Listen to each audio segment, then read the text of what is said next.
In our next section, we're going to look at the VTP version 3 enhancements and see how this fixes some of the security problems that we talked about with version 1 and version 2, and then also some of the new enhancements in terms of advertising new types of information that helps to streamline the administration of the network.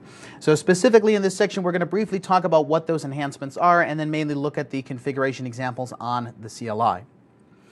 So the first enhancement, the main one, is going to be the security fix to the configuration revision problem that we talked about before, where the issue is that in VTP version 1 or version 2, if a client or a server is added to the topology and they have a higher configuration revision number than the current topology, they're going to overwrite the database with whatever information that they have locally.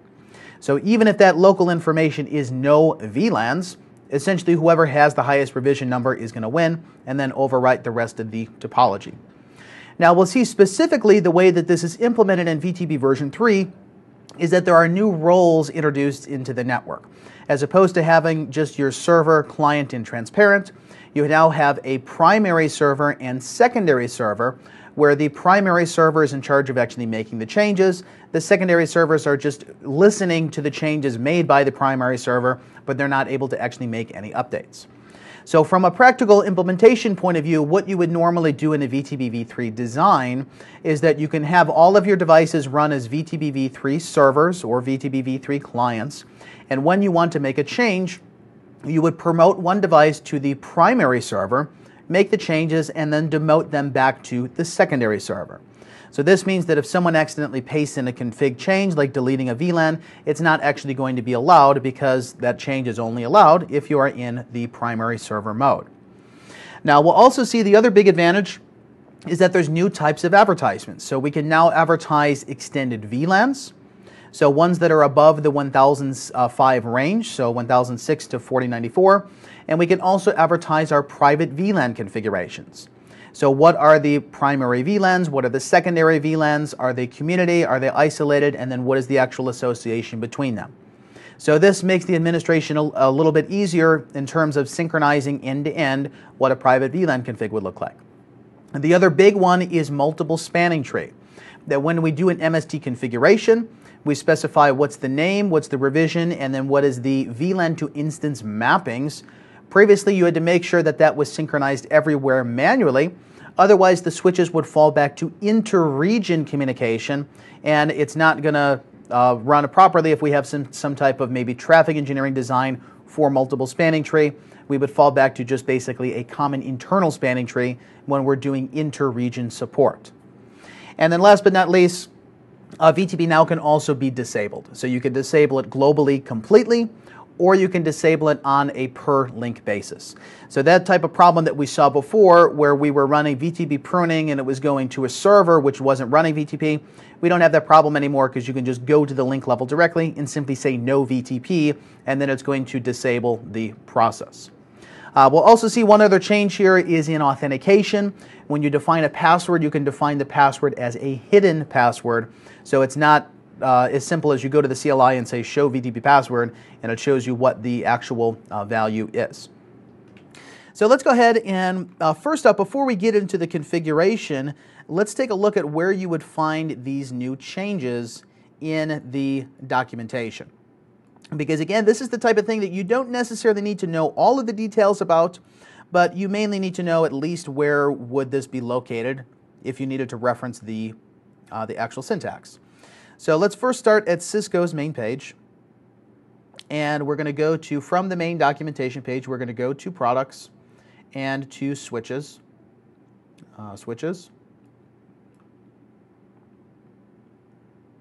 then LAN access switches. Let's say 3750X, any of these platforms.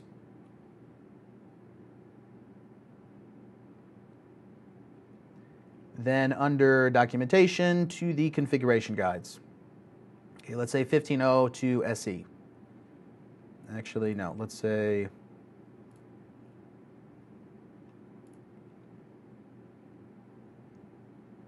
this one.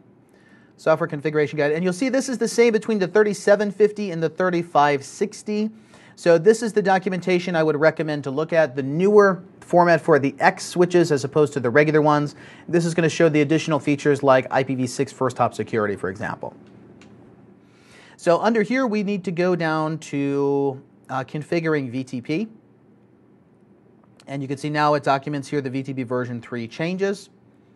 And then let's look at the configuring the VTP mode. And then this is going to be under configuring VTP. Where did it go here?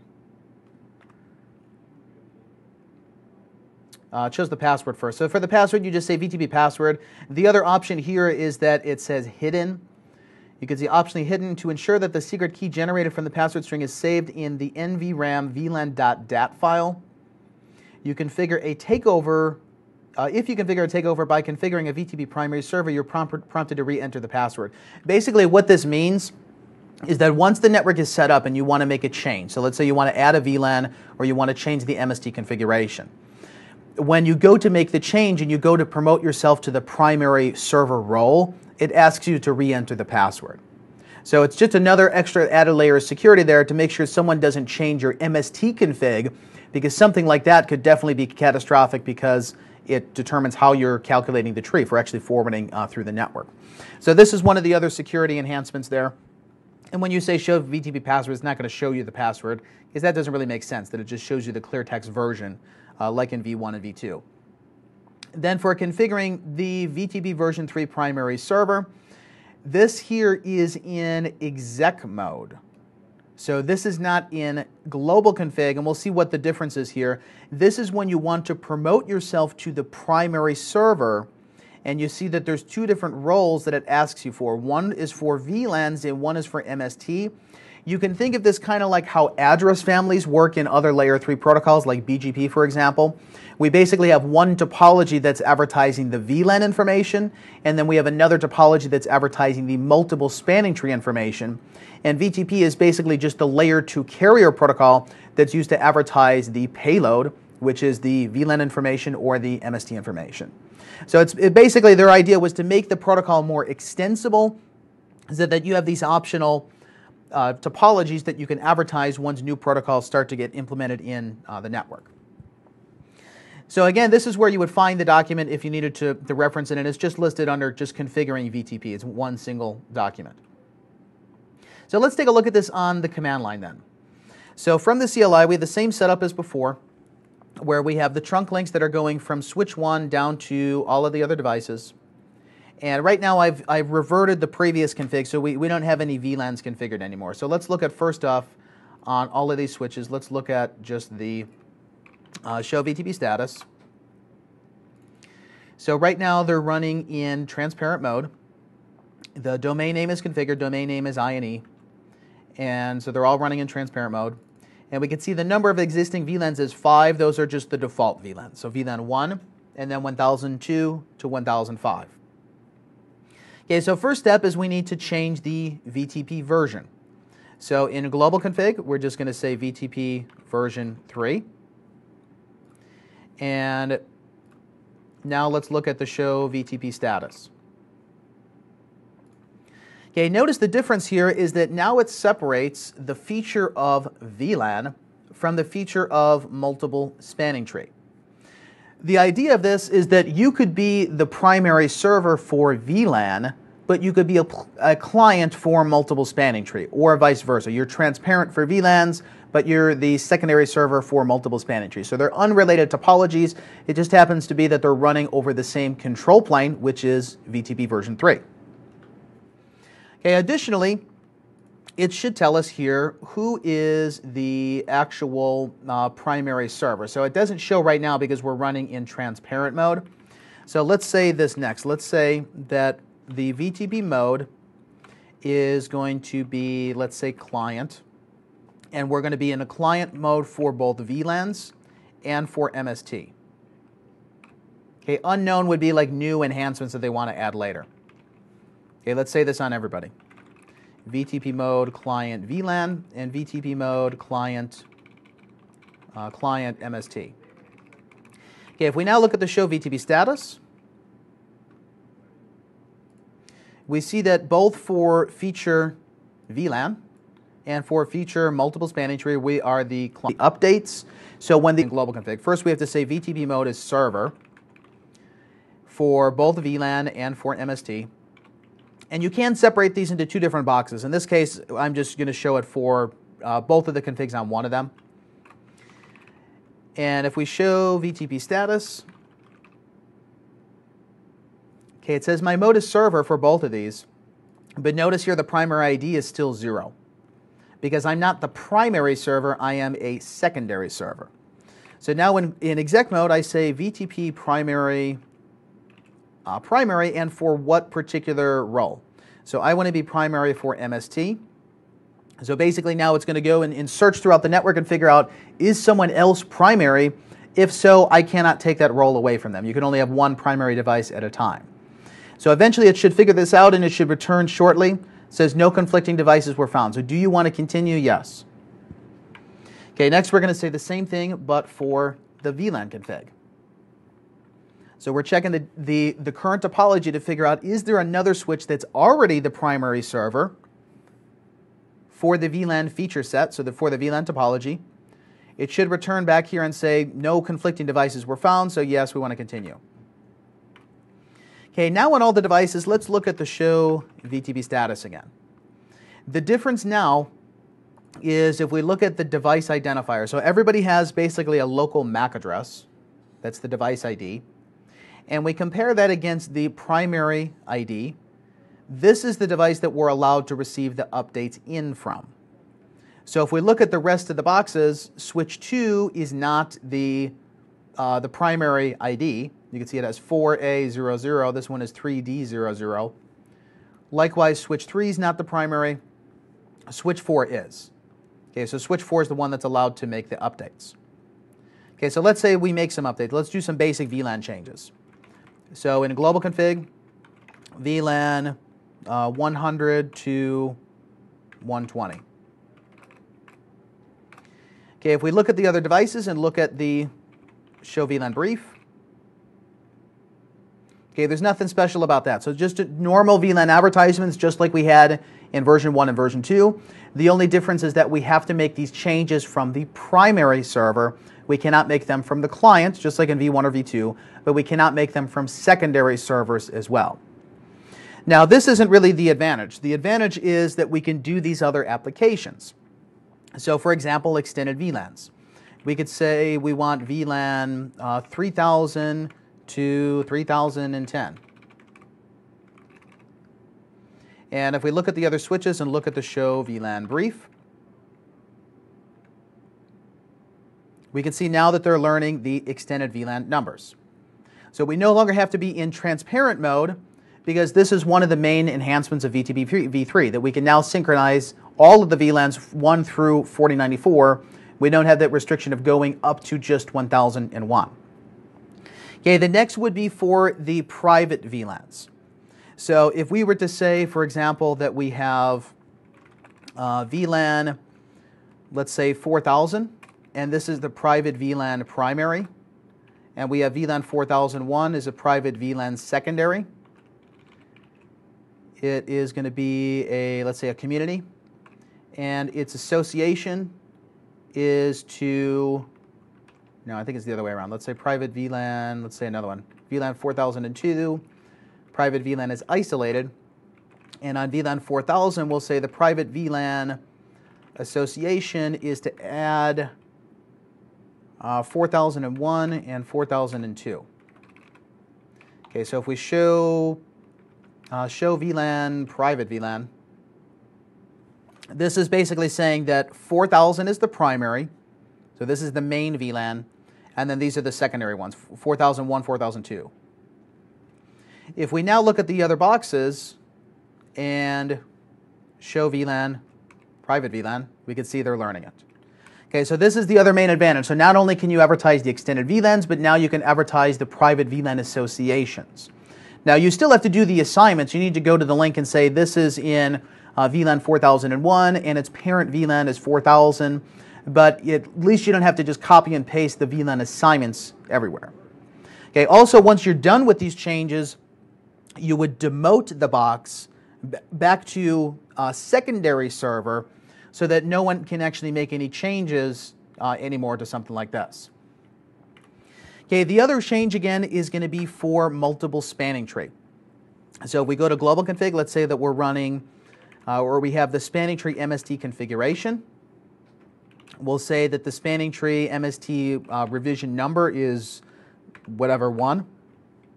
The name, we'll say this is MSTA.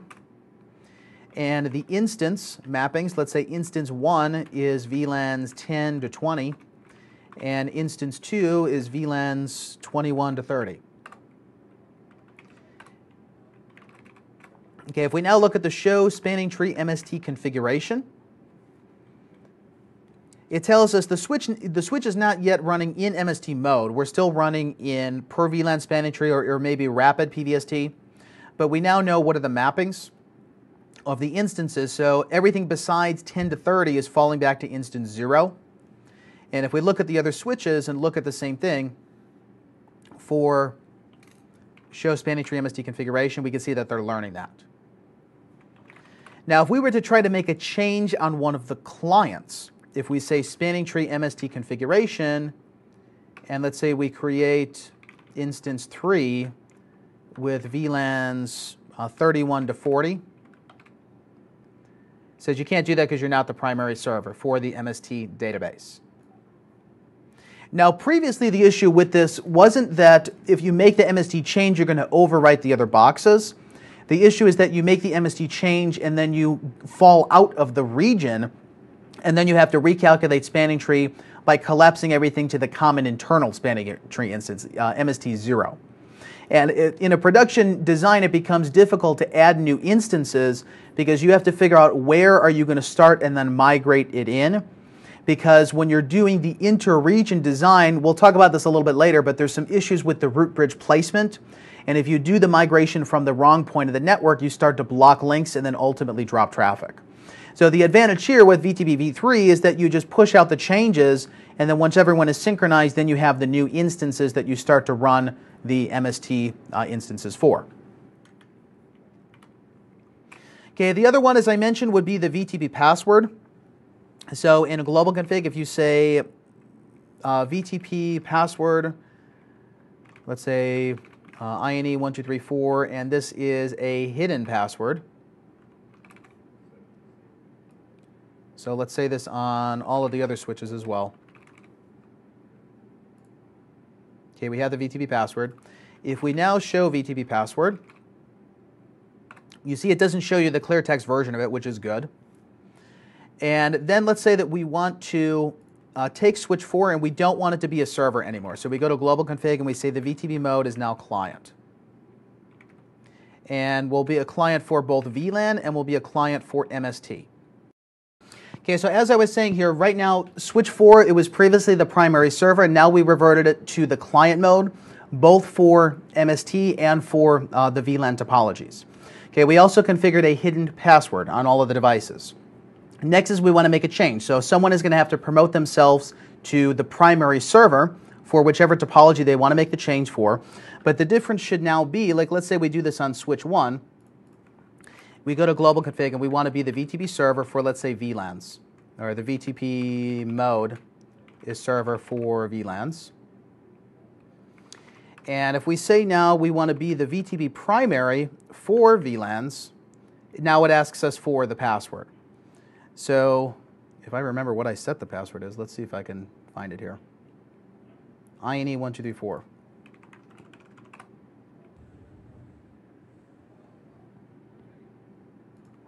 So now we can see it's promoted.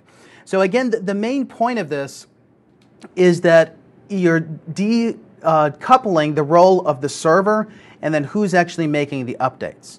So once you want to make a change, you promote yourself temporarily, make the change, and then when you're done, you demote yourself to make sure that you don't accidentally overwrite something later, like you paste a config in and you paste it into the wrong box and then you delete all of your spanning tree instances.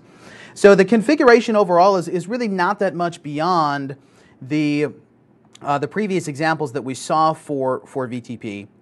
And you can see this again just go to this document. I would recommend to read through the overview here of version 3. There's also another document that if you just search for VTP version 3, this was the original one from the Catalyst 6500, which was the first platform that they implemented it on, where this is a white paper on what were the overall changes.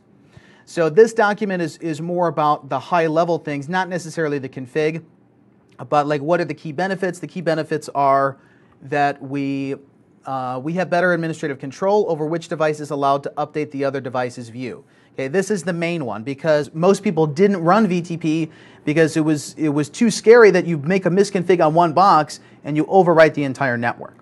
So now they've decoupled those roles. That problem is now solved.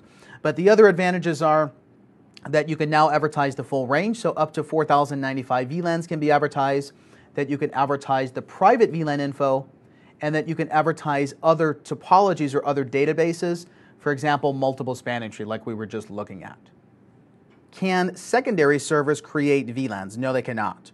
So if we were to go to another box, let's say that we go to global config, and we say VTP mode server for a VLAN, and now we try to create a VLAN, let's say VLAN 1234, it's not allowed because we're not the primary server. So when you say VTP mode server, this means that you are the secondary server. You would still have to go to exec mode and say VTP primary for what particular topology, either for MST or for VLANs. There's a question then what is the difference between clients and secondary servers? I think that the server writes the file to the flash versus the client. Let's see if it shows it in the running config.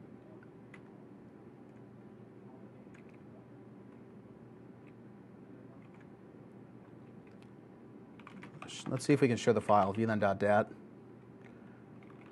More flash vlan.dat.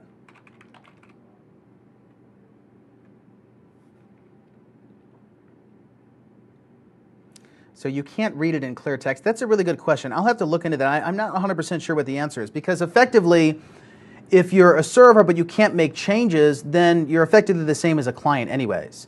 So there should be no real functional difference between demoting them from primary server to client, and then if you want to make a change, promote them back to primary server, make the change, and then revert back. But I think that one document explain what the difference is. There's a question here, can a client be promoted to a primary server? No, it cannot. So you would have to change them to server, then promote them to primary server. So maybe that's the reason, that it just skips that one extra step, that you don't have to promote it to, change it to server first. Because on switch 2 here, if we were to look at the show VTP status, right now for MST we're a client. So if we were to say VTP primary for MST, it shouldn't allow us to do this. You can't be a primary server because you're not configured as a server to begin with.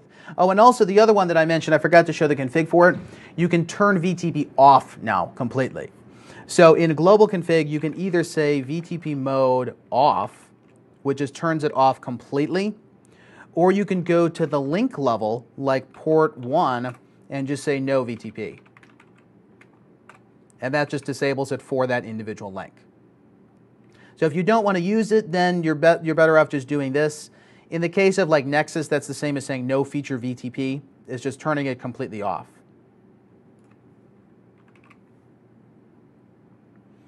There's a question, how do you exit the primary server mode? Let's see, so switch 1 right now is the primary server. Let's see if we can say no VTP. VTP primary.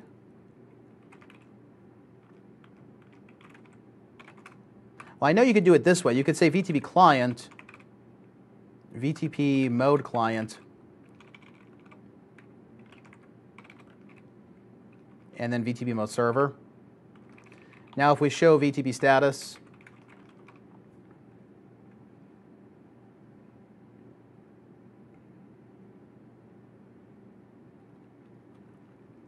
well, it still shows our ID there. It still shows it for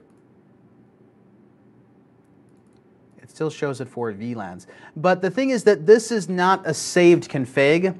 So if the switch reboots, it loses its primary server status. So it's not like something that's written to the running config. There's another question here. Can rspan VLANs be advertised? I'm not 100% sure about that. Let's check that real quick. Let's say VLAN 2222 remote span. I'm not primary. Okay, so let's say VTP primary for VLANs. Then let's say VLAN 2222 remote span. And show VLAN, let me say show VLAN remote span. Let's check on the other switches. Yeah, you can. So it does advertise these other attributes. There's a question for the other features like BTP pruning working the same, it works the same way. So if the only other difference though with pruning is in the previous example that I showed, we had the link from the switch to the server that was a trunk. And the problem was unless you manually edited the allowed list, that broke pruning because the switch was sending the VTP messages to the server and then not getting a response back. The quick fix for that here would be just to say VTP off, or actually no VTP at the link level towards the server, and then you would never send the pruning requests to them. But otherwise, it's gonna behave the same for the VLANs, for the VLAN topology, because doing pruning for MST doesn't make any sense. So if you show VTP status under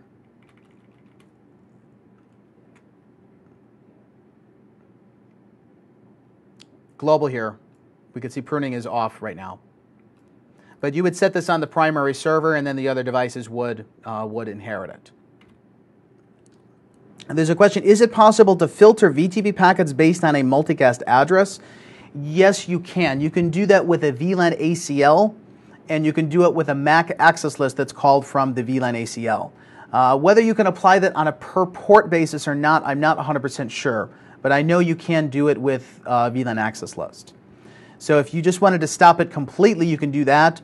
But it doesn't really make sense to do that because if you want to filter it out, you can just go to the link level and then say no VTP.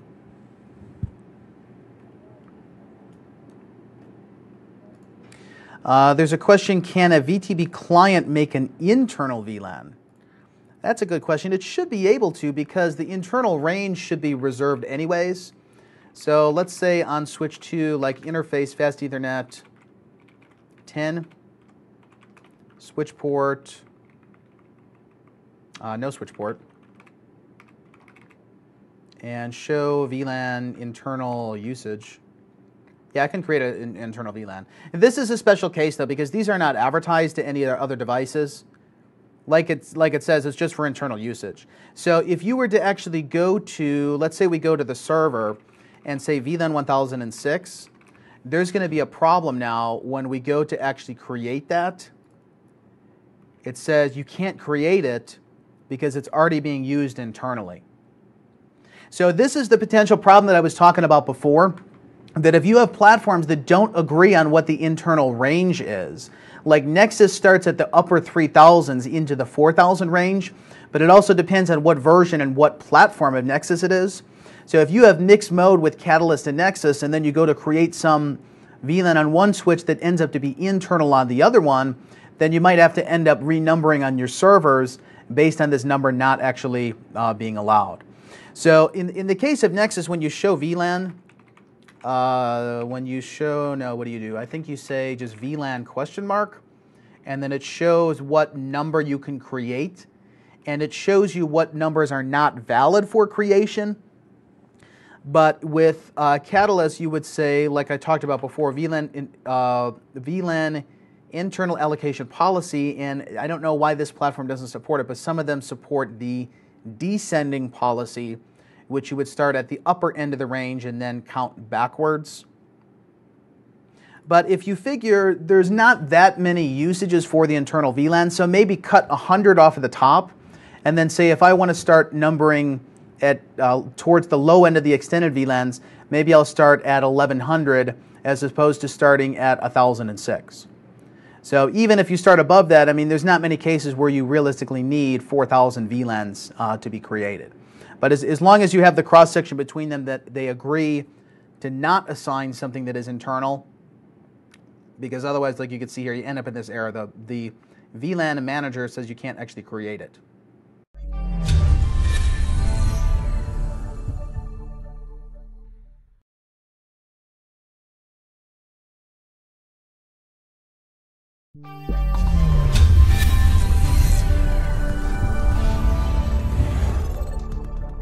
Hello everybody, my name is Brian McGann. I'm one of the authors and instructors here at INE. And in this short video, I'm going to be showing you how to use the configure replace feature in order to save yourself some time when switching between initial configs for your routers and switches. Now, the config replace feature is essentially a feature that's relatively new in iOS that allows you to take a previously saved file and then replace the running config with that file. Now, the reason that you might want to do this is that it's generally going to be much faster when you're trying to erase and reload your routers or your switches in order to get them back to a blank configuration, or when you want to switch between initial configs. So it's basically going to allow you to do a snapshot of the config and then quickly roll back to it. Now, from a documentation point of view, this is listed under the Managing Configuration Files section under the iOS documentation, where specifically, if we take a look at the documentation site, from the main Select Your Product website, we're going to go down to Products and then iOS.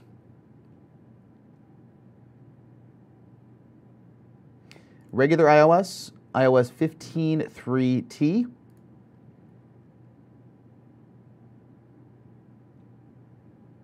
And then once this page redirects, we're going to go to the configuration guides, and then down towards the bottom under System Management, and then under Managing Configuration Files, and then finally to the Configuration Replace and Configuration Rollback.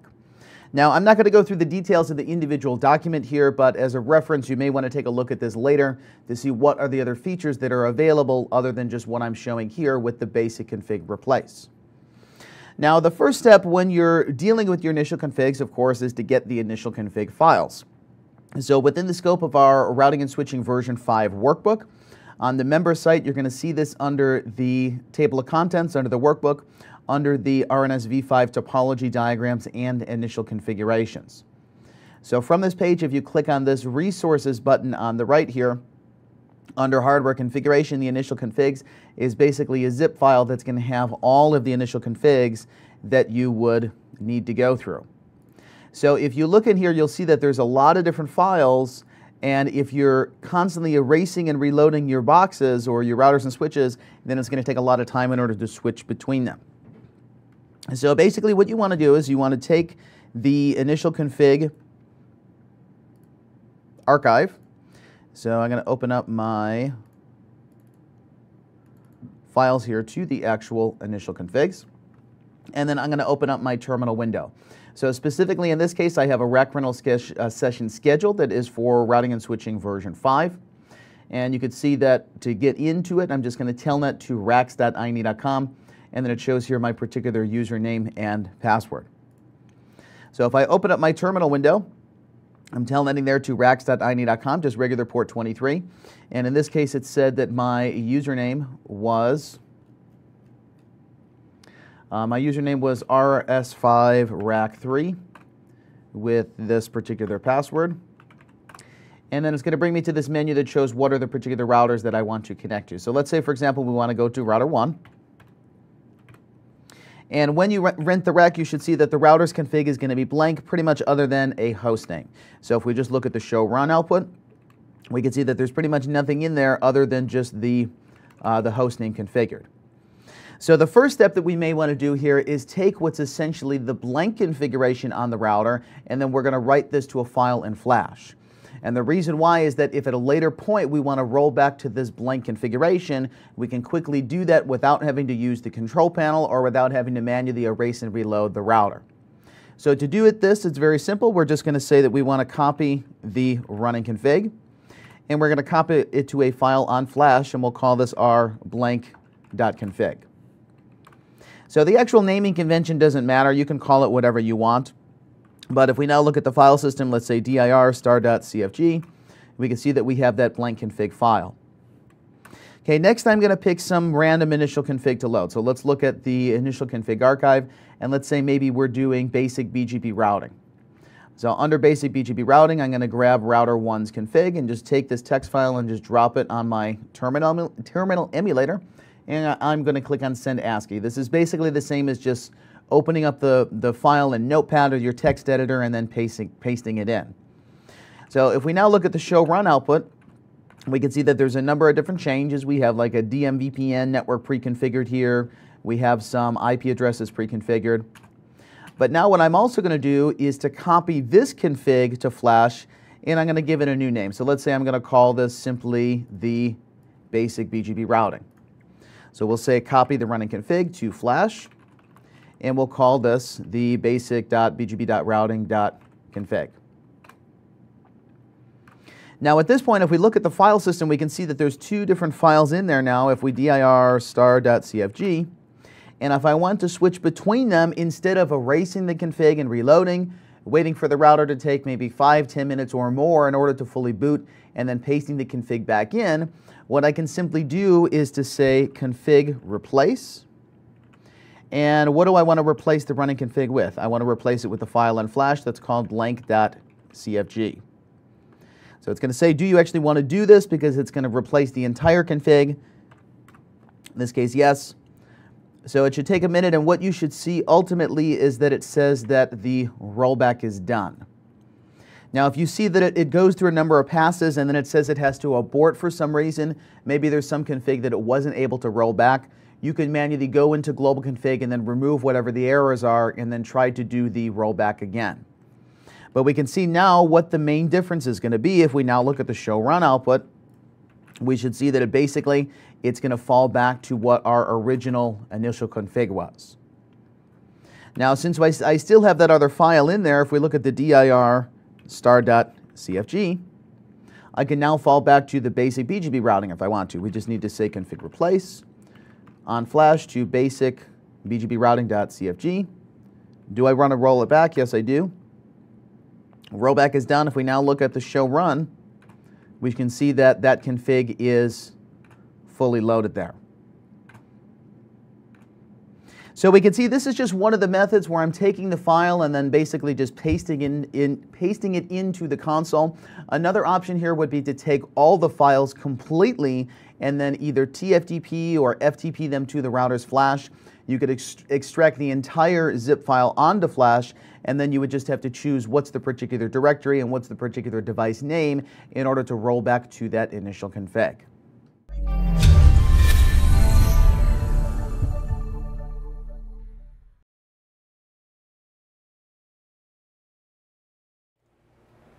Hey everyone, Terry Vinson back with another portion of our discussion where we're going to start being able to focus on some of the technologies that we've only loosely discussed up to this point.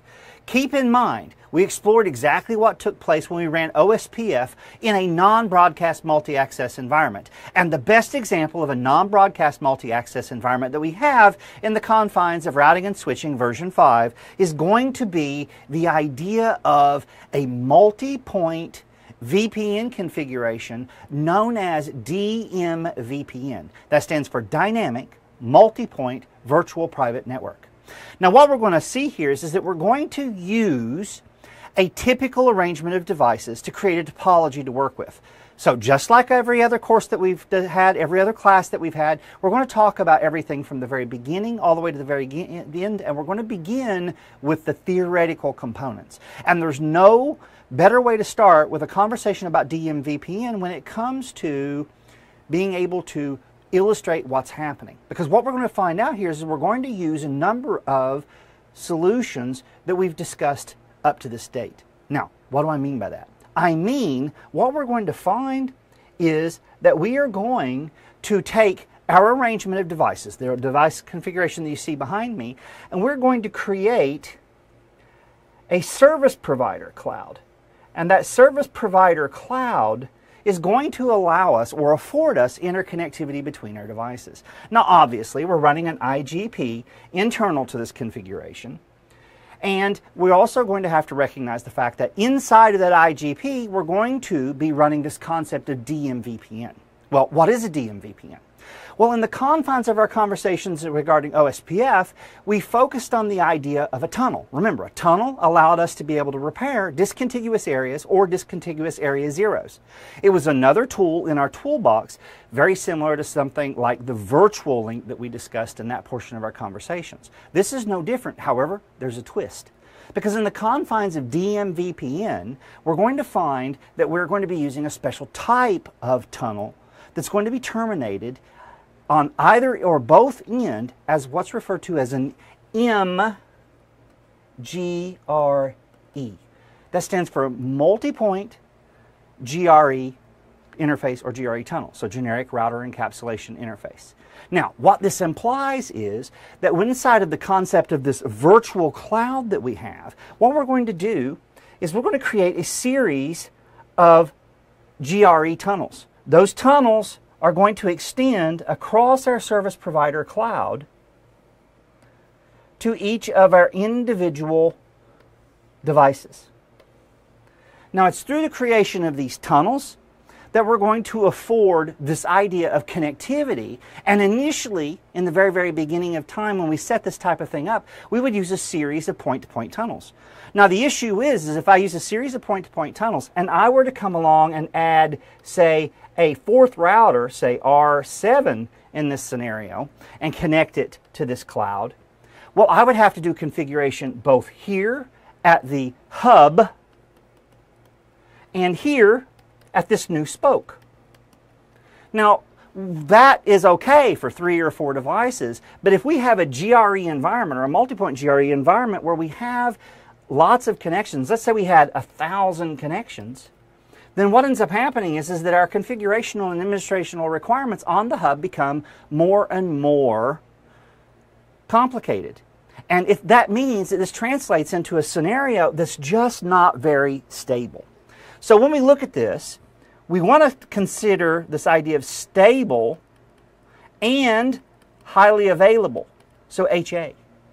So when we start delving into exactly what's happening here is we're going to recognize the fact that we are going to need a number of technologies. The first technology that we're really going to need is going to be an idea of how we resolve endpoints. So we have this interconnection of devices that are going up to the hub, but how does the hub know about the identity of the spokes without us going in and doing some specific configuration? And that's going to mean that we're going to need or employ a technology that we're going to have to become very familiar with in the confines of version 5, and that's going to be NHRP. That stands for Next Hop Resolution Protocol. Now, Next Hop Resolution Protocol is really similar in behavior to some of the other protocols that we've already talked about up to this point. For instance, we talked about the designated router in the context of OSPF. It's going to be a pseudo-node, a virtual device that sits inside of a device, could be hosted by multiple devices on an Ethernet segment in the context of OSPF, that allows that one unit or that one virtual entity to act as the centralized point of management for shared connections, thus restricting the amount of stateful entries we need to maintain in order to have communications in a broadcast environment. Now keep in mind, I mentioned earlier that DMVPN is an NBMA. It's a non-broadcast multi-access environment, and we're going to have to understand how we can overcome certain hurdles. Now, in the confines of our EIGRP conversations and our OSPF discussions, we saw how we could take a pre-configured DMVPN environment and run our routing protocols on top of it. We skirted all of the details associated with DMVPNs until now. So what we're going to be doing is we're going to add the missing component to our understanding in order to be able to construct first of all, a very simple configuration. In fact, in the confines of the CCIE routing and switching version 5 exam, we only need to concern ourselves with single hub topologies. And we are also going to have to recognize that there are 3 operational phases to DMVPN. Let's look at those. Phase 1. Phase 1, quite simply put, is going to be where we create a connection like we have right here, where this device can communicate through the cloud up to the hub and go through the hub to reach other devices. we do not have the idea of spoke-to-spoke connectivity in the confines of a Phase 1 DM-VPN deployment. So that's the most important element there. A lot of people get this process confused. Phase 1 means I build a DM-VPN environment where I have spoke-to-hub reachability. Any spoke-to-spoke configuration is going to have to go up to the hub and back down. Now, that's not very efficient. Why? Because when we look at this, what we're doing is we're creating a bottleneck right here. We're creating a bottleneck that can cause us significant problems when we start thinking about exactly how much traffic we're going to be placing to that hub. Meaning every traffic that's coming from a spoke to another spoke has to travel up to the hub and back down. So in other words, what we're doing is we're eating up a lot of our bandwidth. That's why we deployed this concept of Phase 2.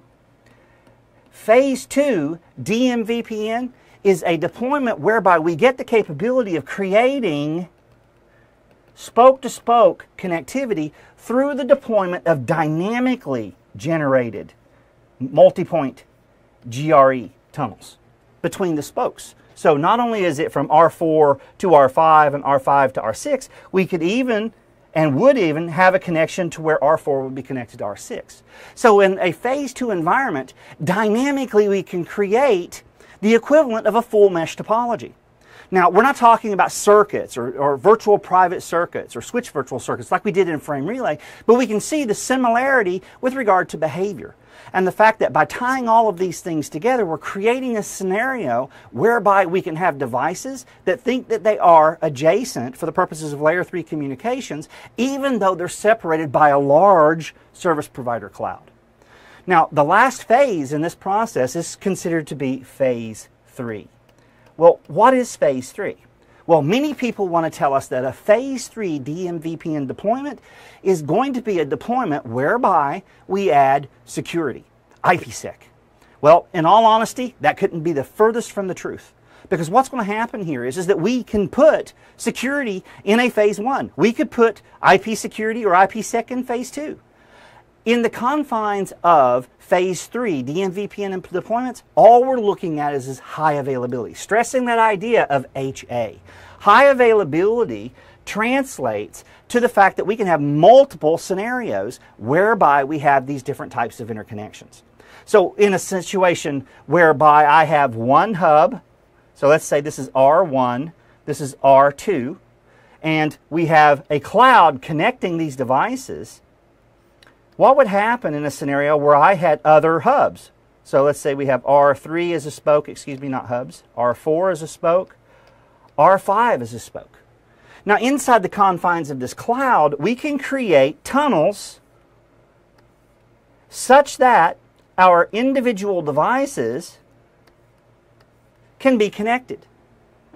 Now, the thing that we need to understand here is that also we've discussed in the confines of our conversations other protocols, things like VRRP, Virtual Router Redundancy Protocol, HSRP, Hot Standby Routing Protocol, even GLBP, Group Load Balancing Protocol. But for the confines of our conversations, let's focus on these two. Now, if we were to take these components and connect them on a shared network whereby one is going to be active and one is going to be standby using either VRRP or HSRP, we can create a scenario now where we have the capability of getting data off of this network segment or into this new network through either one of these two different devices. And the thing that we need to understand is that we have to recognize the fact that we can do that using the same individual physical connections, or what's referred to as the NBMA connection, that we have on all of the individual devices. So in this instance, it might be FA00. As we can see, we can create these dynamic and these physical, not physical, these dynamic or static DM-VPN connections, these tunnels on the same interface. So we need to worry about how do we make certain that the router delineates between one particular stream of traffic and another stream of traffic. These are all the things that we need to understand, and in order to be able to do that, we're going to have to move to the console in order to be able to leverage all of these interior and all of these individual capabilities in the context of DMVPN, dynamic virtual or dynamic multi-point virtual private networks. So what does it boil down to? Phase 1 is spoke-to-hub connectivity. Phase 2 is dynamic spoke-to-spoke connectivity, plus the existing connectivity that we had before. And Phase 3 DMVPN boils down to high availability scenarios where we can employ broader scopes with regard to routing protocols, where we can run first hop redundancy protocols, any tool that's going to allow us to enhance the functionality. Keeping in mind that we're able to do multiple DMVPN tunnels across individual physical interfaces. The NBMA connections is what we're going to refer to them. We're going to have a DMVPN connection and an NBMA connection. And we're going to also have to recognize the fact that our different routing protocols are going to behave differently. As a perfect example, if we go back to the original illustration, this physical interface, or these interfaces right here, in this drawing, are 3 independent tunnels. What we would end up actually having happen, and I'll go ahead and just erase this part right here, is that these 3 tunnels would actually, or these 3 virtual tunnels, would coalesce on one virtual interface, a tunnel interface. Let's say tunnel 0. And tunnel 0 would be a MGRE connection. So in the confines of Phase 1, I have regular GRE tunnels on the spokes and a multi-point GRE on the hub. In Phase 2, I'll go ahead and change pin colors to illustrate a Phase 2 connection. I'm running MGRE all the way around. So there's MGRE configured under the individual link, the virtual or the tunnel interface that we configure on each of the hubs, and also, each of the spokes, and also on the hub. So keeping in mind the way all of this operates and interoperates depends on what our design model is. In order for me to get that concept of being able to send traffic directly from a spoke to another spoke without having to send the traffic to the hub, I need to have MGRE capability so that I can get that multi-GRE connection, multiple GRE tunnels on one logical tunnel interface. So in other words, all we're going to do is go into it and specify the particular type of tunnel as being GRE, and then it's going to be multi-point configuration. Now, the other thing that we have to understand here is this is a dynamic process, and I mentioned that pseudo-node style configuration. The way I want you to think of it is this. If in the context of R2, think of the fact that I have a little server running here now. This server is referred to as an NHR server, a next hop resolution server. Now what will happen is that our individual spokes are going to be statically configured with the identity of the hub. They're going to be told where the NHR server is, and they're going to know that in order to participate in this multi-point GRE configuration that is DMVPN, they're going to have to register with this logical entity that exists on the hub.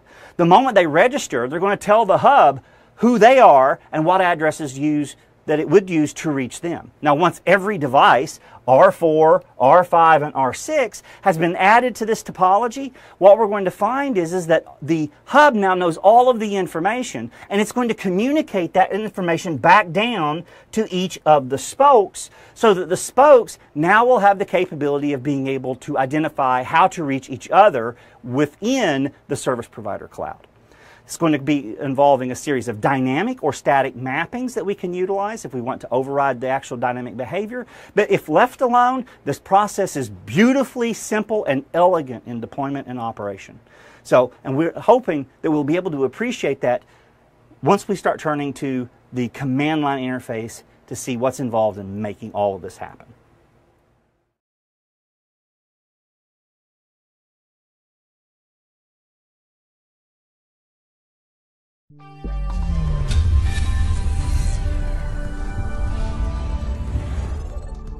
Good morning, everybody, and welcome back to INE's CCIE Routing and Switching version 4 to version 5 Transition Technologies class.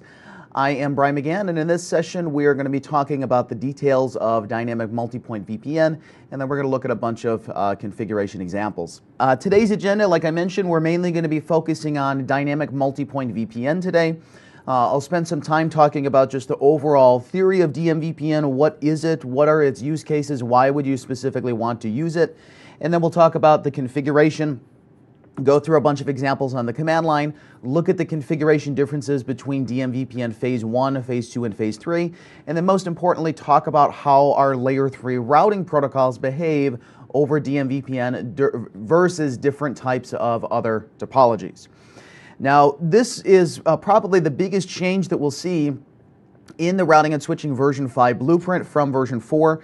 As most of you hopefully already know, the big change was that frame relay was removed, and now we're using dynamic multipoint VPN in its place.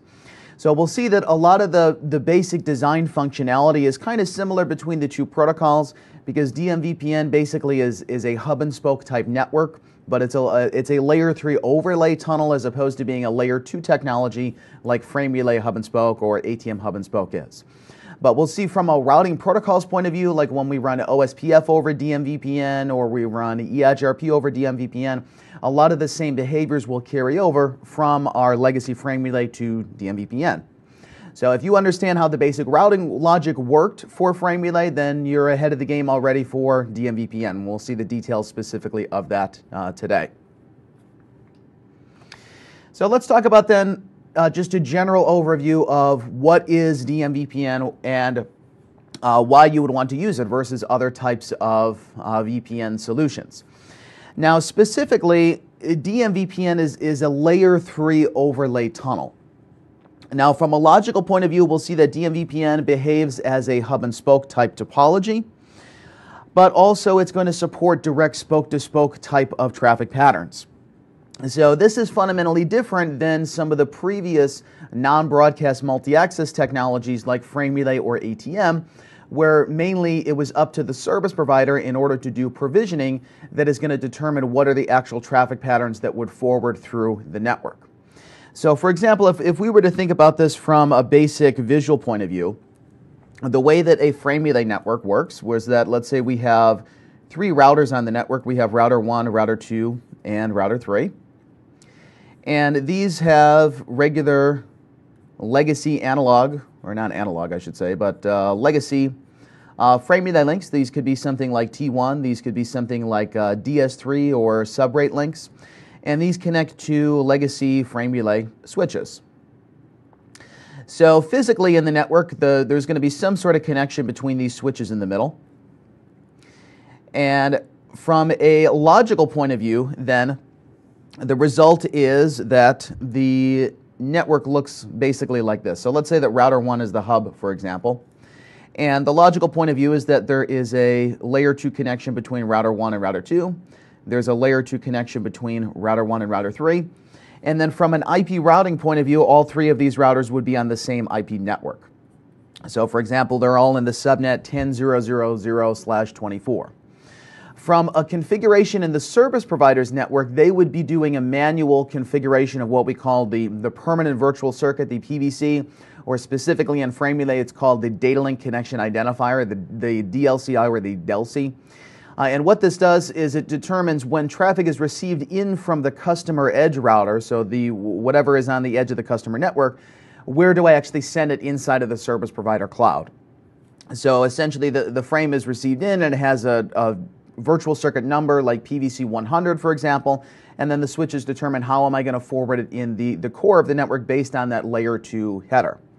So typically in most designs what you would see is that when you're provisioning frame relay or when you're provisioning ATM, that it's much cheaper to buy the network in a hub and spoke type topology because it minimizes the number of virtual circuits that the service provider has to provision. So technically you could do any type of topology you want. You could have frame relay full mesh, you could have ATM full mesh, you could have partial mesh like this hub and spoke, but most of the time it was more of a financial issue that when you're buying the circuits, it's very expensive to have the service provider provision them in a full meshed manner. So then from a logical point of view from the routing protocols, this limits what are the different designs that we can do for routing, and it also limits the scalability. So the issue becomes is that the hub of the network, like router 1 in this particular case, is essentially the aggregation point for all of the layer 3 routing adjacencies. So in other words, if I have 1,000 spokes on frame relay, I have 1,000 layer 3 routing adjacencies. And then from a data plane point of view, when I actually want to forward the traffic would have to go from the spokes, let's say from router 2, like we have a LAN segment here, A, and we're trying to reach a LAN segment B behind router 3. Physically, when the traffic is moved through the network, it would have to go through the frame relay network out to router 1, and then router 1 would have to forward the traffic back out the same interface towards router 3. So of course, from a forwarding point of view, this means that the hub is going to be the bottleneck of the network. So if the spokes are connected with T1, for example, and the hub is connected with DS3 or T3, it means there's going to be a limit as to how many spokes that you can have without having very large oversubscription. So this was one of the classic design problems that you ran into with these type of networks, is that it's very hard to scale it because frame relay, first off, it only goes up to DS3, which is 45 megabits per second. And it's very difficult to build complex types of topologies, and it's very expensive to do that. So one of the kind of temporary solutions was to move to ATM, where ATM does support larger bandwidth. You can do OC3, which is 155 meg, or you could do OC12, for example. But really, you run into the same type of logical problem that it makes it very difficult to scale the network. Now, when we compare this to DMVPN, DMVPN is going to solve this because it allows us to have direct spoke-to-spoke traffic patterns. So even though when we build the network, it's going to be a logical hub and spoke network, when we actually go to forward the traffic, it doesn't necessarily have to go to the hub and then back down. Now, whether this is going to be the case really depends on what is the overall design and what DMVPN calls the phase of deployment. So specifically, we have 3 phases. We call them DMVPN phase 1, 2, and 3, aptly named. But what this is ultimately going to define, and we'll look at this in details today, is what are the supported routing designs over the network, and then ultimately what are the specific traffic patterns. So this is the big thing that we need to focus on is what is the result from a routing design point of view when we go to send IP version 4 or when we go to send IP version 6 packets over the DMVPN network. Now, as we start to get into more details of DMVPN behind the scenes, specifically the way the network works is that it's a combination of GRE tunnels and then the next hop resolution protocol, or NHRP. So specifically what this allows us to do is to have one tunnel interface from a configuration point of view, but we can have multiple tunnel destinations, which is why it's called a multi-point GRE or an MGRE tunnel as opposed to just a normal point-to-point tunnel. Now, typically, DMVPN also will imply encryption, that you run IPsec over the DMVPN tunnel, but it's not necessarily the case. So we'll look at in our examples today using DMVPN first without encryption, so we can see just what are the traffic patterns just dealing with the multi-point GRE and the next hop resolution. Once we get the basic design working, then we'll look at how do we do the crypto IPsec configuration over that, and then why would you want to do it from a real design point of view. Okay, but we'll see the big change. Excuse me. The big change and the big thing to understand about DMVPN is how the routing design works over it, because not all routing designs are going to be supported. Now, why would you want to use this versus other methods? The main reason why DMVPN is so largely deployed is that it's independent of the service provider's access method. So essentially this means is that you can buy any internet access you want, or any type of layer 3 solution. Doesn't necessarily have to be internet access, but as long as the endpoints of the network can get basic IP reachability to each other, they should be able to form the DMVPN topology. So you might have some sites that are on DSL, you might have some sites that are on GigE. As long as they have IP reachability to each other, it doesn't matter what the endpoints are. So this makes the design very flexible because you don't have to worry about buying layer 3 VPN service from the same provider in every site throughout the world. Or if you have multiple providers, maybe you have a provider for the US, you have a provider for Asia, and then from the reachability point of view, there's a problem because those providers have to do some interoperability. So in cases like MPLS Layer 3 VPN, generally the service offerings are much more limited versus something just like basic internet access. Or I could have my cable modem at my house and I can join the DMVPN network that's hosted basically anywhere arbitrarily in the internet. Now we'll also see that another big advantage here, excuse me, another big advantage is that the routing policy is not dictated by the service provider. So when we're dealing with MPLS Layer 3 VPN deployments, the service provider usually is the one that says you need to run a BGP or you need to run OSPF because that's all that I support. Now in the case of DMVPN, since it is an overlay technology, we can run whatever routing that we want. So this means that if your network is already running EdgeRP and you want to do a VPN deployment, you don't have to have EdgeRP redistributing into BGP at the edge. So you'll see that when you're actually going to provision or to buy MPLS Layer 3 VPN service, usually the providers are very strict as to what type of policy that they're going to allow. Because from a very large scalability point of view, usually they're going to say you can do BGP routing or you can do static routing. We're not going to offer you a lot of other options. The other issue too is that not all of the edge devices in the MPLS network are going to be Cisco routers. So if your enterprise network is already running EdgeRP and the service provider is using Juniper at the edge, well then it's not going to support that design. So it adds complexity in the routing design because then you have multiple administrative domains that you need to deal with. But again, in the case of DMVPN, since it's an overlay tunnel, you can run whatever routing that you want. But we'll see that there is still a requirement to have an underlay routing protocol.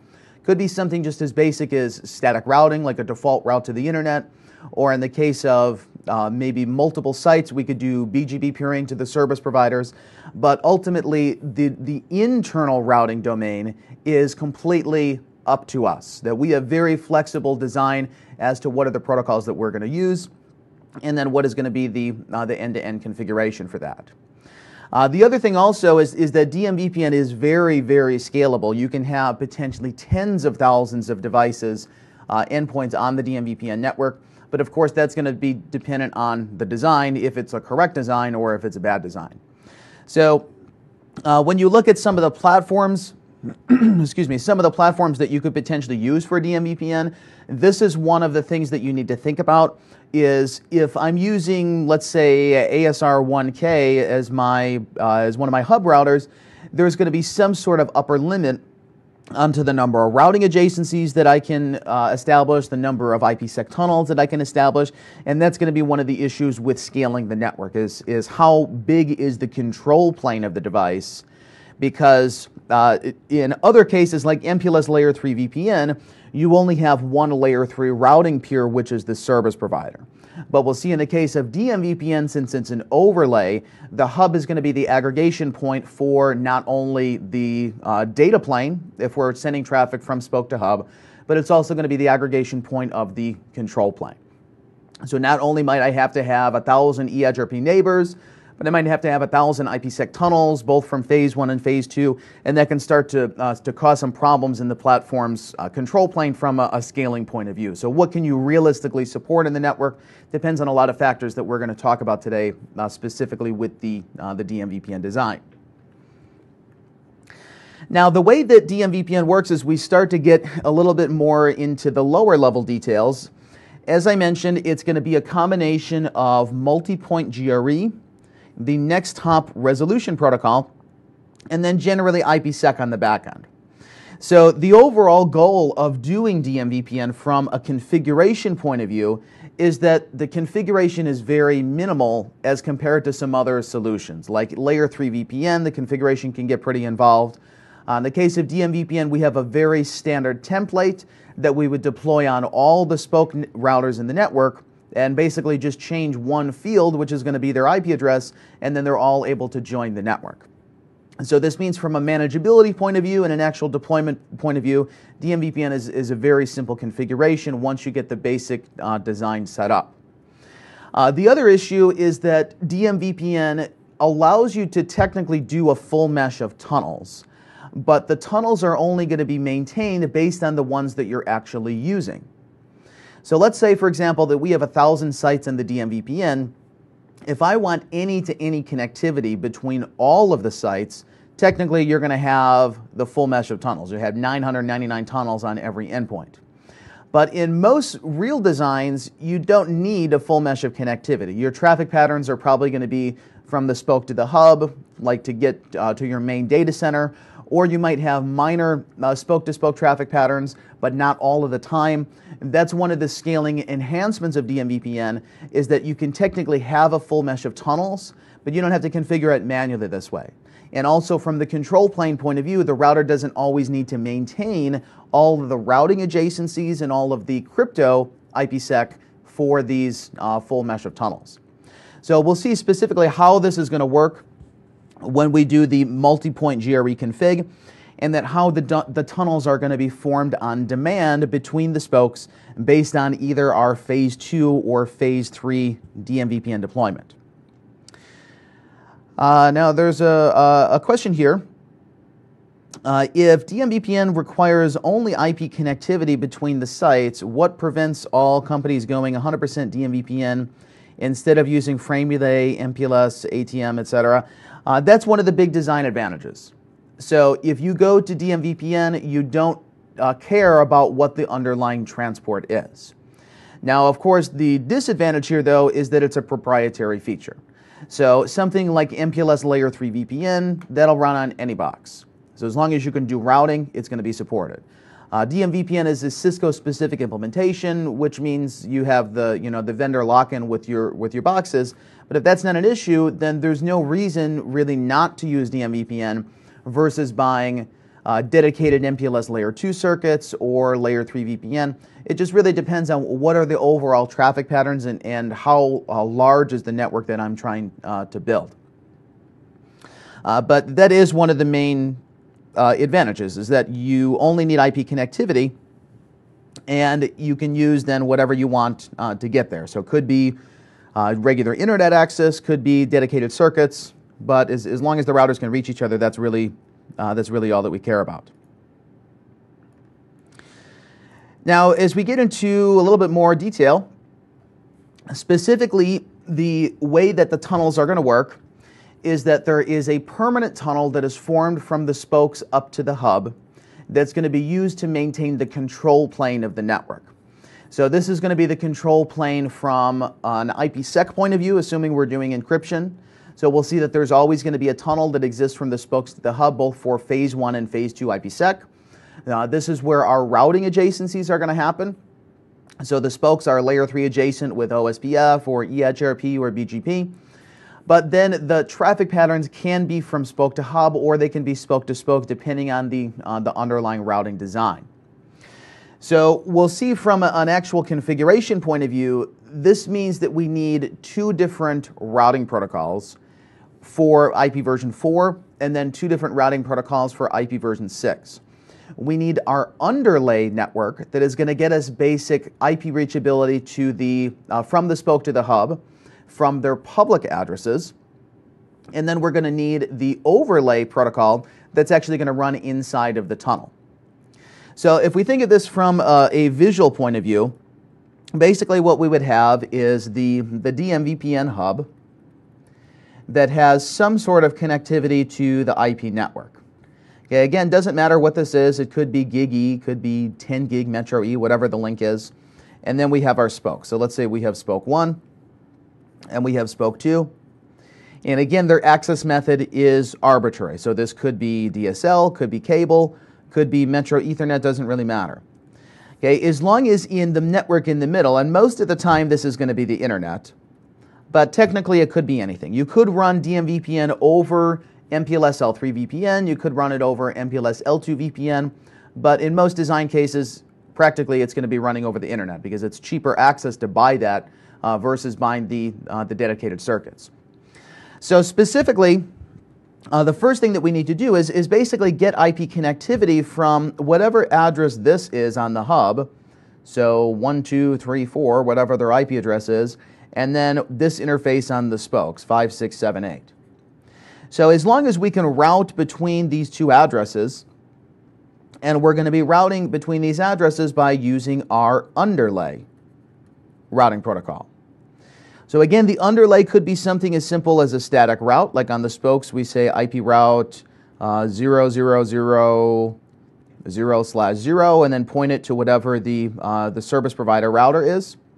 On the hub, maybe we're running BGP because maybe there's multiple hubs and we want some path diversity on how we can route into the network.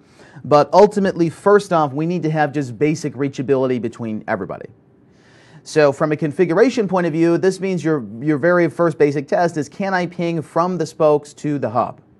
If you can't ping the hub's IP address, then you're not going to be able to establish the DMVPN. Same is going to be true with the spoke-to-spoke traffic patterns. So if I can ping the public interfaces of the spoke routers from other spoke routers, then ultimately I should be able to form the tunnel. Now, once we have this basic connectivity working, then we're going to be running our underlay protocol. So the underlay protocol is going to be inside of the DMVPN. So this means that the spoke is going to form a GRE tunnel to the hub. Okay, so we'll have basically multiple tunnels here. And then we run our routing protocol inside of that. So for example, maybe we're running EIGRP, maybe we're running OSPF, maybe we're running BGP. Doesn't really matter what it is, as long as that's going to exchange dynamically, typically, the routing information from the spokes to the hub. Because the idea is that we don't want to have to maintain tons of static routes that defeats the purpose of having any-to-any connectivity. So on the underlay, you might just do a default route from the spokes towards the hub, but in the overlay inside of the tunnel, that's where you're going to want to run your dynamic routing protocol. Now, it could be as simple as RIP, and a lot of people do run that because it's a very simple solution for this type of design. But we're going to look at examples basically of all of them, or what are all the different configurations that we can do, and how is this going to affect the network design when we're using EIGRP for routing versus using OSPF versus using BGP and so on and so forth. Now, as we get into more details, like I mentioned, there's going to be two different roles in the network. There's going to be the DMVPN hub and there's going to be the DMVPN spokes. Now, the inside of the tunnels, there's going to be an additional protocol, an additional control plane protocol we're running that is called the Next Hop Resolution Protocol, or NHRP. Now, NHRP is basically going to do the job of what inverse ARP used to do or a frame relay mapping used to do in legacy frame relay networks. Or you could think of this like ARP for IP over Ethernet, where the overall goal is that we're trying to do a resolution between different pairs of addresses. Where in the case of Ethernet ARP, we're trying to resolve an IP address to a MAC address. Or in the case of frame relay inverse ARP, we're trying to resolve an IP address to a frame relay PVC number. What NHRP is used to do is to resolve the underlay address, which is going to be the public address of the devices, and the overlay address, so the address that we configure inside of the tunnel. So again, if we go back to that basic logical overview of the network, the hub is going to have two different addresses configured. It's going to have the underlay address, like 1, 2, 3, 4. And it's going to have the overlay address, let's say 10.0.0.1. And what NHRP is going to do for us is do a mapping between these two. To basically say, when I'm at the spoke and I want to send a packet to the hub, what is the destination of the GRE tunnel? Because with DMVPN, the big change from a normal point-to-point GRE tunnel is that we don't already know the destination of the traffic. The destination of the traffic in the tunnel is going to be dynamic based on, is it going from the spoke to the hub? Is it going spoke to spoke? And if it's going spoke to spoke, specifically, how are we going to do that resolution? So NHRP is then going to run inside of the tunnel. It's going to run on the spoke and the hubs, or the hub and the spokes, in order to do this mapping. The mapping between the underlay address, which is what we call the NBMA address, and then the overlay address, which is what we just call the tunnel address or the DMVPN address. So the way that specifically this is going to work is that once the basic configuration is done, the spokes are going to dynamically register with the hub. And this is one of the other big scalability techniques of DMVPN, is that the hub does not need to know in advance who are the spokes that belong to the network. So on the hub, we just have a very basic config that says, this is my IP network on the GRE tunnel. The GRE tunnel is going to be multi-point GRE, and then I am the next hop server for NHRP, the next hop resolution protocol. So the next hop server is basically listening for the spokes to dynamically register. So the spokes will know statically what the IP address of the hub is. But in a real design, even if you're going, hugely scalable, there's only going to be a handful of hubs. Okay, normally there's going to be 2 in most deployments. In larger scale deployments with multiple clouds, you might have 10 or 20 or so, but it's not going to be hundreds or thousands of hubs that you have. The biggest thing that scales on DMVPN is the number of spokes that you have.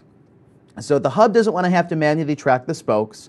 The spokes can just configure statically what the hub's address is.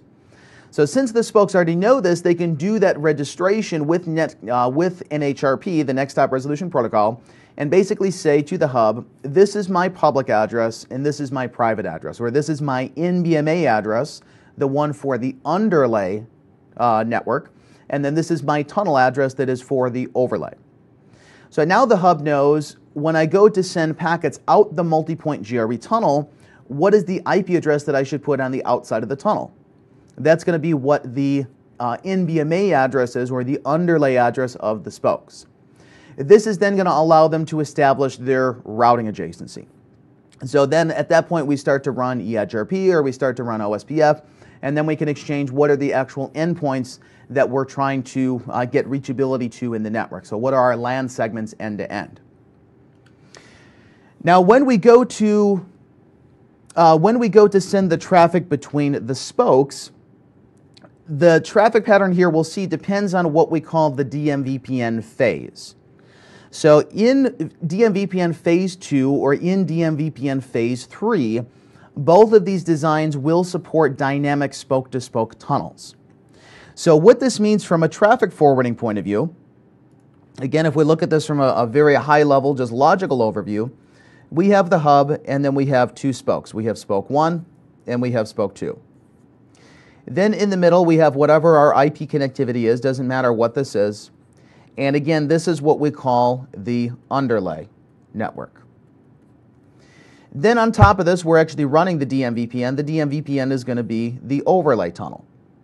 So we have these 2 GRE tunnels.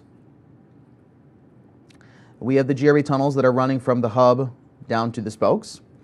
And we're doing our routing exchange inside of it. Okay, so let's say in this case we're running OSPF. So spoke 1 and spoke 2, they form an OSPF adjacency to the hub, and then they start to advertise their endpoints. So spoke 1 has reachability to segment A, spoke 2 has reachability to segment B. Okay, the routing advertisement is going to go up to the hub sends the routing advertisement down. Okay, depending on what the design is of the DMVPN phase plus the design of routing, it could be maybe that the hub is the designated router for OSPF if we're running a network type broadcast. We could be doing network type point to multi-point, which is going to help to scale the network, we'll see from the implementation point of view.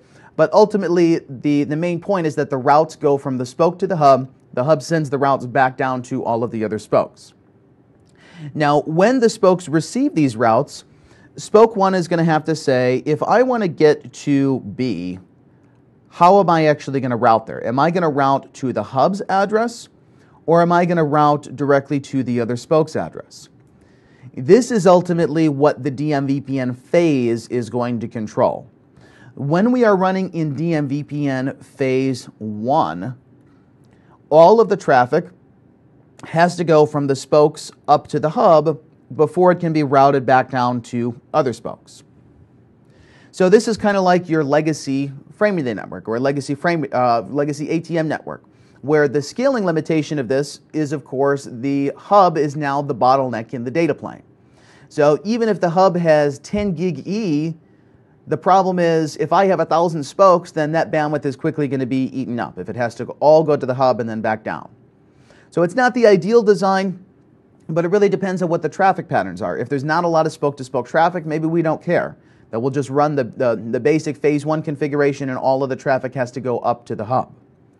Now, when we're running in DMVPN either phase 2 or DMVPN phase 3, essentially what we're going to do is on the spokes, do a next hop resolution with NHRP in order to figure out on spoke 1, when I want to send traffic to B, that it is reachable via the NBMA address or the underlay address of spoke 2. So this then means from a tunneling point of view, I can establish a GRE tunnel directly between spoke 1 and spoke 2 and then send the traffic this way. Now from a control plane point of view, the hub is still going to be involved with all the routing adjacencies and all of the NHRP requests and response. So you'll see that the spokes don't form EIGRP adjacency, they don't form OSPF adjacency. That is going to be done just with the hub. But then ultimately, depending on what phase we're running and what the routing protocol is doing, this is going to allow us to do the dynamic resolution of the spoke-to-spoke tunnels. So we'll see that when we're using IPsec, this means that spoke 1 and spoke 2 will form an IPsec tunnel on demand, that they'll then form a GRE tunnel on demand, and then ultimately be able to route the traffic through each other. So we'll see, depending on whether we're running phase 2 or phase 3, there's a little bit different pattern for the actual data, but the big change between the 3 phases is going to be the routing design. So what are the supported routing protocols? Is summarization supported? And if so, what is going to be the resulting traffic pattern when I move my traffic from spoke to spoke? Okay, now the actual NHRP messages, I'm just going to talk about this briefly now, and then we'll get into more details later when we look at the actual implementation.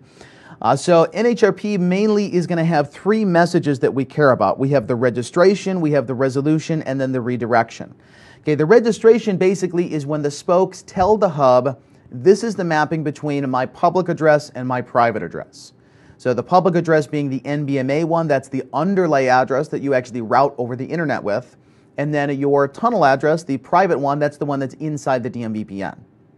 Because the hub needs to know when I actually go to send a packet to the spoke, what's the address I need to put inside the GRE tunnel. That's going to be the public address that's actually routable over the internet. Okay, then we have the NHRP resolution. This is when the spokes are trying to reach each other. They're going to ask the hub, do you know how to get to the IP address of spoke 2? Now, since the hub already had all the spokes register with it to begin with, it knows how to send that response. Now, we'll see there is a little bit difference depending if we're running DMVPN phase 2 or phase 3, who actually does the resolution response. But without getting into the nitty-gritty details of the actual control plane packet flow, the end result is that the spokes know how to reach each other.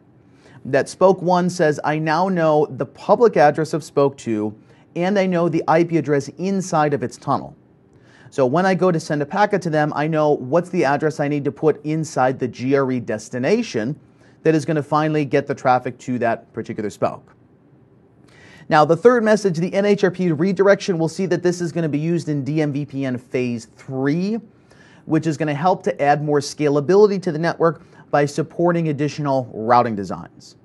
So this I'll come back to and talk about later once we do the basic configuration and understanding of how phase 1 works, how phase 2 works, and then we'll look at what the current recommended implementation is, which is to use phase 3, which supports very flexible routing designs. Now, as I mentioned before, DMVPN normally implies that you're running IPsec, but technically you don't have to. So in most deployments, you probably want encryption for your traffic anyways. Like if it's your internal point of sales data, you definitely don't want that to be sent in the clear as it's going over the internet. So 9 times out of 10, DMVPN will mean IPsec, but technically on its own, DMVPN is not an encryption technique. So that's why we have to run IPsec on top of it in order to do the protection of the actual payload, which is the traffic inside of the GRE tunnel. Now we'll see from a configuration point of view, this is basically identical to the examples we saw before when we were taking a GRE tunnel and then encapsulating it inside of IPsec ESP. So in other words, we take the regular point-to-point GRE tunnel, we run routing over it, and then we take that and we encrypt it so that people in the middle can't read the traffic. Now, as we saw previously, there was a couple different ways that you could do this from an implementation point of view. You could use like a crypto map that allows you to specifically list what is the traffic that goes inside of the tunnel. But the problem is this is not going to be scalable because we would have to manually list who are the endpoints that we're trying to establish the IPsec tunnels towards. So it defeats the purpose of the DMVPN, which is we're trying to make this to be a dynamic resolution. That we want the DMVPN to figure out on its own, when I send traffic between the spokes, what's the address that you're supposed to use for the tunnel endpoint. So this means that when we actually apply IPsec over DMVPN, we're going to apply it with a crypto profile. So this means that we configure our normal phase 1 parameters for ISACAMP. We could do pre-shared keys for authentication. We could use certificates for authentication. So that's going to be the standard IPsec config, just like anything else, like a standard LAN-to-LAN tunnel. But then when we go to actually build the phase 2 tunnel for the actual encryption, we simply take the transform set, call it from an IPsec profile, and then apply the IPsec profile to the GRE tunnel interface. So we'll see that the IPsec configuration is actually very, very straightforward for DMVPN. It's basically a standard template that you just paste on the hub and the spokes, and they're automatically going to do the encryption when we actually go to send the traffic out the tunnel. So this will come back to later when we go through the details of IPsec after we've gone through the actual DMVPN configuration. Okay, so let's talk a little bit about the DMVPN phases in a little bit more detail. So like I mentioned, there's going to be 3 different phases for deployment, aptly named DMVPN Phase 1, Phase 2, and Phase 3. The big difference between them is going to be what is the supported routing design over the network, and do we support the dynamic spoke-to-spoke tunnels. For Phase 1, we do not support spoke-to-spoke tunnels, so that's the legacy implementation. It was their first attempt at doing it. Any real deployment that wants spoke-to-spoke traffic, you're going to want to do this with either DMVPN Phase 2 or Phase 3. Okay, Phase 3 might not be required if your network is already set up, because if the design already works, then there's no reason to change it. But we'll see from a routing implementation point of view, there are some major enhancements that are now supported in Phase 3 that were previously not supported in Phase 2, as in what are the protocols that you can actually use. So can I use OSPF versus EdgeRP, or can I use BGP versus the other protocols? And also whether summarization is going to be supported, which, as we know, is a big scalability or a big scaling factor as it relates to Layer 3 routing. So if we can minimize the number of routes that we have in the forwarding table, it means that the router is going to have a simpler topology in order to solve from either an SPF calculation point of view in OSPF or a dual calculation in EdgeRP. And that's going to affect the convergence of the network, and it's also going to affect the availability of the network. So if I have to have 500,000 routes in the routing table, then it's not going to be as stable as having one route in the table, just one default route. But depending on what the phase of DMVPN is, that's going to determine can we actually do summarization. Now, specifically, DMVPN Phase 1, which, as I mentioned, this is the legacy implementation. You wouldn't really use this in any newer deployments. But the way that DMVPN Phase 1 works is that we have a multi-point GRE tunnel on the hub, and we have point-to-point GRE tunnels on the spokes. So essentially what happens is that the DMVPN spokes through the next hop resolution protocol, or NHRP, register with the hub saying this is my private address and this is my public address. Okay, now the hub knows how to reach the spokes and it can establish its routing adjacencies. Now in Phase 1, we have a lot of flexibility as to what the routing protocol that we can use is, because we don't need any spoke-to-spoke traffic. So summarization is supported in Phase 1, default routing is supported in Phase 1, and we'll see that the next hop value is going to be the hub from the spokes perspective when we're looking at our routing. Now in DMVPN Phase 2, the spokes as well as the hub are going to run multi-point GRE tunnels. So this means that not only are we going to use NHRP for resolving the spokes address from the hub's perspective, but we're also going to use NHRP in order to do the spoke-to-spoke resolution. So again, the whole goal of this is that we don't want to have to establish IPsec tunnels or GRE tunnels between the endpoints in advance. We're going to wait until someone actually wants to send the traffic, and then based on those packets going into the data plane, the routing table is going to figure out what spoke is it reachable via, And then along with NHRP, we're going to use that resolution request and response in order to figure out what is the IP address I need to put inside of the GRE tunnel. Now, the big problem we'll see with DMVPN Phase 2 is that it's very limited in terms of the routing design that we can run. So in DMVPN Phase 2, summarization is not supported, which is a huge scaling limitation. We'll also see that the next hop value has to be preserved by the hub, which limits what particular routing protocol we can use, and depending on which one we choose, how it needs to be configured. So we'll see in the case of OSPF over DMVPN Phase 2, we can only run this when OSPF is running in broadcast network type or non-broadcast network type, which is going to be an issue from a large scaling point of view. That it's easy to make a misconfiguration in this network when we're dealing with the designated router election, and if one of the spokes happens to be elected the designated router, it means that the whole DMVPN network is going to fall apart. So generally, most deployments of Phase 2 use EIGRP, because EIGRP is basically designed specifically for DMVPN deployments. And we'll see that there's some tricks that we need to do in the routing protocol in order to support this. Now, additionally, when we go to scale this from a very, very large point of view, the way that you scale Phase 2 is that you basically daisy chain the hubs. So you connect the hubs logically through tunnels, or you could connect them physically. But the hierarchy is kind of difficult to build when we're dealing with Phase 2. This last point we're not going to spend a ton amount of time on because this is more of a design issue and it's a little bit outside of our scope when we're dealing with multiple hubs and what we call the difference between dual DMVPN clouds or dual DMVPN hubs. I'll talk about some recommended readings that you can look up after class if you want to get some more information on how do you actually scale this from a real design point of view in very large networks.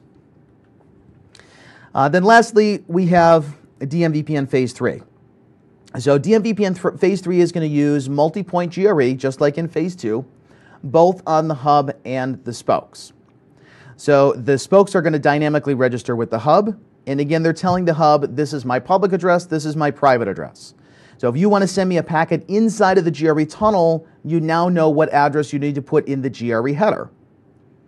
Now, the main difference we'll see between Phase 2 and Phase 3 is that there is a redirection that happens in NHRP, which is going to help to scale the network greatly. So it's a very minor change that they made in a nuance of the design, but the end result of Phase 3, when we're looking at this from a routing point of view, is that spoke-to-spoke tunnels will be supported on demand, but now summarization and default routing from the hub is supported. So this is a huge advantage from the routing point of view, and it greatly simplifies the design, where if you're using EIGRP, you could just say do a summary route for /0 to all of the spokes, and then they will be able to dynamically do the spoke-to-spoke resolution. They'll figure out based on NHRP where does the traffic actually need to go to, but it's going to scale the control plane greatly. So instead of the spokes having to have all of the detailed routes about all of the rest of the spokes, they'll only have the specific routes for the actual destinations that they're trying to reach. So we'll see that when we actually implement this, there's a new type of route that gets installed into the IP routing table, which is an NHRP route.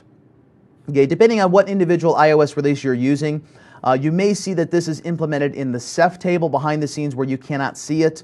In the newer versions that we're using, there's an actual route installed in the routing table, so you can specifically see what the end result is of Phase 3 versus Phase 1 and Phase 2. But this means that a couple other key things with Phase 3. One is that we don't need to change that we can change the next hop of the route that's being advertised from the hub back down to the spokes.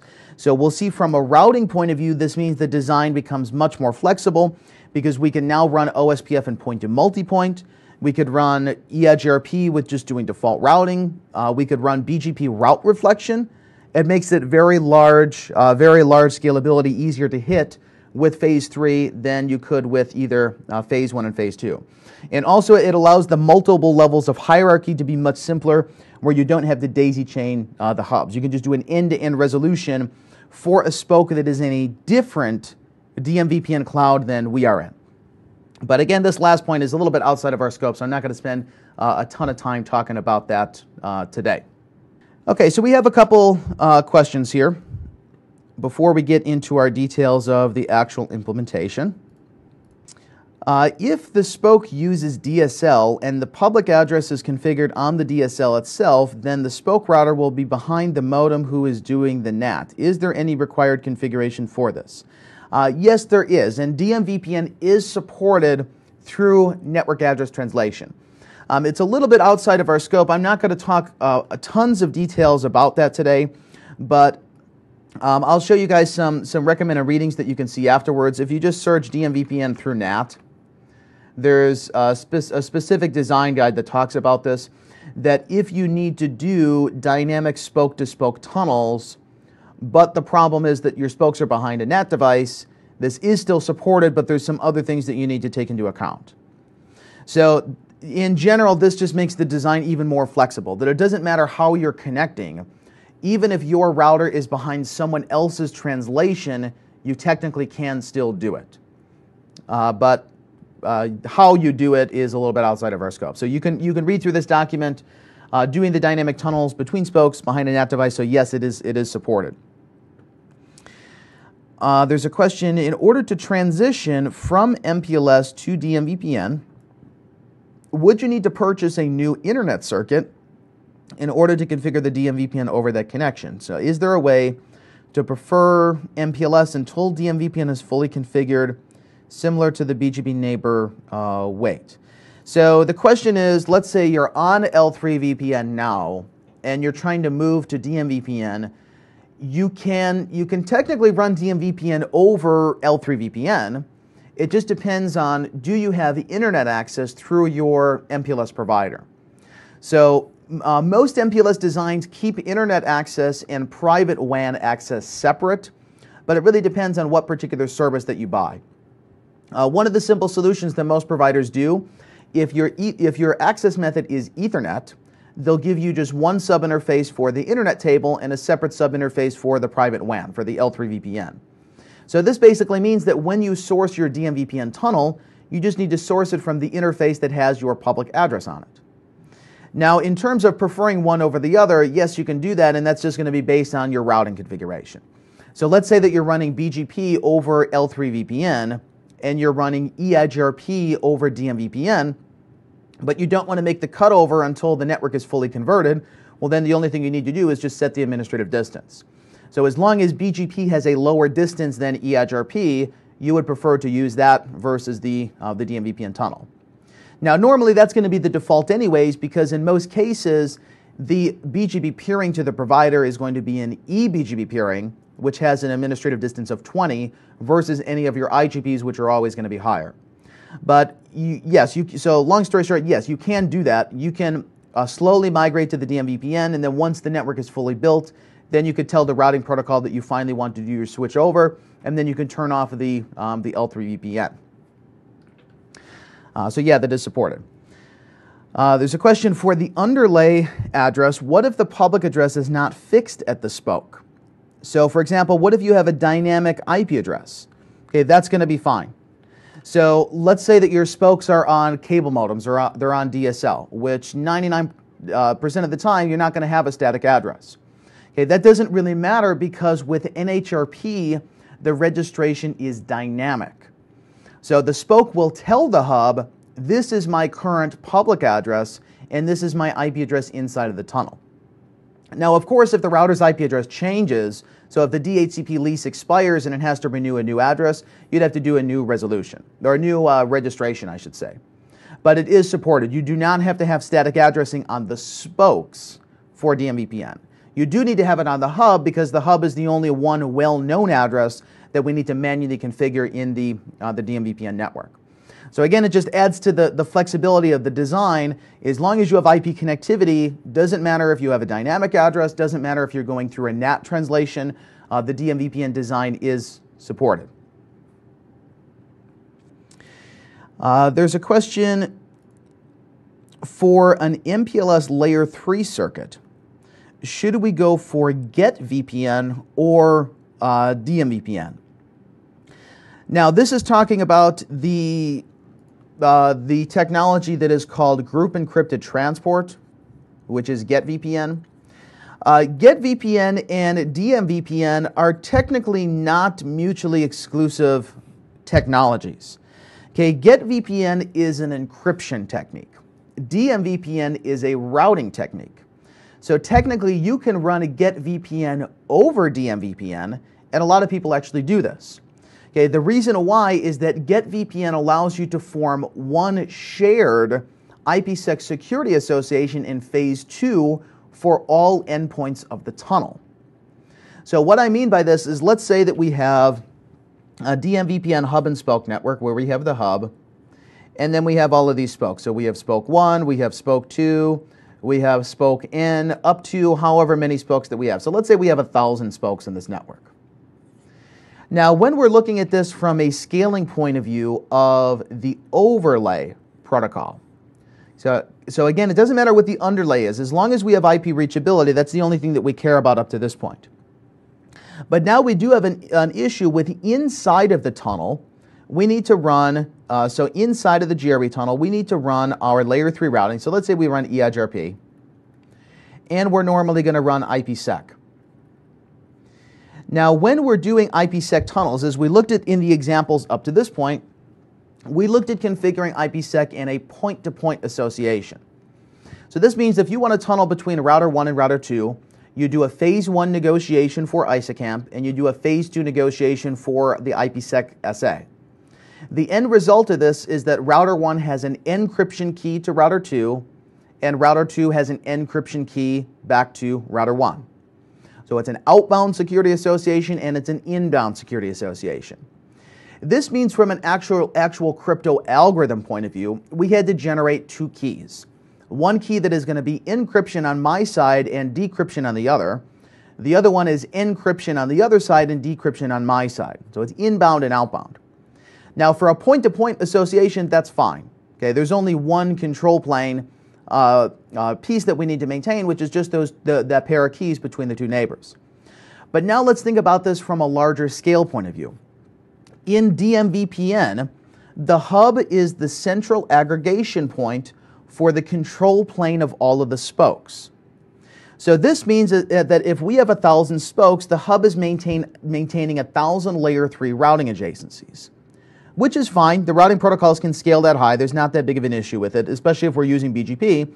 But then we get to an issue with the crypto scaling, that if we have 1,000 spokes, we would have 1,000 point-to-point IPsec security associations, which means we need to generate 1,000 encryption keys and 1,000 decryption keys. And that's very CPU intensive for the hub to do. So this is one of the big scaling factors, is not what is the overall throughput of the box.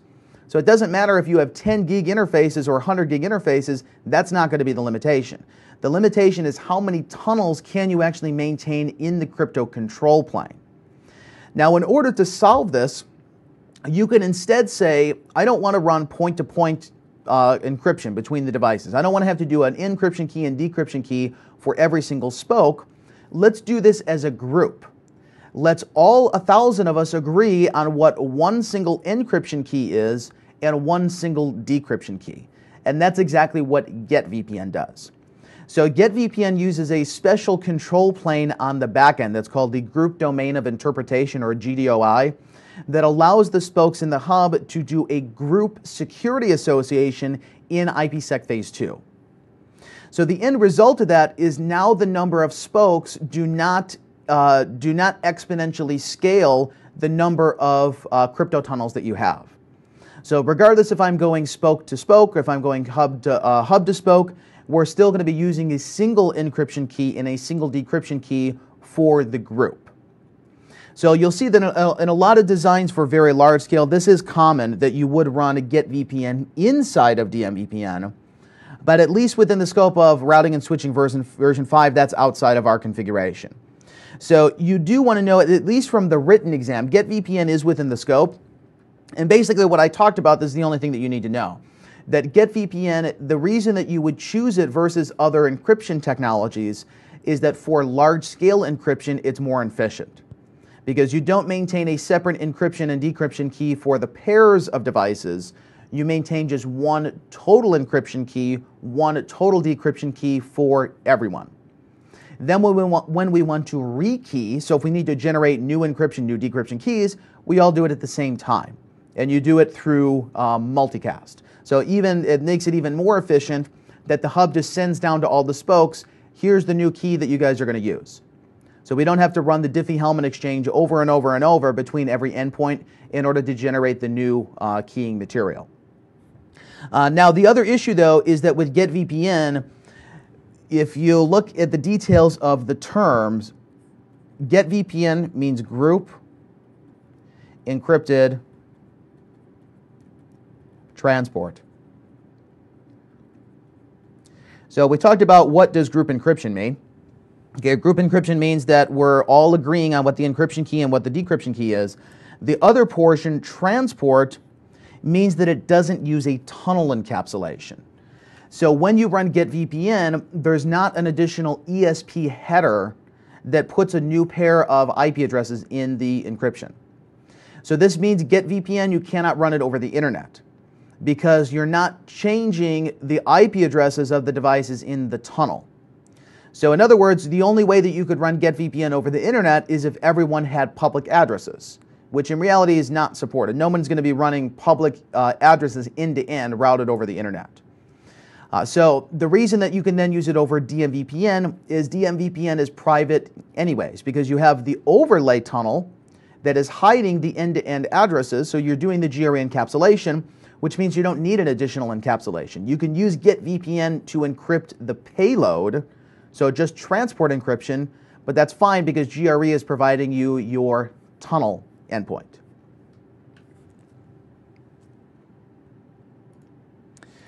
There's a couple other questions here. Can I have a firewall in between the DMVPN tunnel between the hub and the spokes? Yes, you can. You just need to make sure that you allow the IPsec control plane between them. So specifically, that would be UDP port 500 for phase 1 ISACAMP, and it's going to be IP protocol number 51, which is ESP for the actual data plane. So like if you go through an ASA firewall, that's fine. ASA supports inspection of IPsec. So the phase 1 ISACAMP is UDP. So UDP is natively inspected by any firewall to begin with. Phase 2 is not supported by all of them, but ASA does. So as long as it's behind the ASA where the traffic originates from, so if your spoke is initiating the IPsec tunnel, then it's fine. It will automatically be able to support the inbound and outbound flows for the actual IPsec traffic. There's another question. Within the RNS lab exam, how much do you think we need to focus on IPsec? Not a lot, really. You know, there's not a ton of scope for IPsec, but the configuration is really straightforward for DMVPN versus other types of IPsec. So up to this point, we did talk about doing point-to-point tunnels, how phase 1 works, how phase 2 works. That stuff is still going to carry over to DMVPN, but we'll see that the configuration is going to be standard on all of them. You could basically go to the documentation, take their example, change it around, and just paste it on all the routers. The big thing really with DMVPN we'll see is the routing design. So if I run OSPF over DMVPN, how do I need to do that, and what is the end effect going to be? Okay, the crypto config is really straightforward, we'll see.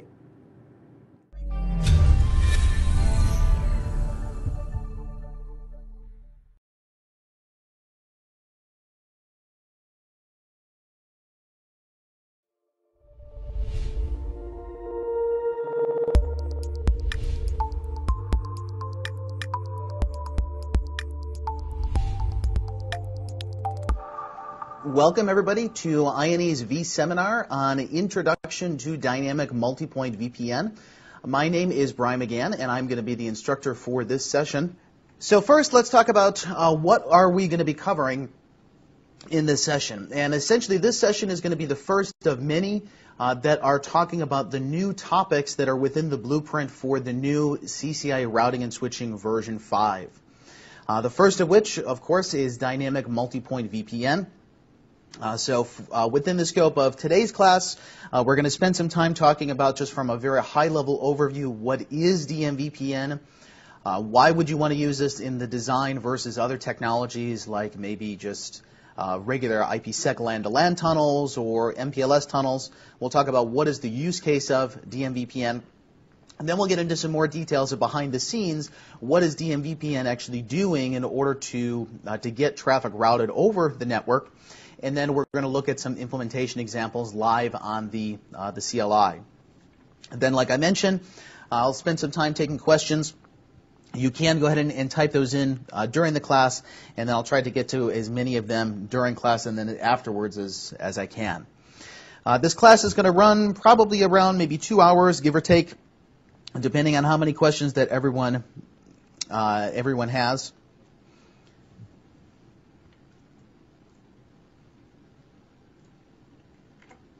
So without further ado, let's go ahead and get started. So first off, as I mentioned, I wanted to talk about just what is DMVPN. For those of you that have never used it in production before, or have just heard the term but not really known what are the details of what this is used for. But from a very high-level overview, essentially what DMVPN is a point-to-multipoint overlay VPN tunnel. Now, this term overlay tunnel essentially means that it's some type of VPN solution or some type of tunnel solution that is riding on top of another underlying technology.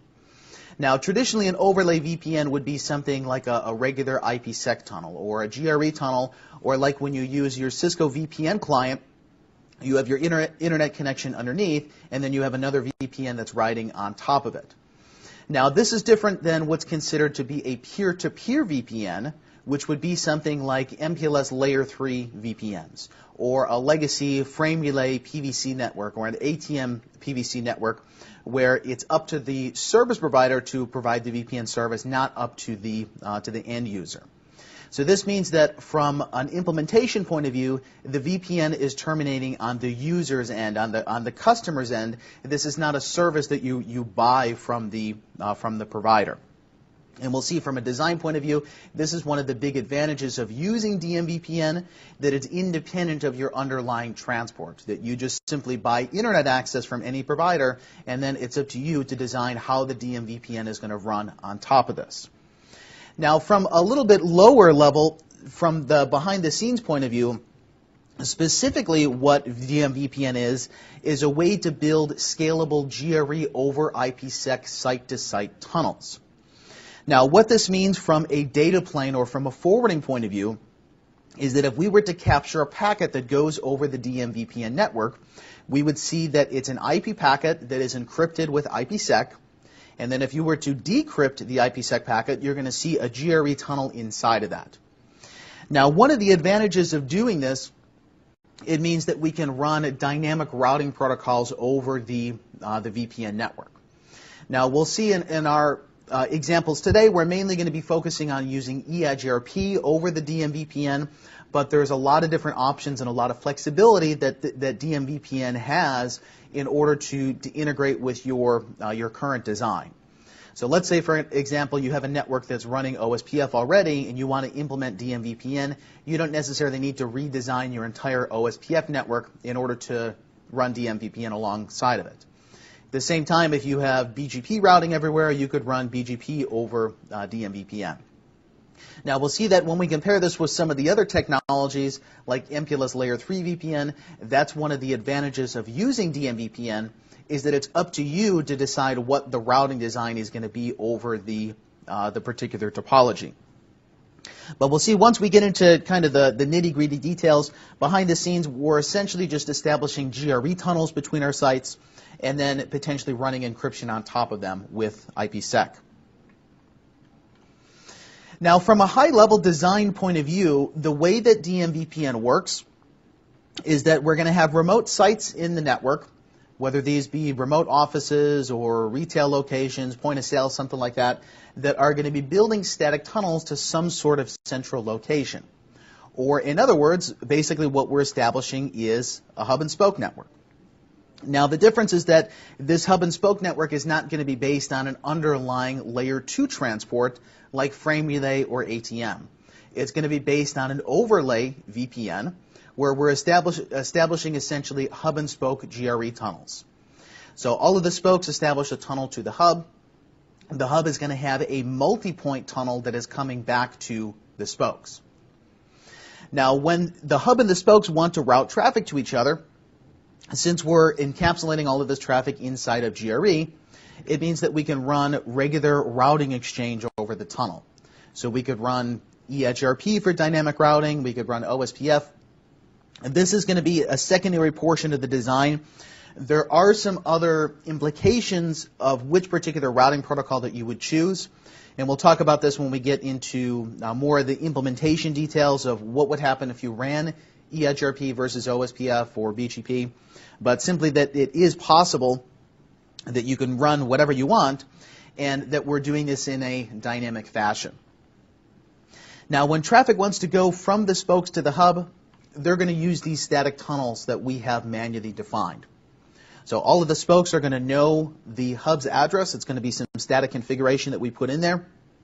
So it's the same as establishing a normal point-to-point GRE tunnel. Now, one of the main differences in this design is that with DMVPN, when we want to send traffic between the spokes, these are going to be routed over new tunnels that are established on demand. And that's what makes this a dynamic technology, is that we don't need to manually provision a full mesh of static GRE tunnels or a full mesh of static IPsec tunnels in order to get any-to-any connectivity. Now, if you're familiar with DMVPN, you know that this isn't necessarily true in all cases with the spoke-to-spoke tunnels. There's different designs that we can get into with DMVPN that they call the different phases, where we have DMVPN phase 1, 2, and 3. We'll talk about that a little bit later once we get into some more details of the implementation. But you can have these on-demand tunnels depending on the underlying design and depending on the underlying routing protocol. But the main difference is that you do not need to statically provision them.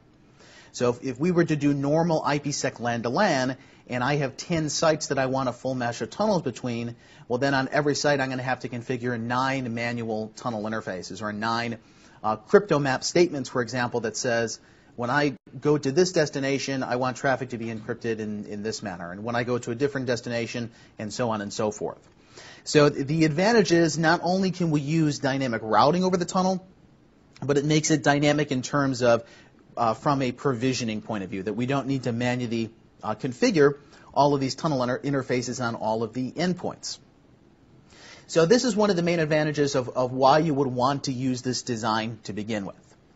Okay, first off, we'll see that from a configuration point of view, it's a pretty simple config that DMVPN uses as opposed to some other technologies like MPLS Layer 3 VPN or MPLS Layer 2 VPN. So the spokes of the network, they're essentially going to use just a standard template of config, where the only thing that's going to change is pretty much what is the source of their tunnel. Like what's the interface that they use to route out to the internet, or what's the IP address that they use to route out to the internet. The other thing that is key is that provisioning of new sites is really, really straightforward with DMVPN. That when we want to add new spokes to the network, we don't have to reconfigure the hub, and we do not have to reconfigure any of the other spokes. Now, if we were using regular IPsec and we had manual tunnels provisioned everywhere, then if I have those 10 sites and I want to add number 11, I'm going to have to go to all 10 of those other sites and then add new statements to my crypto maps and to my access lists. So comparing the previous static config or doing static GRE tunnels, this is one of the main advantages, that the configuration is really simple and it's easy to manage because provisioning is very, very straightforward. Now, the other thing that's key is that DMVPN supports multiple transport protocols inside of the tunnel. Since we're using a generic routing encapsulation or a GRE tunnel, it means that we could transport not only IP version 4, but also IP version 6, both unicast and multicast traffic, which means, therefore, we can also do dynamic routing. And this was one of the original limitations of doing LAN-to-LAN IPsec, is that it did not support the forwarding of multicast, which means that we couldn't use EdgeRP, or we couldn't use OSPF on top of it, because those protocols use multicast in the control plane in order to establish their routing adjacencies and then ultimately to exchange routes with each other. But in our case, since we have a GRB tunnel inside of IPsec, we can run IGP on top of that, or we can run BGP on top of that. Okay, it also means that we can natively support multicast data forwarding, like we could run PIM inside of DMVPN and then do actual like multicast video support over the network. Now, the other big advantage of using DMVPN is that it's independent of the transport. As long as you have any type of internet connectivity, whether it be Metro Ethernet or legacy T1, DS3 links, as long as the sites have IP connectivity to each other, then they can participate in the same DMVPN. Now, this also means that we also support an arbitrary number of ISPs. So from a redundancy design point of view and from a load balancing point of view, you can have your spokes that have multiple exit points out to the internet, where we could have ISP A as our primary, ISP B as our backup, and then dynamically choose which endpoint we're going to use based on our underlying routing behind the scenes. Okay, also, which is another key point here, is that in relatively newer iOS versions and the implementation of DMVPN, it does support going through network address translation. So this means that if you have someone at their home office that's using DSL and they're getting a DHCP address from their provider and going through a network address translation, they can still participate in the DMVPN network. Okay, the other key point is that the encryption for DMVPN is scalable. And the main reason why is that the spoke-to-spoke tunnels, they're only formed as they are needed.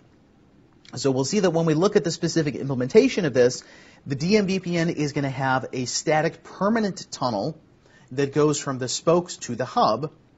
But when the spokes want to exchange traffic, they're going to do this on demand. So it's like the spokes are basically dialing each other up and saying, hey, I want to form a new IPsec tunnel. These are the parameters that we want to use for encryption, and then we can run GRE on top of that. This is one of the other reasons that it's considered dynamic. Now, for even higher scalability, we can also use another encryption technique that is called GET VPN, or group encrypted transport, and this is supported on top of DMVPN for even higher scalability. So in very, very large DMVPN networks, where we're talking thousands or potentially tens of thousands of devices on the network, we can use this group encrypted transport, which means that we don't have to have a one-to-one basis for our IPsec tunnels. So these two technologies, DMVPN and GetVPN, they're mutually exclusive. One is not necessarily a replacement for the other. They can run at the same time. DMVPN we'll see as more of a routing technique, where GetVPN, we'll talk about that in later upcoming sessions, is more of a scalability technique for how many devices want to participate in the encryption in the network.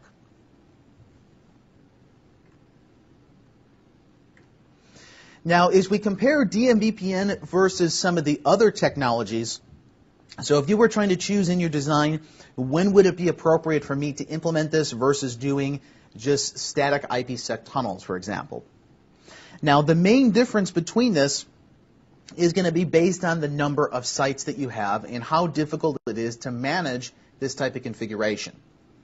Now, static IPsec is great if you have just a handful of sites that you're trying to connect, but the problem is, as you start to scale those number of endpoints, a manual IPsec configuration becomes a little bit more difficult to manage, because we need to manually specify what's the source of the tunnel, what's the destination, what's the type of traffic, the interesting traffic that needs to go inside of the tunnel. So like I mentioned before, if we have 10 sites that are connected with static IPsec and we want to add an 11th site, it means we're going to have to go back and reconfigure all of the other endpoints. Now, DMVPN, we'll see, is going to fix this problem because it has a very simple standard template of config that does not change regardless of how many endpoints that you want to add onto the network. So from a management point of view, DMVPN is going to be a lot more scalable than static IPsec. So like I mentioned, static IPsec, the problem is going to be if we add new sites, we're going to have a lot of reconfiguration. Now, in previous implementations of IPsec up until fairly recently, likewise, it also did not support dynamic routing or multicast. So if you had some type of design where you wanted to run OSPF between your sites, then the previous solution for this was to configure a point-to-point GRE tunnel, run OSPF inside of the GRE tunnel, and then put the GRE tunnel inside of an IPsec tunnel. Now, that's essentially what we are going to be doing here with DMVPN, but the difference is that we're doing it in a dynamic manner for the spoke-to-spoke tunnels. And we'll see that the way that we need to do this, or what allows us to do this, is the introduction of a new control plane protocol that is known as the Next Hop Resolution Protocol, or NHRP. So as compared to IPsec, static IPsec, they're basically doing the same thing at the end of the day, but static IPsec is a little bit more difficult to manage or to scale from a management point of view as opposed to a control plane point of view. They're basically the same from a control plane point of view.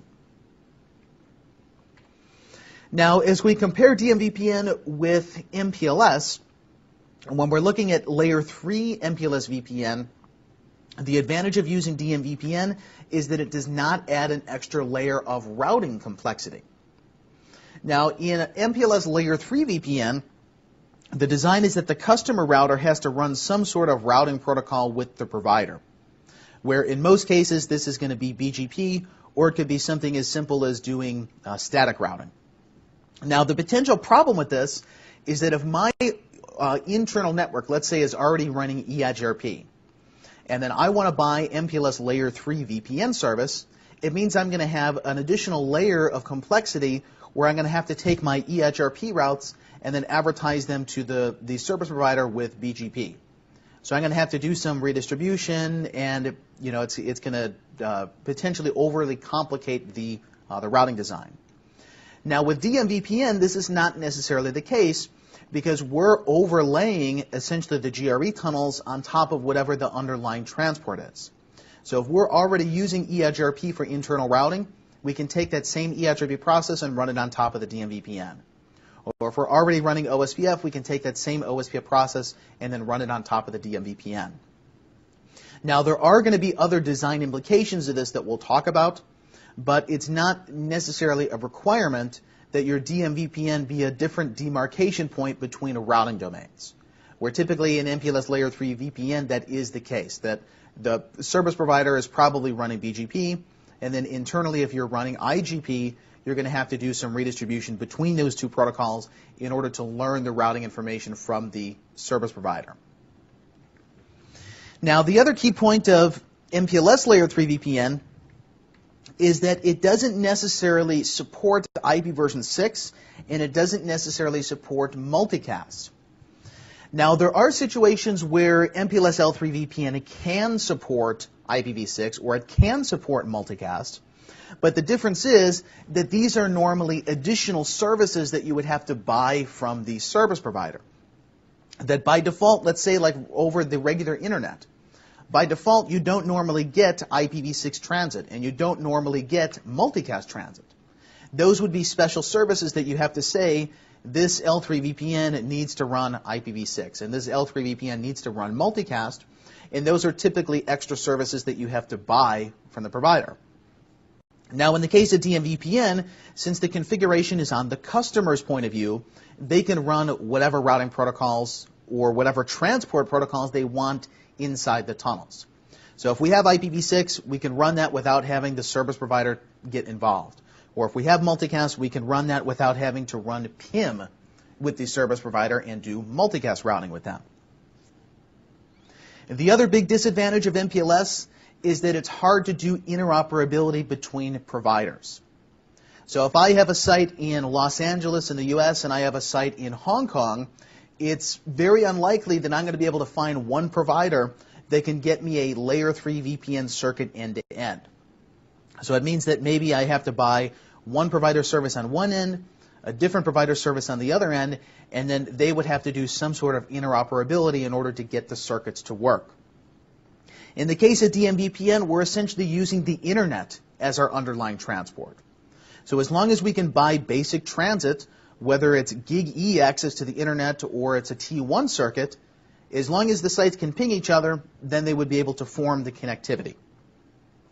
So in L3 VPN, typically you would normally want to buy the service from one provider on all sites, which means that it might potentially limit what the physical reach of the network is without having to do this inter-provider support.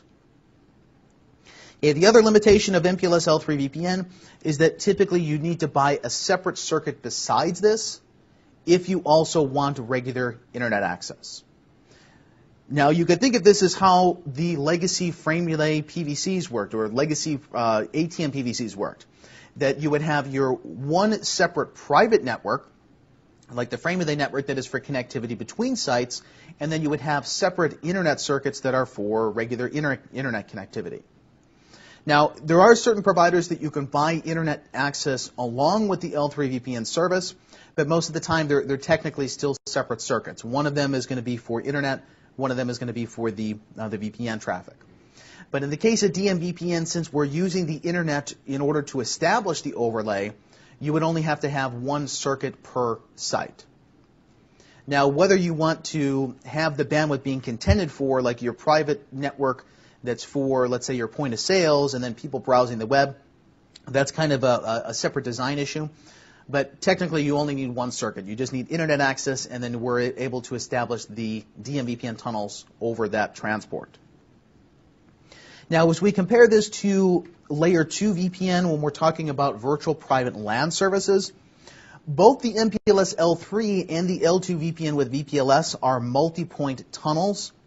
So like DMVPN, all three of these would allow us to have any-to-any connectivity. But the disadvantage of using VPLS is that it limits what our connectivity options are. So this is going to be for Ethernet and typically Metro Ethernet only for VPLS, where if we were to use DMVPN, we can use any transport, doesn't matter. So you can have some people working at their home offices with DSL, and you could have someone that's going over a 4G wireless connection. Okay, but in the case of VPLS, it's an Ethernet only solution because it's virtual private LAN services, where we're basically emulating an Ethernet LAN over the MPLS network. Now, just like L3 VPN, one of the other problems is inter-provider connectivity. So if I have, like I mentioned before, one site in Los Angeles, another one in Hong Kong, and I want them on the same VPLS network, it's very difficult to accomplish because the providers have to agree with each other in order to do this private VPN exchange. Okay, then likewise, like Layer 3 VPN, you're then going to need separate circuits for internet access. So the VPLS would be for your private LAN, and then you would need a separate circuit for your regular internet routing.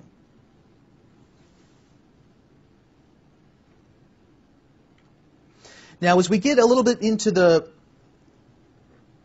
more details behind the scenes as to what's going on with DMVPN, we can break the network down, or the DMVPN operation down into two major components. The first of which is how traffic is going to be routed over the VPN tunnels. And this is going to be done with two main protocols that are going to be multi-point GRE, or MGRE, and then the next hop resolution protocol, or NHRP. The second major component is going to be our traffic encryption. That is going to be done with IPsec. Now, technically, DMVPN can be used without IPsec.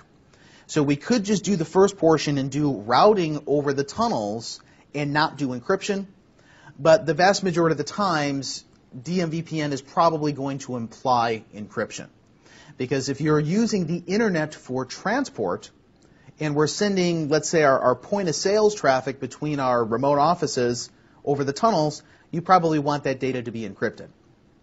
So you can use IPsec with DMVPN. Most of the time it is used, but it's technically not a requirement. Now, in our particular case today, when we look at the implementation, we're first going to look at just the first component of the traffic routing and talk about how the underlying global routing protocol works, how the overlay protocol works, and then how the next hop resolution protocol, the NHRP, is going to do an interaction between the two of them in order to get our any-to-any connectivity or our dynamic multi-point connectivity. Then once we have all of our routing connectivity established, we'll come back and add the encryption on top of it with IPsec, but we'll see that it's kind of a secondary feature of the design where it's not necessarily required if you don't want to do encryption. Now, for the first portion of the traffic routing, we're first going to look at how do we get the traffic from the hub to the spokes and from the spokes back to the hub. Now, the way that we do this is that there's going to be two major components for this.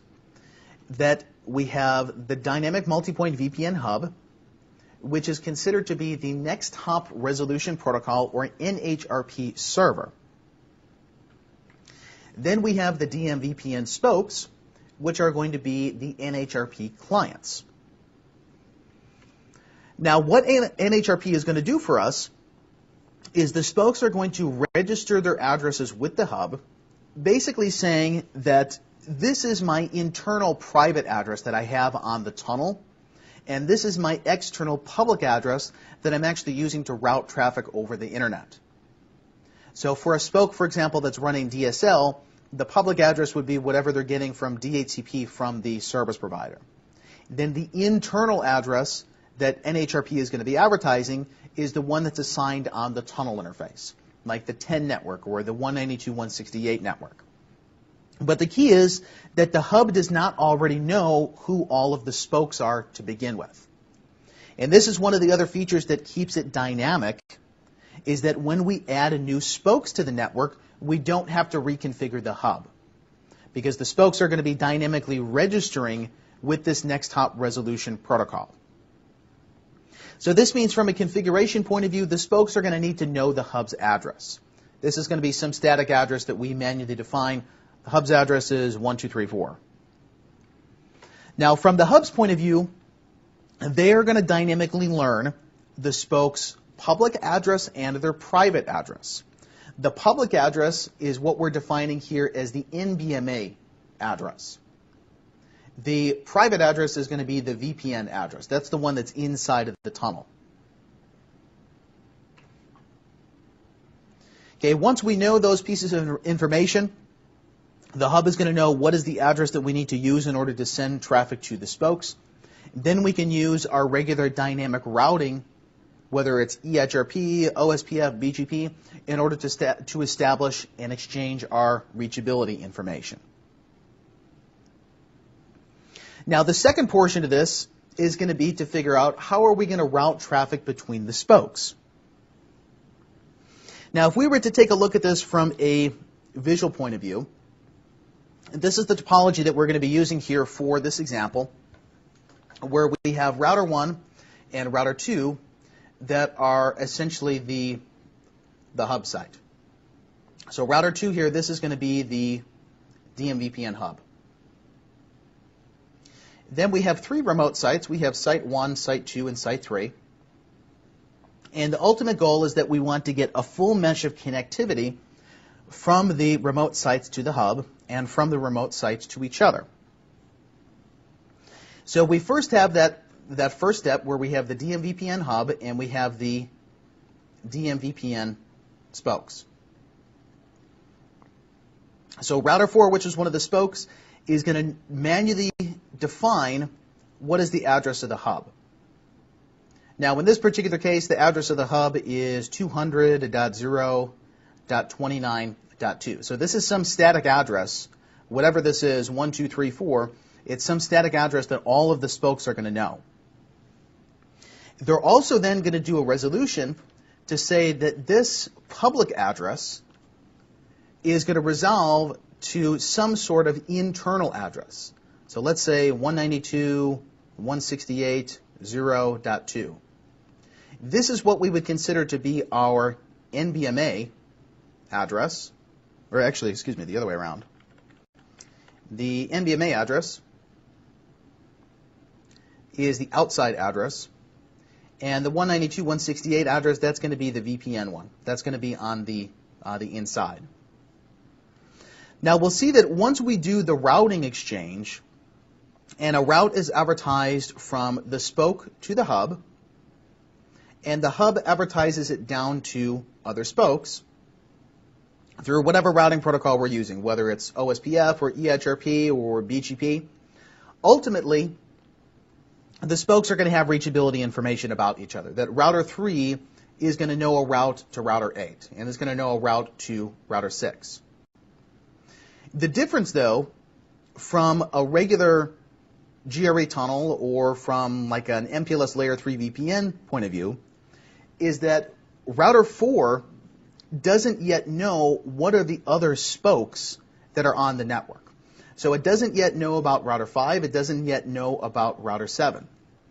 The only thing that it knows is what are the final destinations that are internal to the network. So it knows about router 6 and router 8 through whatever the overlay protocol is that we're running inside of the tunnel. Like let's say we're running EHRP here. So router 3 sends in 2, which is the hub. The hub sends it back down to the other spokes. It sends it to 5 and it sends it to 7. Now we want to actually exchange traffic between the spokes.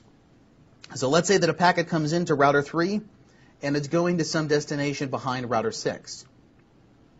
Now there's essentially two different ways that we could potentially send the traffic.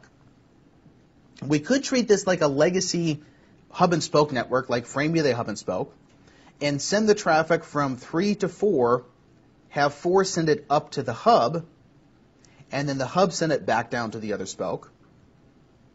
Or we could get 4 to send it directly to the other spoke. Okay, this spoke to spoke traffic, this is what is considered DMVPN phase 2 or phase 3. And these are the ideal designs, either phase 2 or phase 3. When traffic goes up to the hub and then it is routed from the hub back down to the other spokes, this is what's considered phase 1, the original implementation of this. But as you can imagine, this is not going to be a scalable solution because all of the traffic is going to have to be aggregated on one box to route down to the rest of the network. So we want to be able to do this dynamic spoke-to-spoke establishment of the tunnels. And this is going to be the next portion of the next hop resolution protocol. So somehow, we don't need to worry about it now, but we'll see it in the implementation details. Somehow these spokes know routing information to each other. It could be through static routes, it could be through IGP, it could be through BGP. But the key is that we're learning these routes somehow via the tunnel that goes to the hub. The difference is that the next hop of the route is going to be the remote spoke's address. So what is going to happen now is that the remote sites, they're going to have to do a resolution to figure out what is the mapping between the internal address, which is the VPN address, to the actual public address, which is our NBMA address. This is the reason that we'll see that DMVPN behaves very similar to a legacy frame relay hub and spoke network or a legacy ATM hub and spoke network, that the hub of the network is used to host the control plane for the routing advertisements. Then the actual data forwarding can go from the spoke to the hub and then back down, or it can form the dynamic on-demand tunnel spoke to spoke. But the key is that all of that routing information, all of the control plane is still going to be hosted by the hub. Now we'll see specifically the way that we do this, do that resolution is by using the NHRP protocol. NHRP is basically the equivalent of frame relay inverse ARP or ATM inverse ARP. Or you could think of it as a static frame relay mapping statement, where we're trying to do a resolution between these two addresses. So what is the public address that you actually route traffic to the internet with, and then how does that map to the internal address that is assigned on the tunnel? Now again, the advantage of doing it this way is that the spokes don't need to know about each other's addresses until someone actually wants to send traffic to them. And this is what's keeping it dynamic, that we don't need manual tunnels to be provisioned between the spokes. It's going to use this NHRP in order to do these dynamic requests. So once the spoke-to-spoke tunnel is formed, the hub is only going to be used for the control plane routing exchange. It's not going to be used for the actual data flow unless you are using that DMVPN phase 1, which is the legacy implementation. Okay, most of the time you don't do spoke to hub, hub back down to spoke. Normally you want some sort of spoke-to-spoke traffic. But it really depends on the design.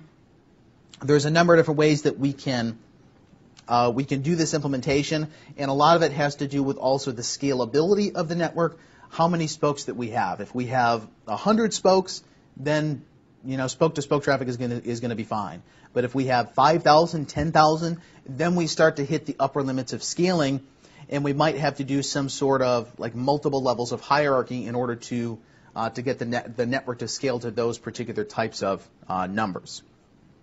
So it is possible that you have multiple NHRP servers. It is possible that you have multiple levels of DMVPN, multiple levels of tunnels in order to get connectivity.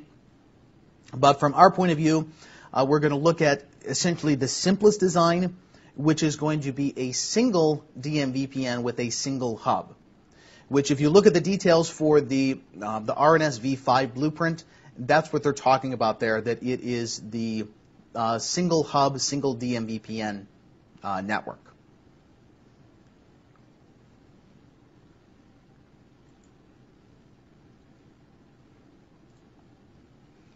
Okay, so let's jump on the command line now and look at the current design and the current connectivity, and then we're going to look at building the DMVPN configuration. So the first thing before going on to the DMVPN config, I need to make sure that I have basic connectivity over the public network. Now the way that I have the network configured is that over the public network we're using BGP for routing. So this would be like our routing over the internet. And then internal to the sites we're using EHRP for our IGP connectivity. So the internal sites, they're using private addressing. They're using 192.168 addresses. And then we have the public network that's using some public routable addresses, the 200s in this case.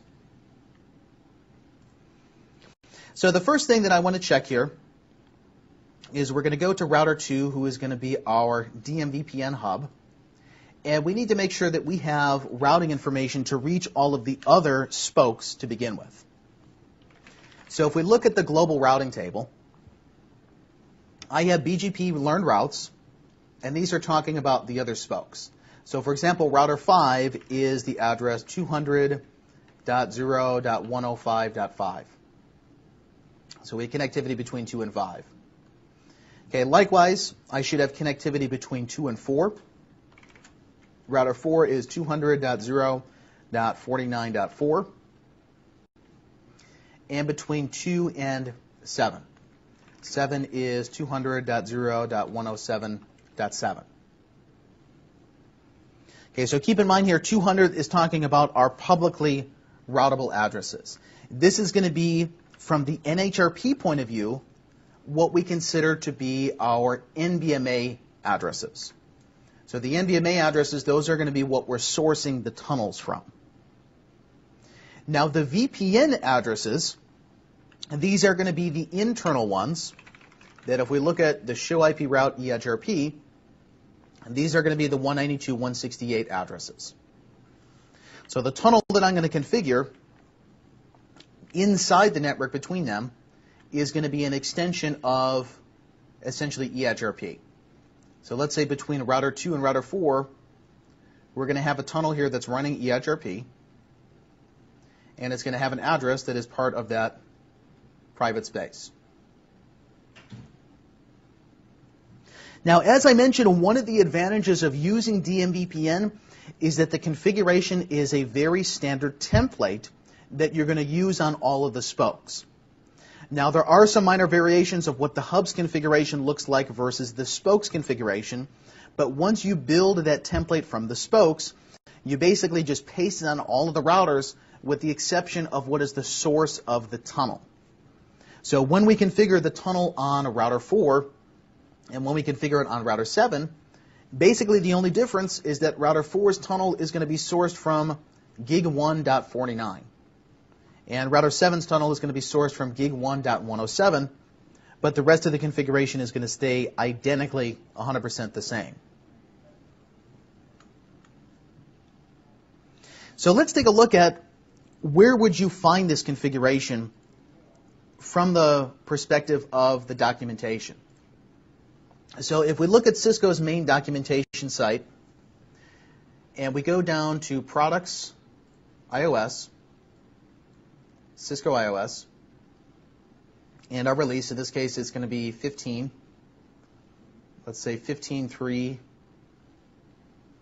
configuration guides. This is going to be documented under security and VPN and under secure connectivity. So secure connectivity, just like the other IPsec technologies, and then dynamic multipoint VPN. Now from here, the basic configuration is going to be under this second document that is just titled Dynamic Multipoint VPN. Okay, the rest of this is going to be newer enhancements to it. Within the scope of the routing and switching exam, I doubt that you're going to need to know these details. Okay, it's mainly going to be just the very basic implementation that's defined here.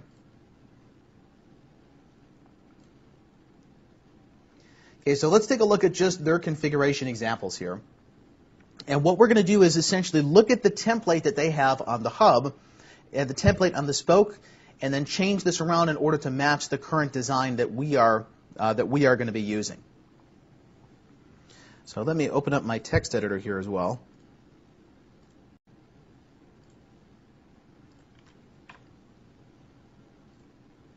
And we're going to take this config for the hub.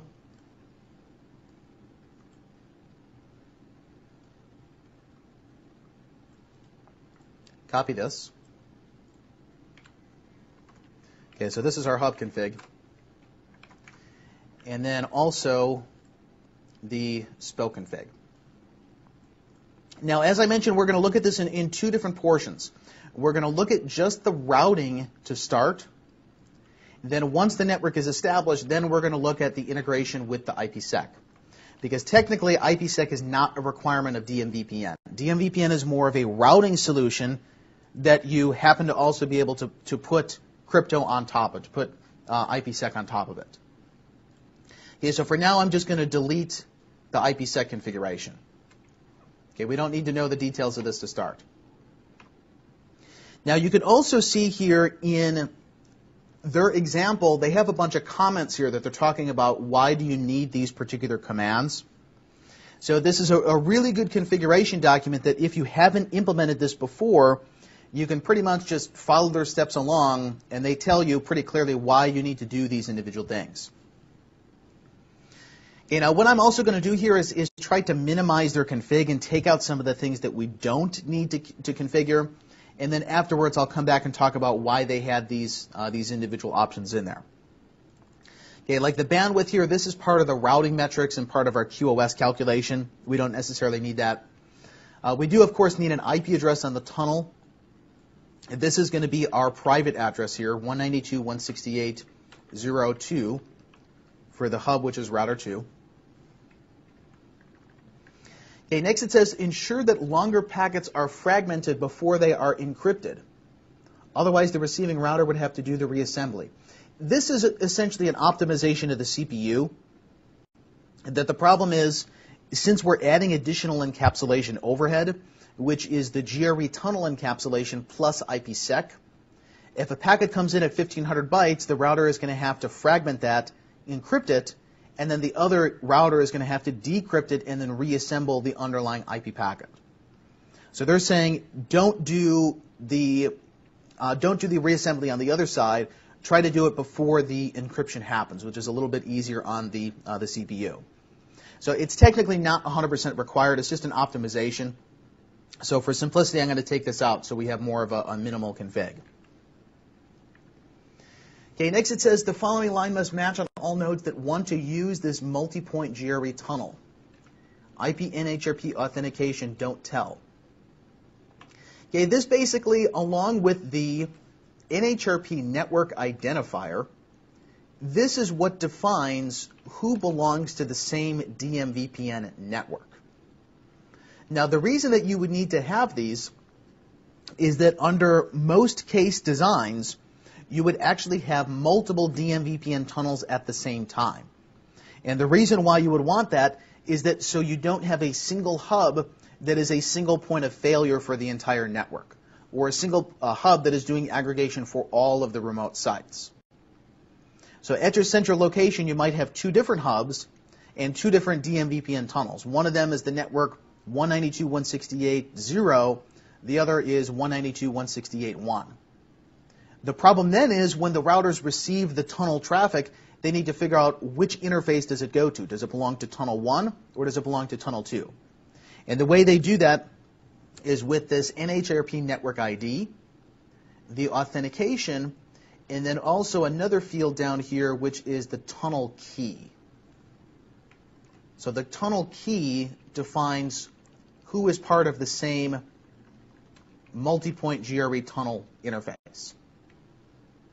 Okay, so the hub and its associated spokes, basically all three of these parameters need to match. Okay, it says note that the next line is required only on the hub map multicast dynamic. This is required, but I'm going to come back to in a couple minutes to talk about what exactly that does. The next one, the timers, we don't necessarily need to change. The routing protocols, we don't necessarily need to change. I'm going to leave that alone for right now. The next one says IPTCP adjusts the maximum segment size. This is another optimization of fragmentation. That what this is trying to do is to offload fragmentation onto the end hosts as opposed to the routers.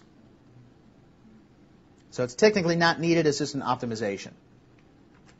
Okay, the delay, this is going to be for our routing metrics, so not necessarily required. Next it says set the IPsec peer address to the Ethernet public address. Okay, this is just what is the source address of our tunnel. Now in our case on router 2, the source address is going to be gig1.29. Okay, the next line is definitely key because the default tunnel mode is GRE point-to-point, where there is a single source and a single destination, and we're specifying both the source and the destination. Now we'll see one of the key differences from an implementation point of view here is that with DMVPN we know what is the sender's address, but we don't yet know what is the destination address of the tunnel until we use NHRP to do that resolution for us. So again, you could think of this like how Frame Relay uses inverse ARP or uses its static mappings to figure out what's the resolution between a Frame Relay DELC, a Frame Relay PVC, and an IP address. We're basically doing the same thing here with MGRE, where we're doing a resolution between the public address, which is the NBMA address, and then the internal VPN address, which is the one we have actually configured on the tunnel like this. Okay, so we specify the tunnel source, but we don't specify the destination. Okay, then we have the IPsec configuration. That's going to come later. Okay, so this is essentially pretty much our minimal config. We could technically take the authentication off. That's not 100% required. As long as these two parameters match, that's going to make them part of the same tunnel, and that it is a GRE multi-point tunnel. Okay, so you can see the configuration is pretty straightforward from the hub's point of view. Now from the spokes point of view, we have our IPsec config. Again, we're going to come back to that later. We have the bandwidth that is related to the routing metrics, which is the same as the delay. So basically what they're trying to do here is to make the the DMVPN tunnel less preferred from an EdgeRP metric point of view. So they're increasing the delay and they're decreasing the mammoth value. Okay, again, the MTU and the TCP MSS adjustment, those are optimizations of fragmentation. So they're not required, but normally you want them. Okay, we don't necessarily need the authentication. We don't need the timers. And we don't need the crypto config, the IPsec profile. Okay, what we really need is to make sure that the network ID and the tunnel key is the same. So these are arbitrary numbers as long as they match between the hub and the spokes. Tunnel key. Now we have basically the static mappings from the spoke to the hub. Now their example here is a little bit confusing because they're using private addressing both for the internal address of the tunnel and for the external address that is publicly routable. But if you look at from their example, the 10 network versus the 172 network, the 10 network here, this is the private address. This one here is the public address. So in our particular case, on router 2, when we look at the show IP interface brief, we see this is our public address that we're using to route to the external network. This is the one that goes as here and here. The next hop server mapping is going to be the hub's private address. So like I mentioned, what we're essentially doing here is the equivalent of a frame relay mapping statement. We're saying this internal address actually resolves to this publicly routable address. So on the tunnel, if I wanted to send a packet to 192.168.02, what I have to do is encapsulate it inside of GRE and put the address 200.0.29.2 as the actual destination of the packet. Okay, then we have the actual address of the tunnel. So this is going to be on the spoke. Let's say we start with router 4, 192.168.04.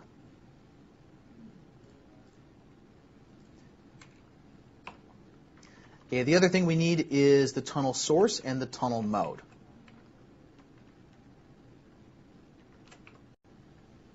The tunnel source in our case, which is on router 4, is going to be gig1.49.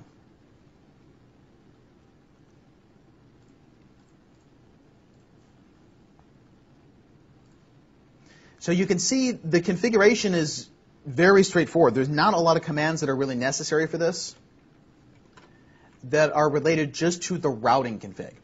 So again here, we're not yet talking about the IPsec. We're talking about just getting the basic GRE tunnel established from the spoke to the hub. Now when we apply this configuration on the other spokes, which in this case are router 5 and router 7, the only thing that we're going to need to change here is what their IP address is. And this is one of the main advantages of using DMVPN, is that it's very easy to script the deployment of this or to automate the deployment of this because we only need to change what is the source of the tunnel on the spokes, and they already know by this manual mapping what is the association of the next hop server to public mapping. So everyone is agreeing that router 2 is the hub for this particular network.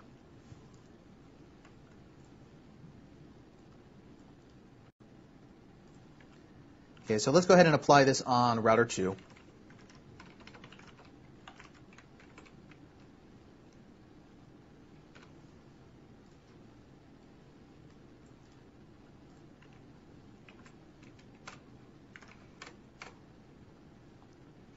And additionally, if we look at our routing configuration, let's say show run section router, we have EdgeRP running for the internal network, And eIGRP is enabled on every interface that starts with 192.168. So since 192.168 is on the tunnel, if we show IP eIGRP interfaces, eIGRP is also enabled on the tunnel now. Okay, but it's assumed that we're doing some sort of dynamic routing on the tunnel. Okay, let's do the same thing on router 4 now.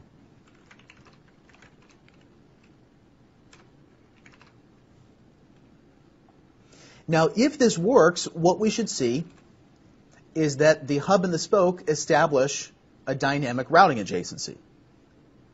So we see router 4, it says I have an adjacency with the neighbor 192.168.0.2. If we look at the show IP eIGRP neighbors, we can see over our tunnel interface, we have the adjacency with the hub. Now, if we take this template of config that we have, and we're now going to change it for the other spokes, again, the only thing that we need to change is what is the source of the tunnel. So on router 5, we're going to say the tunnel source is gig 1.105, and its address is 192.168.0.5.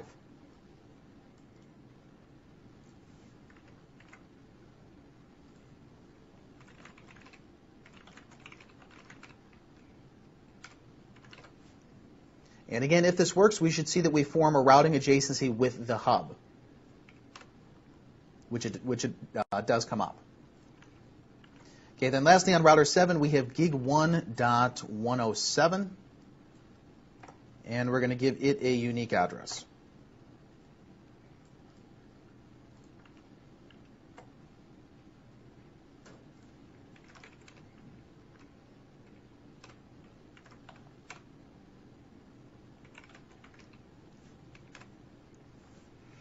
Now, if we take a look at the hub on router 2 and show IP eIGRP neighbors, we see that on the tunnel interface, we know about 3 different neighbors, router 4, router 5, and router 7, which are the remote spokes.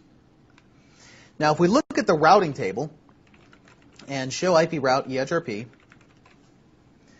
we see that out the tunnel, we're learning their remote private networks, where in this particular case, if we look at the rest of the routers, they're all advertising a loopback address, like router 6 is advertising 192.168.6.6.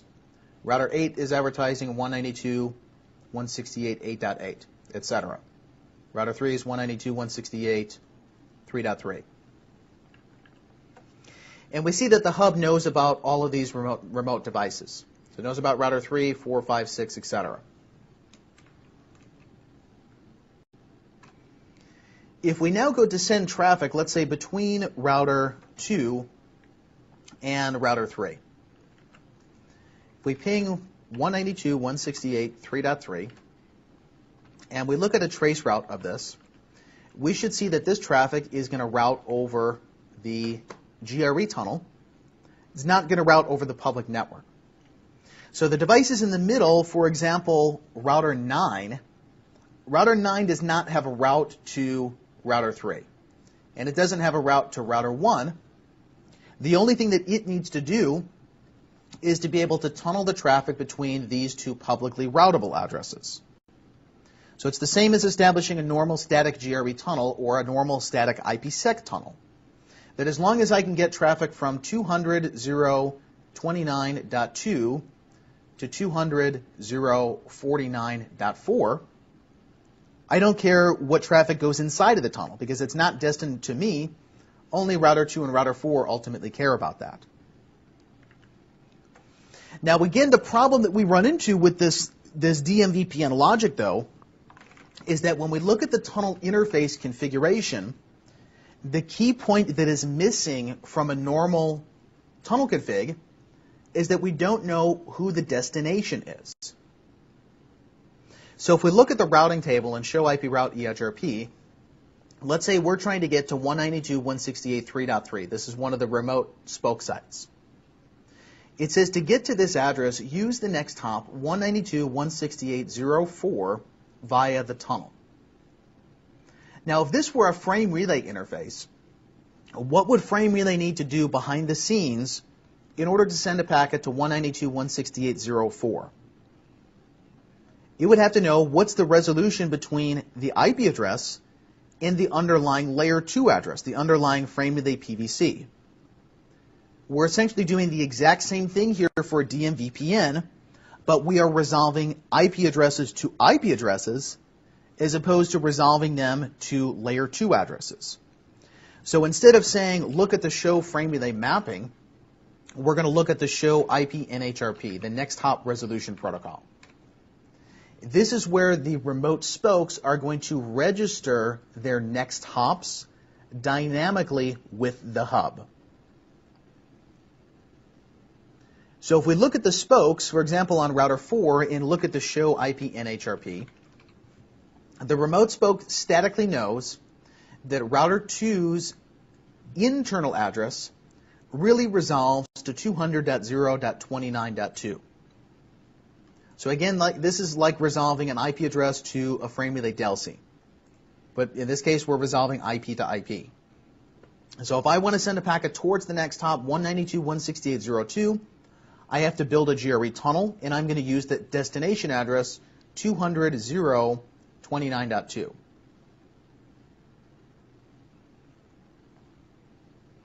Okay, next let's look at reachability between the other spokes. So if we were to say, let's send a packet towards router 7's loopback. Now internally the router is going to say, in order to get to this destination, this recurses to the tunnel. So we're going to use the tunnel as our outgoing interface with the next hop of 192.168.0.7. We would then look at the show IP NHRP and look at the mapping for the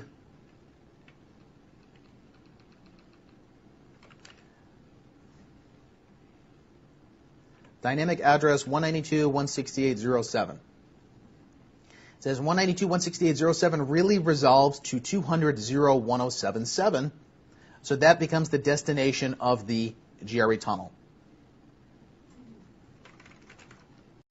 And again, what this is solving is that we don't yet know what the tunnel destination is. So normally we say tunnel source is gig1.29, tunnel destination is 200.0.1077. But in this case, we have this additional dynamic protocol that's allowing us to have essentially multiple tunnels that are represented by the same single interface. So this means that from a configuration point of view, when we add new spokes, we don't have to add new tunnel interfaces. The only thing the spoke needs to do is dynamically register with the NHRP protocol, and we could dynamically do that mapping on the back end.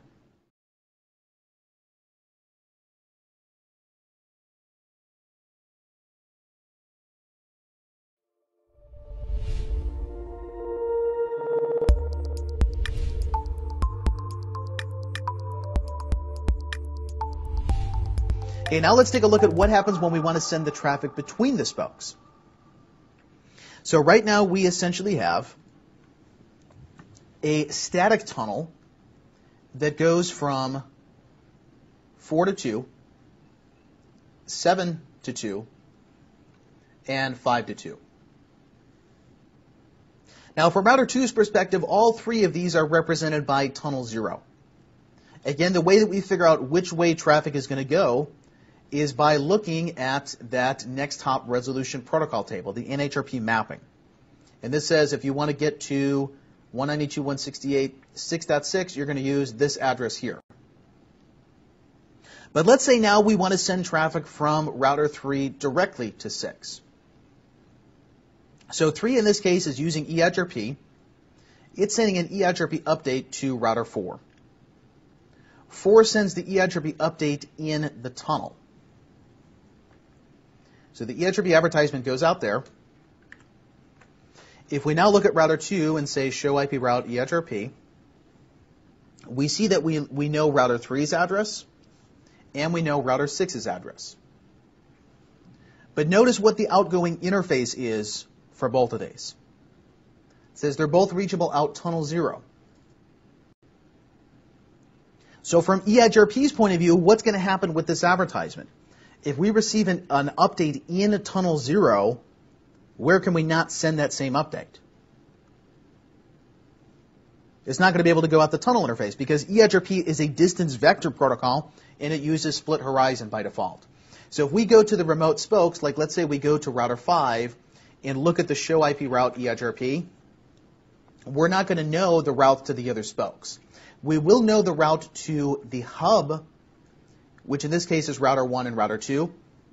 But this is the reason why in their example, if we go back to the hub config, that's why they're turning split horizon off for EIGRP. So if we were using OSPF for routing, or if we were using a BGP, or we were using static routing, we wouldn't have this problem because they don't use split horizon. But we need to make sure that the hub is advertising those routes back to the other spokes. And the reason why this is a key point is that when we go to the control plane and on the spokes versus the hub, look at the show IP EIGRP neighbors. Show IP EIGRP neighbors. The routing adjacency is happening between which devices here? From the hub down to the spokes, and from the spokes only back to the hub. So the key point being is that the spokes do not establish a routing adjacency with each other. So they don't directly exchange routes, they have to exchange them through the hub. Which in this case, since we're running EIGRP, just means that we need to go to the tunnel interface and say, turn split horizon off for EIGRP process 100. So now if we go back to router 5 and look at the show IP route EIGRP, we have the routes to the other sites.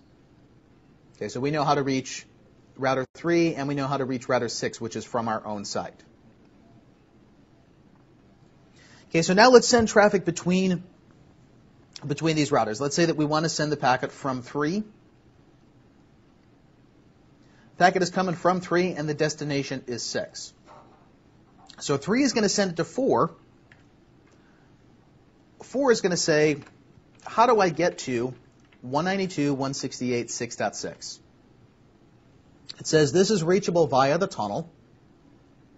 The next hop is 192.168.02. We know that 192.168.02 is directly connected,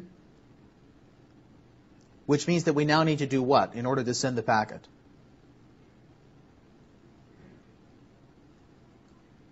We need to do our resolution from the NVMe address to the VPN address. So we look at the NHRP, figure out what's the entry for this address, and it says use 200.0.29.2. So in order to get to this destination, it means that the traffic is really going towards router 2. So on router 3, let's go ahead and send the packets. If we ping 192.168.6.6, and we do a trace route,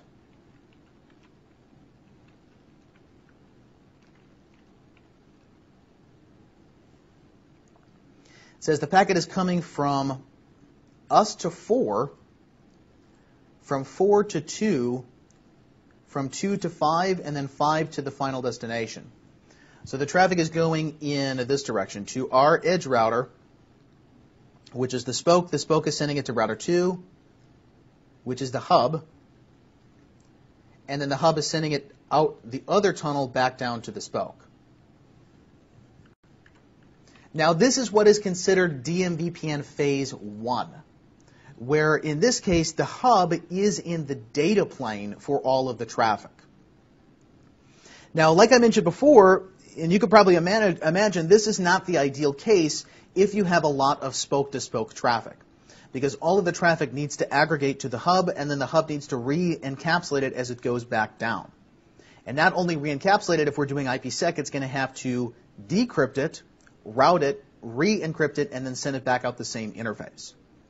So in most cases, you don't want it to do this. You want it to be dynamic spoke-to-spoke routing, which is going to be either accomplished with DMVPN phase 2 or DMVPN phase 3. Now, without getting into too much of the details of the differences between them, since we're just looking at the basic operation here, if we wanted to implement DMVPN phase 2, that's what this command here does for EIGRP. That it says when you send an update from router 4 to 2, so the update comes from 3 to 4, 4 sends the EIGRP update to 2. When 2 is advertising this back out the same interface, because remember we have no split horizon here, router 2 is setting the next hop to itself. It's saying use the address .2 in order to get to that destination. So now router 5 says when I do the resolution for the MBMA address, NHRP points me that direction. What we actually needed to do is to point in this direction. We want the next hop to be router 4, not router 2. And we can see that if we look at router 5's routing table and show IP route EIGRP, notice that the next hop of all of these EIGRP routes is the hub, because it is modifying this attribute as it is sending the update back out that same interface. So we're going to go to the tunnel here and say no IP next hop self for EIGRP process 100.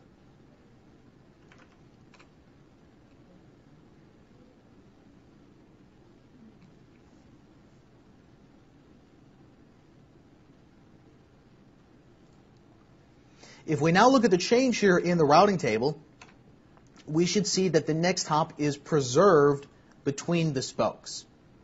So in order to get to router 3, it says use router 4, not router 2. Now the difference between this means that we're now also going to need to have an NHRP resolution. Just like in your legacy frame relay network, if we were to have the routing protocol, let's say we're using OSPF, and we set the hub as the OSPF designated router, it means that on the spokes they would need to have frame relay mappings for each other in order to resolve the next hops that are advertised onto the emulated LAN. That's essentially the exact same thing we're doing here, except we're doing it with an NHRP mapping as opposed to a frame relay mapping. So what this now means is that when router 5 says, how do I get to 192.168.3.3, it says the next hop is 192.168.0.4. This next hop is reachable via the tunnel as directly connected, which means I need to figure out what is their public address. So if we show IP NHRP for 192.168.0.4, we don't yet have that resolution. And this is now what is considered the on-demand spoke-to-spoke tunnel. That if we go to router 3 and send a packet to router 6, we can see that there's a delay in the trace route as they do the resolution between them. And on router 5, if we now look at the show IP NHRP, we now have a dynamic mapping that says to get to this to get to this private address, the VPN address, use the NBMA address of router 4. Now the reason that this is able to be resolved is that on the hub, when we show IP NHRP, the hub already knows about all of the spokes because they have uniquely registered their next hops. So the key now with this, which is considered DMVPN phase 2, is that the hub is not in the data plane. The hub is only in the control plane. So it's used to exchange our EIGRP updates. It's used to exchange the NHRP resolution, but it's not used for the actual traffic forwarding.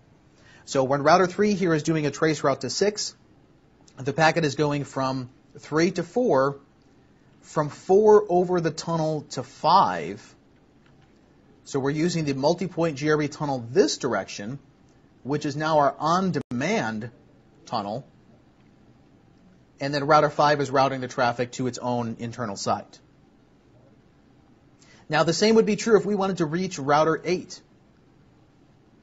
So router 4, if we look at the show IP NHRP for 192.168.0.7, which is this spoke here, we don't yet know that the public address 200.0.1077 actually resolves to 192.168.0.7.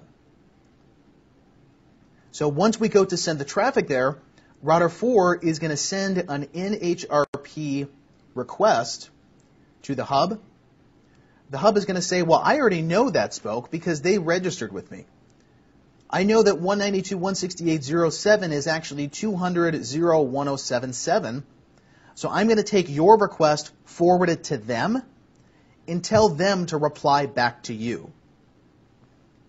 So if we were to look at router 7 and look at the debug IP NHRP, or actually debug just NHRP, and the same thing on the hub, debug NHRP,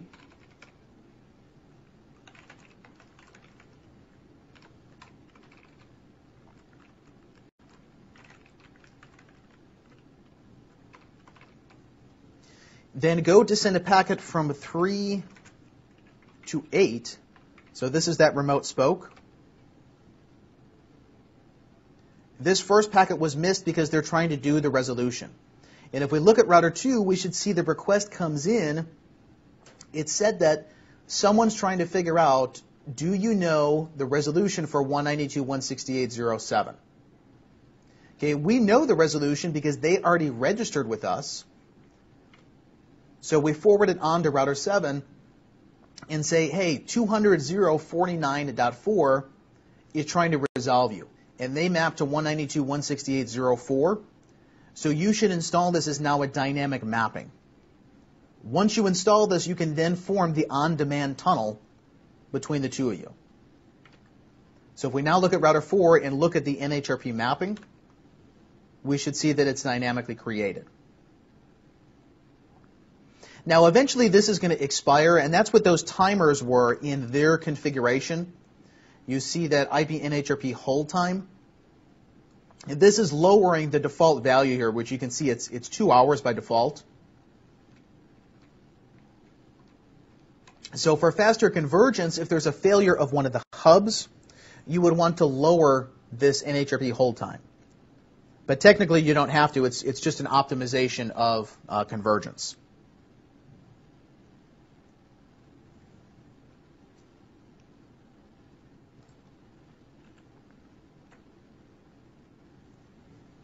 But again, when we look at this configuration, it's very straightforward and it's a very simple template that you would be able to apply onto the rest of the spokes. The only two things, again, that we're changing here are what is their VPN address and what is the source of their tunnel.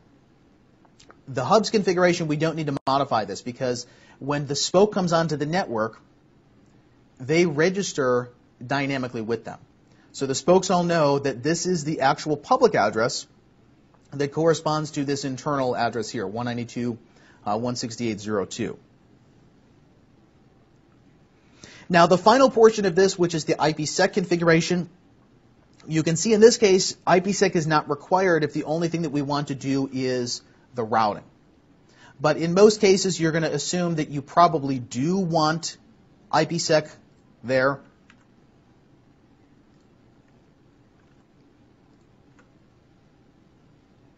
Because the multi-point GRE and the next hop resolution protocol, the only thing that they're doing is just the tunnel establishment. They're doing basically the routing, but they're not doing the encryption. So this means that in our particular network design here, if we were to go to router 10 and do a packet capture, so let's say we redirect these packets to like Wireshark on router 10, we would see that the packets going from 3 to 6 would be in clear text. We would see them as our GRE, which is IP protocol number 47. So typically in most applications you want to add IPsec on top of this if you want to do encryption, but it's not required just from the routing design point of view. Now normally the way that you do this between two routers is you configure a crypto map that defines what is going to be the the destination of the tunnel that you're trying to reach, and what is going to be the traffic that you want to put inside of the tunnel, your interesting traffic. But the problem is, in the case of DMVPN, if we need to manually define who the IPsec peers are, this defeats the purpose of the scalability. It defeats the purpose of it being dynamic to begin with. So there's a simple solution to this, which is known as an IPsec crypto profile. Now, the difference between a crypto map and a crypto profile is essentially that when you route traffic out an interface, the crypto profile just says, how am I going to either authenticate or encrypt the traffic? So if we look at their configuration here, their configuration example, the crypto config is made up of essentially 4 different steps here. Okay, and this is going to be the same on the hub and all of the spokes.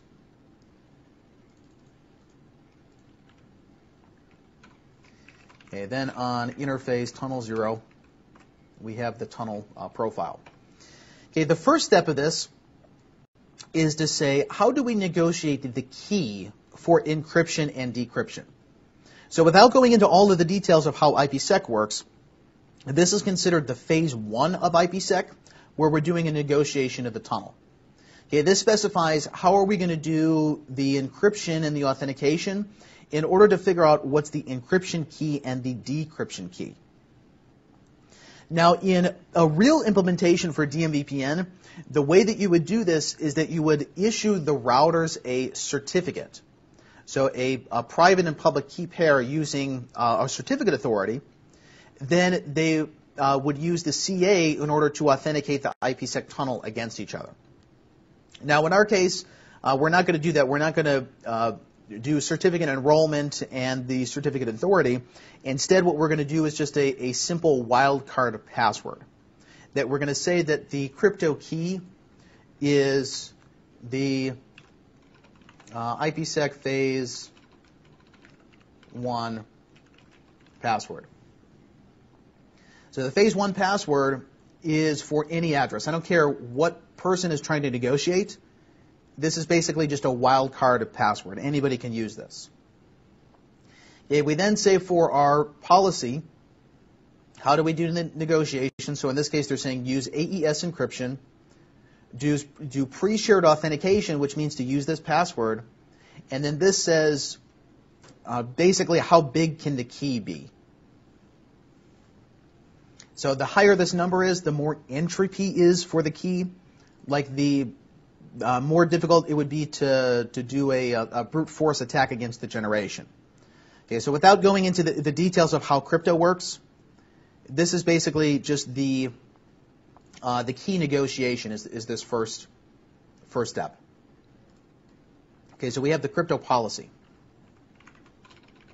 or the ICAM policy, I should say. Okay, next we're going to say, what do we actually do with the traffic when we want to do the encryption? So this is going to be our, we'll say that this is, we'll say that the transform set is AES SHA. Basically what this does is to specify when you do encryption, what's the algorithm you're going to use. And in this case, we're saying use ESP AES for encryption and then do a SHA hash in order to authenticate the packet. Okay, this then goes into the crypto profile.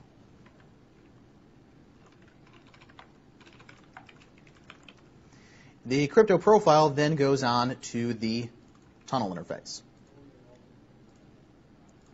So essentially, this is one of the most basic possible crypto configs that you could have. You're saying have all the routers do this standard negotiation, and from this, they're going to come up with an encryption and decryption key that they're going to use for AES.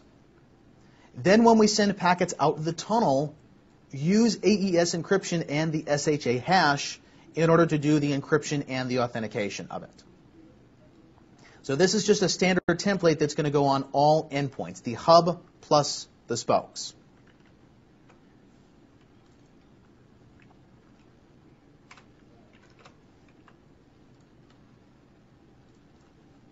So on all of the spokes, router 4, 5, and 7.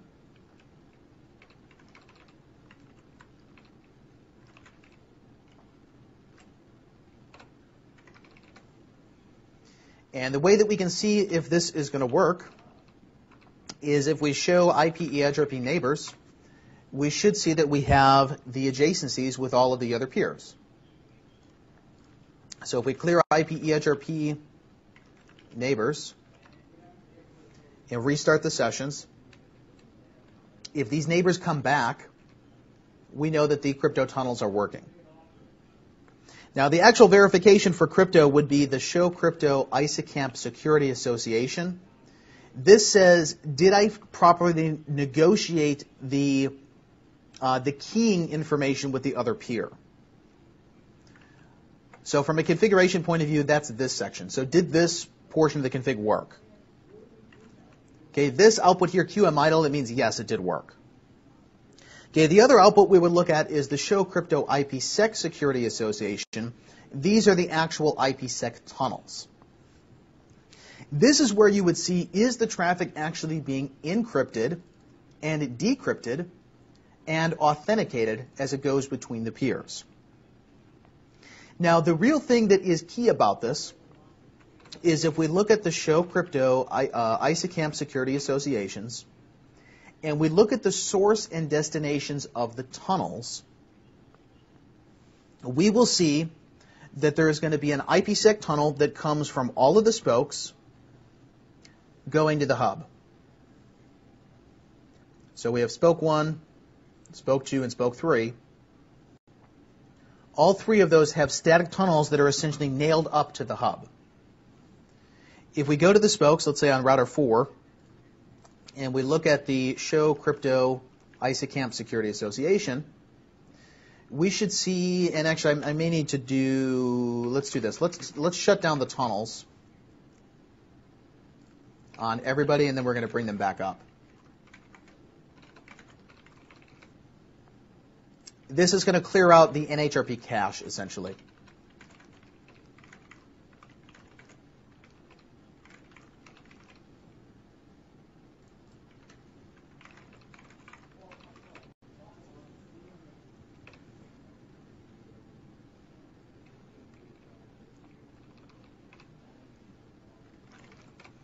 Okay, so now on the hub, I'm going to bring up the tunnel,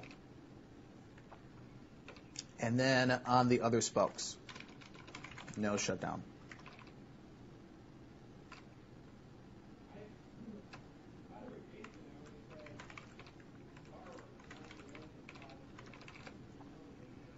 Okay, so if we look at router 2,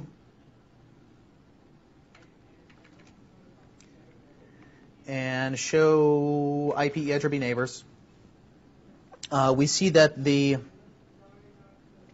3 spokes are now adjacent with EIGRP again.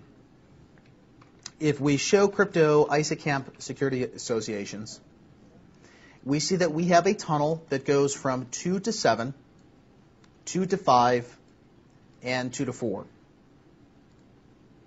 Okay, you can also see these. There's some other DMVPN show commands.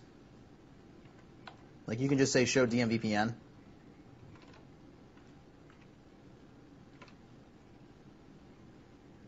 And show DMVPN detail.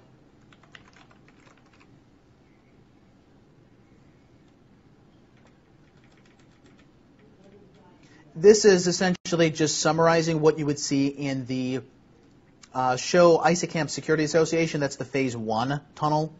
And then the Show IPsec SA, which is the Phase 2 tunnel. Okay, but the key being, when we look at the Show Crypto ISACAMP Security Association, the hub has a tunnel that goes down to all of the spokes. On the spokes, if we look at the same thing and Show Crypto ISACAMP Security Association, we have a tunnel that goes just to the hub, not to the other spokes. Now, the reason being is that we have not yet had anyone that actually wants to send the traffic on demand between the spokes. So we have EIGRP running from router 4 to router 2. On router 4, if we look at its tunnel interface config, and we look at the show run interface tunnel 0. We have an NHRP statement that says if I send multicast packets out the interface, change the unicast destination to 200.0.29.2. Now, what would this be similar to in the world of frame relay or in the world of ATM? This is like adding the broadcast keyword onto the end of a frame relay mapping statement or onto the end of an ATM mapping statement. We're essentially doing a replicated unicast for what normally would be a multicast packet that goes out the tunnel. So essentially it's saying if I have an EHRP packet that goes to the tunnel, encapsulated in GRE, put the outside address as 200.0.29.2. So that hello is constantly going out the tunnel to router 2.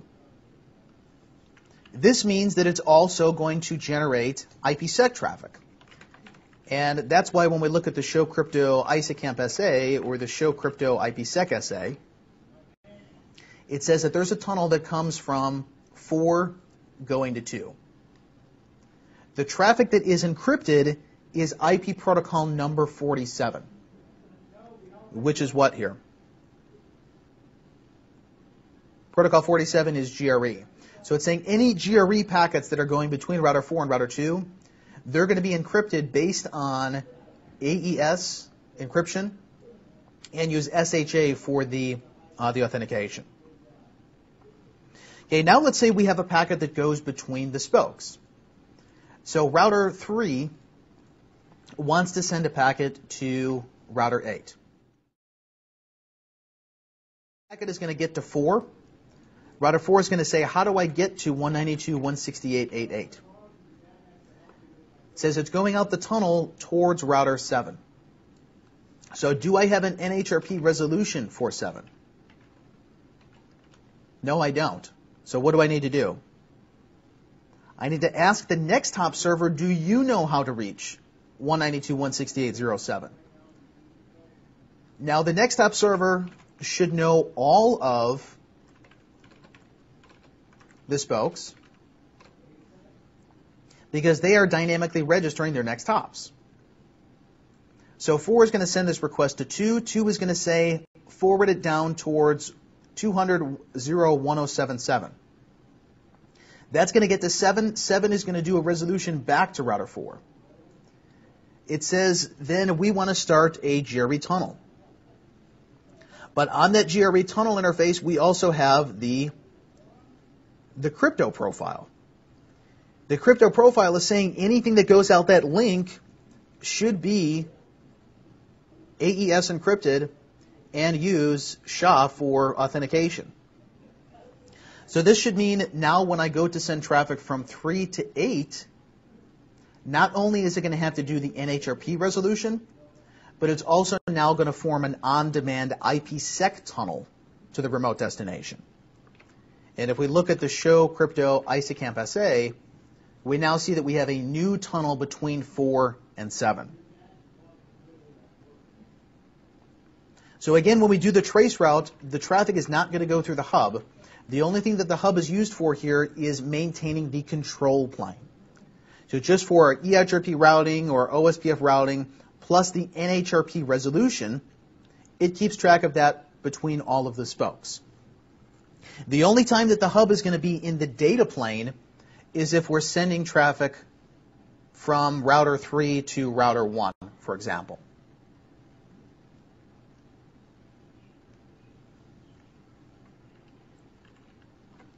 But again, this configuration here for the IPsec, this is secondary. You technically don't have to do this.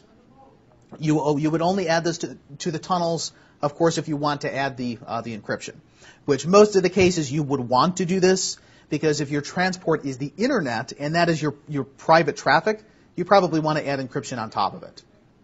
But if you have some sort of other private transport, like you could run DMVPN over MPLS Layer 3 VPN if you wanted to, or over Layer 2 VPN. It might not really make sense to do that, but technically you can. The other reason why you may not want to do encryption is for scalability. that depending on how many spokes there are, and depending on how much spoke-to-spoke traffic there's going to be, you would have a lot of these IPsec tunnels that would be forming between them. Normally when you get to that point and you hit IPsec as a scaling limitation, that's when you would want to run get VPN, group encrypted transport, on top of DMVPN. And the reason why you would do that is basically the encryption and decryption key right now is happening each time there is a new spoke-to-spoke tunnel that is being formed.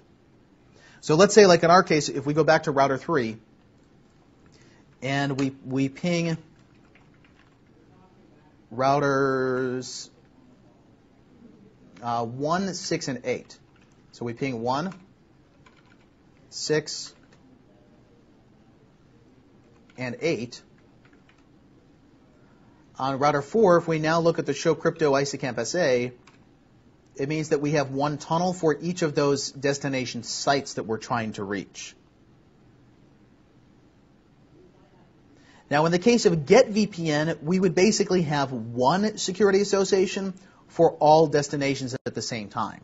The easiest way to explain it is basically when router 4 does encryption, let's say it uses the password X for its encryption, the other remote sites, they all know that this is the decryption key.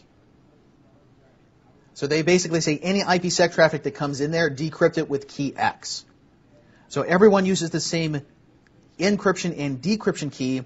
That's why it's called group encrypted transport, because it's basically a group password that everyone is using, except instead of a separate encryption and decryption key on a per tunnel basis.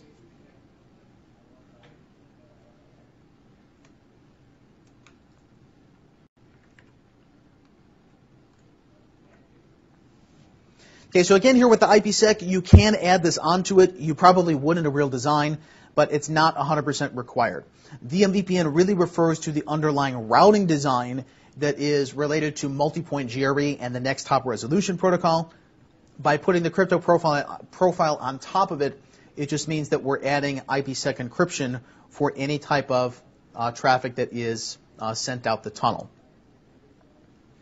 Now, without going too far into the rest of the designs, because there's a lot of other things that you can do with DMVPN, it becomes more complicated depending on the overlay routing protocol that you're using, whether you're using OSPF or you're using EHRP or BGP. I did want to point everyone to some resources that you can look through for some further information. Now, ultimately, when DMVPN is added to the Advanced Technologies class for the RNS v5 updates, I am going to be going into more detail of what would happen when you run OSPF over DMVPN versus BGP versus EHRP versus on-demand routing. Technically, you could use CDP for your routing information if you wanted to. There are other things that play into the design with that, limitations of using one versus the other.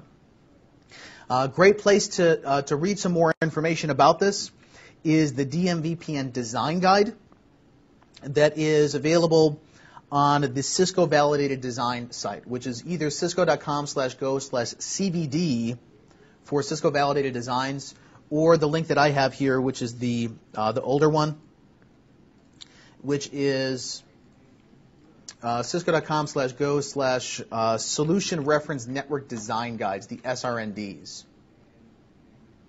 So from here, it's basically the design zone. If you search just Cisco Design Zone, you should be able to get here. And then under here, if you go down to View All Design Guides, it is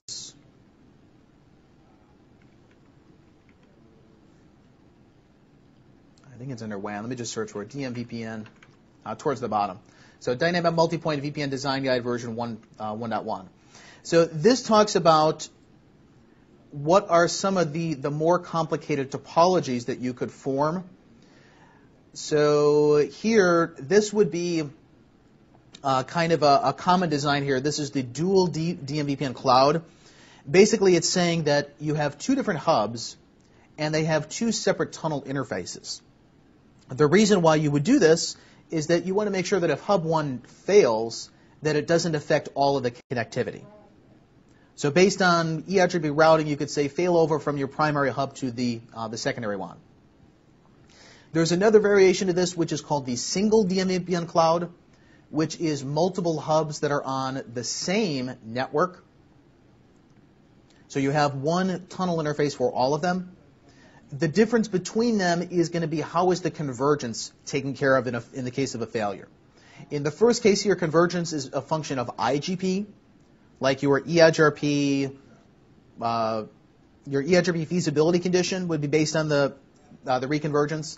In this case, you would have to use NHRP for the convergence. So if your primary hub fails, you might not be able to switch over to the backup one for 3 minutes until your resolution expires. Okay, then they go into more complicated designs where you can essentially offload the encryption, or the decryption, I should say, versus the GRE tunnel termination, which is this one here. They call it dual-tier head-end architecture.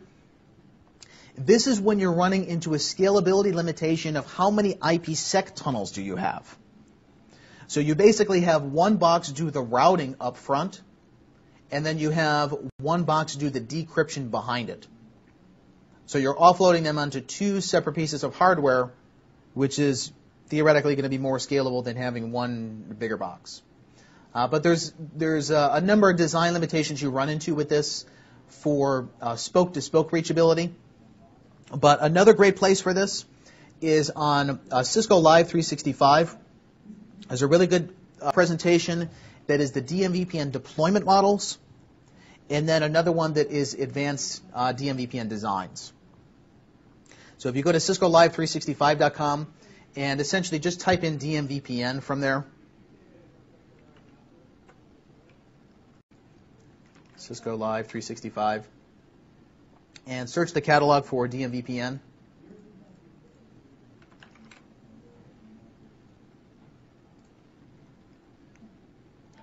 It is this one here, Advanced Concepts in DMVPN, and then also DMVPN deployment models.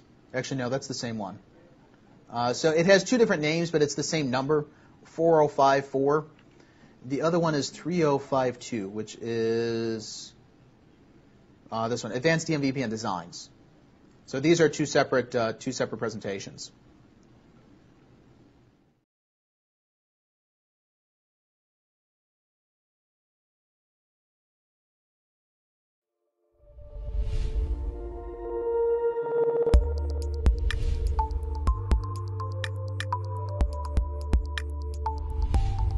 So again, in today's session, we're going to be talking about IP version 6 next hop security.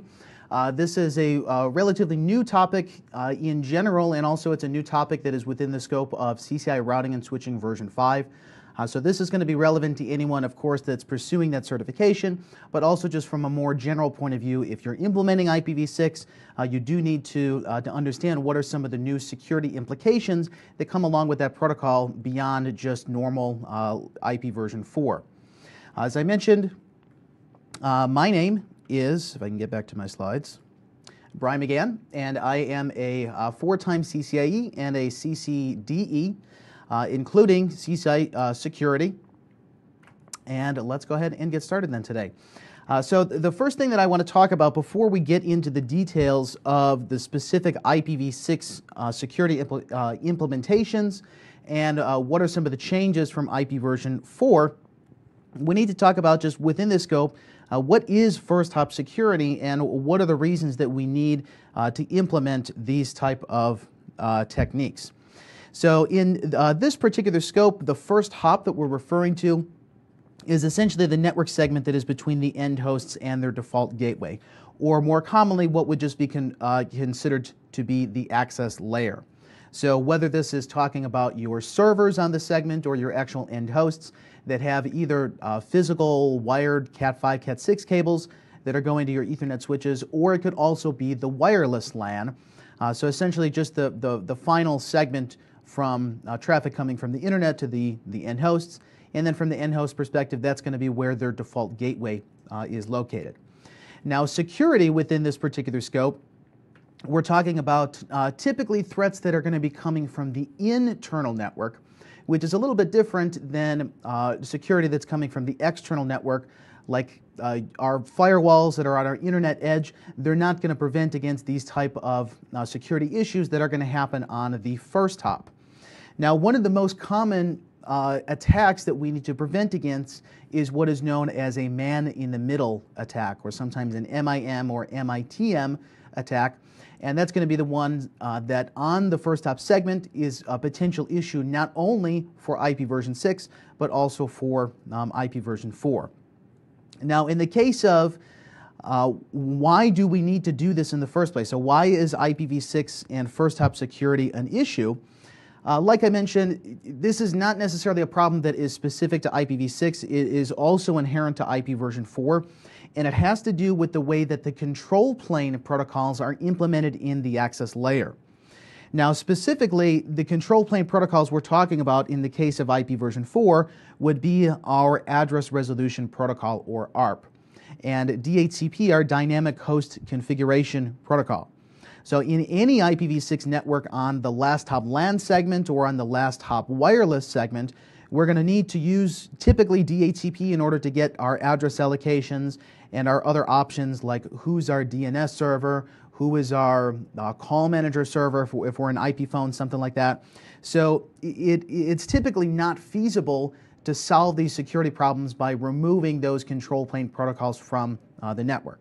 So theoretically, you could go to every end host and configure static ARP caches, configure static addressing, and then you would remove the possibility for a lot of these issues.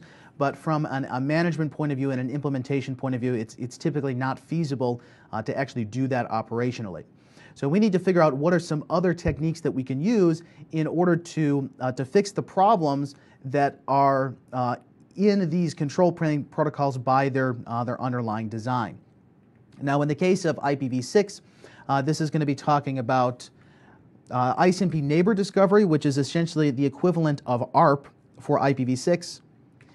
We have the duplicate address detection, or DAD, functionality that's actually part of the neighbor discovery protocol. Also, we have stateless auto configuration, or SLAC, which is another sub-protocol of the neighbor discovery protocol. And then, just like on IPv4, we have DHCP, but in this case we call it DHCP v6.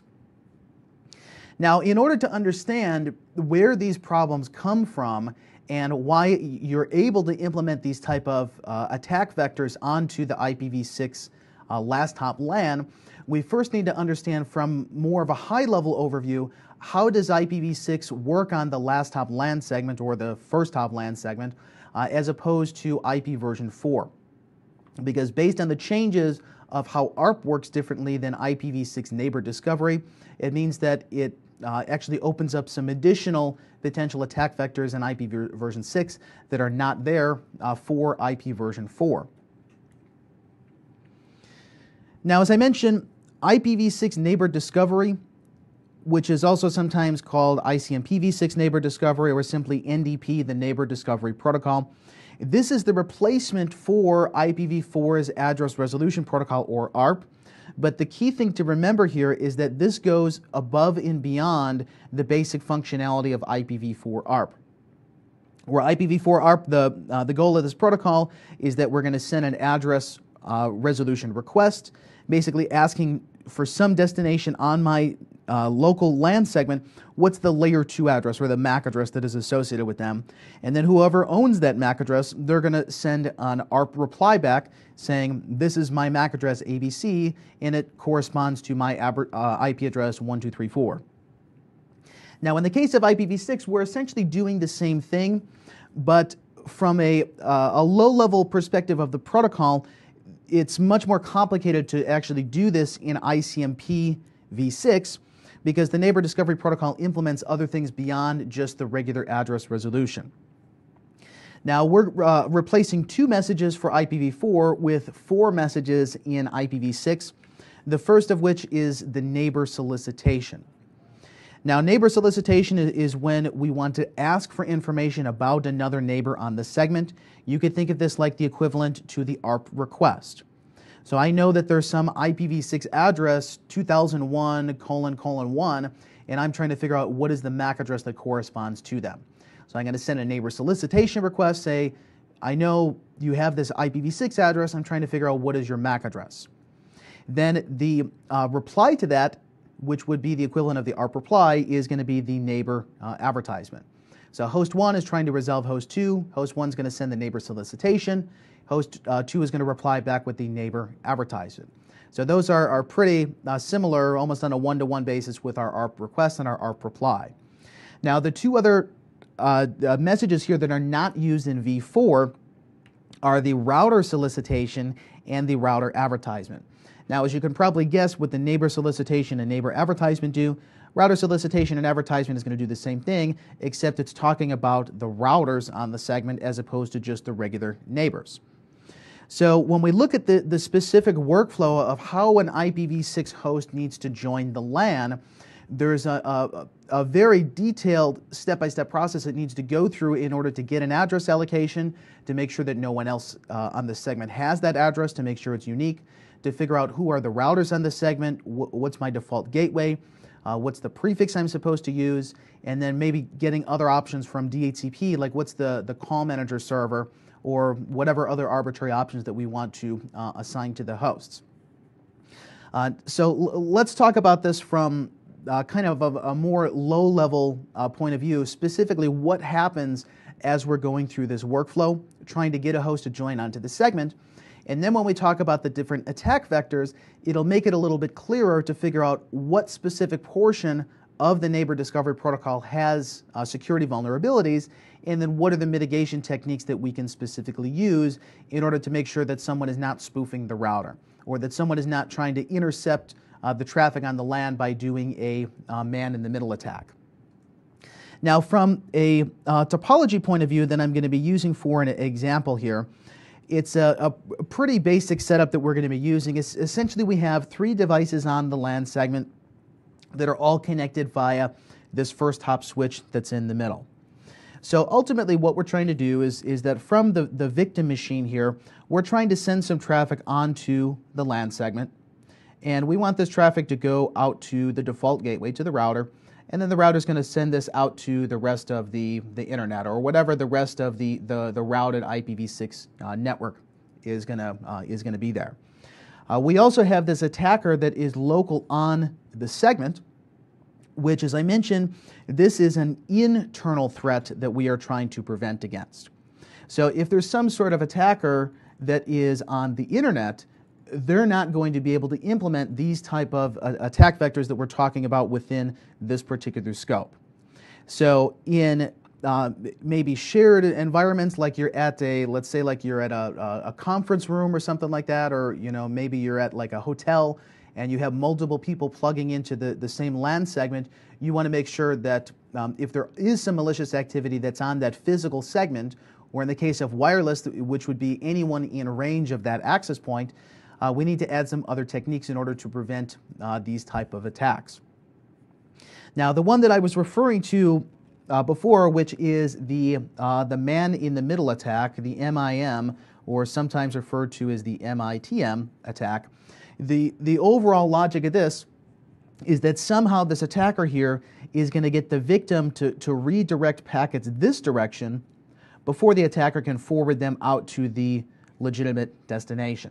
So let's say, for example, that you're trying to go to your bank's website, and from your point of view as the victim, you send your packets out, it goes to this attacker, and the attacker forwards them on.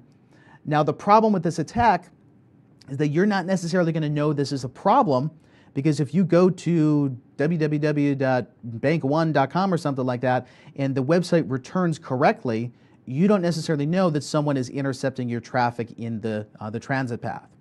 And this is what is so dangerous about this type of attack, is that it's fairly easy to implement if you can get access to the local segment, so either physical wired access on the LAN or to be within range of the access point for wireless, and it's very transparent to the end user or to the victim, that when we're looking at the speeds of the LAN that are typically 100 meg or a gig or potentially even 10 gig, and you compare that with what's going to be the effective bandwidth on the WAN transit path to your bank's website or to whatever resource that you're trying to reach, typically the LAN speed is so much higher that you're not going to notice an additional 5-10 milliseconds of delay where someone grabs your traffic, rewrites the header, and then forwards it on to the final destination. So within this scope, again, this is mainly what the overall goal is to figure out how do we, either from maybe the router's point of view, or maybe from the switch's point of view, or maybe the end host itself, how do we prevent these type of attack vectors from coming on to the local segment here? Okay, so again, to figure this out, how do we prevent it? We need to know where specifically these problems could occur within our particular scope for IP version 6. Okay, so let's talk about what happens when an end host wants to join the IPv6 network. And the key here is that this is different than what you would see in IP version 4. When in an IP version 4 network, it's very straightforward. You plug into the LAN, you send a DHCP request, you get an address, and then you ARP for your default gateway. It's pretty straightforward. But in IPv6, since the protocol is designed to be much more stateless, meaning it's kind of a hands-off configuration, you just plug everything in and it should automatically work, it means that there's more steps the end host needs to go through in the workflow, which unfortunately means that there's more potential places for vulnerabilities for attacks. Okay, so the first thing that happens when the end host wants to join the LAN is that it's going to choose what's known as a link local address.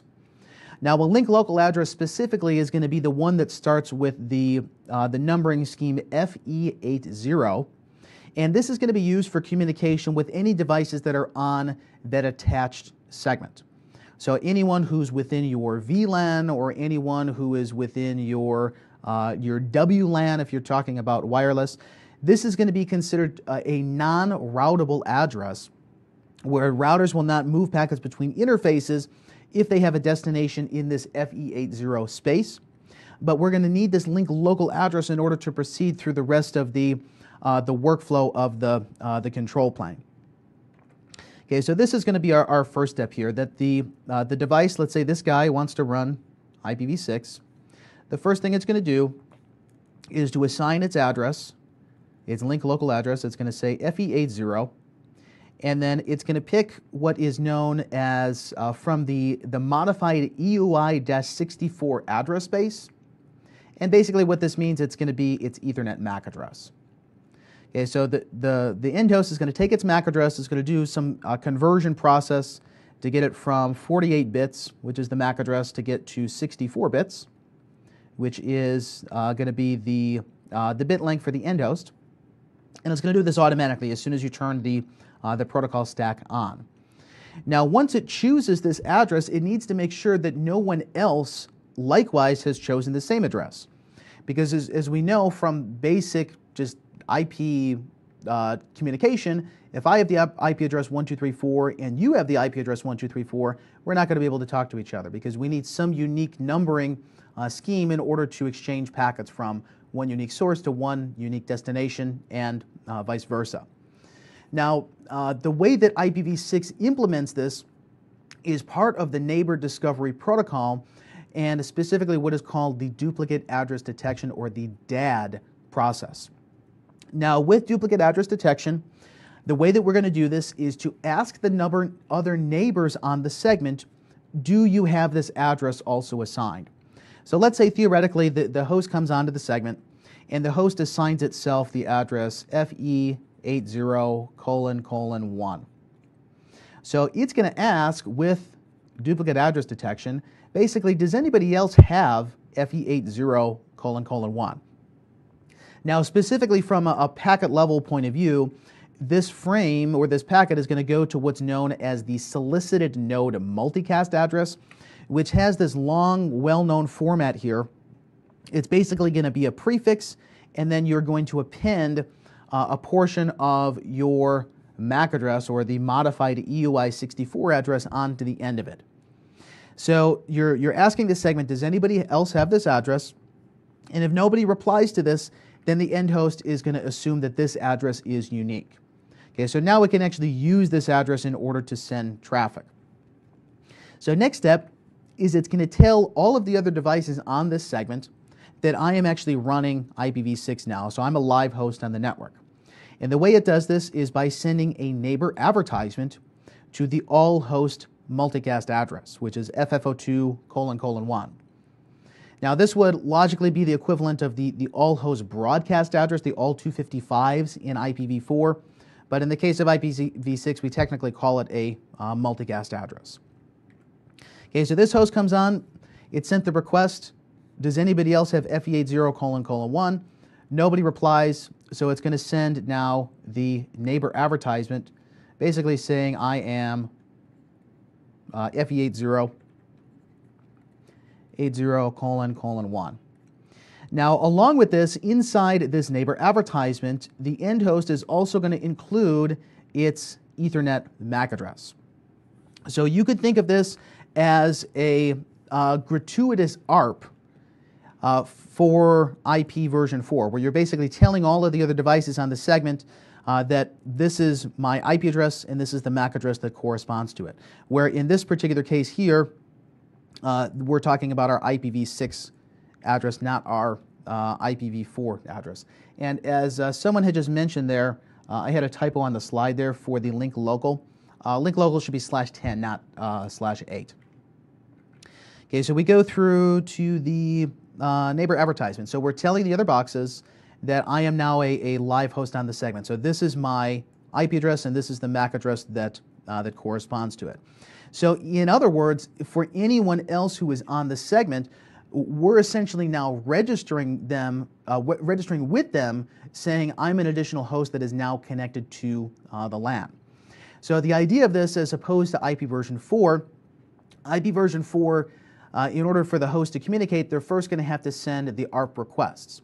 So if you didn't already know what's the MAC address that correlates to 1234, you're going to have to ask onto the segment, does anybody have 1234, and then you're going to get the reply. But in the case of IPv6, it's kind of the reverse process. Then when the host comes on, it tells all the other devices, I'm now on the segment, this is my layer 3 address, this is the corresponding layer 2 address. If you want to talk to me in the future, you don't have to send a neighbor solicitation or essentially what is the equivalent of the ARP request, because they're already going to cache what is the mapping of the IPv6 address to the MAC address. So theoretically, you could argue that this is a little bit more efficient in IPv6 versus IPv4, but just the point that when anybody comes up, they're essentially doing this gratuitous ARP, which is the neighbor advertisement. Okay, next step is that we need to figure out who are the routers on the segment. Because the ultimate goal of the traffic flow most likely is to get traffic to route all the way out to the internet or some other remote portion of the layer 3 network for devices that are not on our local LAN. But we know that we can't do that unless we have some sort of layer 2 address that we can use as our default destination, or in other words, our default gateway. Now, there's basically two ways in IPv6 that we can learn this.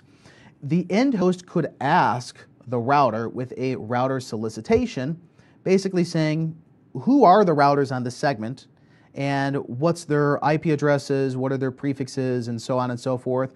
Or the router could do this as an unsolicited advertisement, which is known as the router advertisement, where similarly this is the difference between the neighbor solicitation and the neighbor advertisement. We have the router solicitation and the router advertisement. So whichever way that it happens, if the end host asks first, the way that this is going to do it is to send a multicast to all of the routers, which is FFO2::2, and then the routers on the LAN should reply.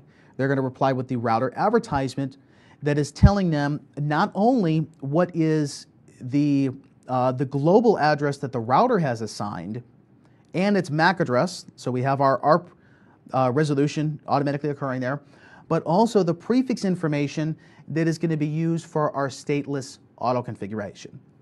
So what this means from an implementation point of view is that IPv6 is a little bit more hands-off than IPv4 is. And you'll see this when you look at your Windows 7 or 8 configuration or your Mac OS configuration. And if you go to the IPv6 properties of your NIC card, you'll see that there's pretty much only one option that just says turn IPv6 on. You normally wouldn't assign a static address. You normally wouldn't assign static DNS, stuff like that, because this is going to occur through the stateless auto configuration process, where we're going to learn about the routers. We're going to use them as our default gateways. We're going to learn the IPv6 network prefix from them. And then if we need additional options like DNS, we can get that from the DHCP v6 server. Okay, so the router then basically says, okay, I'm the router on the segment, use me as your default gateway, and also use this network address as your prefix. Once the host gets this prefix advertisement from the router, so let's say that the router replies back here and it says, with stateless auto configuration, I want you to use the prefix 2001:/64. And your default gateway should be me. My address is 2001:1/64. Okay, so now the end host knows what is the prefix that they're supposed to use.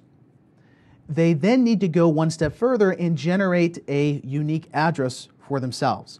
So this is very similar to how the end host generates its link local address, where it's going to take whatever the prefix is that the router advertised, and it's going to append its EUI-64 address, which is, again, basically the MAC address of the end host. Okay, once it does this, it's then going to go through the duplicate address detection, basically to send a solicitation saying, does anyone else have this address that I'm trying to use? And assuming that no one else replies with this back, then we're going to send a neighbor advertisement telling the other devices, okay, now I have a global address that's going to be used for actually routing traffic to me, and then this is the correlation between my IPv6 global address and the underlying MAC address. So as you can see, there's a lot more steps on the back end that have to happen when we're dealing with IPv6 versus IPv4. And as we look at these individually, we can see what are the potential problems that we could run into when we have this additional workflow that we have to go through. So what are the different attack vectors? So let's talk about potentially what are some of the problems then. Okay, one of them, of course, could be that we could spoof the router.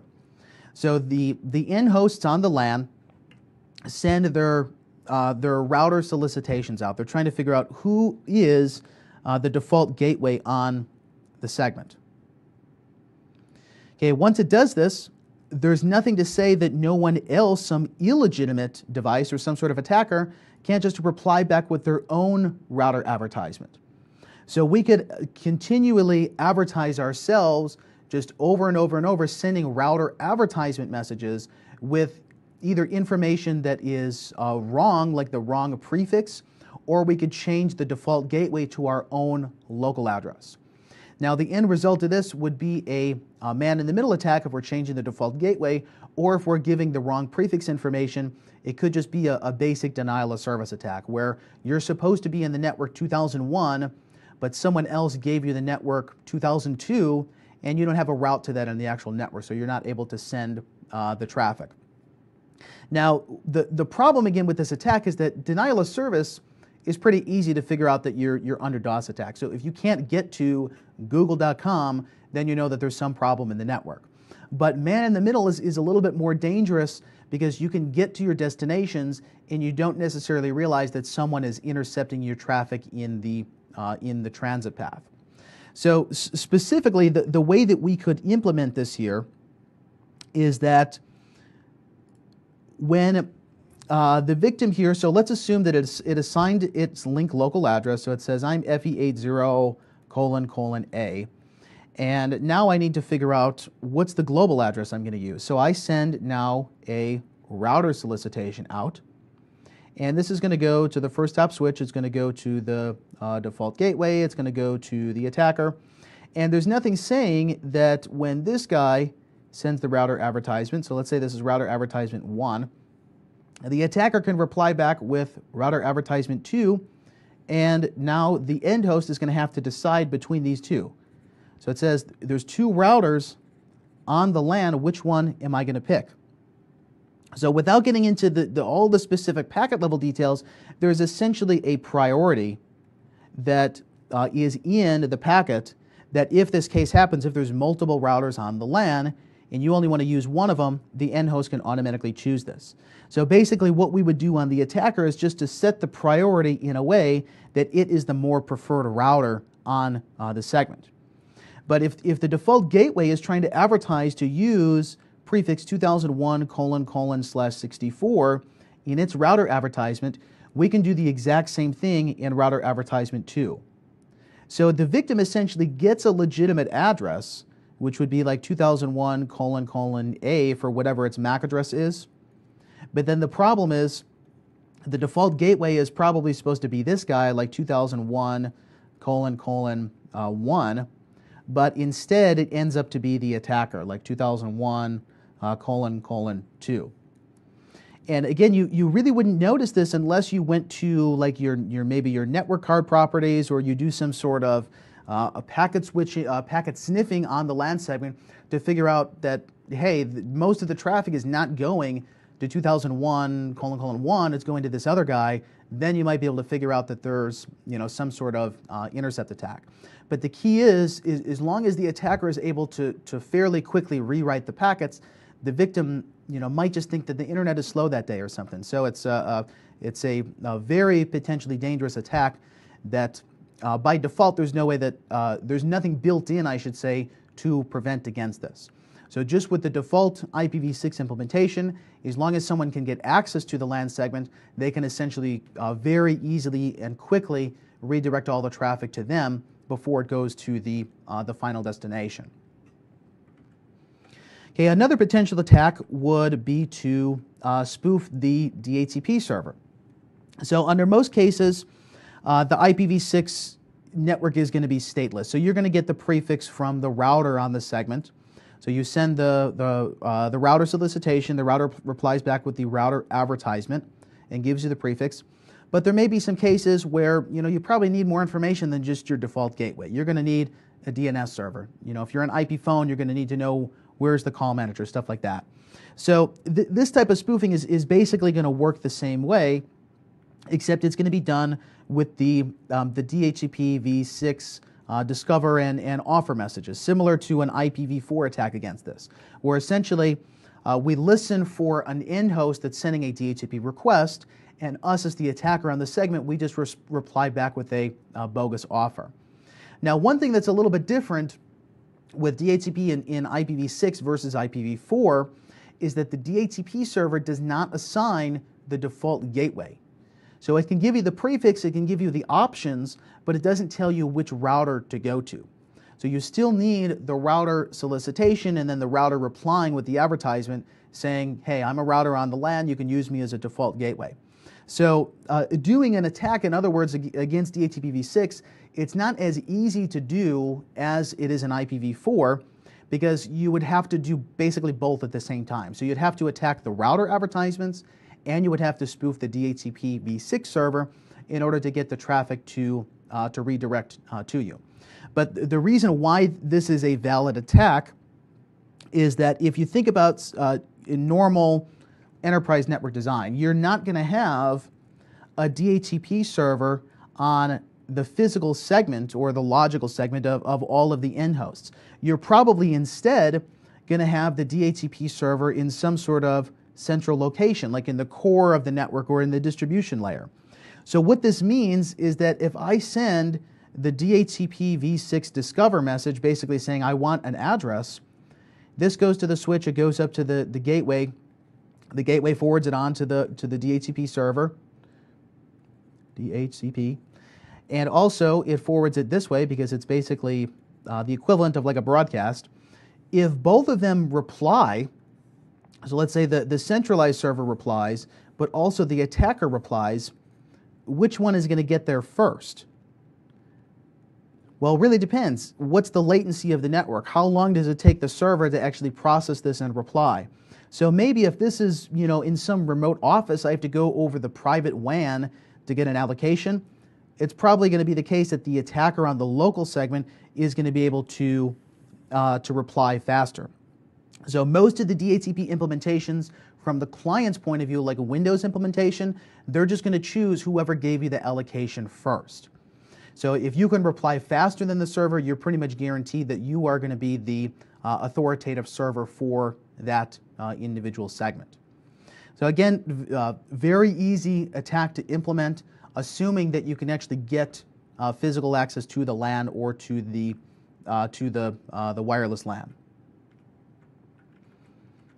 Okay, the next one would be simply to poison the neighbor discovery cache. This could result in either a man-in-the-middle attack or just a basic denial of service attack where no one can route their traffic. And the way that we would do this is just to send a neighbor advertisement with somebody else's address. So let's say, for example, that in our particular design here, that this victim, let's say that this is like our point of sales server. And we have some sort of like order data coming in here. So this is like basically like financials. And we have some remote devices that are trying to send, transactional data to this.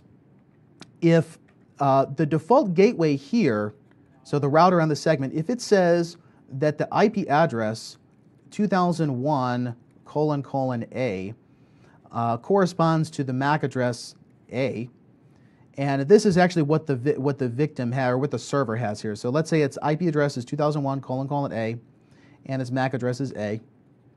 Okay, that would be the normal correct caching information, that the default gateway or the router in the segment has the correct IPv6 address and corresponding MAC address in its cache.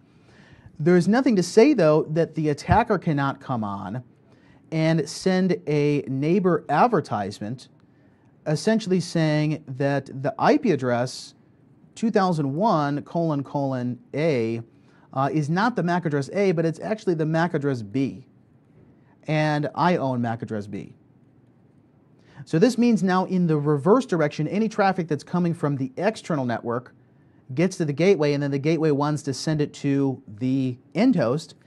It looks at the neighbor discovery cache and it says, use the layer 2 address B when I send a packet onto the LAN. So the packet is actually going to go this direction as opposed to going to the real intended destination on the left, simply because someone is poisoning or corrupting the neighbor discovery cache. Now, this attack is nothing new. You can do this in IPv4 as well by just sending a gratuitous ARP saying that somebody else's IP address actually corresponds to my MAC address, and then you're going to get all the traffic that is destined for them. So the end result of this is either going to be a man-in-the-middle attack if you want to intercept their traffic and then continue to forward it on, or it could just be denial of service, where they're not able to reach any resources because the neighbor discovery cache is simply corrupt. Now, another one of this that's actually a little bit even scarier is what would be the corruption or basically the overloading of the router's neighbor discovery cache. Now, this is a kind of a new attack that you wouldn't see necessarily in IP version 4 unless you had kind of a really bad network design, where in most cases for IP version 4, your LAN segment is going to be, let's say that this is the network 10.1.2.0/24. So in general, you'd see LAN segments that are probably /24 as their subnet masks, or maybe a little bit bigger, /23 or /22. But you're normally not going to have an end access layer that is something like 10.0.0/8. That you're putting that many addresses in the subnet. So what this means is that when the router on the segment needs to maintain its ARP cache, the IP address to MAC address bindings, if your subnet mask is /24, the maximum number of entries it's going to have is going to be somewhere around 255, okay, on the upper limit. Okay, even if your mask is a little bit shorter, you might have 1,000 entries, 2,000 entries, but you're not going to have, 1,000,000 or 1,000,000,000 entries. But unfortunately, with the case of IPv6, this could happen because the end access segment, or the first hop, which is what we're talking about here, is a /64. So if you think about this just from a possible assignment point of view, if we look at 2 to the 64, the number of addresses is just simply insane that you could potentially have on the last half segment. I don't even know what this number would be, considered, what the name for this number is. So the amount of potential neighbor discovery entries that you have is very, very large.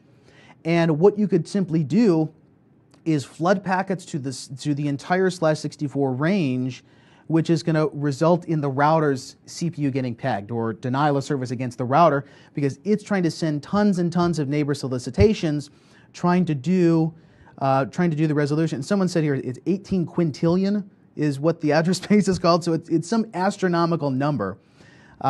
But assuming that you can generate packets at a fairly large rate, it's pretty quickly the router CPU is going to get overloaded, because essentially these are going to be software switch packets, because the router needs to locally generate its own neighbor solicitation. And you can do this not only from the local segment, you can essentially do this from anywhere in the routed network that you have potential access to that end host or that end segment. So in this case, it's not necessarily an internal attack that we would be looking at. It could be an external attack. So if our network here is 2001:/64, and we have the attacker that's somewhere on the routed network, the only thing it needs to do is to send a bunch of pings or any type of request that goes to 2001:1:2:3, and so on and so forth. And every time these packets come in, the router here is going to have to send a neighbor solicitation to say, hey, does anybody actually own 2001:1, 2001:2, 3, etc. And since these have to go to the regular CPU, it doesn't really matter what platform you have. If you have Nexus 7K or Catalyst 6500 with the newest supervisors, there's still some hard upper limit of how many packets that these CPUs are going to be able to process switch, because this type of request is not offloaded into hardware. It has to run on the general purpose CPU.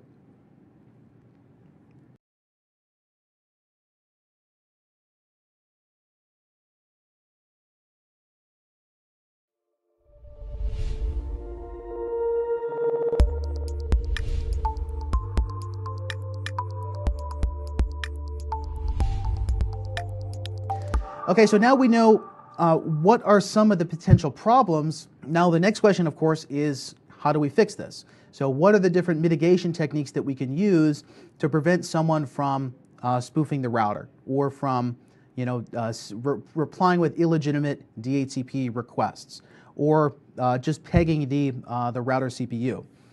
Now, when you look at the actual implementation for this, at least within the scope of Cisco's implementation, which is what we're looking at here today, a lot of these features are only available on the newest possible code trains for the newest possible platforms. So in the case of the Catalyst switches, a lot of these are going to be in the 15.2 Catalyst code, the newer iOS XE switches, and then in some of the little bit lower 15 trains, like 15.0 we're going to be looking at today. Some of these mitigation techniques are there, but not all of them yet. So if you're thinking about doing an IPv6 implementation and you haven't yet, that's one of the big considerations that you have to think about. What do my switches support code-wise in terms of these security techniques? Because if you implement it without thinking about it, it's very, very easy for someone to actually turn these attacks on, and then have potentially very, very devastating effects. So let's look at here the Cisco documentation. So let's go to the documentation page. Actually, let's just go to Cisco's main page to start here. From here, we're going to go to support. Then we're going to go to configure all the way at the bottom. And the platforms here specifically are going to be the LAN switches. Now, when we look at this high-level network overview, as I mentioned, there's basically three different places that you could mitigate these type of attacks. You could mitigate them on the end hosts by doing, let's say, static neighbor discovery entries that I know the router 1234 has the MAC address ABC. But the problem is that really feasible to implement that and to manage that in the network? So if we have tens of thousands or potentially hundreds of thousands of hosts or servers, quickly that's going to get out of control. So you theoretically could mitigate these attacks down here at the victim, but in most cases that's probably not feasible.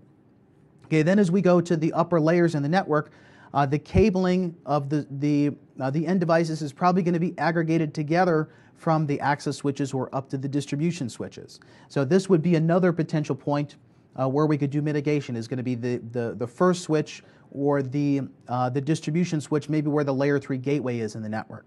Then going further up the stack, we could say on the router, before you send your packets out to the WAN or before they come back in, we could potentially mitigate some of these techniques there. But in today's examples, we're mainly going to be looking at these two. So what could we potentially do on the router? What could we potentially do on the switches in order to prevent these type of attacks? So first, let's look at this from the switches point of view. So under products, we're going to go to switches, LAN access switches. So campus LAN access. And let's say I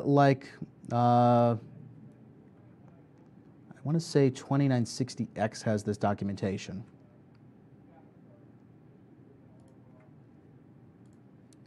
Yeah, 2960X. Okay, so here let's go to configuration. And let's see what's the newest version they have. They have 1502. Let's try here under security. Then here, configuring IPv6 first hop security. Now, if you're familiar with any of these other techniques that are used for IP version 4, for layer 2 security, a lot of them carry over pretty similarly to IP version 6, things like the IP source guard, dynamic ARP inspection, and the DHCP snooping for IPv4. The basic theory of those is going to carry over to IPv6, but we'll see from an implementation point of view, it's a little bit different how you would specifically turn these features on. So under here, under first hop security, the techniques it's talking about here, you can do IPv6 snooping. You could do neighbor discovery inspection. There's a feature that is the router advertisement guard, the DHCP guard, and then the IP source guard. Now, without even looking any further into the specific documentation of, what is this, how to implement it, you can kind of pretty much predict based on just the naming convention where can these techniques be used to mitigate the attacks. So the router advertisement guard, this would be to stop someone from spoofing that they are the router. So this is going to prevent the man-in-the-middle attack where you send traffic out onto the LAN, someone else intercepts it because they say, I'm the router, but in reality they're not. The DHCP guard, obviously it's going to be for DHCP. So when we send the requests out, we want to make sure that the response comes back in from only the legitimate server and not from any other attackers on the LAN.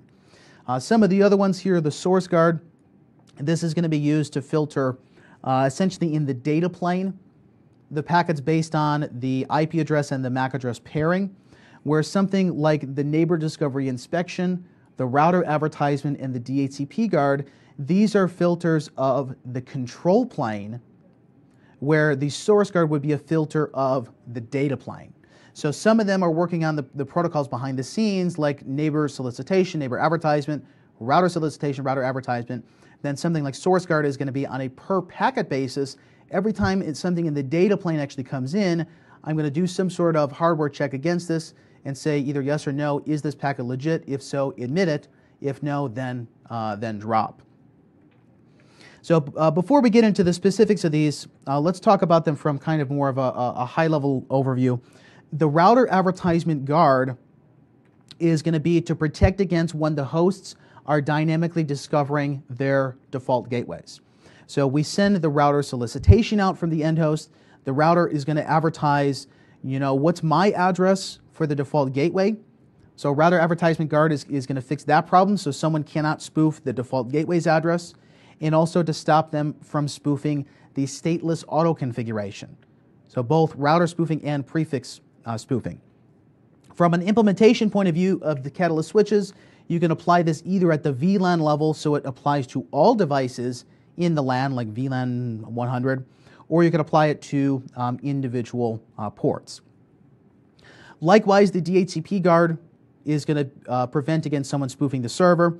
Again, the difference between IPv4 and IPv6 DHCP, one of the key differences is that the DHCP v6 server does not assign the default gateway. So this means that the DHCP guard is going to be used to prevent someone from spoofing the server's range, like the prefix range that they would allocate, but it doesn't prevent against someone spoofing the router. So the default router here, as the second bullet point says, default routers learn through stateless auto configuration from the router advertisement messages. So you normally would want to run the router advertisement guard and the DHCP guard at the same time, because they're different vectors of the same type of attack that someone is either trying to do denial of service or man in the middle.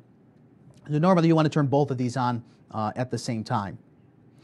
Now the other one, the IPv6 snooping, is going to be where the switch in the middle is going to figure out from the neighbor solicitation and the neighbor advertisement messages what is the correct IPv6 to MAC address mapping. And this is very similar to in IPv4, what we have is dynamic ARP inspection. So the switch in the middle is listening to the control plane messages, which is the neighbor discovery protocol, and it's also going to listen to the DHCP v6 messages. Now, when the neighbor is saying, you know, my IPv6 address is 2001::1, my MAC address is A, the switch is then going to learn that and put it into this snooping table. Then when the DHCP server assigns the prefix, the switch is already going to know what MAC address is in the snooping table, and it's going to be able to make a correlation between these. So the idea is that the switch is now going to be able to track the neighbors and figure out which hosts are supposed to be on which ports. So it's going to prevent someone from spoofing another host on the segment. So you won't be able to do your gratuitous neighbor advertisement and take over somebody else's MAC address. But normally you would also want to run this with the router advertisement guard and the DHCP v6 guard, again, at the same time, because they're different vectors of the same attack. So they're kind of related, but you generally would want to turn all of these features on. Now, the other thing that you would need to do when you're using this feature is to make sure that the switch knows, are there any devices on the segment that have static addresses? Where in most cases for IPv6, probably the only static address is going to be your router, but maybe you have some servers on the LAN that have static addresses, or maybe like a printer or something like that. If that's the case, the switch is going to need to know what is that correlation between the IP address and the MAC address, because if it doesn't receive the DHCP messages, then it's not necessarily going to know which one, what these particular mappings are. So again, technically there's separate features.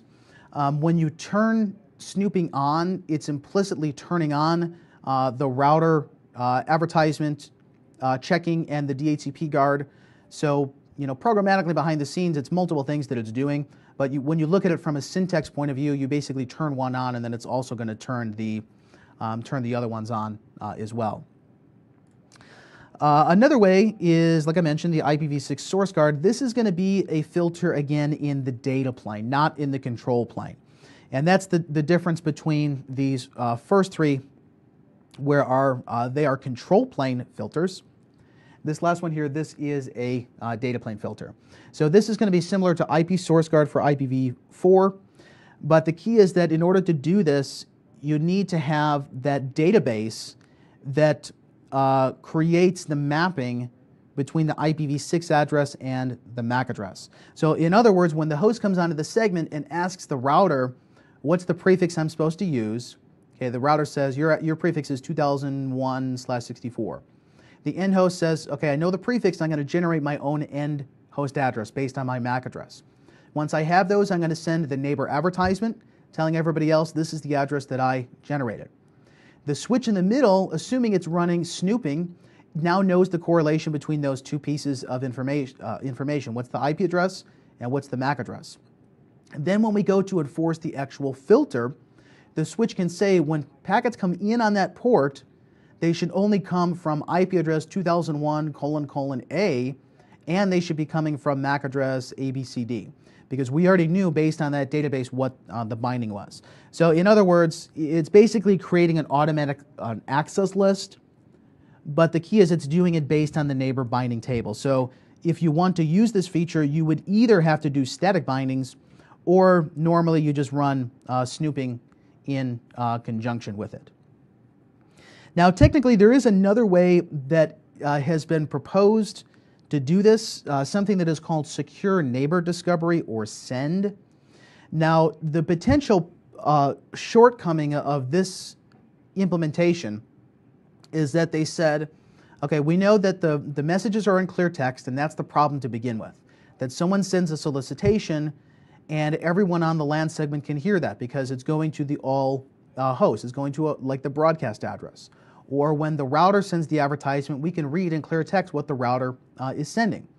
So they said, well, why don't we just authenticate that data? Let's add some sort of crypto to it, so when the router and the end hosts are talking, they know that this is actually an authorized router on the segment. It's not someone that is trying to spoof them. Now the problem with this is you can imagine is that you would essentially have to introduce PKI onto the last hop segment and have the routers enroll with a certificate, and then have all of the end hosts to trust that particular certificate.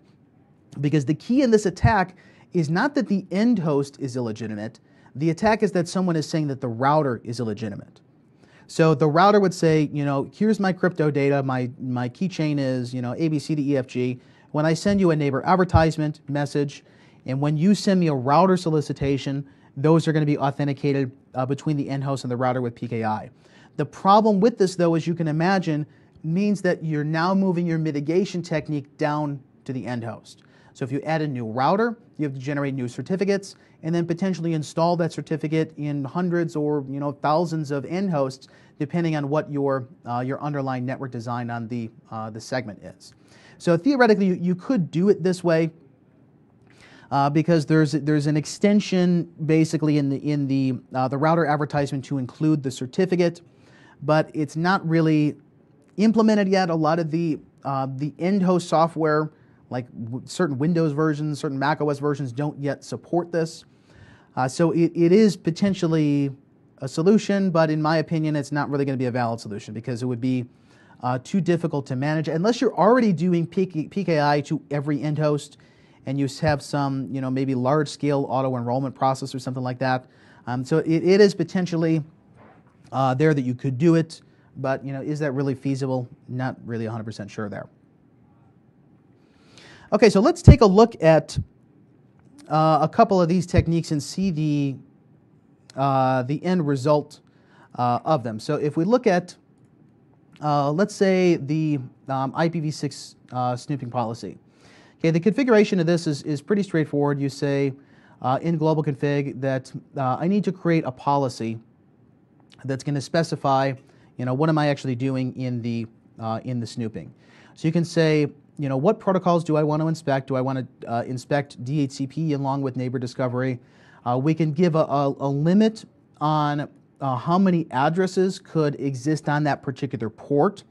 So maybe you're looking at this, you're on the LAN switch, but attached to that LAN switch is a wireless access point. So the wireless access point is bridging multiple MAC addresses in, so you might need to allow multiples there. Or maybe you have your end host plus an IP phone. So you have two MAC addresses on the port, and you might need to allow more than one in. So it's similar to how like port security works, that if you needed multiple addresses on the segment, you could say, what's the limit of addresses that you can specifically configure there. So as you can see, compared to the IPv4 counterparts, if you're familiar with DHCP snooping in Catalyst, this is a little bit more complicated from an implementation point of view. And I'm not sure if they actually show the final example of this. So they said you can Either attach it to the interface or you could attach it to the VLAN. And let me go back to the top. Let's see if they have an example of these. Not really. I think it's just how to configure. Then the neighbor binding table. This would be if you need to statically configure a mapping. So let's say you have a printer or some server that's on the segment, and you need to make sure that the switch knows that when they send their traffic in, that they have this IP address and this MAC address, because we're going to use that for filtering in the data plane. So this would be like configuring a static IP source guard entry in Catalyst. It's similar to that, and you can see there's a lot of other options that go along with this versus the IPv4 counterparts. The router advertisement guard is a little bit, well, actually not a little bit, it's actually a lot more complicated than just the DHCP snooping in regular IPv4, and then also the dynamic ARP inspection and the IP source guard. Essentially what you need to do in order to get this feature to work is to specify what is the link local address that the router is going to be sending the advertisements from, and then in the payload of the router advertisement, what is the prefix that it is going to be advertising, because otherwise the switch is not really going to know what's the legitimate router and what is a host-facing port. So essentially what you would say here is what is the port's role? So is the port going to an end host? Is it going to the router who's supposed to be sending the advertisements, or is it going to another switch? So if you have, maybe you're doing this in the distribution layer, you would say, these southbound ports go to the switch, then the northbound port that's going to your layer 3 device, you say that's where the router is located. That's going to tell the switch, which links should have the router advertisements coming in, which links do not. Then for the DHCP guard, it's going to be similar, that you specify when I'm looking at the port, which one goes northbound and which one goes southbound. So if you have your DHCP server somewhere north in the network that's a central location, the switch needs to know if the DHCP offer comes in that way, that's the legitimate port that it was supposed to come from. But if it came from southbound where your end hosts are, then it should be discarded. And that's what it's talking about with the device role here. So in other words, the host mode and the client mode, so the host mode for router advertisement guard, the client mode for DHCP guard are going to drop what would normally be the router's messages or the server's messages respectively. Okay, then to do the data plane filter one, which is going to be let me go back to the top, which is the IPv6 source guard. This pretty much you just turn this on. So they're saying we have a policy that is denying global auto configuration. It says denies data traffic from auto-configured global addresses. This is useful when all global addresses on the link are DHCP assigned and the administrator wants to block hosts with self-configured addresses to send traffic.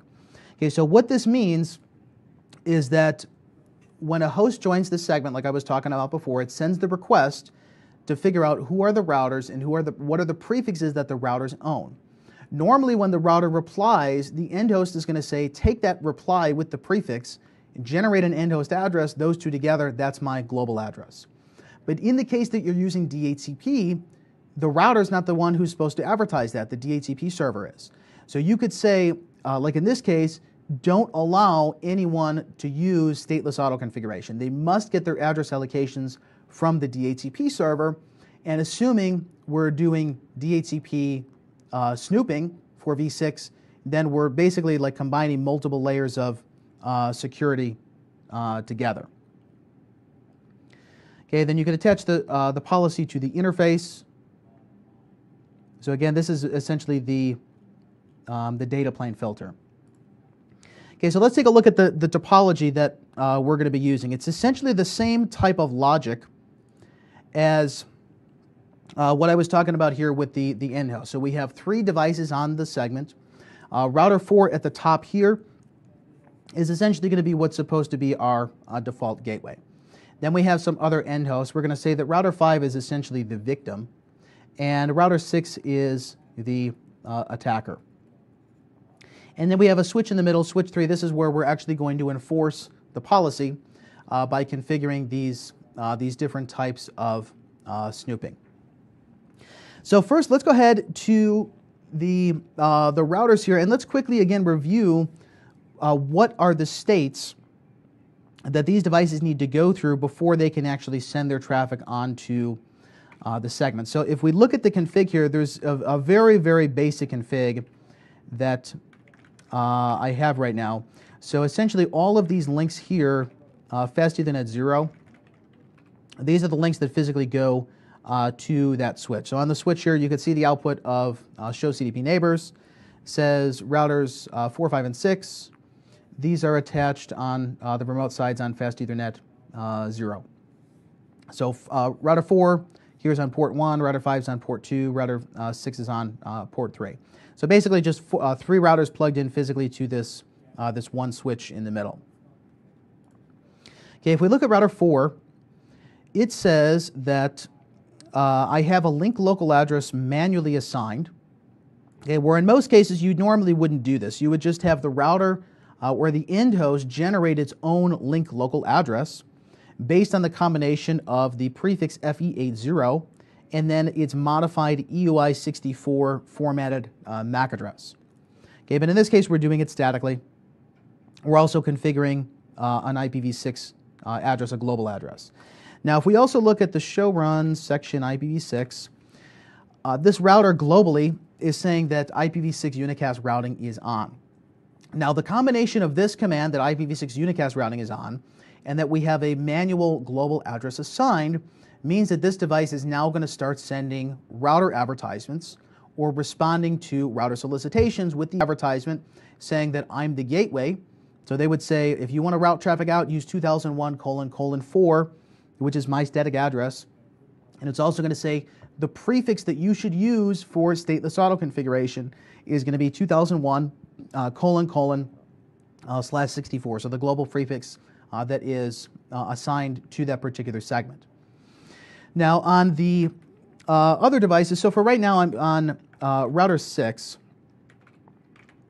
I'm simply going to shut this port down to simplify the topology a little bit, where we only have these 2 routers on the LAN. We have the router, which is 4, and then we're going to have the end host, which is router 5.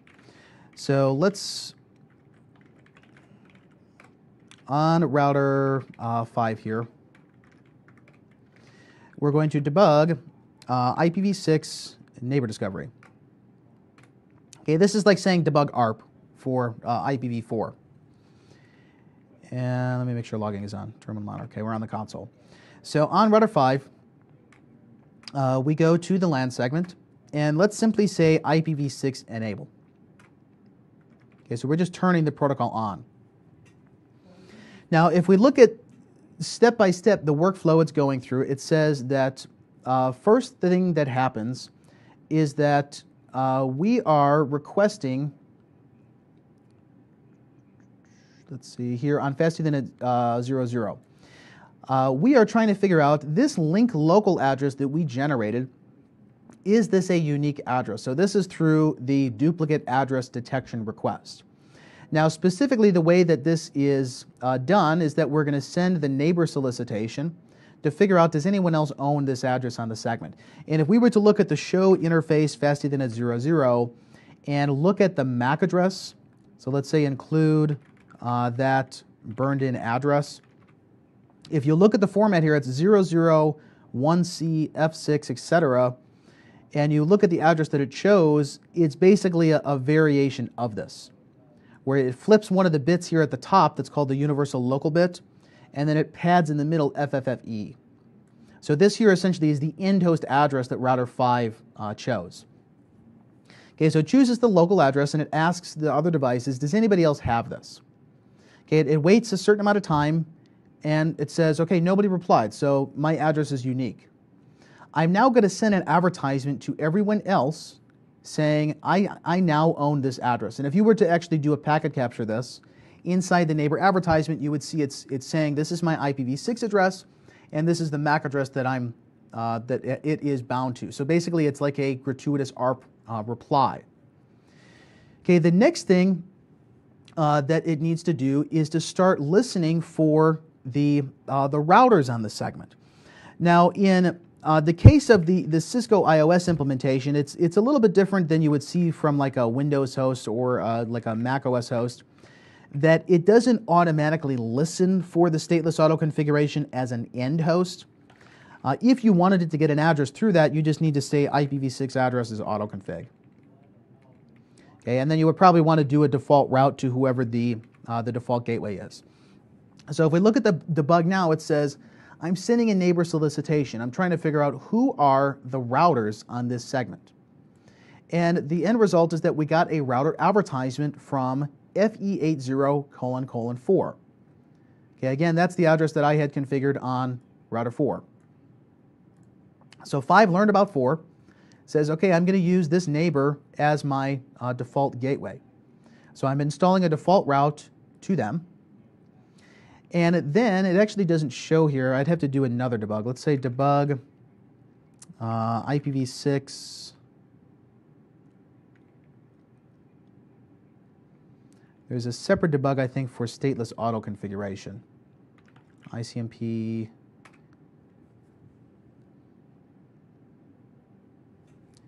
Debug IPv6 address.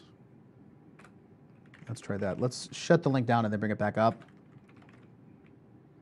Or actually do this. No IPv6 address autoconfig default.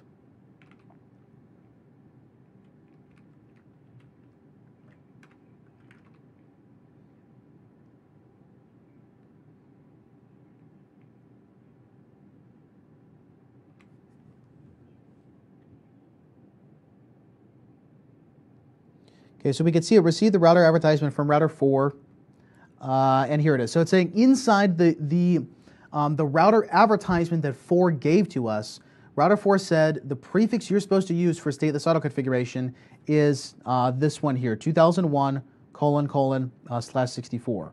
So it says I'm now going to take that prefix, I'm going to generate a unique end host, so based on my MAC address, and then when I do that, I'm then going to send a neighbor solicitation saying, does anyone else have this address? Okay, so we're going through duplicate address detection. You can see it also joins this solicited node multicast address, which is basically for the duplicate address detection. Then it says nobody replied. Okay, so my address is unique. I'm now going to send a neighbor advertisement saying that this is my unique address. So if we were to go to the router now, router 4, and look at the show IPv6 neighbor discovery now, show IPv6, let's see, it's the equivalent of the show ARP, show IPv6 neighbors. So we now know that this link local address corresponds to this particular MAC address. So like if we looked at the switch and looked at the CAM table to find this MAC address, you'd see that it that this is talking about router 5. Now on router 5, if we look at the show IPv6 interface and look at the details, you can see it says that IPv6 is on. This is my link local address that I generated. The prefix that router 4 advertised to me is 2001/64.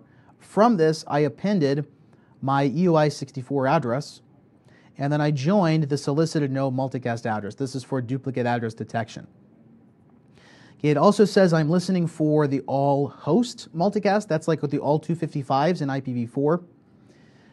It also says that there is a, let's see, there's a lifetime for the router advertisement. And somewhere in here it says the default router is router 4. And then I think on router 4 side it shows the priority. But the key being here, now if we look at the show IPv6 route, essentially router 5 knows to send the default traffic to router 4. So it's basically acting as an end host. Normally the router is going to act as a router, not as an end host. But by saying on the interface that we want to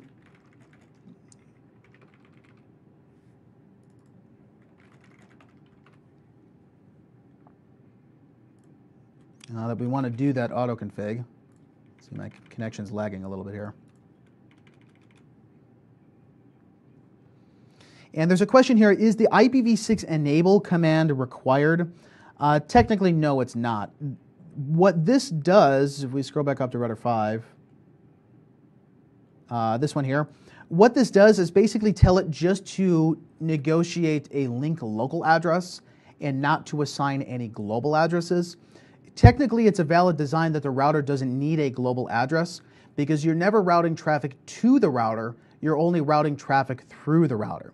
So there could be some certain circumstances where you can run a routing protocols just with link local addresses. Like you can form a BGP peering with your ISP and use just a local address. Then it means you're not vulnerable to anyone doing some sort of remote attack onto that segment. Because FE80 is a non-routable address. It's link local by definition, so it means that no one would able to no one would be able to send you packets. But normally you don't need to use that command because you would just specify the IPv6 address, either the global address or autoconfig, and then when you do that, it automatically generates the link local address. So we could take this off now, and it's still going to work fine. Okay, so my connection flapped for a second there. Let's look at router 5 now and look at the show IP route IPv6 or show IPv6 route. Okay, so we can see it has now the static default route that's pointing towards router 4. So on router 4, if we look at the show IPv6, let's see, interface F00 prefix. This shows what the prefix is that we are advertising in the router advertisements. So it's 2001:/64, and then what is the what's the specific lifetime? So when does this eventually time out? But again, the problem with this LAN segment now is that there's nothing preventing some other router from coming onto the segment and advertising itself as the valid router. So let's say we were to go to router 6 and do the same thing, that we go to this link, and actually to make this a little bit clearer, let's do this. Let's not put it on the same network. Let's put it on a different network. Let's say the IPv6 address is 2002:6/64.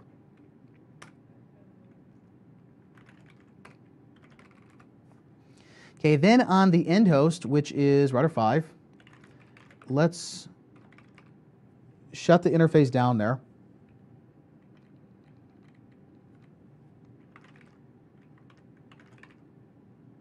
And bring it back up. So let's see what happens once router 5 generates its local address and then sends the router solicitations. And we're basically looking at looking for what are the RAs that came back. So it says we got an RA from router 4,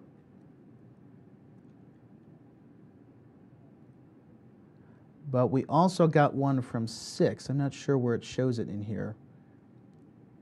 It should be FE806. There it is. So received a router advertisement from 6.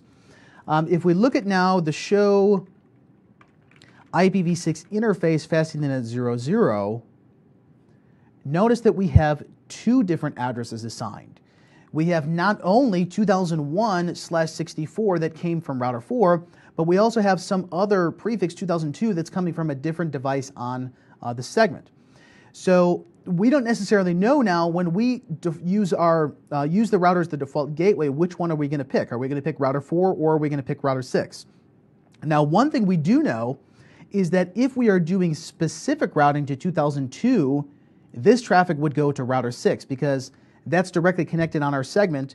Even if we were to receive an IGP route or a BGP route for 2002 from router 4, simply based on the administrative distance of the connected link being lower, we would prefer router 6 for those destinations. So in other words, the other router on the segment, so the attacker can basically poison the routing table by sending multiple router advertisements with different prefixes, and then you would be forced to route those prefixes directly to them.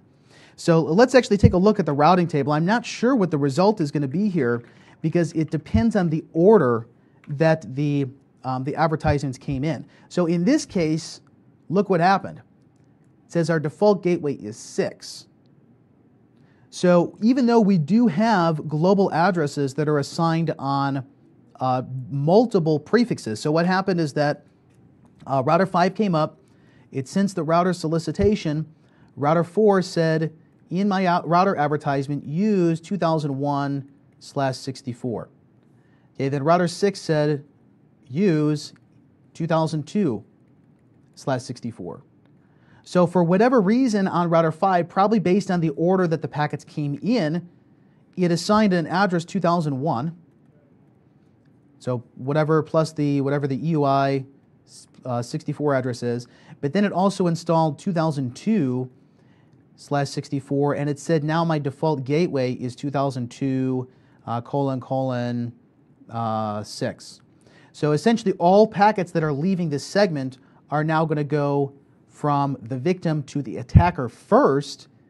Then router 6 could rewrite this. It could do like an IPv6 NAT to rewrite it to 2001::6, and then send the traffic in that direction to the gateway and then out to the rest of the public network.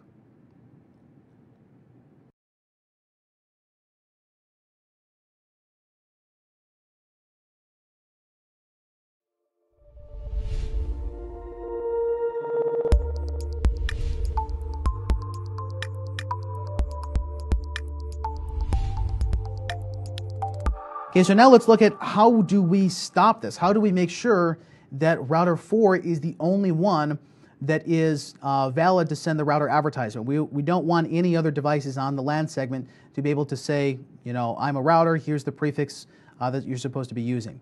So we could theoretically do this on the routers just by doing access lists. Like you could filter based on the like the multicast address. I could say don't send FFO2::2 out that direction because that's the multicast going to the router for the solicitation. But it would be very difficult to try to implement that in a real environment practically. So we would be better off using these specific tools like the neighbor snooping database. Okay, so let's go back to the CLI here, and let's go to our layer 2 switch. Okay, so we know from the layer 2 switch, and let me draw this out on the diagram, that these ports are, and let me double check on the switch again, gig 101, gig 101. That's gig 102, and this is gig 103. Okay, so we know that this is the valid port that the router is configured on. We know that the link local address of the router is supposed to be FE80::4. Okay, because that's what we're going to manually configure on router 4. We also know that the prefix that we want to allow to be advertised is 2001::/64. That's what router 4 should be advertising.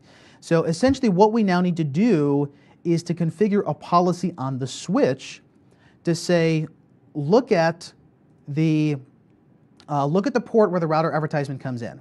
Make sure it came from the source address FE80::4, then look in the payload.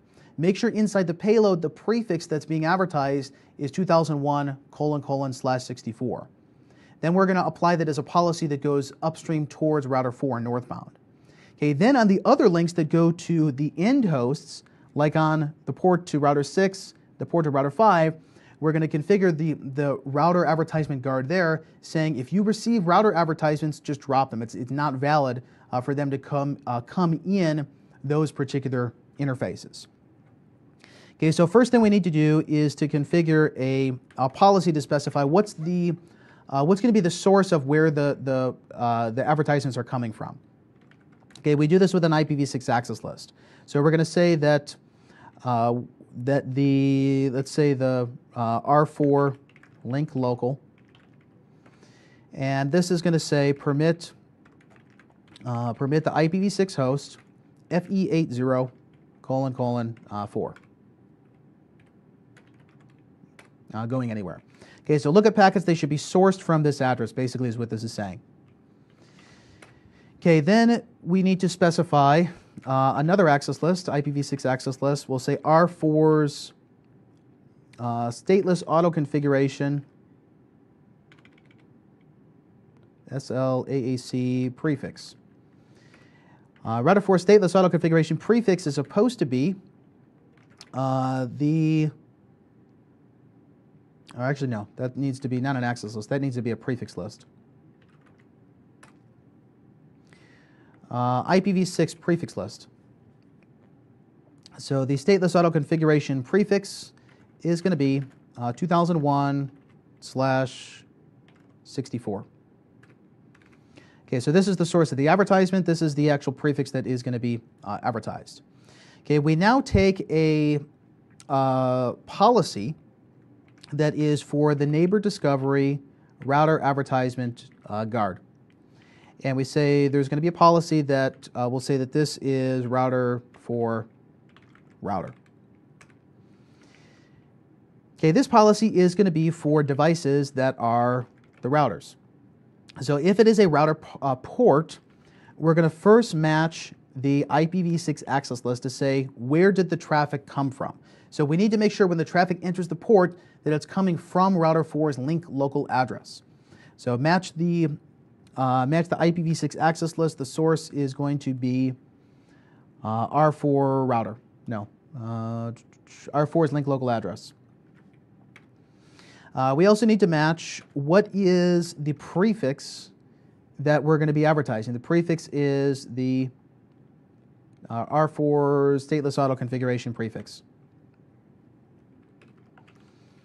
Okay, we then need to configure a policy for the end hosts. So we have another policy, IPv6, not neighbor, ND, IPv6 neighbor discovery RA guard policy, that this is going to be our, let's say, to the end hosts. And the one that's going to the end host, basically the only thing that we need to say here is that their device role is going to be end hosts.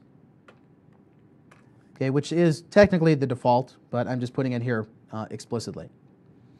Okay, then we need to attach it either to the VLAN as a whole or attach it to the interface.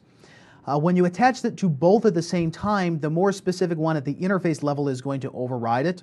So the idea that it could be that if you wanted to apply this to everyone, let's say that we have the policy that is for host, and then there's another policy that is for router. And let's assume that here on the switch, this is VLAN 100. We basically would go to VLAN 100, and we would say everyone under VLAN 100 gets the policy that is host. But then more specifically, go to this individual port. So on interface gig 101, this is going to get the policy of router. Okay, with basically the idea being that we're just trying to simplify the configuration, that we know this is the only router and everyone else is a host, so it doesn't make sense to go to every individual port and say this is a host port, this is a host port, this is a host port, and so on and so forth. So it does the same thing, it's just you're trying to simplify the amount of syntax that you need to use. Okay, so let's look at what we have so far. Let's say show run section IPv6. Okay, so we have first off the access list that says what's the source of the router advertisements. We have the prefix list saying this is what the prefix is that they're actually supposed to advertise. Okay, we then have the policy that says if they are the router, they should be using this source address and they should be using this prefix. Okay, for everybody else, they're going to be end hosts. So under there, its device role is host, which is the default. Okay, then we need to go to either the VLAN or the port. So let's say we go to the VLAN here. If we show interface status, this is VLAN 11. So let's say VLAN configuration for VLAN 11, and we want to attach the IPv6 neighbor discovery, RA guard, attach policy, and then what's the policy? Okay, in this case, the policy is to the end host. Now, before I do this, let me make sure that logging is on so we can actually see this. And I think that's global. Let's say IPv6 snooping logging. Packet drop. Okay, so if there's a violation of this, we want to generate a logging message. So let's make sure we're logging to the console at level 7. Logging is on, and we're monitoring. Do term on. Okay, so at the VLAN again, let's say VLAN configuration 11, and that's the policy. Okay, so this is now globally for everyone. Then we're going to go to the individual port that goes to router 4, and we're going to say that our attach policy is going to be not to the end hosts, it's going to be the one that is for router 4. Okay, then let's say we're just going to shut all these ports down, 101 to 3.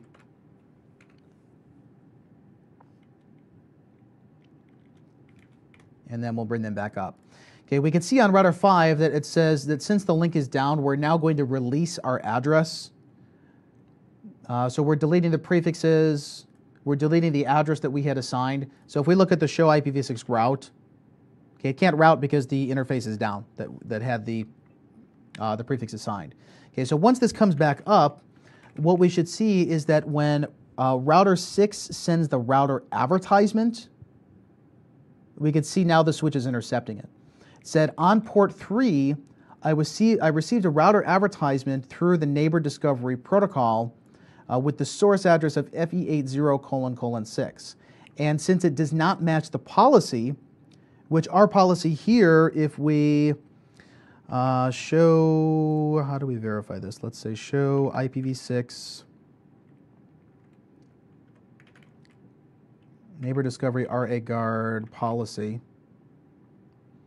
and then the policy name. Well, the policy name is, was it end hosts? No, what's the policy's name? To end hosts.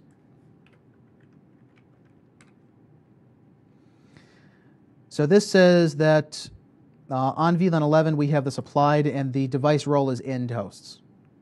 So it means that if they generate a router advertisement message, we have to drop it because their device role is not router. Now in the case of the one from router 4, that is valid, and we should see on router 5 that we did get the router advertisement end-to-end. If we look at the show IPv6 route and the show IPv6 interface fast Ethernet 00, we should now see that we have only one global unicast address, and the default router is only router 4. So again, you technically can apply these type of features in multiple places. You could do the mitigation on the end host, you could do it on the switch, or you could do it at the layer 3 boundary on the router. It's just that in this particular design, it's easier to do it on the switch because all the traffic is aggregating there anyways. So we essentially have just one policy point of control, and we don't have to maintain this on 1,000 end hosts or all of the different routers that are on the segments. Now, I'm not going to go through all the config variations. You'll see that they're kind of similar to this type of logic where you create the either the router advertisement guard policy or the DHCP server guard policy, and you specify, like for DHCP, you would say what's the scope that the server is supposed to be advertising, what interface connects to the server, typically northbound, and then what interface is going to the client southbound. And then it's going to know if someone else sends an offer message from southbound, that's not valid, and that should be filtered out. But as we can see, just with this basic example of the default config, It could just be a very simple mistake that you make in the network, like you type an IPv6 address wrong on one of the routers, and then all of a sudden the hosts start defaulting to the wrong prefix, because it's more distributed than it was traditionally in IPv4, where IPv4 you have your single point of control, which is the DHCP server, but now with IPv6 you have all the routers that are doing the address allocations by default with the stateless auto configuration.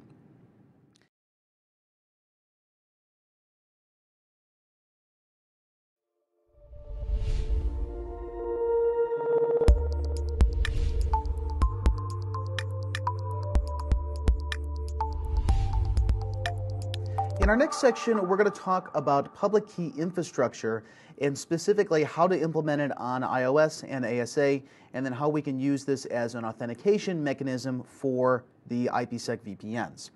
So first, we're going to talk about a general overview of how PKI works. We'll then look at configuring the iOS as a certificate authority server, the PKI server. We'll look at both the iOS and the ASA as PKI clients, and then ultimately how we can use this for the IPsec VPNs with a LAN-to-LAN configuration between these two platforms. Now, we will also come back a little bit later and talk about certificates and PKI as it relates to SSL VPN, and when we get to that point, we'll look at the ASA also as a PKI server. Now, PKI, or public key infrastructure, can be either a flat or a hierarchical system. And the way that the PKI system works is that there's going to be always what is considered a root CA, or a root certificate authority. This is essentially just going to be the server that is the primary top of the tree, essentially, or in other words, just the first certificate authority that is installed. So the root CA is going to generate its own certificate, which is what we call a self-signed certificate. And then it is going to be issuing certificates either to end clients or other certificate authorities that are below it in the hierarchy, which are called the sub-CAs or the subordinate CAs. Now, the subordinate CAs are basically used in order to add some redundancy to the CA system and to make it a little bit more scalable, so we don't have every particular device in the network enrolling with one individual server, the root. So then if the root were to go down, we would have some issues with recovering all those certificates. So in larger scale designs, you typically have the root CA and then the subordinates, which are going to have potentially multiple levels of hierarchy. So the subordinate CA is then going to get a certificate issued by the root, or potentially some subordinate CA that is higher than it in the hierarchy, and then it's going to be issuing certificates to a lower level certificate authority, a sub-CA, or to the end clients. So both the root CA and the subordinate CA can issue certificates downwards, but not upwards. So the root of the CA is essentially going to be the top of the tree. The subordinate ones are going to be downstream of that, and then they can all issue certificates downstream. Now, the third role in the hierarchy is known as the registration authority, or the RA. This is technically not a CA server, but is more of a proxy to receive requests from the clients and then forward them upstream to the either the root certificate authority or to the subordinate authorities. So again, the idea with this hierarchy is that we're adding more scalability to it and more redundancy to it, where the registration authority might be the only portion where your end clients can talk to, so they don't have reachability directly to the subordinate CAs or the root CAs. So the registration authority, this is going to be what is authenticating and then authorizing the client requests. It's going to forward them upstream up the tree, but it's not going to be generating its own certificates. So in other words, it asks someone else above it, can I generate or can you generate a certificate for this individual client? Send it to me, and then I will forward it on to the final destination. Now, what the certificate authority is being used to do is to generate what we call a digital signature, or in other words, the certificate. Specifically, the certificates are called X.509 certificates. That's talking about the specific format of the actual file. And basically what it's used to do is just to uniquely identify either an end user or a device. So when you go to https, google.com, Google is going to return an SSL certificate, an X509 certificate, saying, I'm Google.com. I'm not some other third party that's trying to fake being that website.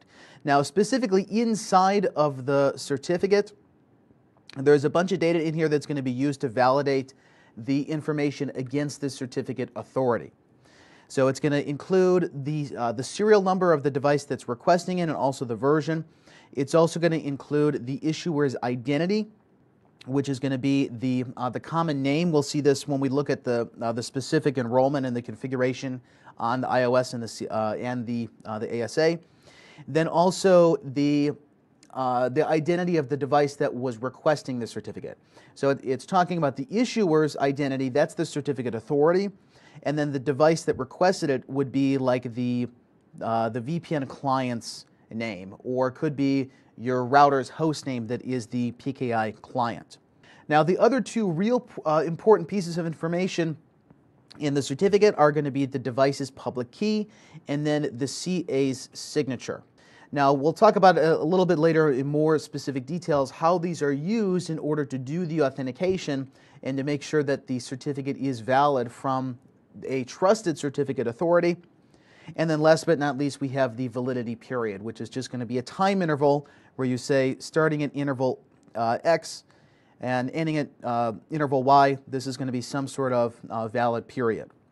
Now, the reason specifically that we're talking about this here, PKI and the digital signatures, is that we're going to use these certificates for the Phase 1 negotiation for IKE version 1 and IKE version 2 for IPsec VPNs, and then also for our SSL VPN authentication. Now, in order to get the certificates are going to be issued by what we consider to be a trusted third party. So in the normal public PKI design, like for SSL websites, trusted authority would be like VeriSign or GoDaddy, some sort of central CA that your web browser already trusts, so that when you receive a certificate from a website, if you go to https www.ine.com and it returns the SSL certificate to you, and it says this was signed by VeriSign, if your browser already has VeriSign's public key, basically the certificate authority's public key, you can check it against that and then figure out, yes, this actually is ine.com. It's not some other website that is trying to spoof it. But the key point about the public key infrastructure, in order for this to work, we have to have that trusted third party. That I say, you trust the CA, I also trust the CA, we'll exchange our certificates together. If the CA says that those are valid, then we can assume that each other's identity is also valid. So this is different than other types of authentication like MD5 or SHA, where we're just looking at, I present you a hash, you do some sort of operation and come up with your own hash. If they match, then yes, we're authenticated. So the whole point of this is that we have to have the third party in there, which is the certificate authority. Now, the actual process of getting the certificate from the CA is what we call the enrollment process. Now, CA enrollment can be either automatic or manual. Manual being you could go to VeriSign's website, paste in your public key, they sign it, and then return you a text file that you paste into the router, or you double click on your Windows machine and then it installs the certificate. Auto enrollment, as we'll see, is going to be based on a couple different mechanisms. The one that we're using is going to be called the Simple Certificate Enrollment Protocol, or SCEP. Now, the process of doing this enrollment end-to-end is first going to start with the client generating both a public and a private key pair. So this public-private key, this would be similar to what you would use for your SSH sessions, where, of course, the private key is the one that you have to keep secret, and then the public key is the one that you can distribute out to the other devices. But the overall logic of PKI is that it is an asymmetrical encryption and decryption, that if you encrypt something with the private key, you can decrypt it with the public key. And likewise, if you encrypt something with the public key, you can decrypt it with the private key. So that's always going to be the first step, is that we need to generate this public and private key pair. Next step is that we're going to send the certificate signing request, or the CSR, to the certificate authority server. Now, the CA server could be anywhere in the hierarchy. It could be the actual root CA, could be a subordinate CA, or it could be just a registration authority, an RA, that's going to proxy the request up to some other device higher in the CA's hierarchy. But regardless, the end client is going to send that certificate signing request, and in this request, the client is going to include their own public key. So of the public-private key pair, we're sending the public key to the CA. We're also going to include some additional attributes, like the common name is going to be like r1.ini.com, asa1.ini.com, and then also this is going to be in a well-known format that is called PKCS number 10. Now, once we send that certificate signing request, the certificate authority is going to sign our public key with their private key. Because remember, you can take your own private key and sign something that can then be decrypted with your public key. Or vice versa, you can take your public key and sign something that can be decrypted with your private key. So the certificate authority is signing the client's public key. The end result of this is the actual certificate. Okay, the client is going to receive back not only its own signed public key, which is their certificate, but it's also going to receive the certificate authority's public key. This is the CA's certificate, and this is the one that we're marking as trusted. So this very last portion is why we need that third party in the PKI design, that if everyone is trusting the same CA's public key, we can use that to compare against our own certificate and other people's certificates.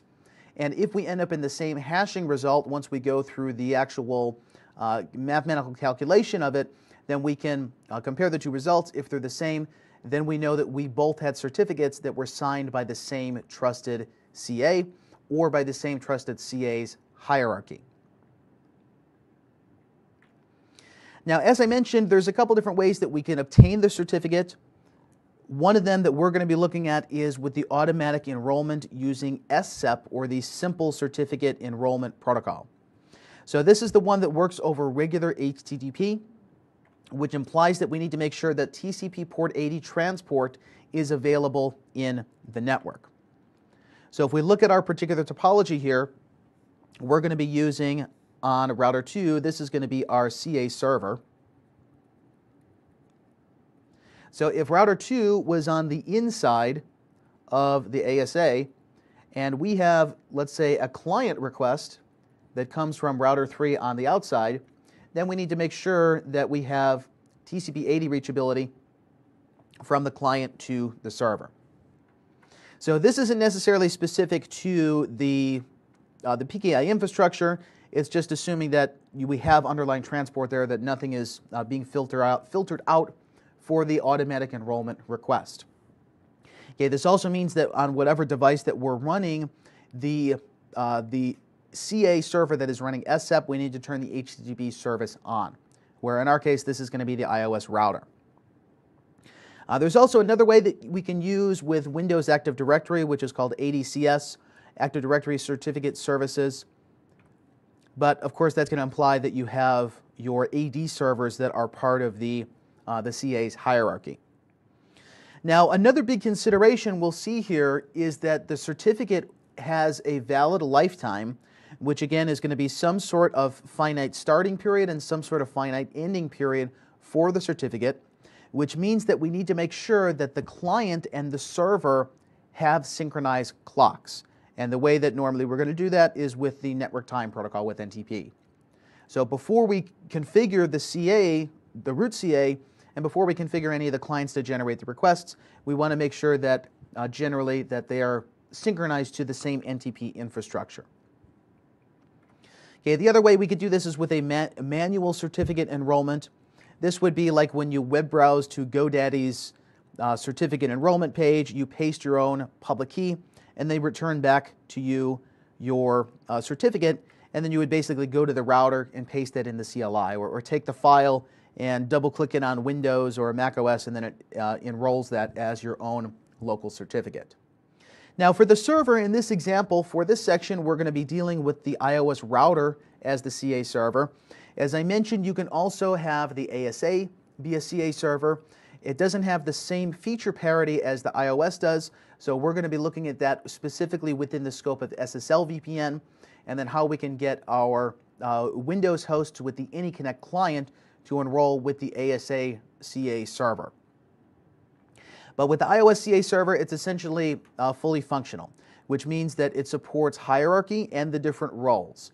So you could have one router be the root CA, you could have other routers be subordinate CAs, and you could have other routers lower down the chain be the registration authorities. It also supports high availability in an active and standby mode. So the idea of this is that if you have your root CA and it goes down, and we were holding all of the certificates locally, then it means that we won't be able to do any new certificate granting requests. So it does have active standby, where basically you can synchronize the CA request between two routers running HSRP. Does support auto-enrollment versus SSEP. We'll see that we can do the SSEP client enrollment with the iOS CA PKI client and the ASA's PKI client. So you don't necessarily have to generate the certificate request and then paste it into the CLI to get the result back. We could also do manual enrollment if we wanted to, so you can copy and paste their certificates into the router. The other thing it offers is what's known as the Certificate Revocation List, or the CRL. And the CRL is used that if one of your devices gets compromised, then you can tell the PKI server that I want to invalidate the certificate or to revoke it.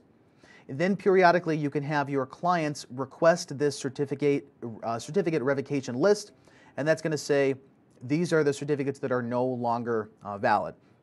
So let's say, for example, you have a user that has a laptop with the AnyConnect VPN client on it, and they're using a certificate that was enrolled to the router. But then they lose their laptop or somebody steals it, and you want to make sure that they cannot log onto the VPN. So what you would do is go to the CRL, revoke their certificate, and then the other devices would be checking that revocation list to say, is it actually valid to be used as a certificate? And then, of course, if the cert is in the CRL, it means that it's not valid. It has been revoked, and you cannot authenticate to it. Also, NTP synchronization is going to be required for the CA server. In general, when you're using PKI, you always want to run NTP. There's not any reason not to do that, because the issue becomes here that if you get towards the end of the validity range of the certificate, and let's say your clock is an hour off or your clock is a couple days off for some reason, then like your VPN server, let's say the ASA's clock is off, then it could start rejecting the VPN clients from connecting if it thinks their certificates are not valid. So you always want to make sure that you're running NTP when you're doing this on the different devices. Now, from a configuration point of view, in iOS, this is going to be configured under the Crypto PKI server mode. Now, we'll see that there's a lot of different functionality that we can do here with the iOS CA, but for a minimal configuration, it's a very straightforward config. It's only a couple lines where we turn the PKI server on, tell it to generate its own CA's signing certificate, which is going to be the private key. Then we can also add other options on there, like do we want to do the revocation list? Do we want to do high availability? What is going to be the valid lifetime for the certs that we are granting? We could also say, do we want to automatically allow certificates to be granted so we can do auto enrollment, or are we requiring the clients to do manual enrollment? So out of this, we'll see once we get to the CLI here shortly. The config is pretty straightforward. You basically turn the PKI server on. You can say what is its mode. Is it a sub certificate server, which is going to be not the root server, but is going to be a subordinate CA, or is it a registration authority? So is it basically just a proxy that is supposed to go upstream towards the other servers? So once we have the PKI server on, we have to say no shutdown. That's going to enable it. And then assuming that we are doing SSEP for automatic enrollment, we need to turn the web service on, so the HTTP server, and then also we want to run NTP synchronization. So technically, it doesn't necessarily need to be the NTP server, but it just has to be an NTP client at least. Now, the verification for this is going to be under Show Crypto PKI. So we'll see when we do this configuration, the big thing that you want to look for here when you're looking at the PKI server is that it's actually running. So if you forget to say no shutdown, or if you forgot to enable the web service, then it's not actually going to be able to grant any certificates. So you might have two nearly identical configs and it looks like it's going to work, but then you try to enroll and then the CA server is going to reject the requests. So once the config is done, this is mainly just the one thing we need to look at, which is going to be the show crypto PKI server. We could also look at what are the outstanding requests, what are the certificates that we actually granted, and if we have a certificate revocation list, we can see which ones are in the CRL. Okay, normally you're only going to see the requests here if you are waiting to manually grant them. If you're doing auto enrollment, then as soon as the request comes in, the CA server should automatically go ahead and allow that. It should issue it. Okay, if you want to do manual enrollment, you can say that you want to grant the certificate. You can also revoke someone's certificate here, and then you could also remove or reject it based on the identifier. So again, you normally don't need to do this though unless you're doing manual enrollment or you want to revoke someone's certificate to put it in the CRL. The two debugs that we're going to look at here are going to be debug crypto PKI server. That's on the server. On the client, it's going to be debug crypto PKI transactions. Okay, so again, in our particular topology here, we're going to be using router 2 as the CA server. So let's look at this configuration first, which is going to be to configure router 2 as the server and to get it to generate the public and private key pair that is going to be for CA signing. So first, let's go to router 2. And there's a couple things that we want to check before we actually get into the PKI config. Okay, one of them is going to be, do we have a domain name configured? So if we show run include domain, we can see right now the domain name is ini.com. This is going to be needed along with our host name to generate a fully qualified domain name, which is a requirement of the public-private key pair. So it's the same as when you're enabling SSH. SSH is going to use the general purpose keys, and you cannot generate those keys unless you have a fully qualified domain name. So we're assuming that's a step that we already did here, that we specify IP domain name, abc.com, whatever it is.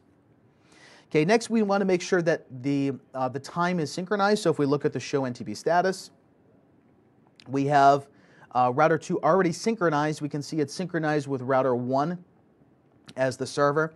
It doesn't really matter what the stratum here or how accurate the clock is. As long as the routers are pretty close within their time, then it's going to be fine. Okay, also if we look at the show run pipe include HTTP, we can see the HTTP server is off, which is normally going to be the default on the router for security reasons. So if we're going to do, if we're going to enable the SCEP server, then we also need to turn HTTP on. Okay, so let's go to global config, and now we're going to turn the PKI server on. So crypto PKI server, we give it any name, let's say root CA. And from here, you'll see that there's a bunch of different options that you can configure, like where is the certificate revocation list? Where do I store the database? So do I want to store it in Flash or do I want to store it on some remote server? So for high availability, you probably wouldn't want to keep this locally on the router's Flash. How are we going to grant the certificates? Are we going to grant them manually or auto? Or we could say basically just turn off SCEP completely. This would mean you have to do manual enrollment. In our case, we're going to do auto enrollment. So let's just say anybody who sends a request, go ahead and grant it. Okay, we could specify what is the, let's say the lifetime for the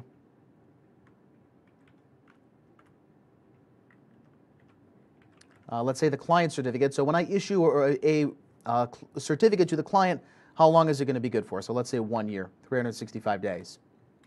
Okay, most of the time you'll see the certificates are probably around 2 years or so, give or take. But it's, you know, any arbitrary configurable value there. The other thing that we want to put here is what is the issuer's name So this is going to be inside the certificate that we grant to the clients. In our case here, let's say that the common name is going to be just our fully qualified domain name. So r2.ine.com. Now this does have that well-known distinguished name format where you can say things like the organizational unit, the country, etc. But technically you don't have to configure the whole thing. From here, pretty much that's it, which would be the minimum configuration. So you could say, like, what is the hashing that we're going to use? You can change what the algorithm is, and of course, you know, SHA 512-bit is going to be more secure than SHA 1. But the only other thing we need to do as a minimum is basically just to say no shutdown. Okay, it says some server settings cannot be changed after the CA certificate is generated. Please type a passphrase to protect the private key. So this is going to be any arbitrary password. And we can see now the router is generating its certificate authority signing certificate. So if we now look at the show crypto PKI certificates, we should see that we have the CA certificate, that's the root certificate, and the usage of this is going to be for signing only. So this is different than a general purpose key that you could use for SSH, or if the router is running the SSL VPN service as the server. Those are going to be separate certificates that you would use. So if we wanted to generate, if we wanted a general purpose key, we could also have the router locally enroll with itself, because this public-private key pair here is just going to be used for granting other certificates. It's just going to be for signature here. Okay, if we then look at the, again, show crypto PKI server, this is going to be our main verification. Show crypto PKI server. And it says right now the server is disabled, and the reason why is that the web service is off. So again, you do need to make sure, assuming that you're doing SEP enrollment, that we say IP HTTP server. Otherwise, it can't actually grant the enrollment requests. So we can see from the log message now, it says the PKI server is now enabled. If we show crypto PKI server, okay, now the status is actually on. Okay, it says database level is minimum, no cert data written to storage. Normally, you would not want to do this. This means that when you grant a certificate to someone, you basically, you know, throw it away. You're not keeping a copy of it. In most real designs, you would have some sort of external database on a server that you would want to maintain these certificates on. Okay, so our next step then would be to enroll the clients. Now, from one of our previous examples with LAN-to-LAN VPNs, we had a VPN that was going between router 1 and ASA3. And router 1 was trying to get traffic from 150.1.1.1, its loopback, to this VLAN 27 segment over to switch 2. And for our phase 1 policy for IKE v1, we were using pre-shared keys.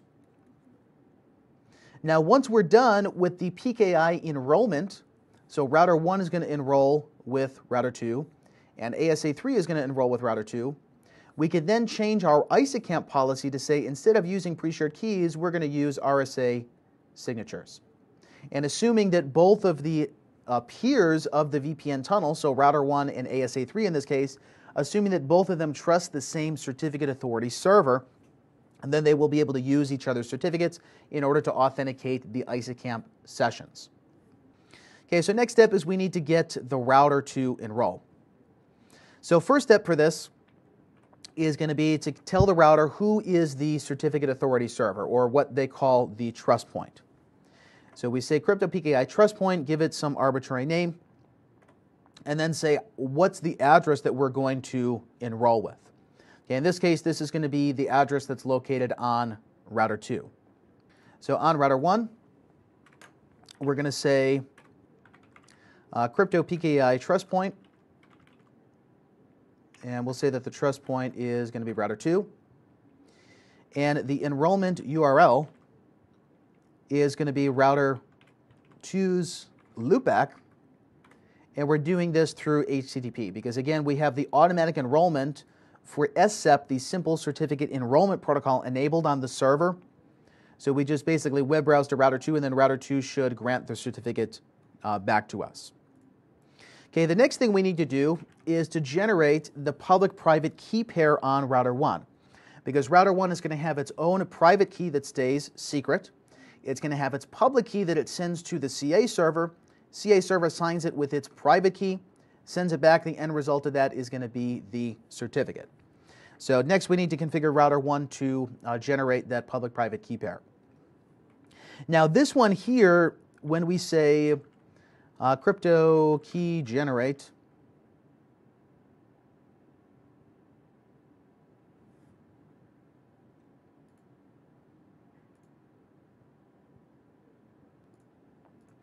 crypto key generate RSA, and then these are going to be our general purpose keys. Okay, then we say how long do we want the key to be. We could also say a specific label, like if we said that this is our IPsec PKI, and then what is the key length? So what's the modulus? Okay, so let's say like 1024. Okay, now if we look at the show crypto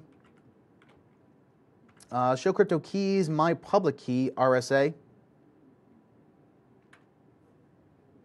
This shows our general purpose key, which is going to be the,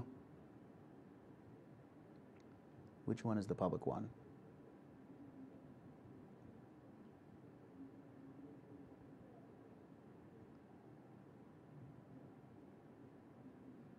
Should be this one. This is the public key. Okay, next step is that we need to actually enroll with the device. So if we look at the show run section PKI, we have the trust point, so we know that router 2 is going to be listening at 151.2.2 at port 80. This says when we do the enrollment, we want to, and this is the default here, this says to check the certificate revocation list.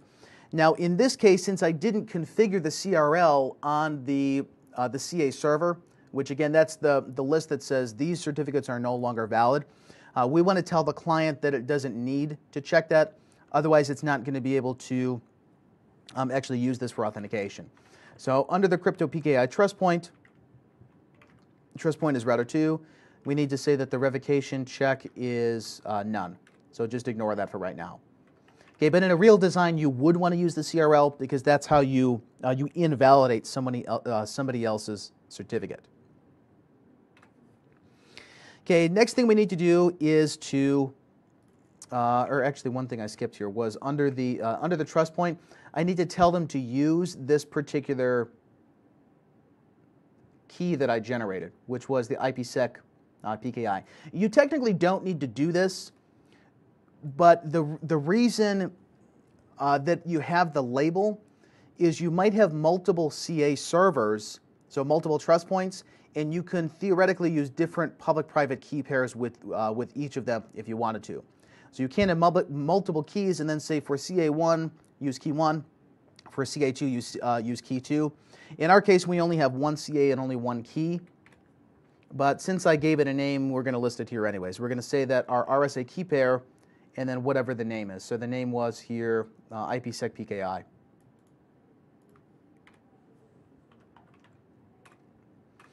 Okay, now on the server, which is router 2, we're going to look at the debug crypto PKI server. And let's make sure we're logging to the console. On the client, which is router 1, we're going to, let's log to the console. Debug crypto PKI transactions. Okay, next step is we need to get the CA's public key. Because again, when we receive someone else's certificate, we're going to take the CA's public key, combine those two together, the end result is going to be a hash. That hash is how we figure out that we're trusting the same certificate authority, and it was actually signed by someone that we are trusting. So we need their public key, the CA's key to begin with. And the way we get this is by saying crypto PKI to authenticate, and then whatever the server's name was. In our case, we called it router 2. So we can see from this debug, this is the PKI transactions. You can see essentially they're sending HTTP messages. They're requesting the cert, and then the end result is that it's replying back with it. You can see here it says, this is the certificate. Do I want to accept it? Yes, I do.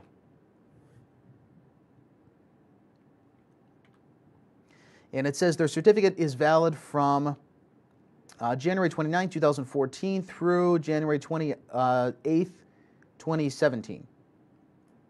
If we look at router 2, we should have seen that we received the SCEP request and we gave them our certificate.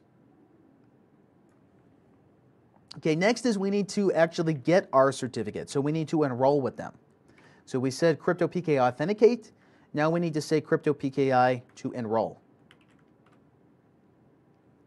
Okay, this password here is anything arbitrary. It doesn't have to match what you configured on the Ccie server. Do you want to include the router serial number in the subject name? Sure, you don't necessarily have to. Do you want to include the IP address? Sure. Enter the interface name or IP address, let's say our loopback.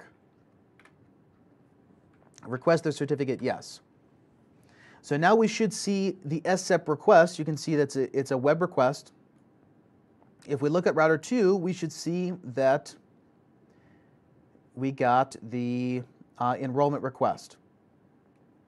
And it says that the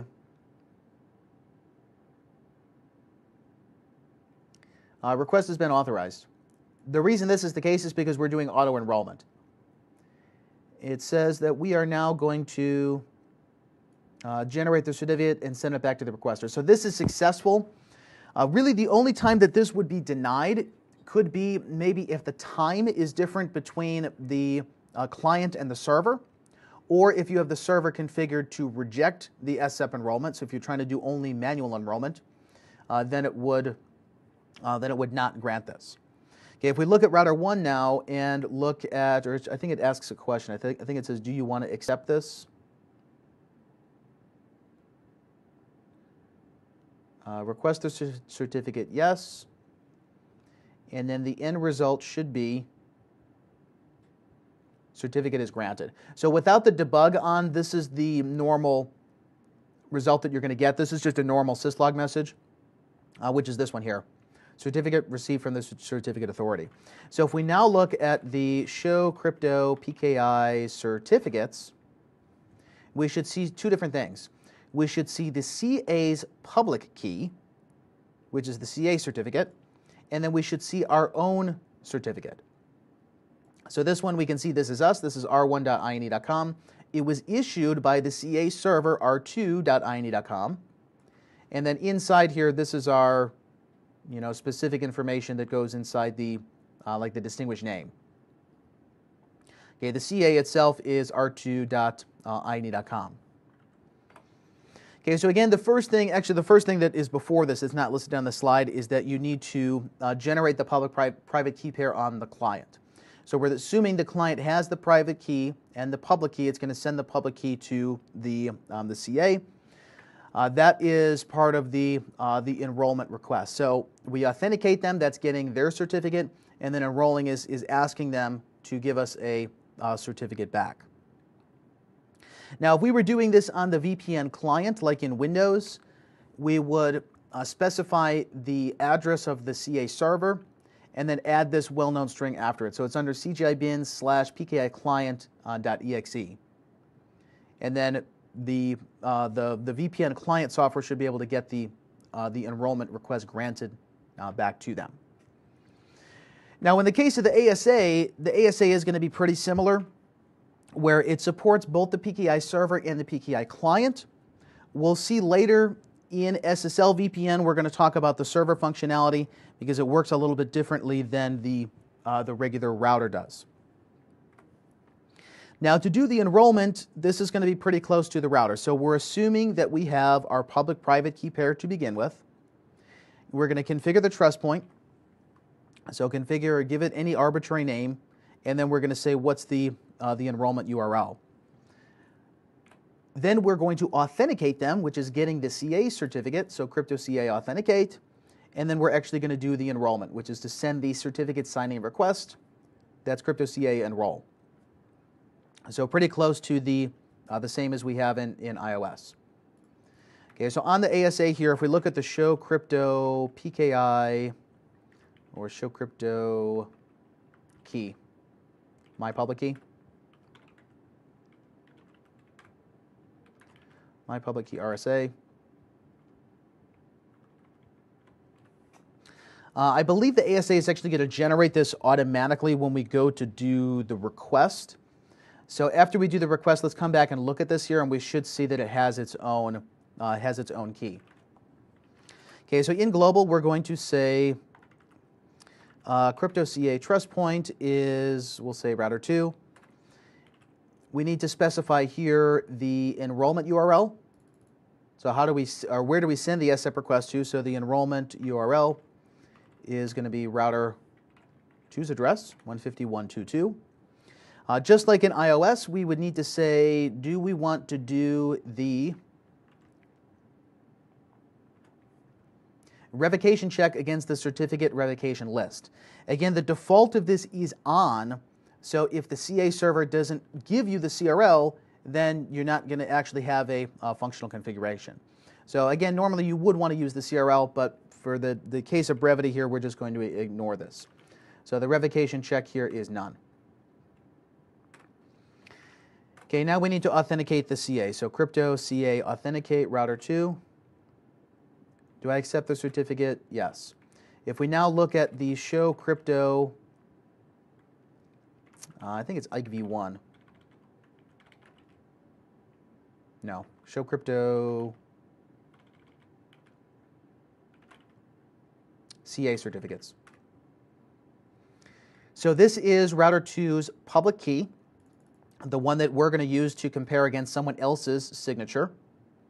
And if we look at the show clock, we can see that our time is within the valid range. So it's 11:42 now. Theirs started at 11:25. So we just need to make sure that our clock is somewhere within that range. Okay, then we need to enroll with them. So crypto CA enroll with router 2. Signature public key not found. So I think what happened here with the default initial config for this ASA that it deleted its cert. Normally it normally automatically has one when you start up. So let's go ahead and generate a new one. Crypto key generate RSA. These are, we'll say, general keys. And the modulus, what size? Let's say 1024. Okay, if we now show crypto key, my public key, RSA. Okay, now we have a key pair. So again, you can't actually do the certificate enrollment unless you have the public-private key pair to begin with, because you have to send the public key to the CA in order to get signed. Signing result is the certificate. So let's try again to enroll with them. Again, this is any arbitrary password. Do we want to include the serial number, or yeah, serial number, sure. Request a certificate, yes. Certificate has been granted. Okay, so again, this is the final result that we're looking for here. If you didn't see this, again, normally the common problem of this is going to be the time. So if they're not NTP synchronized, if the CA server is ahead of the client, then the request is going to get rejected. The other reason why would be if you're doing manual enrollment, then you have to basically paste the request to the CA server, grab that certificate result, and then paste it back into the client. So if we now look at the show crypto CA certificates, we should see that we have two things. So we have the CA's certificate, again, which is router 2, and then we have our own certificate that is us, asa3.ini.com.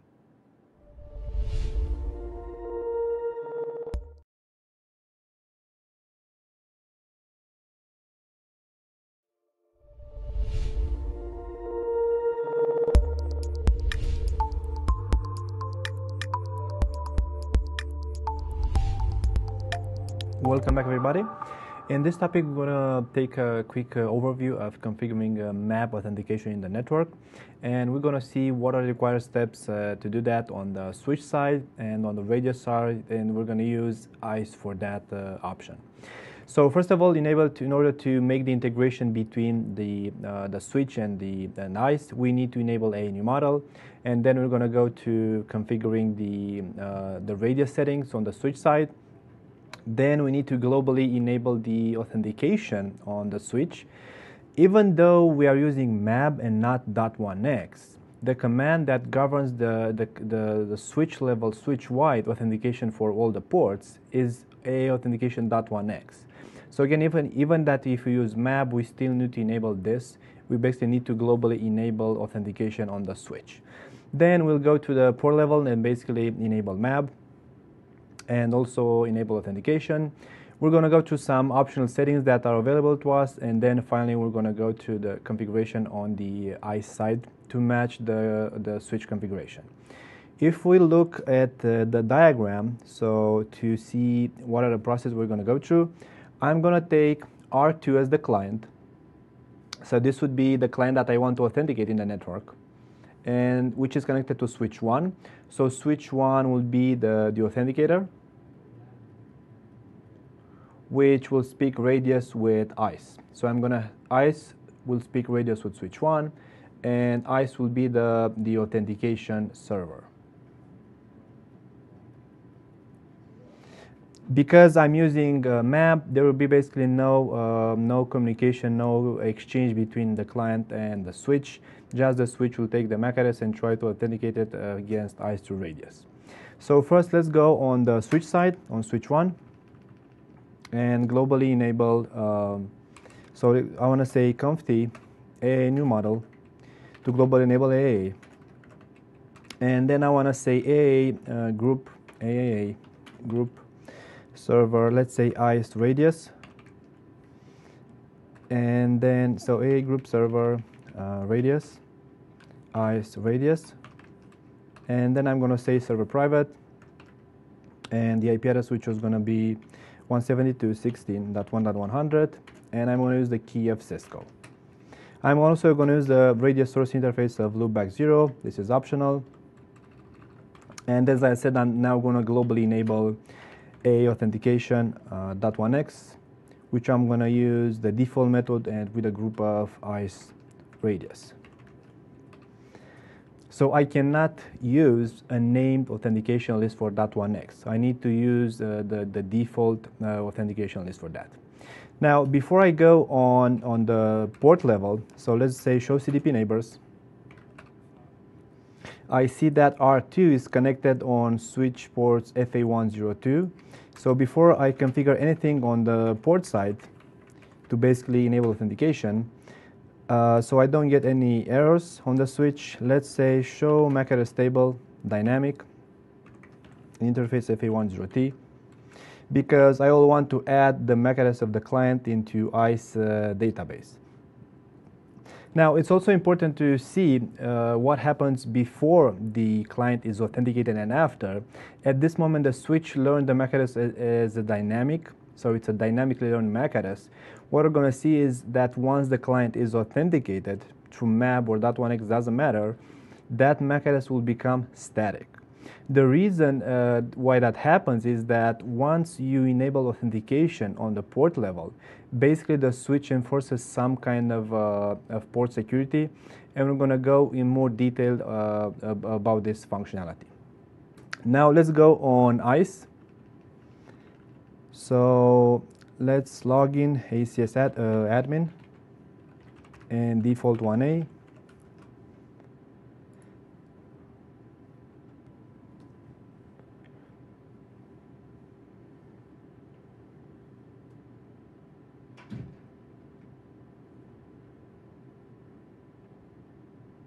So now the first thing I want to do is I want to add switch 1 as a network access device into ICE. So I go to administration, network devices, and I have here the same functionality as in ACS, meaning that I can either use something which is called the default device, or I can either manually and specifically add switch 1 as a device into ICE database. Now, the scope of using the default device would be that in a big setup and implementation, for example, when you need to add into ICE database like hundreds or thousands of routers, switches, or wireless LAN controllers, then instead of doing that, you can make use of the default device. So basically, ICE, when it receives an inbound radius request from a network device, it will first look in the network devices section. If it specifically finds the device in there, it will try to authenticate based on the pre-share key which is configured in there. Otherwise, it will fall back on the default device. I'm going to specifically add it, so I go to network devices and I say add.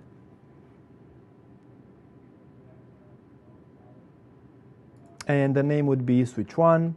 I'm going to give it the IP address of 150.1.9.9, which matches the loopback 0 on switch configuration.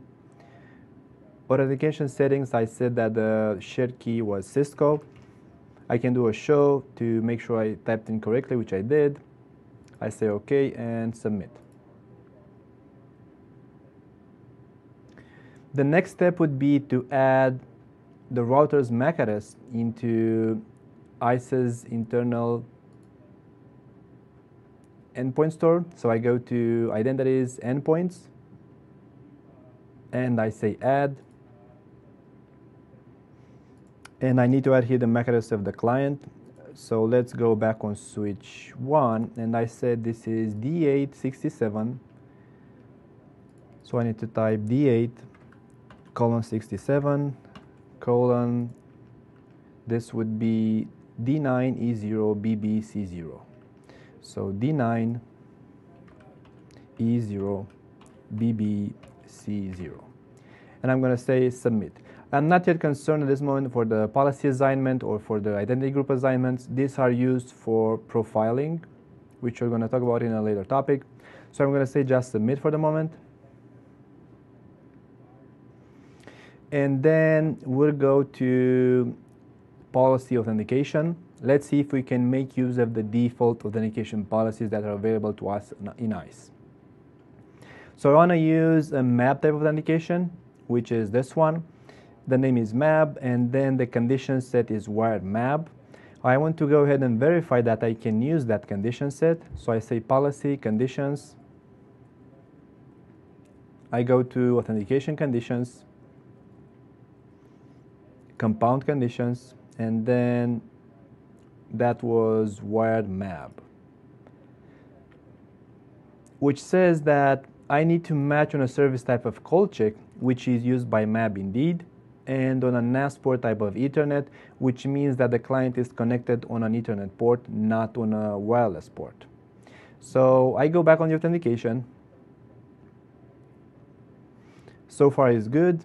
And then the authentication rule says that if the condition is met, I will try and authenticate the session, the user, by using any protocols which are in the default network allowed protocol list.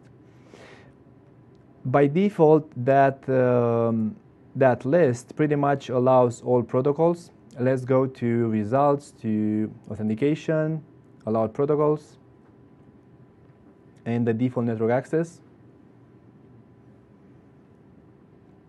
So this allows process host lookup, EAP, EAP-TLS, PEEP, also allows EAP fast. Let's go and create our own list, and let's make it available for only MAB. So I'm going to go to allow protocols.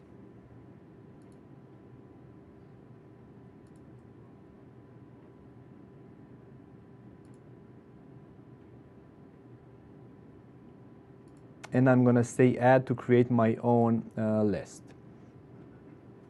I'm going to call it MAB. And basically, I'm going to disable all the functions of disable PAP, disable EAP-MD5, disable EAP-TLS, PEEP, and also EAP fast. So this is it.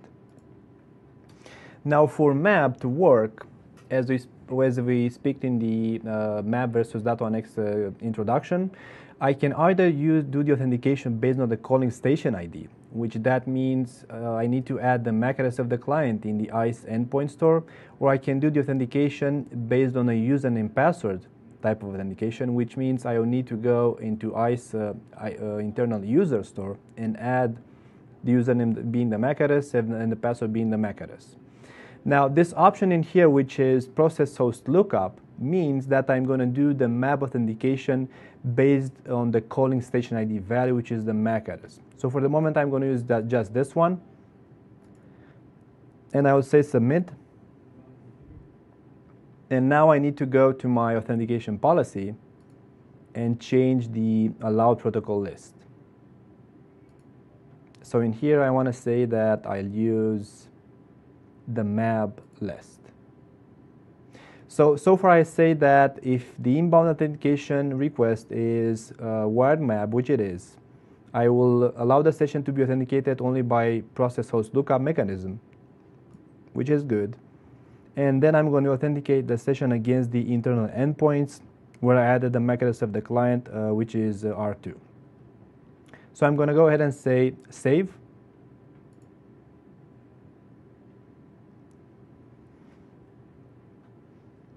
At this moment, I don't want to do any kind of authorization. I just want to do the authentication. So by looking at the authorization policy, as we know, I still need to match on authorization rule. So even if I pass authentication, I don't want to return any authorization attributes back to the authenticator, which is the switch, like an access list or a VLAN. I still need to match on authorization policy, which in my case, I'm going to use the default one, which basically says permit access. Permit access means that ICE will send back to the switch just an access accept message if the client successfully authenticated. So at this moment, my config should be good on the ICE side. I'm going to go on switch, and I'm going to enable MAB on the interface towards the client. To do this, I need to specify interface FA102, and then I need to say MAB. And additionally, I need to enable the authentication. Now, if I do question mark, by default, this is in force unauthorized mode, which force unauthorized means that the switch does not request the client to be authenticated. So whatever device is connected to this port, it will not be asked for authentication. The other two options would be force authorized, which means that the client is authenticated at all times. What I want to do is I want to say auto, which auto means I will try and authenticate the client, and I want to authenticate the client. So I'm going to say auto. At this moment, the port was bounced, and I should see, which I already see, authentication result success from MAB for client. So now if I do show MAC address table, dynamic, interface FA102, I see nothing in here because, as I said, once the client is authenticated, the MAC address is changed from dynamic to static. So what I want to do is, let's say, show MAC address table, interface FA102, and now I see that the MAC address of the client is of type static. To verify the authentication, you have the show authentication session command, which tells me that whatever interfaces are configured for authentication, which in my case is only FA102, and I'm using the MAB method to authenticate the client, and authorization is success. We'll go to, in further details, what the data domain means exactly, and also about the session ID in other topics. I can also see the details about the authentication by doing show authentication sessions, interface FA102, and I can see the MAC address of the client and the username, which is the MAC address because I'm not using .1x. And I can see that the status is authorization success. And I also can see that it was authorized by the authentication server. Because as we're going to see in further videos, I can optionally authorize the client locally in case I cannot communicate with the authentication server, which is ICE in my case. And I also see that the authentication was successful using the MAB method. You also have one command, which is show MAB all, I think, which shows you the interfaces for which MAB is enabled. So I have MAB enabled only on FA102. Let's go on ICE side and to verify the logs. So we'll go to Operations, Authentications. And I see that the client was successfully authenticated. If I click on Details,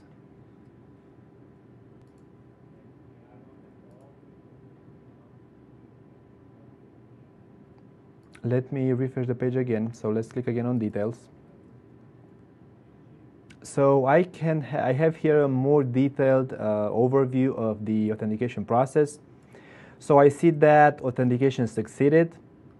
I see the username, which this is basically the radius username attribute being the MAC address. And I see that I matched my allowed protocol list, which was called MAB, which this means that I matched the authentication policy that I've configured. So once you configure ICE with authentication policies and authorization policies, you want to look in the details of the authentication process to make sure that you match the proper authentication rule and authorization rule. So this confirms that I'm matching the MAB authentication policy, and having the authorization profile of permit access confirms that I'm matching the default authorization policy. And also that I'm doing the authentication based on a process host lookup mechanism. So now if I go back on policy authorization and I look at the applied authorization profiles, I see that only the default authorization policy uses a permission of permit access. If I would have matched, for example, the first authorization policy, which was called wireless blacklist default, I should see in the logs that the permission was called black hole wireless access, which in my case was named permit access. What I can do now is let's go ahead and let's say that I want to do the authentication not by using a process host lookup mechanism, but for example by doing a username password based authentication. So that would mean that I need to go in ICE internal user store and add the MAC address as the username and the password being the same as the MAC address. And I want to basically change the authentication result to not allow process host lookup to work. Because if I disable process host lookup, basically ICE will perform a regular username password based authentication. So let's first go on ICE and let's say administration, identities, and I will need to add the MAC address of the client in the user store. So I want to say add, and let me go back on the switch and let's say show MAC address table, interface FA102, and I want to add this as the username. So D867, name, the username would be D867, followed by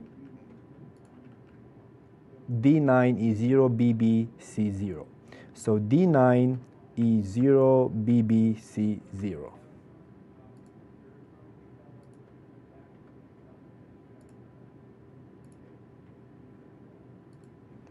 D9E0BBC0. And the password will be the same value. I cannot copy paste from the username.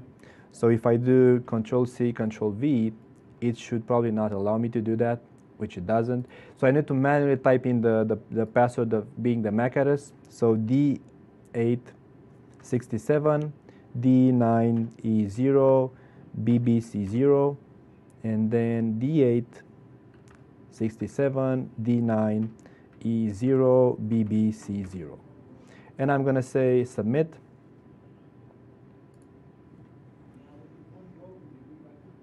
The error message is received because ICE has a default password policy which does not allow me to put that simple the password. So I need to go to administration and settings.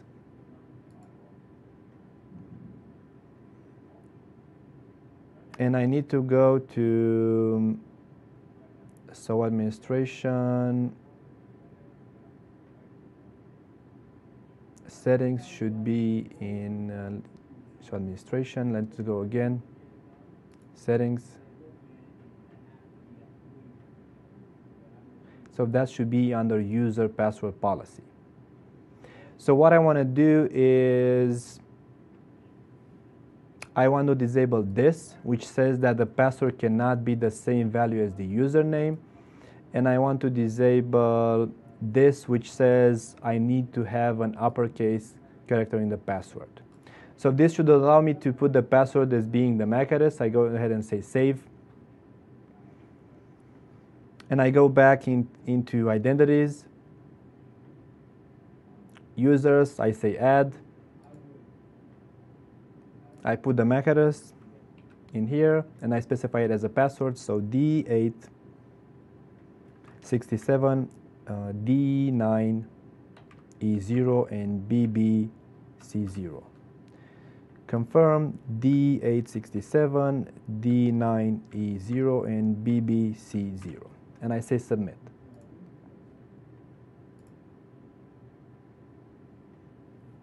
So at this moment, ICE will still perform MAC address-based authentication because in the allowed protocol list, I specified to use the process host lookup mechanism.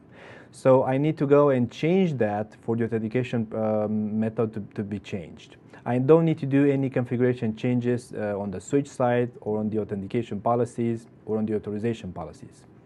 So I go back on policy results. In the authentication, allowed protocols, and I'm going to edit the map. And I'm going to disable process host lookup, and I'm going to say allow PAP ASCII, which this is basically a plain-based username password authentication, and say save.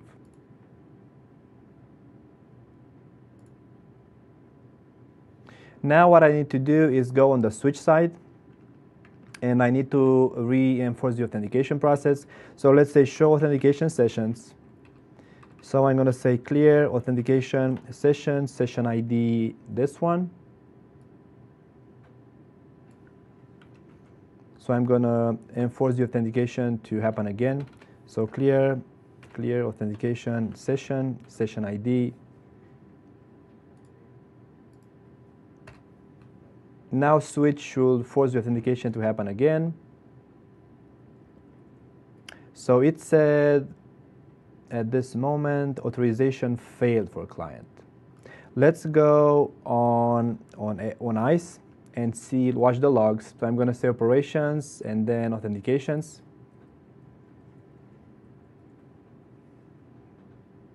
It says subject not found in applicable identity stores. So I'm having an authentication problem, not an authorization problem. I need to go to policy authentication, and I want to look where does ICE look into to authenticate the user. And I'm looking in the internal endpoints.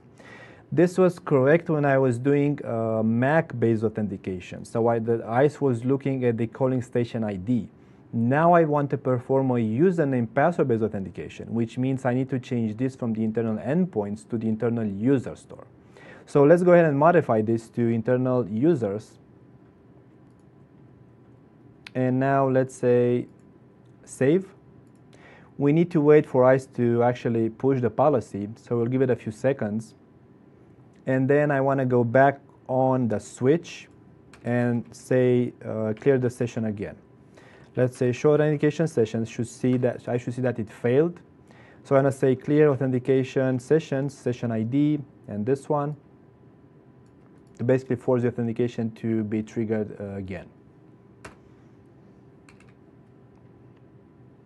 So now I got an authentication successful result. So I see authentication result success from MAB. If I look on the show authentication sessions, it still says that it uses a MAB method. If I do show authentication sessions interface FA102, there is no difference on the authorization process. So I'm still saying that the authorization is success. It was received by the authentication server, and the MAC address is the same. So basically, from the switch side, there is no difference if ICE performs the authentication of MAB with the MAC address, which means the calling station ID, or username-based password authentication. So it's only a nice side of configuration to do that. Now if I go back and look on the ICE logs, so I say operations, authentications, I should see that the authentication was successfully applied, and I go to details. So if I go to details again, I see authentication succeeded, and I see that I matched the MAB authentication policy. I matched the authorization profile of permit access of the proper authorization policy, but this time the authentication protocol was PAP ASCII. So I'm doing a regular username password-based authentication. What I can also do, I can verify the MAB IP functionality if I want to do that. The main difference between doing MAB and MAB IP is that the service type is changed from call check to frame. Otherwise, the authentication process is the same. There is no communication between the client and the switch. So in order to make that functional, what I want to do is go on policy results,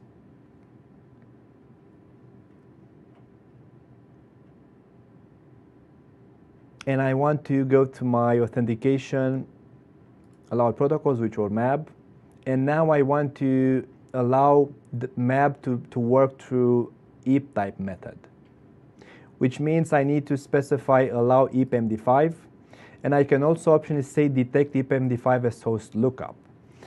What this means is that when I do MAB IP, I can have two options. Either I do a calling station ID based type of authentication, which means I need to check this detect IP MD5 as host lookup. Either I keep the username password based authentication, which means I'm going to do the authentication from the internal user store. So let's leave it as not detected as IP MD5. So I'm going to allow this protocol as well, and I'm going to say save. If I go on the switch side, and I'm going to say show authentication session, and I'm going to clear the session, clear authentication, session ID, this one.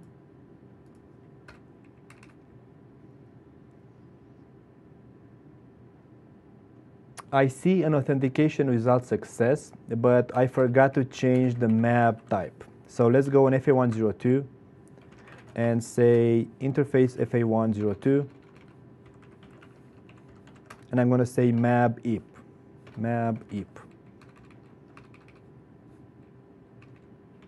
So let's say show authentication sessions and clear the session again, clear authentication sessions, session ID, this one.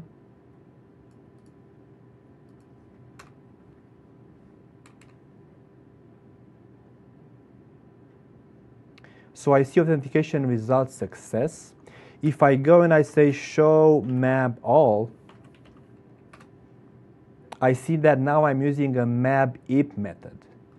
If I scroll back and I look in the initial configuration, which was this one,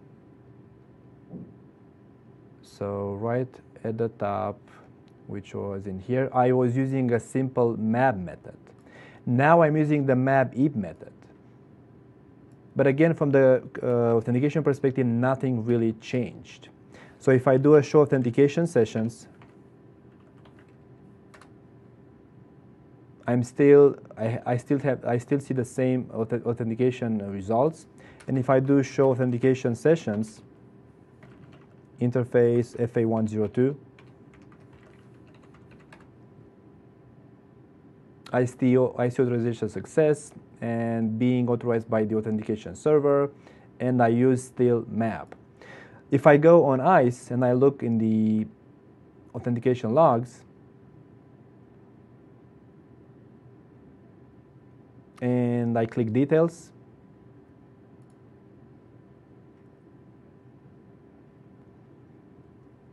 I see authentication succeeded. I see the authentication protocol being IP MD5. I see the authorization profile of being permit access, so I match the correct authorization profile. But in the allowed protocol, I see that I'm matching the default network access. The reason for that is that, as I said, map-ib uses a service type of framed, not a service type of call check. So if we go back and look at our authentication policies, so policy authentication, the first rule says, has a condition of wired map, which, as we've seen previously, wired map says that the authentication needs to be of service type call check, and the NAS, it should be Ethernet type. So I'm not matching the first authentication policy because now I'm using a service type of framed, which the service type of framed is used in the wired.1x condition. So if we go to policy and conditions in the authentication, compound conditions, I want to go to wired.1x. I see in here that the service type is framed. But still, the NAS port type remains Ethernet because this is an Ethernet type of .1x authentication. So there is not much of a difference between doing map-ib or map. The main difference is on the I side to allow both IP MD5 or PAP ASCII in the protocol list. And depending on if you want to do either MAC-based authentication, that means you need to have process host lookup enabled. If you want to do username password-based authentication, then you need to disable the process host lookup functionality for both PAP ASCII and IP MD5, depending on what you have configured on the switch.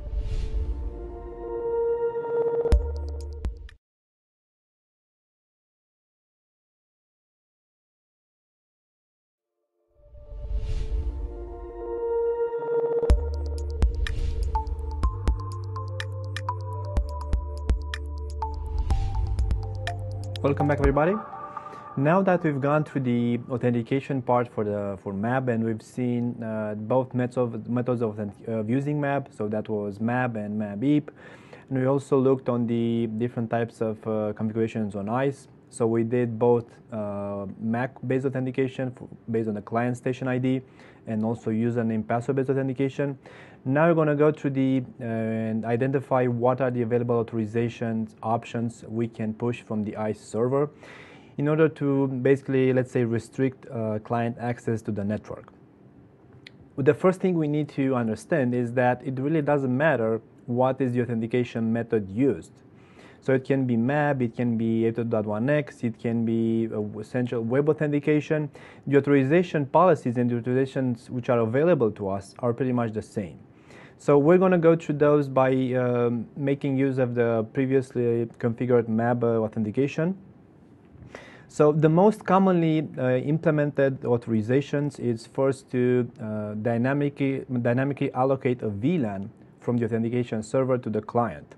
And that really depends based on if the client it's in the data domain or if the client is in the voice domain.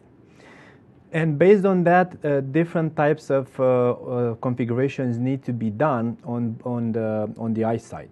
So basically, if we look here on the diagram, so what I did so far, we've previously said that the client was R2, which R2 was in the data VLAN. So this was the data VLAN.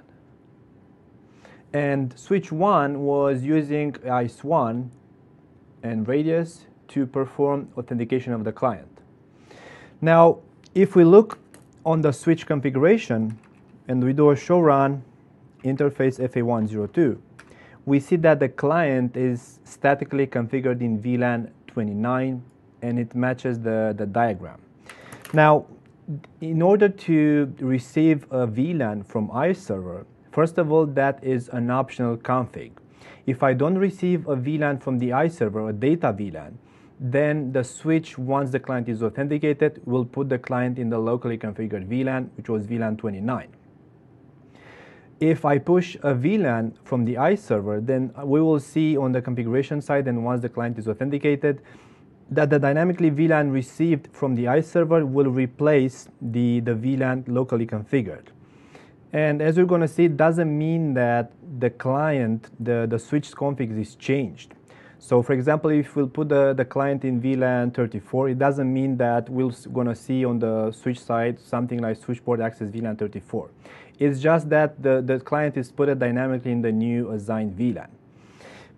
Things are a bit different if, for example, we take the IP phone, which is this one, and this guy is going to be in the voice VLAN. So we want the IP phone to be in the voice VLAN.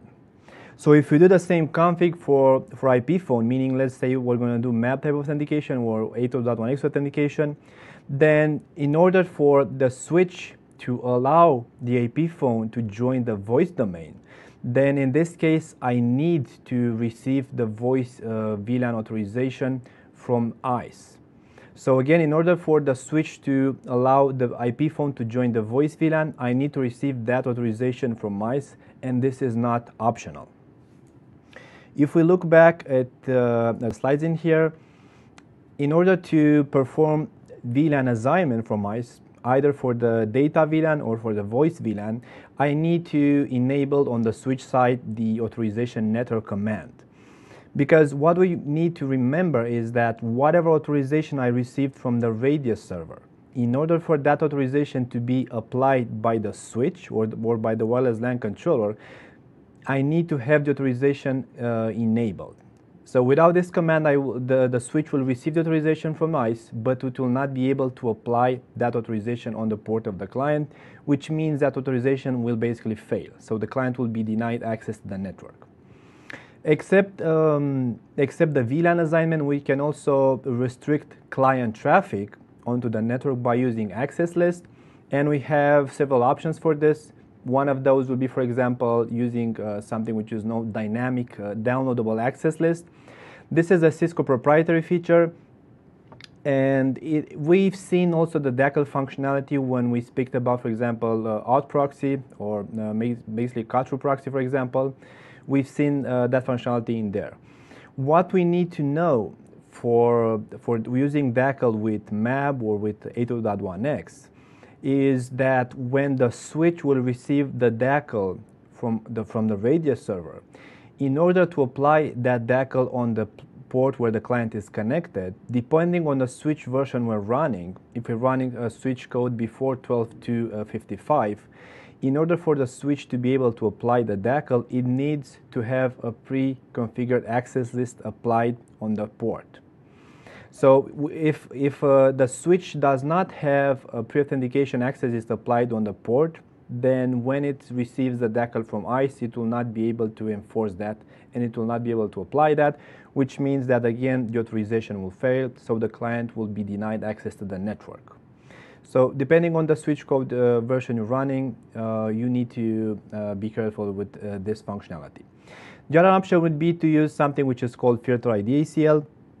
Again, the same functionality as in out proxy or cut-through proxy, meaning that if I use the filter ID ACL, then the ICE will push to the switch only the ACL name, and that ACL needs to be locally configured on the switch. The third option would be to use the per user ACL functionality, which this really depends. I have two options to make this work. I can either configure the radius server, so the authentication server, to push to the switch the access this name.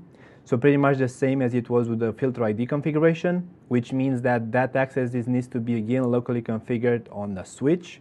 Or I can configure the radius server to push to the switch the ACL content. So it's up to me to decide which option do I want to use. Basically the main difference being that the question you want to put yourself is, do I want a centralized policy? So meaning I will have the ACLs configured on the radius server, or do I want a decentralized policy, which means that I will have the ACLs configured on individual switches in the network. One other option and one other thing you need to be aware of is that DACL and per user ACL are Cisco proprietary, because, for example, the Cisco per user ACL uses the Cisco AV pair, which again that means is supported mainly by the radius implementation of Cisco. The only standard available option for you would be to use the filter ID functionality. Based on the access list type I would want to use in order to restrict client traffic into the network, I would need to additionally configure some options on the switch side, which those would be, we're going to see what's the scope of device tracking and what does that mean. And also the authorization network is pretty much the same requirement as was with the VLAN. So basically, whatever authorization I received from the radius server, in order for that to be applied, I need to have the authorization network configured.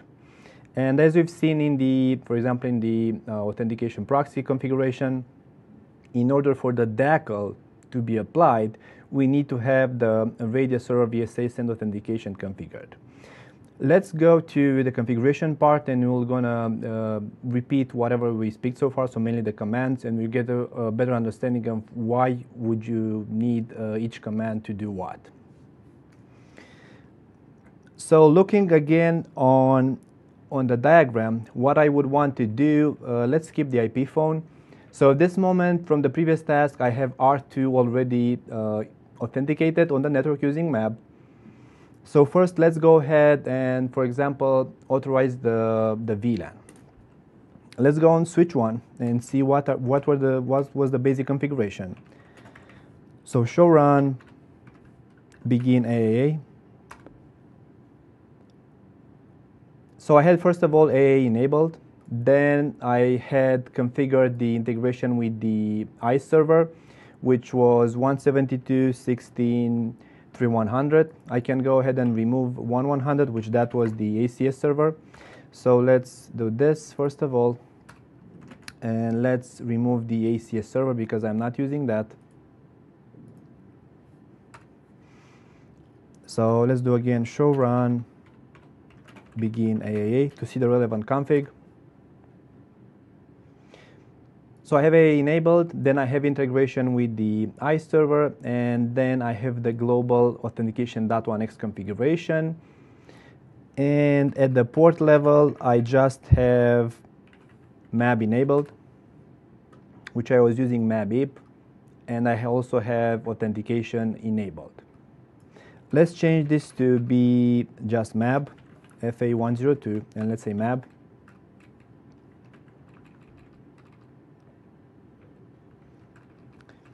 The session, let's see that the session was authenticated, show authentication sessions. So the client was authenticated. Now let's go on ICE and configure the authorization. First, let's just assign the VLAN.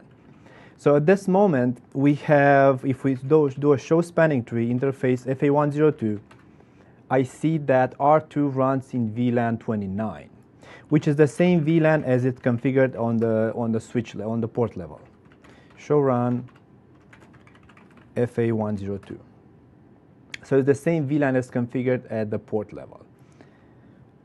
Let's go on ICE and let's change the authorization. Now at this moment we're matching on the default authorization rule, which just grants access, which pretty much what this means is that Radius will just send an access accept message without any attributes. Let's go to policy, and I want to say results. I want to add an authorization policy, so authorization profiles. Let's say add, and call it MAB wired, let's say. Let's say MAB wired profile. And what I want to do is I want to assign a VLAN. When you do this, it says edit tag ID/name. So what I can specify in here, I can say either the VLAN number, either the VLAN name. If we, for example, we go on the switch side, and we do a show VLAN brief, we see that the VLANs have also some names. So this is the VLAN number, and this is the VLAN name.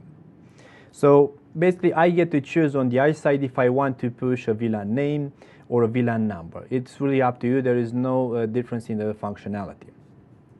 So let's go on ICE. And I want to say I'll assign VLAN, what was that? For example, let's take VLAN 17, for example.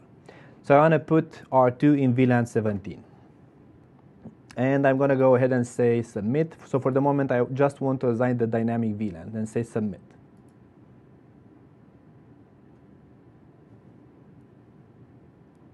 Let's go to the authorization policy, and let's create our own authorization policy, which we need to insert it before the default one. So I'm going to say insert new rule above. I'm going to give it the name of map wired. And at the condition, let's say I want to say select existing condition from library. Let's see if I have any conditions configured in here. I'm going to say compound. And I'm going to say if wired map. So basically I'm saying if the session is going to be of type wired map, which means I'm using map authentication service type called check, and I'm using that for an Ethernet port.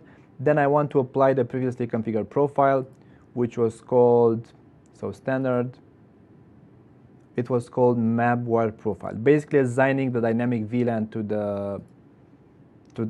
the port. I want to say done and say save.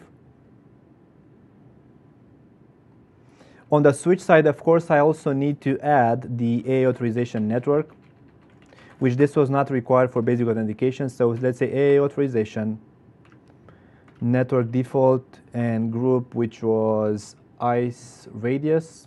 It was the name. Let's verify that. So it was ICE radius.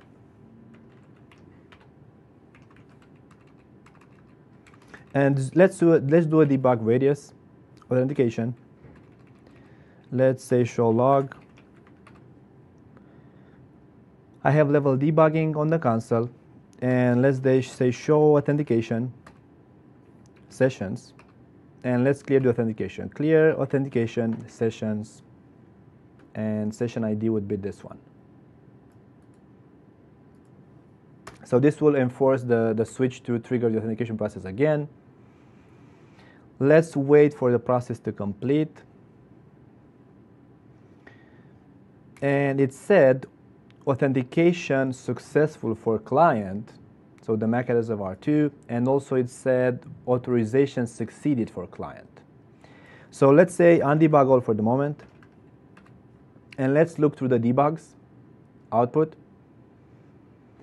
So this is the request from the client side, from the switch side, which says I'm doing a service type of call check, which means map, and I see the username. Let me do no logging console for the moment. So I see that when the switch sends the radius request to ICE, it uses a service type of call check, and then the username and the password have the same value of calling station ID, which is the MAC address. The user password is not shown in clear text, but it's basically also the MAC address. And then the calling station ID, I see is that the MAC address of the client, which is R2. It sends that request to ICE, and I get an access accept message, which means that authentication was successful. And I should also receive the VLAN number, which I do as part of the authorization. So this would be the VLAN authorization, and now I get the VLAN number. So what this means is that if I say, let's say show authentication first, show authentication sessions. So I see that authorization is successful. Let's say show authentication sessions interface FA102. What I'm looking for is the VLAN policy. So now I also see that the VLAN was dynamically assigned by the switch. If I do a show by ICE, if I do a show run interface FA102, I see that the command remained configured on the switch port.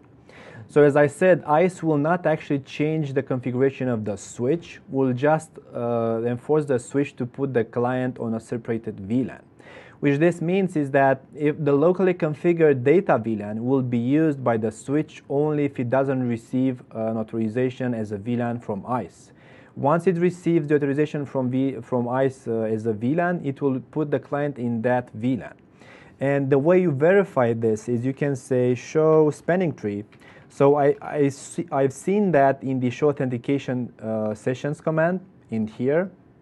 If I do a show spanning tree interface FA102, I see that now the client, which is R2, runs in VLAN 17.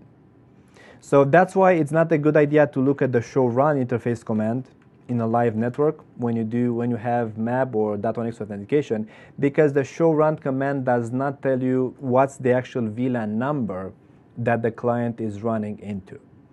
So let's go back now because if I look back on the diagram, because actually R2 has an IP address from VLAN 29, what ended up happening is that R2 lost connection to the network. So R2 has an IP address from VLAN 29. But I used a different VLAN just to show you that the locally configured VLAN, it will be overridden by the radius policy. So let's first go back on ICE, and basically let's go on results and change the VLAN to VLAN 29. Go to authorization and authorization profiles, MAB wired profile, and I'm going to change this to VLAN 29, which is also the one locally configured, 29. And I'm going to say save. Next, let's try and, for example, assign from ICE kind of restriction to the network, which would be an access list. First, we're going to look at the downloadable ACL functionality. So let's go and first configure the downloadable ACL. I'm going to give it a name of, so let's say add. Let's say the name is wired mab DACL. And the content, let's say, would be permit IP any. You need to make sure that you configure correctly the ACL content, because ICE will not validate that for you. So make sure that you don't have any spaces and the command syntax is correct. Let's say submit. And now I want to apply the DACL on my authorization profile. So I go on the authorization profile, and I say DACL name is the one which I've configured, which was wired map DACL. Save. Before I reinforce the authentication process on the switch, let's go and check the live logs and see if I match the proper authorization rule. So as I said, it's not enough to make sure to see that the client got authenticated and authorized. You also want to see on ICE that you match the proper authentication and authorization policy, which means that the ICE configuration is correct. So let's go on the latest authentication. I already see from here that the authorization profile which was applied was MAB wired profile. So it's this one in here, which means that if I go to policy authorization, that confirms that I matched the third rule, which was this one called MAB wired. But let's go to the live logs again and look into the details. So I'm going to say details in here. And I see that authentication was succeeded. And I see that I matched on the layout protocol MAB, which this relates to the authentication policy. And I was assigned the MAB wired profile, which this tells me what authorization policy I matched. And the authentication protocol was PAP ASCII, because I'm not using the process host lookup functionality. So now let's go on the switch side and enable the DACL functionality.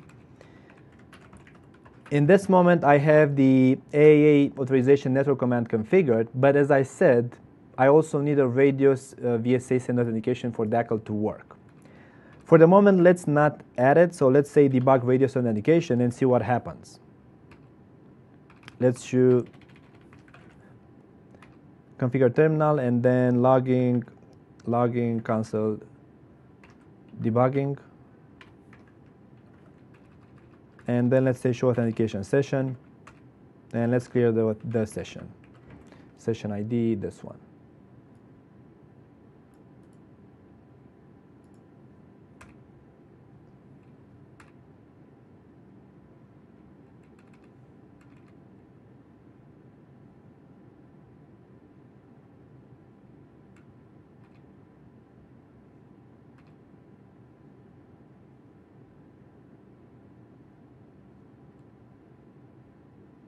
Let's say undebug all for the moment.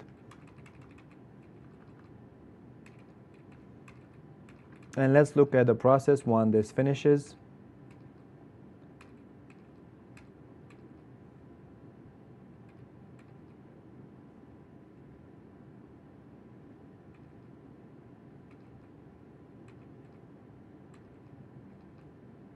Show debug. So debugging is stopped. Type still have some outputs from previous debugs. Let's wait for it to finish.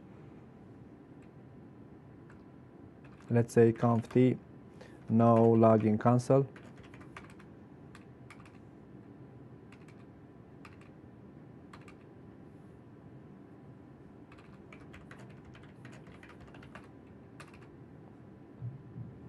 What I see is that the authentication is successful. So this message means that I got from the radio server an access accept message, but I see further on that it says authorization failed. This means that the authorization attributes that were received from the radio server could not have been applied by the switch on the client.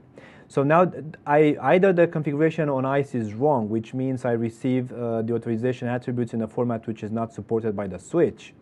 Either I receive it in the proper format, but the switch is not able to apply those because of a configuration issue on the switch side. Let's go and look at the debug outputs from, let's go and scroll up. And I can stop here. So basically I receive an access accept message from the radio server, and I also receive some authorization attributes. So I again see the VLAN number being received, which is good. And I also receive the DACL, which is this one. So I receive the DACL name, but the way DACL works is that when the switch receives the DACL name from the radio server, it needs to perform it needs to go to the radio server and request to download the DACL content. And when it does that, it will authenticate with the DACL name that it was received and with the password of Cisco. That's why we need the radio server VSA send authentication, so that the switch can actively go to the radio server and ask for the DACL content. So let's go and say radius server VSA send authentication. And let's say login console debugging. Let's do debug radius authentication again. Let's say show authentication sessions. And let's say clear authentication. I already see that the client was successfully authenticated probably once I've added the radio server VSA send authentication command. Let's say clear authentication sessions, session ID this one.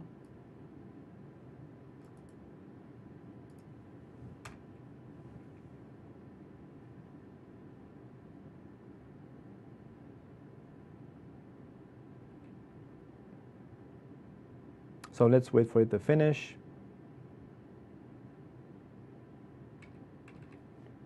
So it says authorization succeeded for client. Let's say undebug all. And now let's look at the debug output,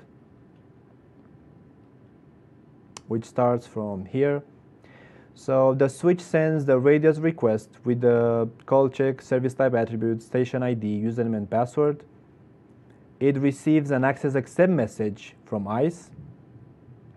It also receives the VLAN authorization with the VLAN number, which is 29.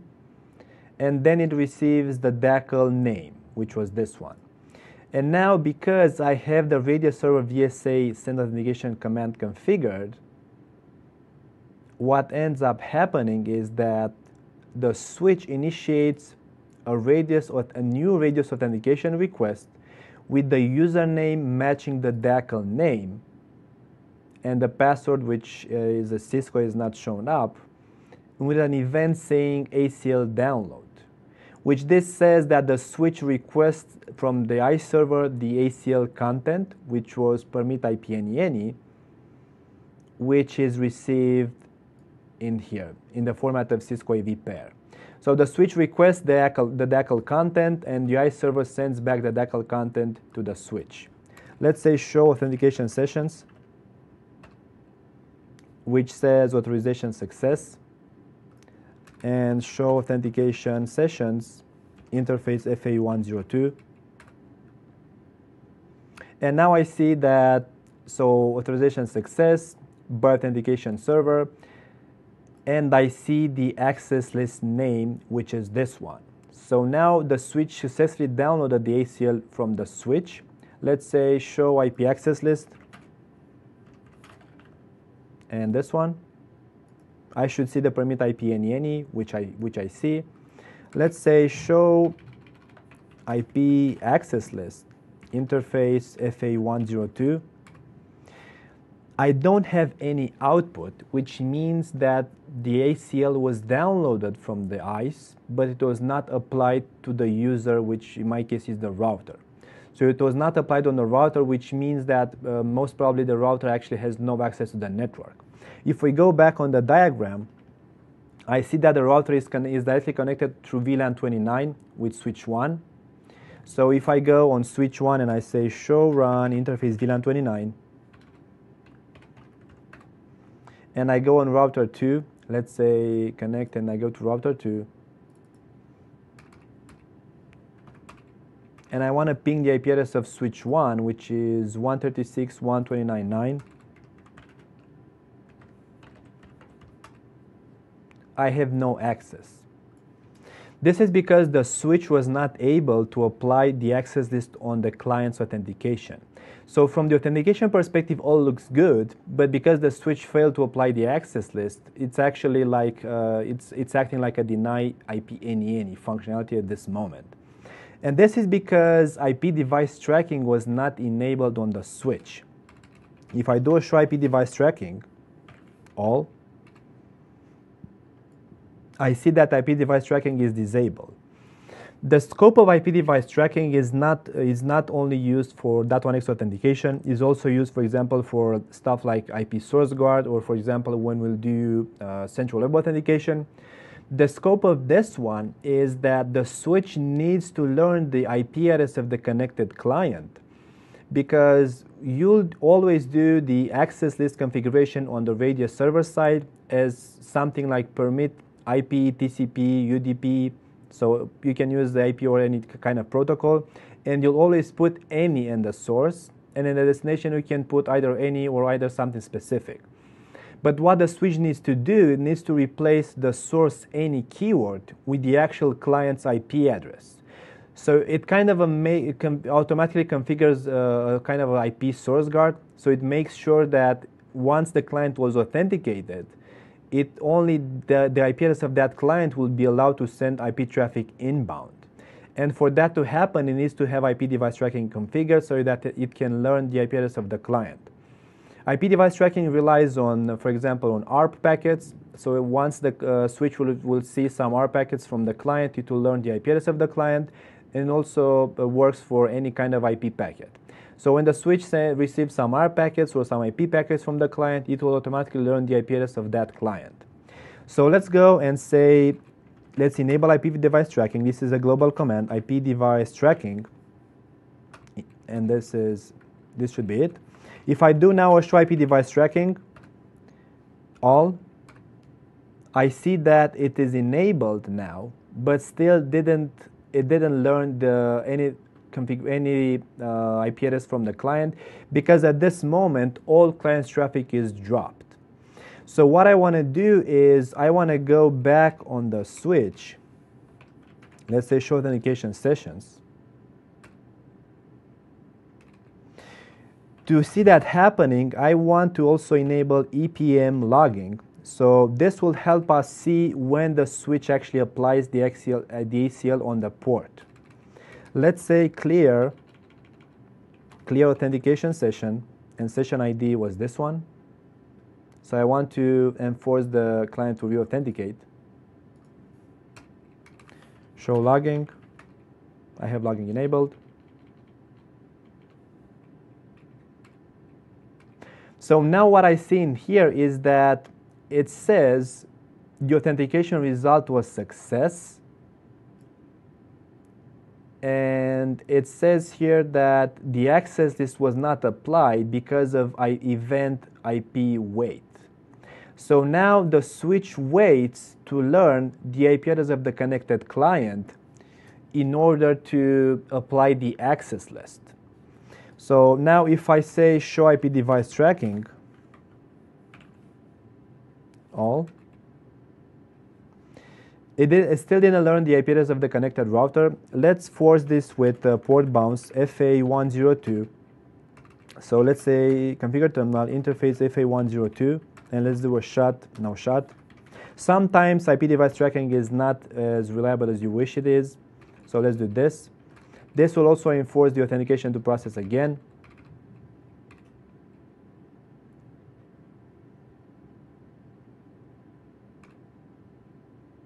So now it learned the IP address of the client. So I received the authorization from ICE as a DACL. It says download request and download success. Then I am not able to apply the ACL on the client yet because it says IP wait. So at this moment the switch waits to actually bind the device tracking table with the IP address of the connected client. And once it will learn that, it will be able to successfully apply the access list on the port. So now it says that it learned the IP address of the client as being 136.129.2, and it says the event IP assignment, and only afterwards it's able to successfully apply the access list on the port. So now if I say show IP device tracking all, I should see that it learned the IP address of the connected client on port FA102. And now if I do show authentication sessions, this is as well as it was before authorization success, show authentication sessions, interface FA102. And this shows up as the DACL is downloaded, the VLAN policy was received, and authorization was success is being received from the authentication server. But what I want to verify is I want to say show IP access list interface FA102, which now confirms that the access list was applied on the port facing the client. We can also do this with show EPM session, and let's say interface FA102, for example. Show EPM session, I should put the IP address, let's try this one, IP 136.1.29.2. And I see that the DACL was correctly applied this time on the port of the client. So if I go now on R2 and I want to ping switch 1, I should get connectivity. So the problem was the first time the problem was that I didn't have the radius VSA send authentication enabled, which means that the switch was not able to download the DACL content from the radius server. Then it succeeded to download the content, but it was not able to apply the ACL on the port because IP device tracking was not enabled. Basically, IP device tracking, it requires to be enabled whenever you have an ACL type of authorization received from the radius server. It doesn't really matter if that's using a DACL type or a filter ID or a per user ACL. Let's try and change the authorization on ICE from DACL to, for example, filter ID, which means that I want to go on ICE. We can also see on the logs, if I'm still here, I can actually see that the first authentication, which let's say is this one, so this one, for example, this is the actual authentication of the client, which was R2. And I also want to take a look at the second authentication, which was actually the DACL download request from the switch. So I see authentication succeeded, and I'm matching the allowed protocol map, which means the authentication policy, and the authorization profiles map wired profile, which means the authorization policy. So this was the actual client authentication.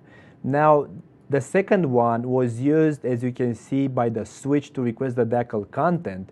So you see that the switch authenticated twice using the DACL ACL name. In order to change the authorization from DACL to, for example, filter ID, I just need to go to Policy, Results, and I want to go to my authorization profiles, and I want to remove the DACL from map wired profile. I want to remove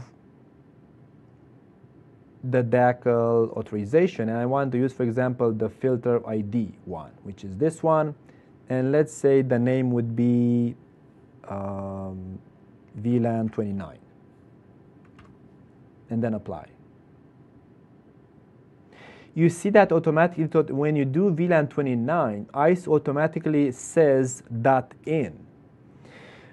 .in, it will actually instruct the switch to apply that ACL in the inbound direction. If we remember for when we've done the authentication proxy configuration, for example, we had to do that manually on the ACS side or on the router side so that it can actually be enforced in the inbound direction, because by default was the outbound direction.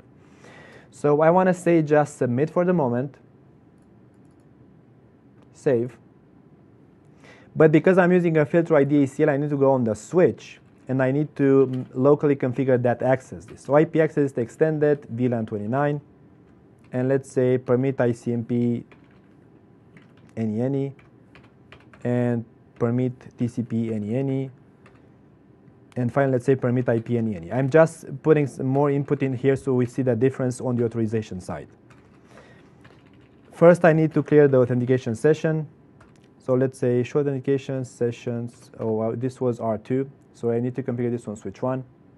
So let's go on the switch and let's say configure terminal, IP access is extended, VLAN 29. And let's say permit ICMP any, permit TCP any, and permit IP any. And let's say show authentication sessions. Clear authentication session ID, this one.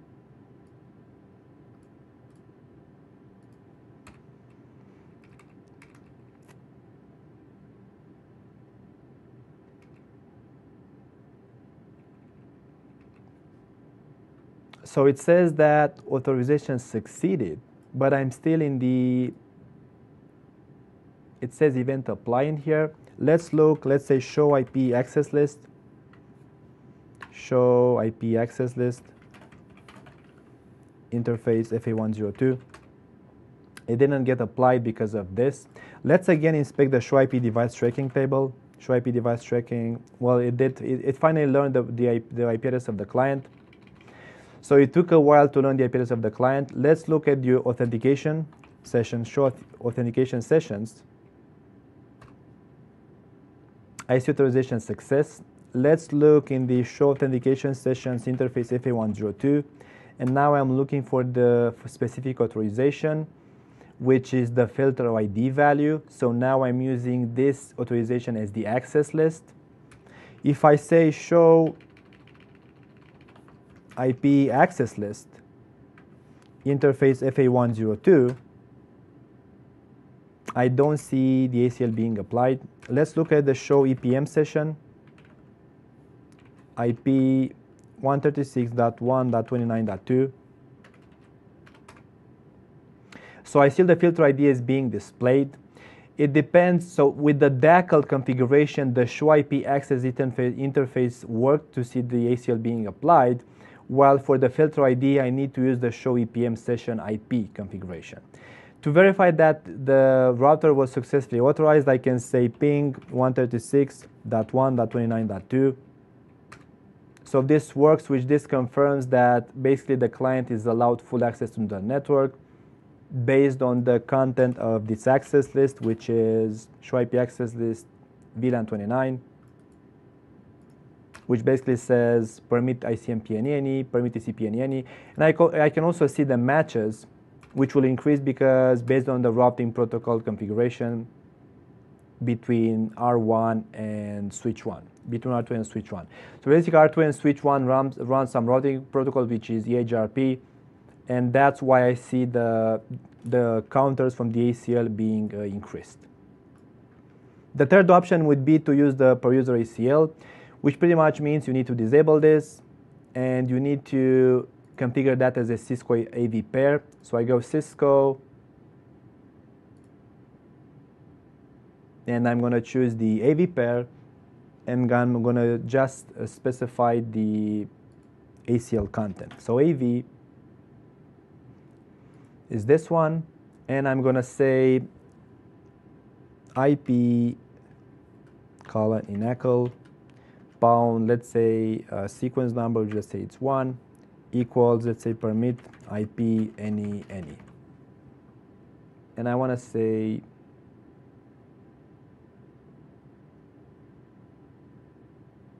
save now.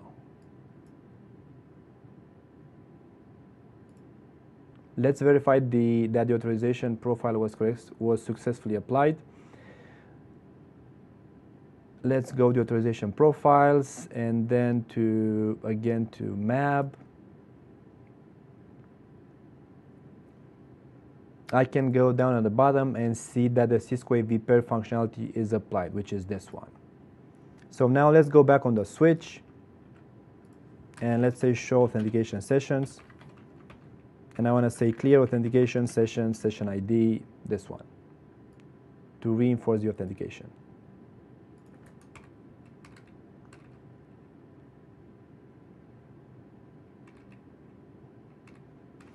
So at this moment, I wait to learn the IP address of the client. Let's give it a while for that to happen. Show IP device tracking all. It says active. In order to confirm that the ACL was applied, I need to see that EPM learned the IP address of the client. If I look at the show, which it did now. So now it finally processed, which means that the ACL should be applied at this moment. So let's say show authentication sessions. I see that it's a success. Show authentication sessions interface FA102. And now I should look for the authorization policy as a per user ACL. So now I'm using the per user ACL functionality to allow to authorize the client into the network. If I do show EPM session IP 136.1.29.2, I see the ACL being applied, which means if I go on R2 and I do ping again, this works, which basically confirms that the authorization is successful. So as we've seen, it doesn't matter which kind of authorization policy, which type of ACL you choose to configure, you always need the authorization network command so that the ACL can be applied, and you always need the IP device tracking functionality so that the switch can replace any source keyword from the ACL with the actual IP address of the client. And for the VLAN configuration to be assigned dynamically from ICE, you just need the AA authorization network command. Now, one other thing I need to show you is that if we go on switch 1, you basically see that the source keyword was not changed by the switch. It's still in the any format. This really depends on the switch code and depends on if you have multiple devices connected on the port, which this is going to be discussed into another topic. But even though it still shows up as any into the source, actually the switch enforces the client to send traffic only with that source. Because basically if I go on R2 and I change the IP address of the router, it should no longer be able to send traffic into the network. So for example, now R2 says I can ping switch 2, but if I go to, let's say, show IP interface brief, and I say show run interface gig 00, and let's go to gig 00 and change the IP address to IP address 136.1.29. Let's say 22.255.255.255.0. And if I want to ping again, this should not work.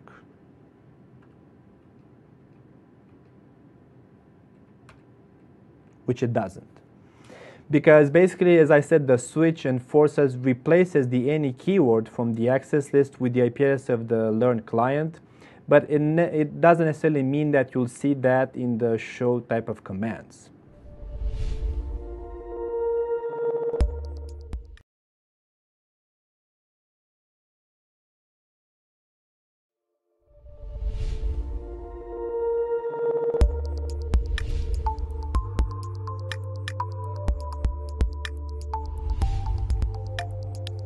So now up to this point, we have the PKI server configured in iOS, and we looked at the enrollment of both the iOS client and the ASA client to the PKI server.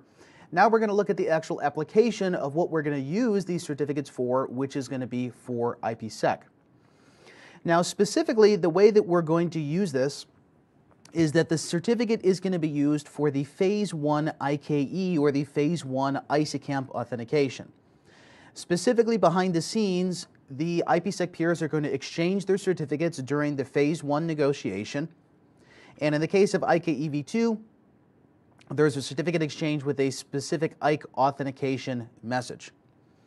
Their certificates are then going to be decrypted and validated against the CA's certificate in order to reveal a hash that is inside of them. So again, remember, as I mentioned, the way the general PKI works is that it was something that is encrypted with the public key can be decrypted with the private key, and vice versa, something that is encrypted with the private key can be decrypted with the public key. Where in this particular case, their certificate has been encrypted with the CA's private key, and anyone who is trusting the CA already knows the CA's public key. So in other words, we take the CA's public key and we use this to decrypt the certificate. Inside there's going to be a hash. We then locally compute a hash of the other person's certificate. If the end result of these match, then we know that their certificate is valid from that particular CA server. Now, what this implies is that the IPsec peers must trust their same certificate authority. Now, it doesn't necessarily mean that they have to enroll with the same server. So the certificates could be issued by different CAs. It just means that the certificate authority has to be trusted by that individual peer. And this is what you see in most real implementations of this. Like the most common for this is going to be SSL certificates for websites, where not every website is going to get their certificate enrolled from the same CA. So not everyone is going to use VeriSign, not everyone is going to use GoDaddy. But the key is that when I browse to a website, assuming that my browser has already received the public keys of those CA servers, then I'm going to be able to trust that certificate. So we could have a design here where one router enrolls with one CA, the ASA enrolls with another one, but as long as we have authenticated all of the CA servers, or if they're in the same hierarchy, then we'll be able to do the authentication. Now, one key difference here in IKE v1 versus IKE v2 is that IKE v2 allows for asymmetric authentication. So you could have one of the peers doing pre-shared keys while the other one is using RSA signatures with the certificates. But in the case of this example with IKE v1, it has to be symmetrical authentication. So either both of the peers are using pre-shared keys or both of the peers are using their certificates. We cannot have a mix of them. So let's look back at our particular topology that we're using, where again we have router 2 configured as the CA server, and we have router 1 and ASA 3 configured as the PKI clients. Now we already have the routers and the ASA enrolled with router 2, so we have granted the certificates. And from a previous example, we already have a VPN tunnel that is formed between router 1 and ASA 3. Now, if you were doing this type of configuration in the exam, what I would recommend to do is first to build the VPN tunnel using just pre-shared keys for authentication and make sure that everything is working with the tunnel end to end. Then once you know that everything besides the authentication for the certificates is working, then you can introduce the PKI. Because the problem is, if there are too many variables in the configuration to begin with, and if the tunnel doesn't come up, you won't necessarily know, do I need to troubleshoot the certificates, or do I need to troubleshoot something else that's related to the VPN? Like, is my phase 2 policy wrong? Is someone filtering ESP in the transit path of the network? So that's where I would recommend to start. Of course, theoretically, you can do all the config at once. It's just I would recommend to try to build it as modular as possible, test the individual pieces, and then you can, at the end, combine them all together to get the final functioning config. So on router 1, let's go ahead and take a look at our configuration as it stands now. If we show run section crypto, we first have our, well actually after our certificate here, we have our phase 1 policy. Phase 1 policy says we're going to do encryption with AES, we're going to do pre-shared keys for authentication using Diffie-Hellman group 5. Doesn't list the hash here, which means that the hash is going to be the default, which I want to say is going to be SHA-1 for iOS. So if we show crypto ISACAMP policy, it is. So the default in this version is SHA-1. Okay, we have the authentication key that's going to be for the ASA. That's the ASA's address. Then for phase 2, we have how are we treating the traffic. Again, that's our transform set. We have who is the tunnel going to. That's the peer in the crypto map. And then what traffic goes in the tunnel. That's our proxy ACL, or the proxy identities. If we look at the access list, this says that over the tunnel, we're going to have traffic coming from router 1's loopback, going to that LAN segment that is connecting the ASA and switch 2. So any traffic going to here that's coming from 150.1.1.1. If we look at the ASA, we should have the same thing. If we show run crypto,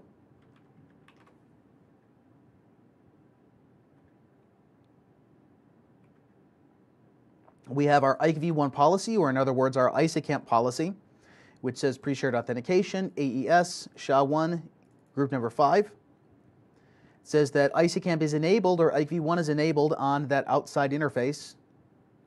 Then we have our crypto map, which is saying set the peer, so that's who the tunnel's going to. How is the traffic treated? We have our transform set. And then what is the traffic going inside there? So if we show access list, we have that ACL R1 to switch 2, which is the exact opposite of what router 1 had. So next, let's go ahead and initiate the tunnel. So from router 1, we're going to ping 136.127.8, which is the switch. And the source is going to be 150.1.1.1. If we look at the show crypto ISACAMP SA, we see that phase 1 was negotiated. The state is quick mode idle, which means that everything was fine in phase 1. If we show crypto IPsec SA, this is going to show our phase 2 IPsec security association. It says the peer is the ASA, and we should see both an inbound and an outbound security association, which we do. And we can see this is ESP AES, ESP MD5, and it's in tunnel mode. If we look at the packet counters, we can see that packets are being encrypted and decrypted. So traffic is going over the tunnel. Okay, now since we have the full tunnel verified and working, we also have the certificates that have been granted from the Ccie server. The only thing theoretically we should need to change is going to be our phase 1 policy to move it from pre-shared authentication to RSA signatures. So let's remove the tunnels. Let's go to the ASA and let's say clear crypto IPsec Security Association, clear crypto ISACAMP Security Association, and on router 1, let's then look at the show crypto IPsec SA. We should see that the inbound and the outbound SAs are now gone. And if we show crypto ISACAMP SA, we should see now the phase 1 negotiation is deleted. So next, let's show run section ISACAMP. And the only thing we're going to change here is to go under the policy and say that we're not using pre-shared authentication, but instead the authentication is going to be with RSA signatures. Okay, likewise on the ASA, if we look at the show run IKV1, or let's say show run crypto, and we're going to say under our crypto IKV1 policy, the authentication is not pre-shared, the authentication is the RSA signatures.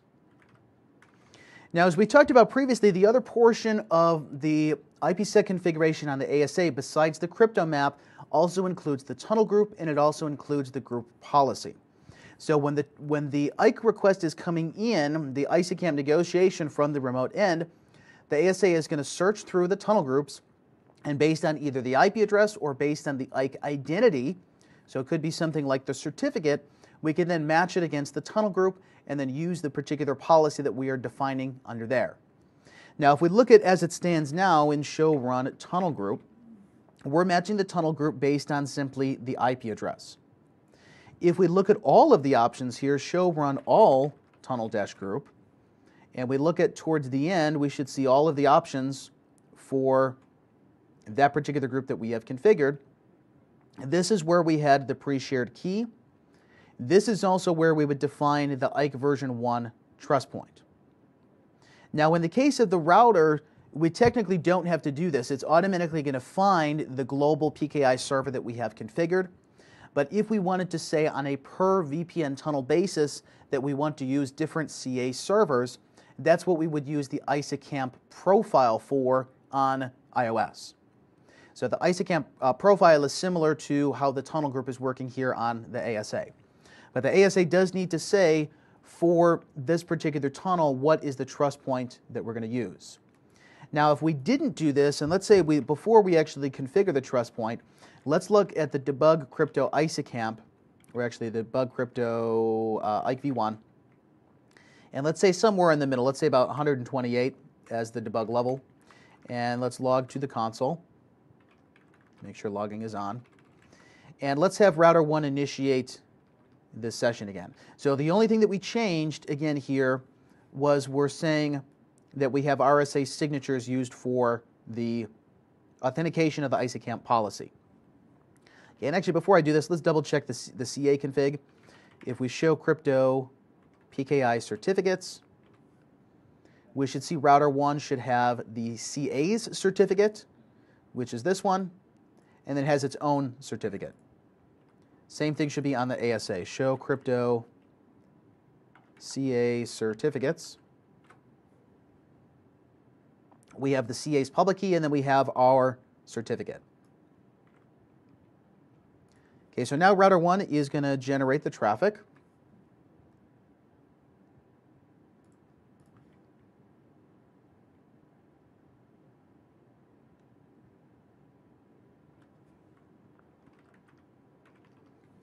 So once the ASA is done with its debug output here, let's say undebug all. And let's go back to the top of this. Let's see, and let's say there's no logging console. So let's see what happened in the receiver, and we can see on router 1, the tunnel is not successful as it stands now. So on the ASA, let's go back to the top of this and look at what did it complain about with the negotiation. So we see first we have the SA payload coming in from router 1. So router 1 is starting the IPsec tunnel. It says that we found the transform set, or we found the IKE proposal. So that's our ISACAMP policy. That was acceptable. So there's no problem in the 4 attributes matching. So we agreed that we're going to do the certificates for authentication, the RSA signatures, and then the other 3 options, which are the encryption, the hashing, and the Diffie-Hellman group. So then we go on further, and the next step is to actually do the authentication. So we should see the certificate request and response go between the neighbors. So we see router 1, we have the certificate request going to them. That's router 1 saying, ASA 3, you send me your certificate. Okay, so we're getting the certificate request payload, and we need to then figure out what certificate are we going to give them. So now it says we're going to try to find their tunnel group based on the organizational unit. Okay, we looked in the payload of the certificate, we couldn't find it based on that.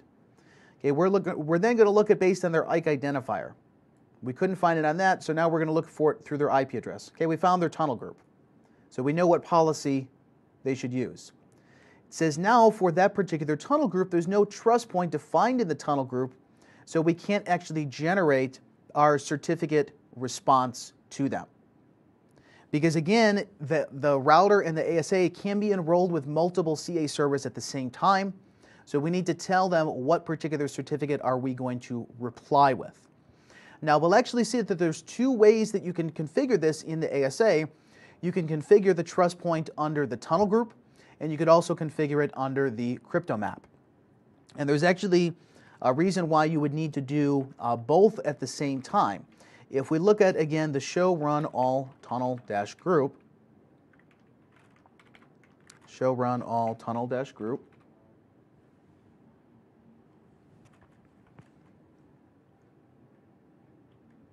and at the end of this output, we need to go to our tunnel group, which is based on the IP address. And we're going to say that the IKE v1 trust point is router 2. So that's the one we had configured there globally. If we also look at the show run all crypto map, under the crypto map, actually it doesn't show us here, but let's say here in global config, crypto map, crypto 2 is its name, sequence number 10, set the trust point, and we're going to set the trust point to router 2. And let's say show run pipe include R2 or tunnel. So we see there's two different places that we have it now defined. We have it defined in the crypto map, and we have it defined under the tunnel group. The difference between them is that the trust point in the crypto map is when the ASA wants to originate the request outbound. So if it is going to be the originator of the tunnel. For the tunnel group, that's going to be when the ASA is the receiver. So assuming that we want this connection to be originated in either direction, either from router 1 or from the ASA, on the ASA we would need to specify the trust point in both places, both under the tunnel group and under the crypto map. Okay, so let's see now that the ASA knows what is the trust point that we're supposed to use. Let's see if this allows it to authenticate. So again, let's debug crypto ISACamp at level 128. Let's turn logging back on and log to the console at level 7.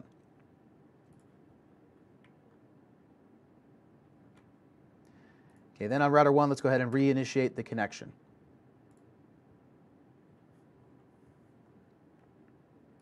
So from router 1, we can see we don't have reachability, so there's still something wrong in the negotiation here.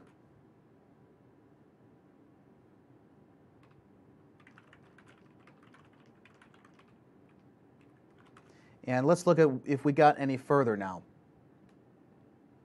It says we're processing the Security Association request. The SA proposal was acceptable. So again, we know it's not a problem with the 4 attributes of the ISACamp policy. So now we go on to the authentication. We need to make sure that we found what the tunnel group is for the individual requester. So it says the connection landed on the tunnel group, and it did this based on the IP address. Now in this tunnel group, we found a suitable trust point. So now we know what certificate authority server that we need to check this against. The certificate was validated because we also trust that Ccie server. However, it says there's a problem. We're unable to compare the IKE identifier against the peer's certificate subject alternate name. Now, what this means here is based on an additional security mechanism that the ASA has built in that the router does not do by default. So when the ASA receives the tunnel request and it's using certificates, it looks into the payload of the certificate and it compares that against the IKE identifier that the initiator is sending. So in other words, it's basically checking that router 1 is the initiator of the IKE session and that certificate also belongs to router 1, that those two strings are going to match up. So there's 2 ways that we can fix this particular problem, that the ASA needs to compare the IKE identifier against the alternate name. We can either tell the router to change its IKE identifier to be the distinguished name, so to match against what's going to be in the certificate, or we can tell the ASA to ignore that. Now if we were to do this on the ASA, let's look at the show run all group dash policy.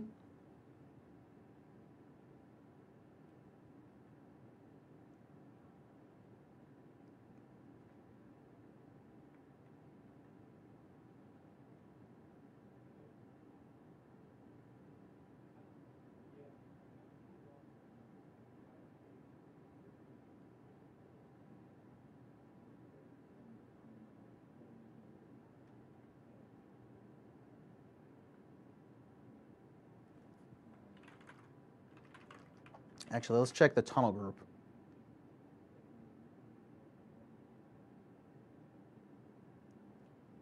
This one here, under the tunnel group, it's the peer ID validate is required. So if we were to go to our specific tunnel group, let's go back to global config and say that this is going to be for our tunnel group.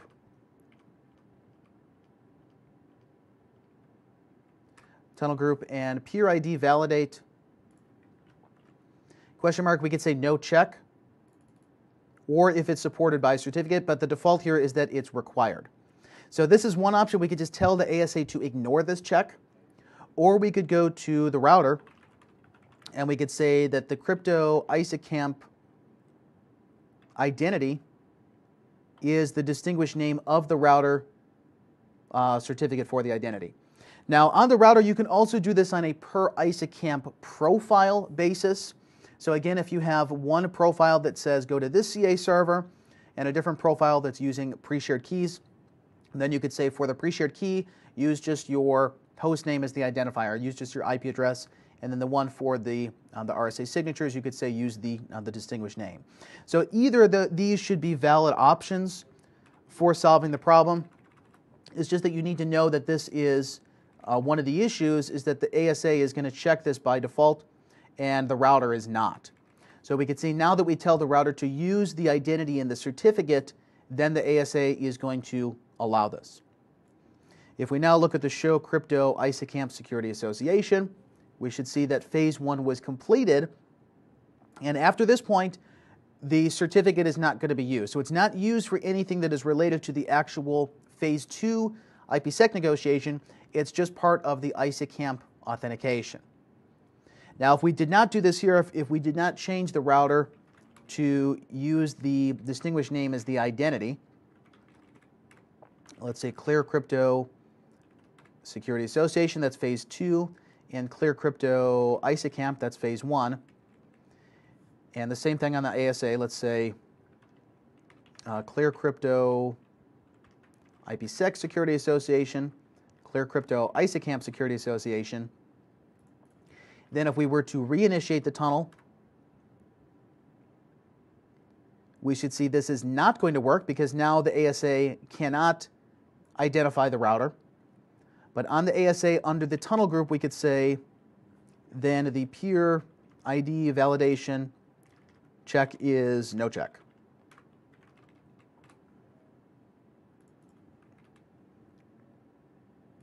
And we may need to reset the process here or wait a little bit. Let's look at the ASA and Clear Crypto ISACamp SA. Same on the router, Clear Crypto ISACamp. So part of the problem is with this is that when you end up in a non-working configuration, it can get kind of confusing. How do you get it back to this state when you're testing it?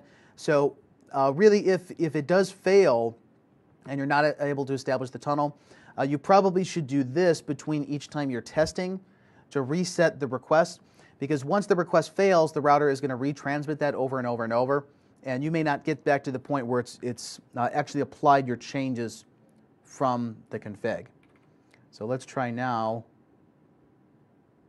and we can see now it works. Now if we were to look at the debug on the ASA, basically what it's going to say is that it can't find the distinguished name from the certificate, but it doesn't matter.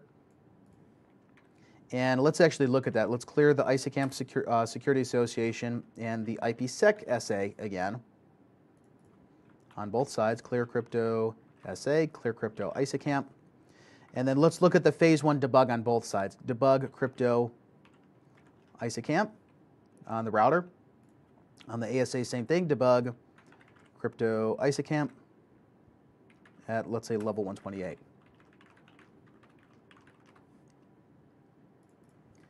Okay, then the router initiates the session again.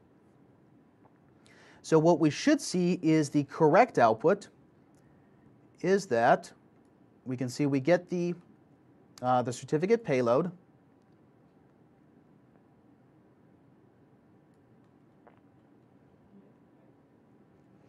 And it says we found the suitable trust point. So this is in the tunnel group. We have router 2 configured as the Ccie server. Certificate chain was validated. with the warning that the revocation check was not, or revocation status was not checked, which is okay because remember we don't have the CA server configured to deliver the CRL, which is the certificate revocation list. Under normal circumstances, you would want the VPN server to check the CRL first to make sure that the client has not had its certificate invalidated, or in other words, revoked. So that's fine. We can skip over the CRL check. Then it's going to say, look in the payload and figure out what's the IKE identifier. And it should say,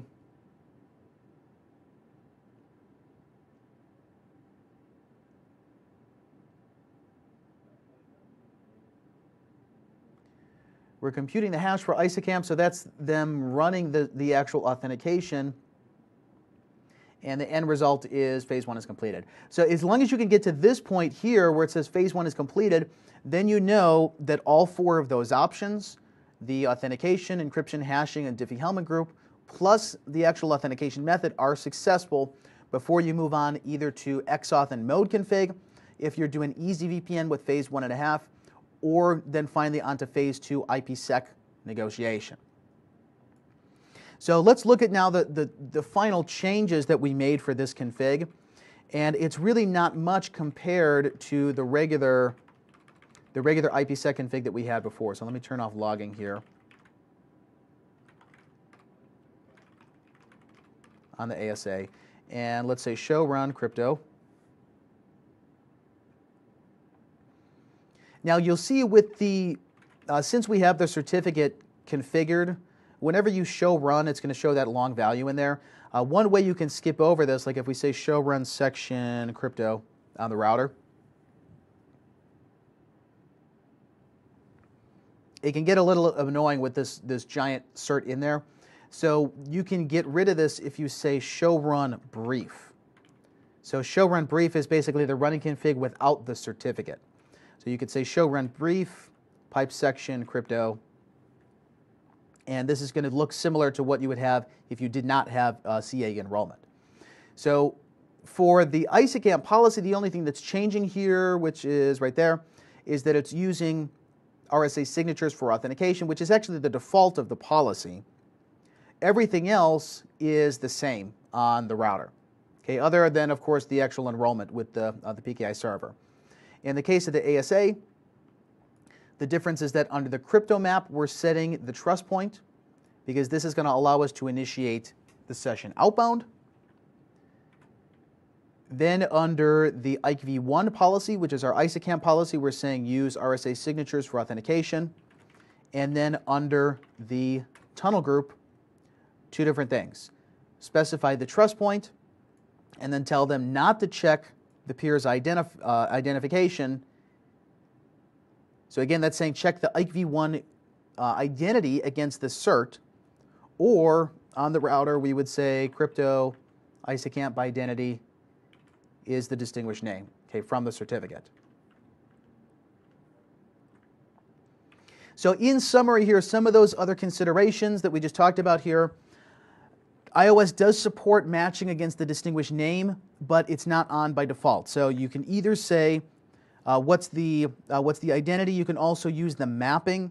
You can map basically arbitrary fields for this. You could then you can then attach the identity mapping to either the crypto map or to the IPsec profile. So the idea of this is that you could say, I only want to use this tunnel if a certain person is calling me, if a certain person is trying to start the session. So you could internally, let's say you have one CA server that's for your normal remote access users, and then another CA server that's for your network admins. And you could say, based on the certificate, if it's from the normal users, I'm going to give them a VPN filter that says they're restricted from doing certain things. But if it comes from the super user group that has a different type of certificate, then I could give them full access to the network. So there's a lot of different policy control that you can do with this. In the case of iOS, you can also match on multiple attributes with the certificate map. So you could say match on the issuer's name or the subject name. And again, these are basically arbitrary fields that you are inserting into the cert when you do the request. So the requester is setting the subject name, setting the alternate subject name. The issuer name, of course, is going to be the Ccie server itself. Like in our case, that was r2.ini.com. You can also attach the certificate map to the ISACamp profile. So under the profile, you could say match the certificate map. This is like the functionality in iOS that's similar, again, to the tunnel groups in ASA. So if you want to be more specific about what users use which tunnels based on certificates, that's how you would do it in the case of iOS. And I'm not going to go through all the examples of this, but you can see in the workbook there are examples of this that you can try out going through the certificate mapping. Now, in the case of the ASA, the IC identifier, again, is going to, if the ASA is the IC initiator, not the identifier, if it is the initiator, we need to specify what is the trust point inside of the crypto map. So again, we saw that there's two places that we could put the trust point, either in the crypto map or the tunnel group. The tunnel group is going to be when the ASA is the recipient of the tunnel. The crypto map is when the ASA is the initiator, when it's trying to send it outbound. Okay, so that means that you can specify, again, what tunnel they land on based on the authentication information inside of the certificate. Also, the ASA does do these enhanced checkings, which is the pure ID validate. So either you need to make sure that the requesting device includes the distinguished name inside as their IC identifier, or you can tell it not to check that. The required option, like we saw, that was the default, so the distinguished name needs to be present. You could say cert that says check the IC identifier only if the values are present, so that would have technically worked in our case as well. Or you could say just no check, which is going to completely bypass it. But other than this, the configuration of the using the RSA signatures is a very minor change onto the overall scheme of the IPsec tunnels. That's why, as I mentioned, I would highly recommend that if you are doing RSA signatures, that you want to form the tunnel first using just pre-shared keys to eliminate any other problem in IPsec configuration issues. Once the tunnel is up, then clear the phase 2 policy, clear the phase 1 policy, change it over to RSA signatures, try to initiate the tunnel again. If it comes up, then you know both portions are working. But if you try to do everything at once, a lot of the times it's too many variables to sort through in troubleshooting, and it's not that you can't figure it out, it's just that within the scope of the lab exam, you have very limited time to do this type of troubleshooting. So you might spend more time up front with the testing, but ultimately that's going to save you more time in the long run.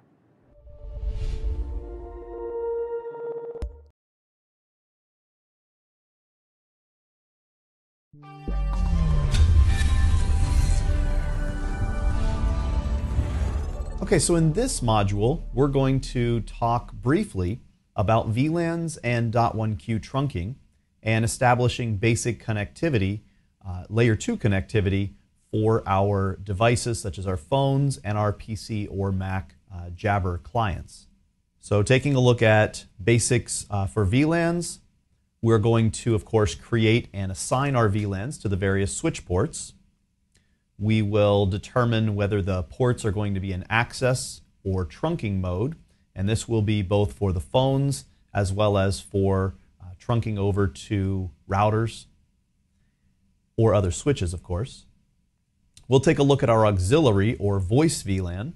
So basically, if we're turning a port into an access port, but we also need to let a port know about the voice VLAN via CDP so that it can instruct the IP phone to begin marking or tagging their VLANs with a .1Q header with the proper VLAN ID, which even though the port is in an access mode, the switch will still allow basically any VLAN ID that matches the auxiliary, or as we'll call it, the voice VLAN that's configured on that switch port. So it's sort of a pseudo trunk.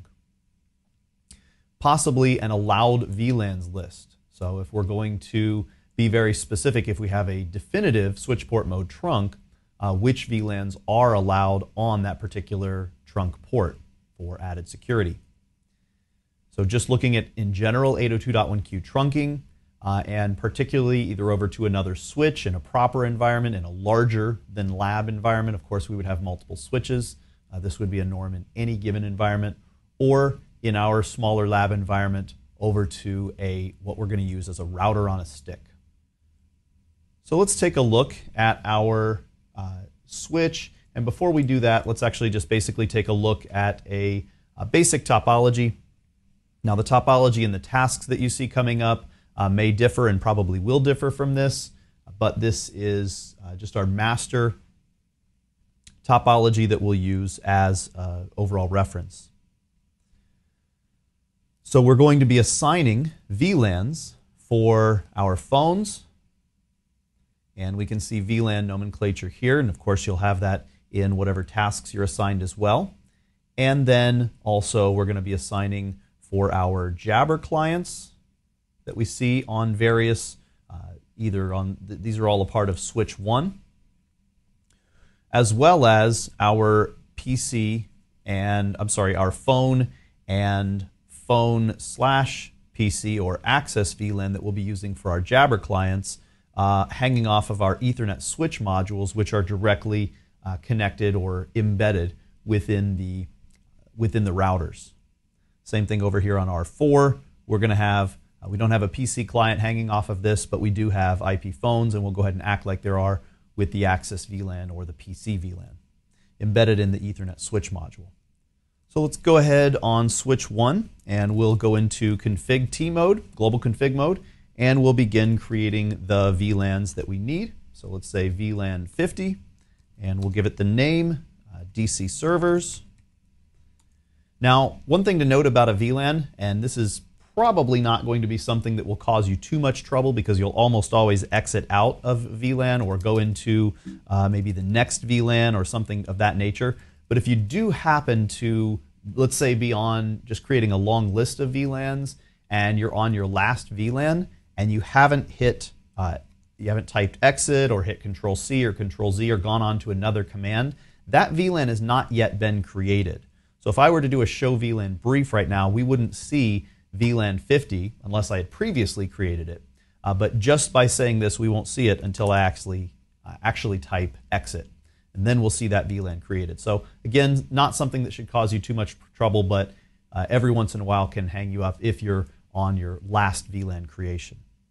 So we'll go ahead and create VLAN 60 and say name is Site A servers.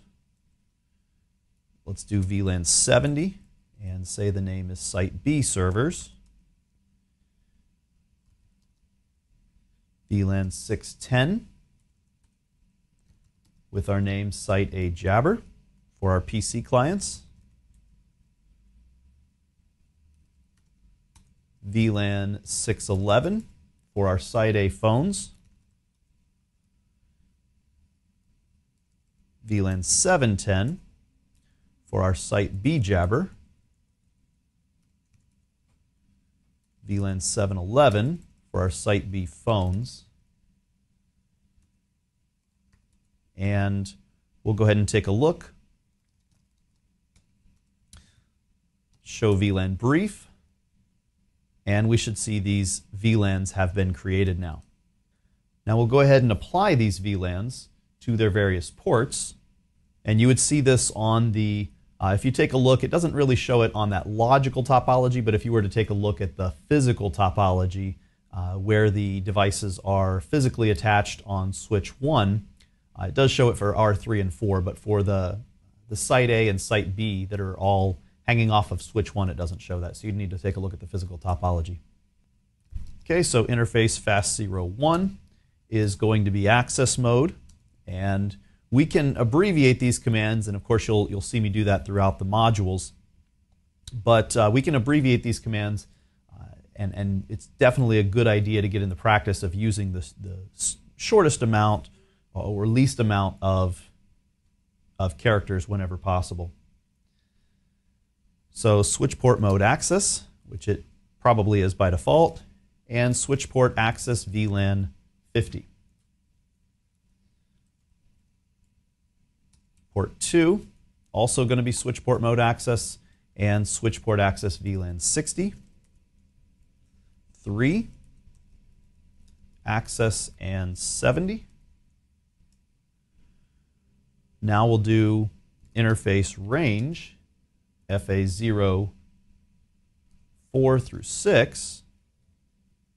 And this will be our switch port mode access.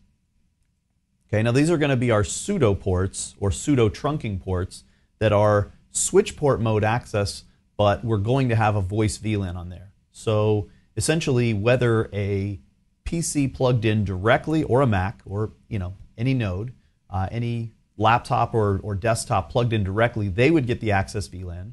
If a phone plugs in, of course, they're going to get the auxiliary, the voice VLAN. They're going to be told that information through CDP, which we'll talk more about later, and they would begin tagging all of the packets that come from the internal phone switch port via that VLAN ID or with that voice VLAN ID. But the PC that's attached to the phone would still, or directly to the switch, would still pass direct traffic with no .1Q header. So we'll do our switch port access VLAN is going to be 610, and we'll say our switch port voice VLAN is going to be 611. And then we'll say for the next few ports, 7 through 9. We'll say switch port access VLAN is 710, and switch port voice VLAN will be 711. Now again, your ports may vary depending on the exercise you're given and the topology. Those may vary. Take a look at your physical or logical diagrams for information on that. Okay, so now we're going to take a look or configure interface range FA011 through 12. And we're going to make this a switch port mode trunk. So these are going to be going over to either R1 or R1 and R2, depending on what your topology has set up in it.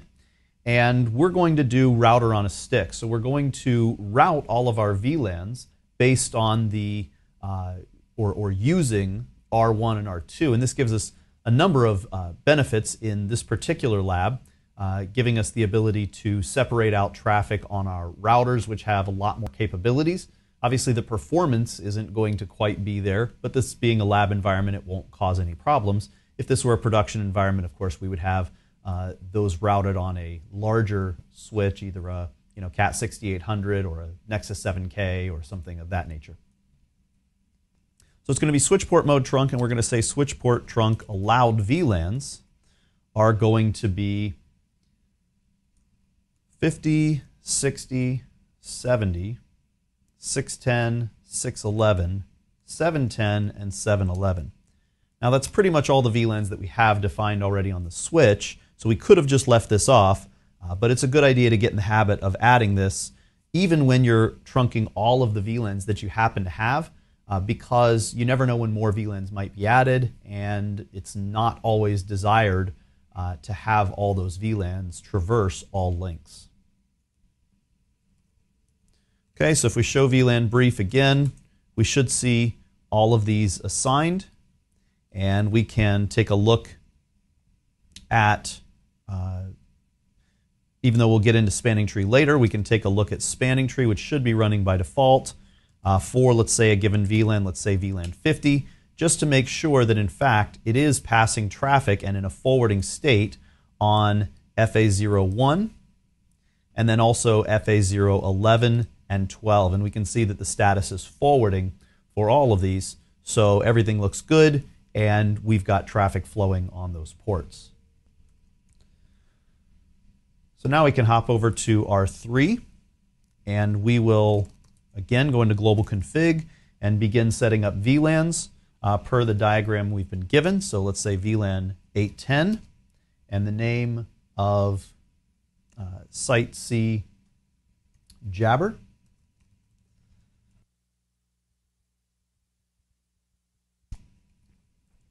VLAN 11, site C phones.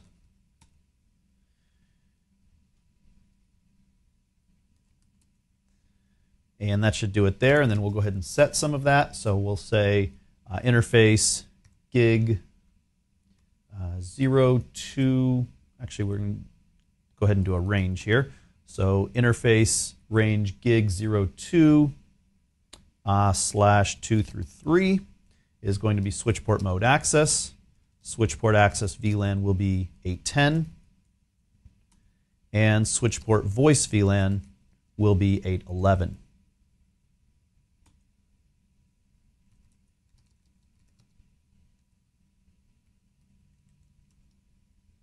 And we can see that configured.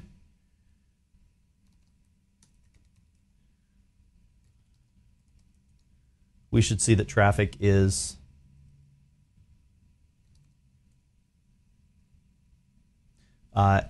currently in a learning state, but will go in a forwarding state very soon for these. There we go. Now in a forwarding state for these particular ports. And it looks a little bit different on the embedded switch, we can see. Jump over to R4 and do much the same thing. Create VLANs 910, name site D Jabber. 911, oops, let me go back to 910. Site D Jabber. VLAN 911, site D phones, and VLAN 912, which we'll use later for our cluster 2 phones, site D phones 2. Interface range, gig 0 to 1 through 2. Switch port mode access, switch port access VLAN 910, and switch port voice VLAN 911. And then we'll say port 3, which even though we're saying range, it will still take the command, is also switch port mode access, switch port access VLAN. We're actually not going to use the access VLAN, could be 910, but we're really actually not going to use that. So I'm just going to do switch port voice VLAN 912, and we should be good there. So it'll just take the default switch port access VLAN of 1 will be the default. Save our config. Actually, there is one more thing that we need to do, and that is to go ahead and make sure that everything's set up on router 1 and router 2 as well. So what we will need to do is switch back over to router 1, and again, the tasks that you'll be working on may not have a router 2 in your particular tasks, but for what we're doing, we'll go ahead and just take a look and see. We will have, based on our diagram, just clear this off, we'll have all of these VLANs, at least for switch 1, coming into into router 1 and 2. And they're both connected to switch 1, as we saw already on ports 11 and 12. But we'll have these VLANs coming in, so we're going to need to go ahead and set up some sub-interfaces. So the way we'll do this is with our sub-interfaces, gig 0/0.50.60.70.610, 710, 611, and 711. And IP addressing to go with that. So I actually already have this set up, so we'll just go ahead and take a look. Do show run interface gig 00. We can see that there's no IP address. But if we were to take a look at .50, we can see that we have encapsulation .1Q for VLAN ID 50. And then we also have, of course, our IP address and some various other configuration that we'll take a look at later. So we've got that for 50, same thing for 60. We just need to tell the router what VLAN ID is going to be tagged, both what it should be expecting for traffic coming into the router, and then, so if it has a VLAN ID of 60, then send it on to this logical sub-interface, which would map the layer 2 to the layer 3. So that's what we're doing here, is a layer 3 to layer 2 mapping. And then if traffic is leaving the router, we need to know what VLAN to tag it with so that the device on the other side, a switch in this case, knows what to do with it, what VLAN to put it in. So same thing with 70 and so on. 610. And if we just do show IP interface brief, let's pipe to exclude unassigned. Then we can see all of our sub-interfaces that we have along with their, so our .1Q VLAN sub-interfaces along with their IP addresses. And the same things over on R2. Show IP interface brief, pipe to exclude unassigned. Unassigned just says don't show me anything where the IP address uses in that column the word unassigned. So it makes it a lot easier to see only interfaces that have layer 3 IP addresses on them. Okay, so we've got all of our layer 2 to layer 3 mapping. Now it should be noted here, and you probably already know this, but just in case you don't, the actual sub-interface ID does not have to match the VLAN. So if I take a look, show run interface gig 00.50, .50 happens to match VLAN ID 50, but this is in no way, you don't have to do this. It's no way required. However, it does make everything very nice so that we always can see, you know what, since we're only going to have one VLAN per interface, then, or per sub-interface, then why not go ahead and put the sub-interface ID the same as the actual VLAN ID. So it's a good practice, but it's not necessary.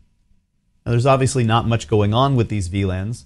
As soon as we get into a few tasks later when we're doing DHCP or other things, we'll actually begin to see traffic flowing. But Spanning Tree does show us that traffic is flowing for now. There's just not much going on.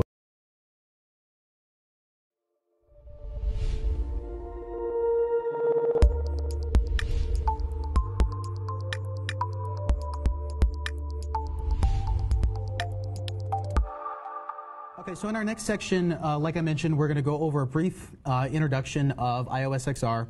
I'm not going to go through all of the features because as we go through class throughout the week and we go through the IGPs, BGP, MPLS, we're going to be looking at the configuration both on regular iOS and on XR side by side. But what I want to do here first is just for those of you that aren't really that familiar with the interface, I'm going to go over some of the main functional differences between regular iOS and XR. So here we see the command line. One of the first notable differences from regular iOS to XR is that it always asks you for login authentication and exec authorization. So there's always going to be a default username that you have to configure when you do the initial upgrade from regular iOS to XR, or like out of the box if it's CRS or ASR, it's going to have some sort of admin login. Okay, so we log in to the box here. Next thing that's going to be different is that there is a separate administration mode that is going to be used to control the actual hardware of the chassis, or in multiple chassis systems, that is what's called the designated shelf controller that can control multiple physical racks in the data center. So to get to this, you type admin, that's going to go into the admin mode. In the lab exam, if you type admin, most likely it's going to say that that's not authorized because they don't want you changing like the hardware allocation of the actual box. From here, if we look at the show run, the only thing that I have in here so far is just a default username and password. The key is that this particular user is in the group that is root-system. It means that they're allowed to go into the particular admin mode. Now, right now, if we were to look at the show diag summary, this is going to show what are the particular line cards that the platform has. In this case, there's two PRPs, which is the route processor, basically the general purpose CPU, and then there's four specific line cards. There's two 4-port GigE cards, and then there's two 1-port OC48s. Okay, there's also on this particular platform on the 12,000, this is a 12,008, so it uses what's known as the clock scheduler card. It's basically that allows you admittance to the fabric to control like how the packets are actually routed on the backplane. And then the fabric cards, this is like the actual backplane, the actual fabric that controls how much bandwidth the backplane has. From here, if we were to look at the detail of show diag, if you're running into a hardware problem on any of these platforms and for some reason any of your line cards are not actually showing up, what you want to look at here is what is the state of the card. Now, some of the other ones like the switch fabric cards or just the clock scheduler card, these don't actually run iOS XR. They're just like used for, like I said, controlling whether packets are admitted to the fabric or the backplane. Their state should be in powered state. Basically, it just means that the card is on and nothing is broken with them. The actual line cards, whether it's the route processor, which in this case these are PRP2s, the state should say that it is in iOS-XR run. Basically, anything besides this means that there's a problem with the card. It could be that the card is like in reset. If you manually reboot the card, if it just says that the state is powered, it means that at least you can plug the card in and the lights are going to come up, but it's not actually talking to the fabric for some reason. So if we were to say show diag and include just the state, ideally I want to see that my 6 line cards, which are the 2 PRPs and then the 4 actual cards, so the 2 giggies and then 2 OC48s, all of these that their states should be in run, iOS XR run. So it looks like this particular card is in bring down. This means that it's currently being reset. One thing that's different. Go ahead, question. You can do show platform, no?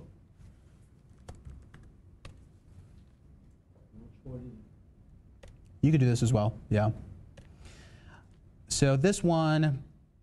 Actually, I believe this is normal right now because this is configured basically as the backup PRP because this one is active. I'm sorry? Stated an MBI bus error. Slot 3, fabric is down, reloading. This may be, once I assign it to the other SDR, it should be fine. This hardware, since it's 12,008, is a little bit older. Basically, if you don't get to this state, there's really not much you can do. It's pretty much you have to just RMA the card in order to fix it. So in the actual exam, whether they have multiple physical chassis or they have virtual routers in a single chassis, it's going to be controlled from this admin mode. Now, the way that I have the rest of the rental racks set up is that there is a SDR, which is the secure domain router. It's basically a virtual router as part of the physical chassis. So the SDR has a name. I'll call this one XR2. And then from here, you allocate what particular line cards are going to be assigned to this router. So the location is talking about the basically like the slot numbering. In this case, these are cards 0, 3, 04 and 07 that I'm going to assign to this particular SDR. The end result of it is going to look like this, where XR1 has the PRP in the first slot, and then the Gigi card in the second slot, which is numbered 1 because it starts from 0. Then XR2 is allocated a PRP, a Gigi card, and then also the POS cards. Okay, unfortunately, what you cannot do is allocate the individual ports of the cards to different SDRs. So it's the full line card or nothing. So like if you have a SIP SPOD card, you cannot say that this particular SIP is going to that SDR. It's going to be the full line card. Okay, so I want to say here that 03 star 04 and 7 are going to be allocated to that particular card. Now, next main difference we're going to see is that anytime you make a configuration change, it doesn't automatically apply in iOS XR. So if I hit Control-Z or if I hit End, it's going to say, do I actually want to apply these changes, or essentially, do I want to commit the changes?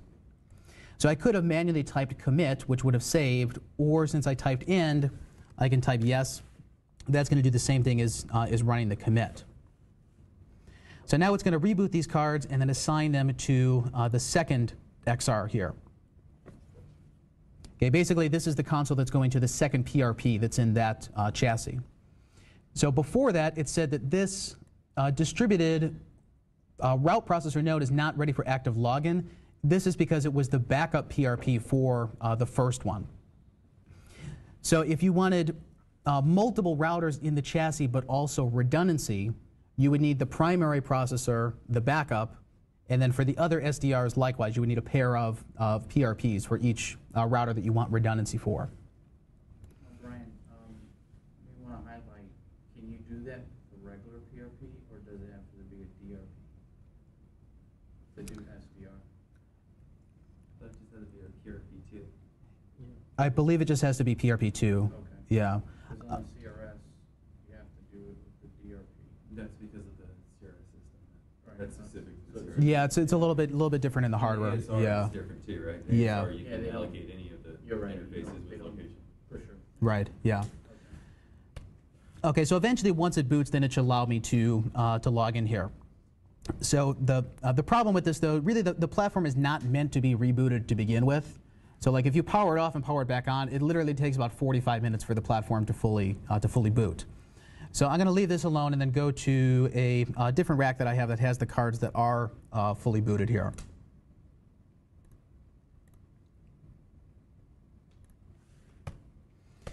Okay, so these ones now, when I connect to the console, it's just going to look like a physically separate router. So this is the normal global configuration mode. Depending on what particular user that I'm logged in as, I may or may not have access to the admin mode. In this case, let me see, can I say who am I? No. Let's say show run. I am logged in as the username XR2. They are the root user, but specifically for this particular logical router. So they don't have access to allocate what are the different line cards. This would normally be like your admin operator, but you don't want them changing the physical configuration of how the shelf is actually set up. Now, as kind of a side note of this, when you're using the equipment in the lab, if you accidentally delete the config, this local user is going to go away. And the easiest way to delete the config is from global config is to say commit replace. Basically this says take whatever changes that I made in global config and then overwrite them to whatever the running config is. So if I say yes now, it's essentially deleting everything. This is the same as saying write, erase, and reload, except I don't have to reboot all of the line cards. Okay, now when I show run, basically nothing is going to be in the running config. Okay, this is fine, but the issue is now if I exit out of the console, there's no local user that is allowed to log into this SDR. So typically what you would have is in a real design, it's normally going to be through AAA, that you have some user that you're talking to like TACAX or Radius with to do the authentication. But if I were to log in here as the admin user, in my case it's XR admin, and go to admin mode, this command here, it says AAA authentication login remote local. This means for other SDRs in the chassis or in the shelf system, they can use these logins here in order to get locally to their consoles. For anyone who is not basically the owner SDR, where the owner SDR is like the main one where you're doing all the configuration from, anytime that you log in from this, you would have to add the @admin after the username. So username is xradmin @admin. So now I'm logged in as the root system, which is different than just the local username for that particular SDR. So now I could make a change, like if I were to say username XR2 password Cisco, and then commit this change. Now when I log out, now the user is recreated, so I can get back to them. Now, when you're using the rental racks, if you do this and accidentally lock yourself out, you're not going to have access to this user because this is the one that our scripting system uses, like just to manage and reset the racks. What you can do, though, is when you log in through regular telnet, you're going to get a menu that shows up to connect to the consoles of the different routers. But there's also this option to do password recovery. Basically, this is a script that's going to go in and then add that particular username back in. So if you do lock yourself out, I set it up so that you can do automatic recovery for it. Thank you. There's other racks that you can't do that. That would be a problem. Yeah, yeah. Okay, so if you do commit replace, don't worry about it. You can always revert it without having to like submit a support ticket or anything like that. But the scripting system, the way that we designed it is that normally it will have the local username in there, and then there's a banner that says like use this default login in order to get there. Otherwise, you're not going to log in without that root system login. Question? So physically, like if we were to look at the chassis, and let me pull up a picture of it here. It is still one chassis. It's still one chassis, right? It's one physical chassis. But then inside of it, there's 2 PRPs and then 4 line cards. So they're sharing the same backplane, but from our interface, they look like different physical routers. But you have to physically cable them together. Yes, yeah. So they're like the SONET interfaces. Those are cabled back to back between the routers. It's like a VDC. Basically, yeah. So Brand recovery scripts doesn't affect the... It doesn't affect the rest of the config. So the only thing it does is just log in and adds the user and then logs out so you can get back into it. So I'm not sure where the Would you mind showing us the configuration? pictures. Yeah. Okay, so this is what the chassis looks like. So these are the 4-port gig cards. Or no, is that the... That's the PRP. These are the management ports, and then the console and the aux port. So basically, you have 2 separate console cables, one to one and one to the other. Then once you configure this, the second one is an SDR. They're treated as independent routers. By default, they're all part of the same router. So the second one normally is going to be a backup of the first card. That if the first card goes down, then the second one is going to take over for it. So it's like non-stop forwarding, like stateful switchover. It does it automatically. What's your second PRP tip? This one here.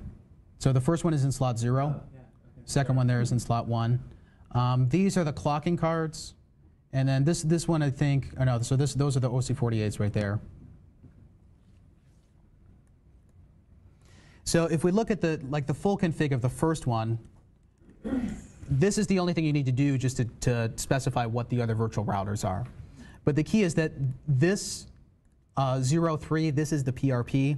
You can't allocate a new router without a physical route processor to be able to handle it.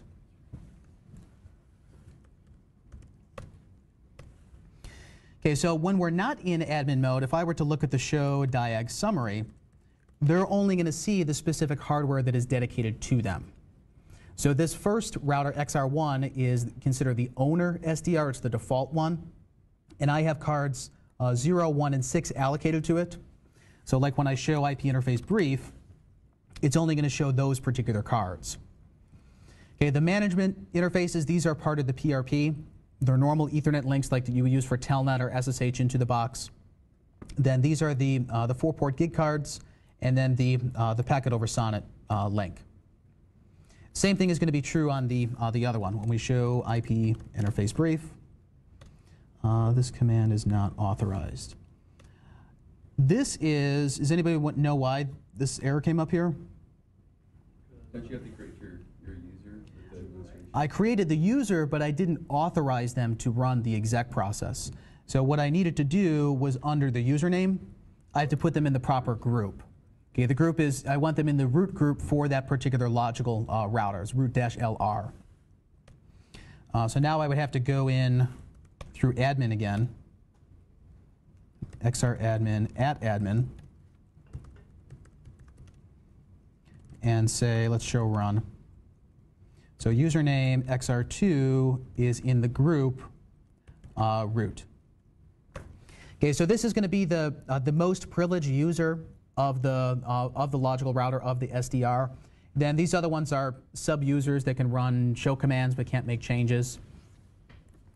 And then you can also define your own groups. This would be like if you wanted to do TACX, like command authorization, and create different groups to say these particular users can run these show commands but not other ones. Then you have the option to do that here. So, isn't, I'm sorry for asking, but there's a group called root-system, right? And then, so you can't assign root-system to the actual guy that's in? Not to the SDR. Not to the SDR. Yeah, so root system is under only the admin mode. Okay. Yeah.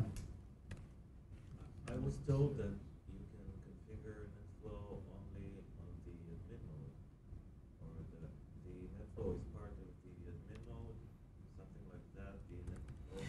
Well, what it may be referring to is to turn the software package on.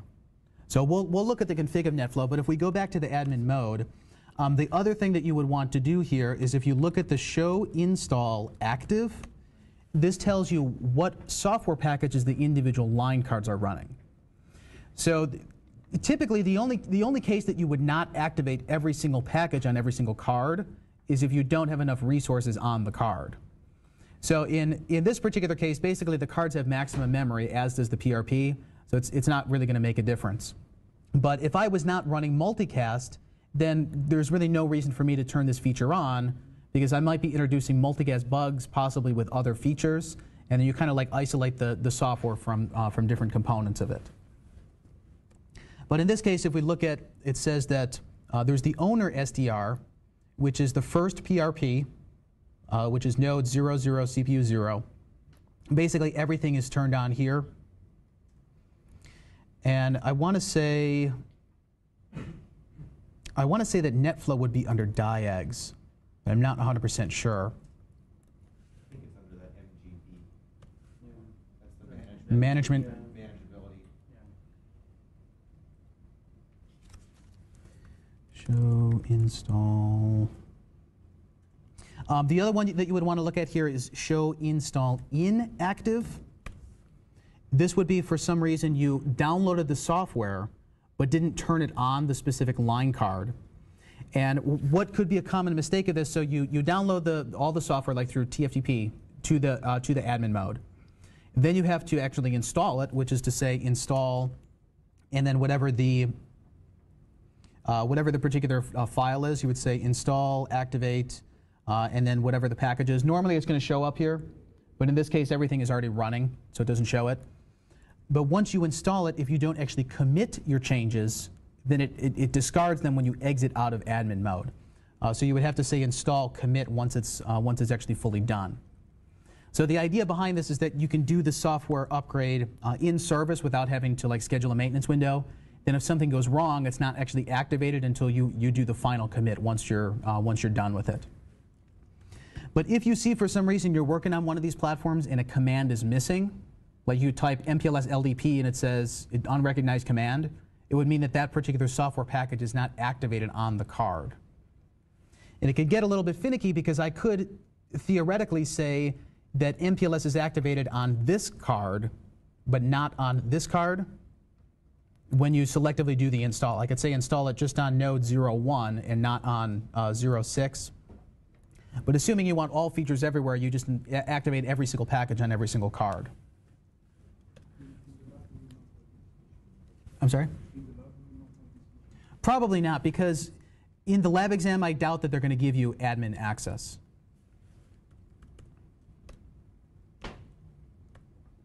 Yeah, you only have access to your, To the your individual SDR is SDR. set up. Yeah, yeah. But just from a practical point of view, if you're doing a new install for this, and you see that it doesn't run the feature that you need, then that's what you need to look at, is in the admin mode, is the actual package on. Okay, beyond that, there's not really much that you need to do in the admin mode. You do like the initial install, like if you're going from regular iOS to XR, that would be done under the admin mode, then defining the SDRs and then activating the packages. How are you changing between your SDRs right now? How are you going from your admin to your Just exit it. Just leaves admin mode. Yeah. If I exit now, it should have said. I'm not sure if I made any changes here, but it would have said that the user was XR admin, which is the one that's under root system. So like you said, this particular group is not under the SDR because that's authorization for the admin mode. And then how did you change your root to the root system itself? I'm sorry. How do I log into the admin mode? How did you actually log into it? So you just come in through the console or through like SSH. If you're on the owner SDR, which is this one, I would just type the username. Gotcha. We're not going to have access to that. You're not going to have access to this, yeah. So then from here, if I say admin, since I'm in root system, it allows me to do that. Okay, from the non-owner SDRs, you would have to log in as whatever the admin username is and then @admin. Okay, from here, then you could go to admin mode, and it's doing the same thing. It's just that I'm connecting from the non-owner SDR. Okay, but within the scope of the lab exam, you're not going to have to worry about that. It's just a kind of side note. If you are doing new installs of this, that you need to make sure that from the admin mode, everything is set up correctly first, and that the line cards are allocated to however you want to divide the chassis or the shelf system.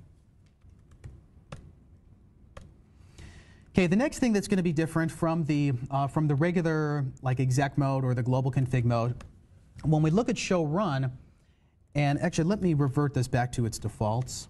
I'm going to say commit replace. So that's deleting all the config.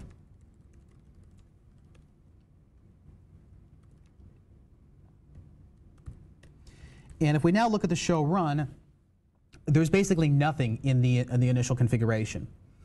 Where when we look at regular iOS, if I were to say on any of the regular platforms, even when you don't have things like IP addresses assigned or other features here like we're doing .1Q trunking, at least you're going to see the physical interfaces and some of the default values. But in the case of iOS XR, there essentially is no default configuration for anything. So anything that you want to implement, you're turning all of those features on. So if I look at the show IP interface brief, the cards are allocated to the router, but they're not actually configured yet. That's why they don't show up in the initial config.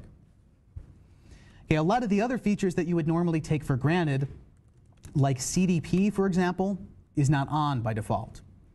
So what you may want to do is turn CDP on, then at the actual line cards, also turn CDP on. Then I could figure out what's going on in the actual physical topology.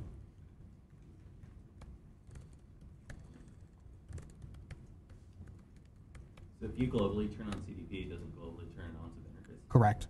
So, and some features you'll see like this where you have to just turn the feature on to start. Then you go under the specific interface config or this different sub-configuration mode and then actually enable the feature on a per port basis. Okay, so now these changes that I made, turning CDP on and then enabling it on the link, it's not in yet the active running config. So if we look at the show run, you'll see that nothing has actually changed yet. If we look at the show config, these are my uncommitted changes. Basically means that they're configuration changes I made, but they didn't actually apply yet to the running config. So this is going to be most useful when you're making a config change and then you try to commit it, and it says for some reason one of your commands failed. So if you say show config, you're going to know just what are those particular changes that I tried to make for that individual commit. So now if I want to apply this, I have two options. I could either type commit, or I could type exit or end, and then it's going to ask me, do you want to commit these changes before exiting? Okay, so now the changes are made. If we look at the show run, now we see that CDP is on those particular links and it's on globally. Okay, also I want to add a host name here just so I can tell them apart. I'll say this is XR1. And I'll add that username in there just so I don't have to keep using the admin login. I'll say username XR1, password is Cisco, and the group is root-LR.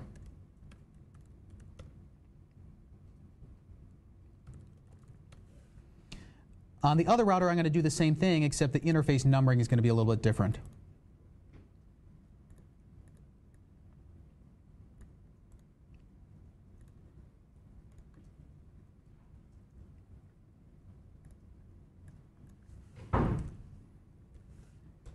So on XR2, different host name, and then these are different port numbers.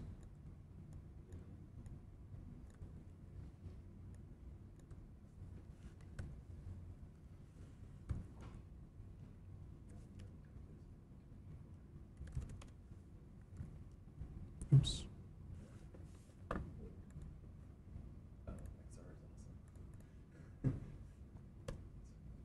Once you get used to it, it's actually a lot better than iOS in a lot of different ways.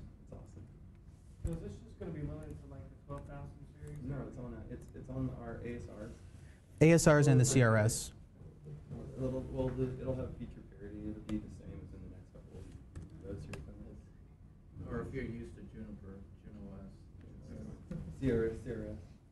It's not going to go to the 7600? No, 7600 can't run it. Never, ever. Okay, so right now you can see there's not that much config that I've added. Just turn CDP on. Now CDP are on the links. I also have this username to make sure I don't lock myself out. Okay, if we show CDP neighbors, I have the other XR, which is connected back to back. So if we look at the wiring, that's talking about these two ports here. Then also on the packet over SONET interface, it should be running. Okay, really for the SONET links, there's nothing fancy about this. They're just regular serial interfaces, except they're much higher speed than you would have like your WIC1T or WIC2T on the regular routers. So if I were to say like show interface POS 0700, its bandwidth is 2.5 gigs, so it's OC48.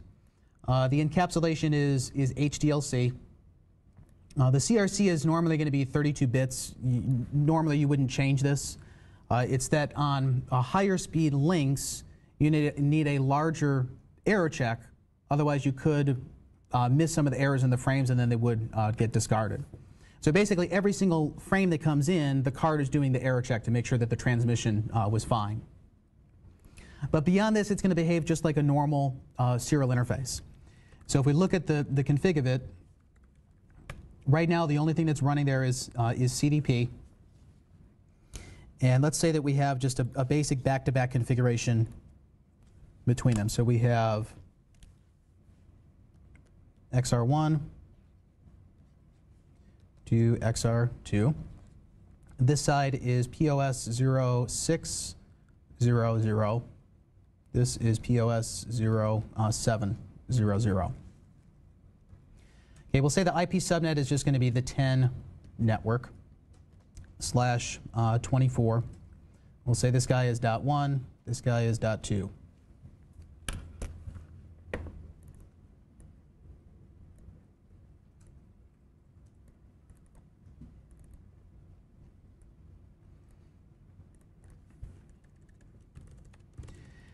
Okay, so at the link level, a lot of the syntax is very similar to regular iOS, where I could say like the IP address is 10.0.0.1/24. I could also be a little bit more specific of this.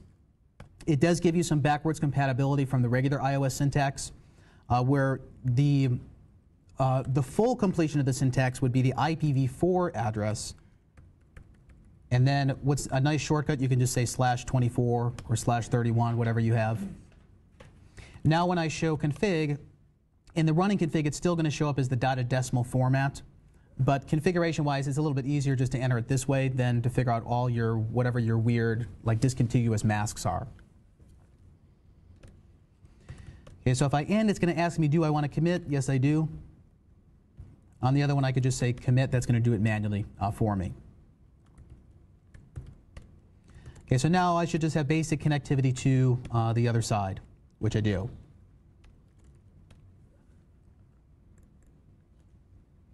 So really nothing too complicated about this config, just the link is up.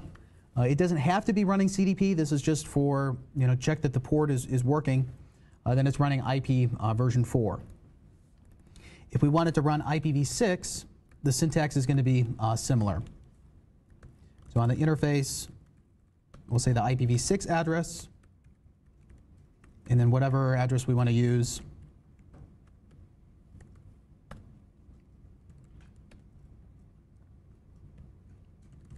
Same thing on the other side.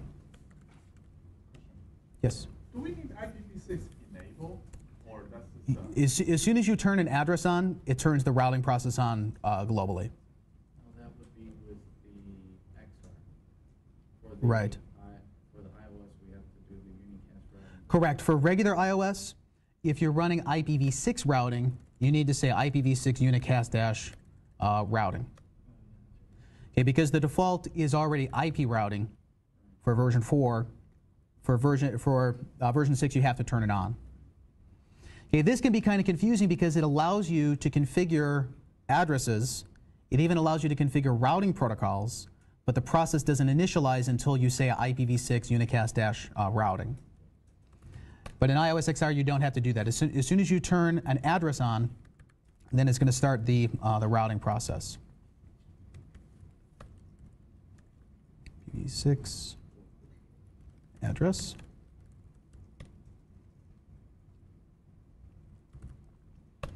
Okay, so now I should be able to ping the other end with IPv6, which I can. Okay, now when we want to do the verification, there's a fundamental change in the hierarchy of how the verification syntax works in XR versus regular iOS. And once you get used to it, it makes more sense the way that the commands are ordered. So instead of saying show IP route or show IPv6 route, some of these will be in there for backwards compatibility. But things like show IPBGP,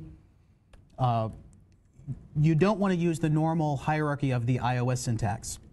Instead, what I'm saying is that I want to check the routing table.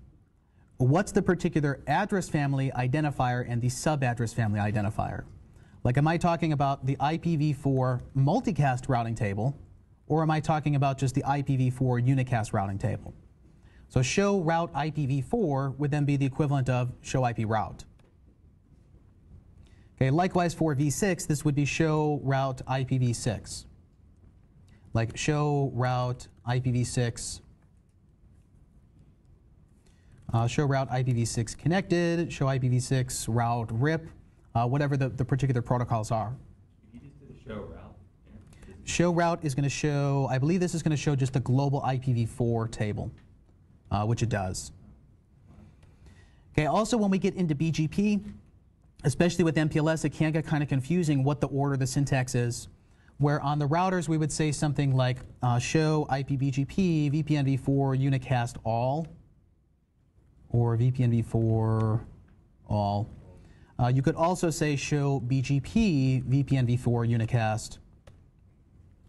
For XR, this is going to be similar to that second syntax. So show BGP, what's the main address family identifier, which is VPN, what's the sub-address family, unicast in this case, then what's the particular route distinguisher, or what's the particular VRF. This is how we're going to check an individual customers table for BGP. Likewise, if we had VRFs configured, we would say show route, what's the VRF, then inside in the VRF, what's the AFI and what's the SAFI. So show route VRF all IPv4 multicast. This would be for like our VPN multicast routing inside the layer 3 VPNs. So this does take a little bit getting used to, but once you get familiar with it, it makes a little bit more sense how the structure is listed. Okay, the other thing next that is a major difference is how the configs are committed and then how they are saved locally on the box. So in regular iOS, normally you just have two configs. You have your running config and you have your startup config. In the case of XR, there's no difference between the running config and the startup config. There's only the config. It's whatever the active configuration is. But every time you do a commit as a protection mechanism, the router is going to save all of those individual differences, or basically config diffs or commit diffs for you. So if you say show config commit, I can list what are the different changes that have been made. So this is going to go back quite a while.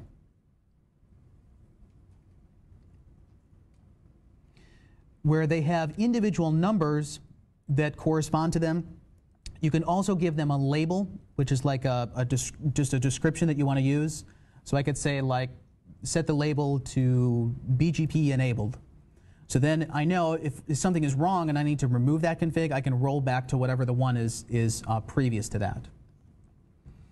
So if we look at on XR1, the previous changes I made were like to put CDP on. That was one commit. The next commit was to add that user. Then I added IPv4 addresses and committed. So each of these are going to be listed individually. So if I were to say show config commit, show me the last show config commit changes, show me the last 3 changes that were made. Now it doesn't list them individually of these 3 which happened during which commit. If you wanted to do that, you have to list the specific identifier. Or I could say, show me the changes that happened since whatever that particular number is. You said you could actually give those things names? Yeah, when you, so let's make a minor change. Let's like add a loopback address. Let's say the address is 1111/32. When I commit, I could say that the label is loopback. So now when I show config commit list, that was my loopback. So now if I want to roll that back, I can use the description as opposed to the number. Okay, but it's automatically going to do this for you. You don't have to do anything else in order for it to keep the backups of the config. Commit label. Commit label and then whatever the name was. In regular iOS, you can do this, but it's under a separate feature. So if we go to the regular iOS documentation, this is going to be under, I want to say, network management. No.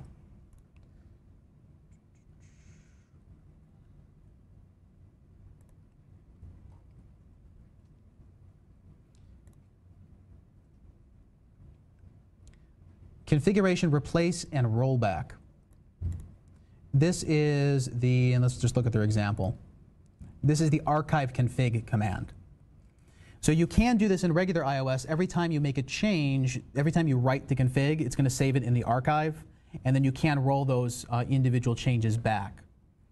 Okay, this is also useful if you want to do command accounting, but you don't have TACACS set up. So every time the user makes changes, if I want to keep a list of what are those actual changes that they're making, that's what the archive is going to do. So let's look at this, like, let's say like on router 1.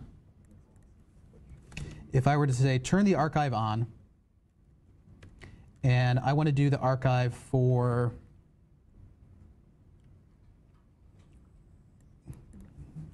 the config changes. Can you place the label on that one as well? I'm not 100% sure. So let's see, I want to say notify syslog. That would generate a log message every time someone makes a change. And then, let's see, record. No. Logging. Enable. I'm sorry, the maximum. I think it's going to just depend on the platform. So default length is 100. I'm assuming this means 100 entries, not like 100 bytes or 100 lines. So now, when I exit, assuming that logging is on, you can see it generated a syslog message that my user, which I'm on the console, it made this particular change. So you can do it now. You can say archive config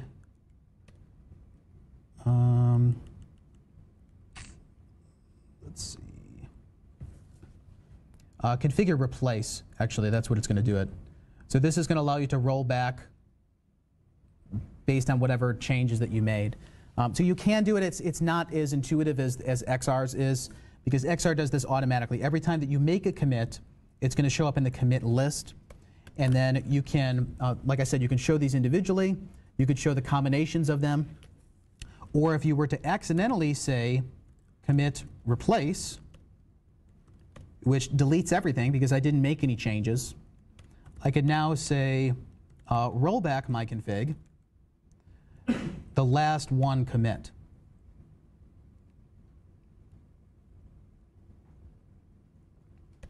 Okay, so this always undoes whatever the last change that you made is.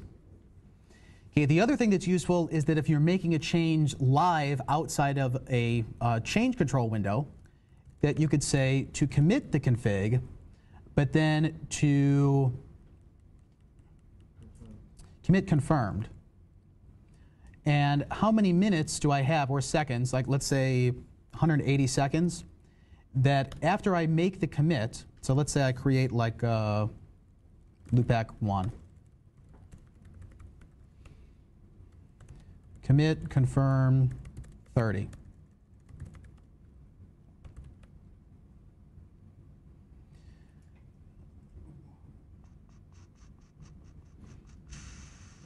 You are exiting after, okay, I need to stay in global config now. So what we should see is that in 30 seconds, it's going to say, were your changes okay? If not, if you don't answer me, then I'm going to roll back the config.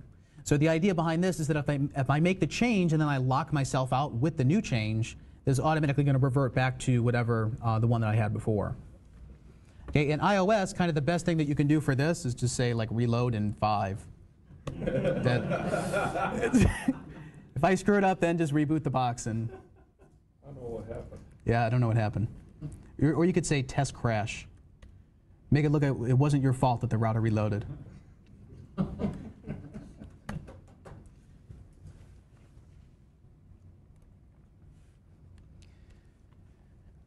So let's say it says your changes. There's a trial confirm. So show run. Let's see if it has the loopback.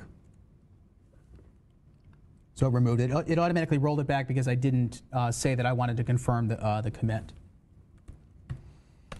So that's kind of a nice feature about just the general interface of XR.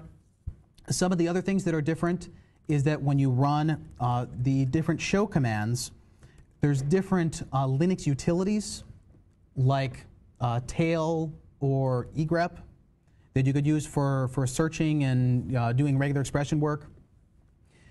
Some of these, if I were to say like show run include IP address, or let's say IPv4 address.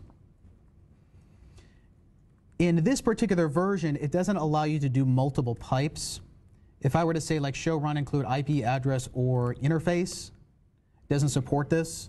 So you would have to put it through grep and then use the regex syntax for that. I'm not really that great with Linux syntax, but you can do it here. So if you were to say show run and then use the utility grep. So this would be basically the same as saying show run. No, I need to say then expression IPv4 address.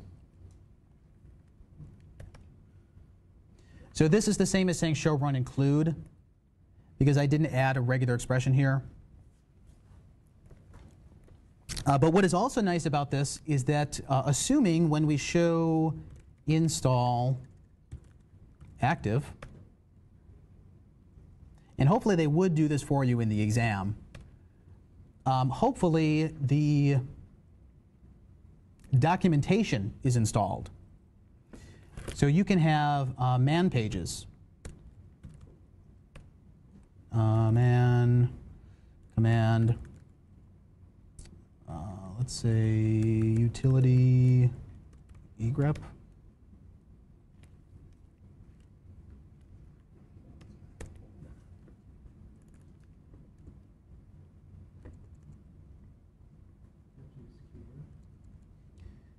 And let's see if they have an example at the end.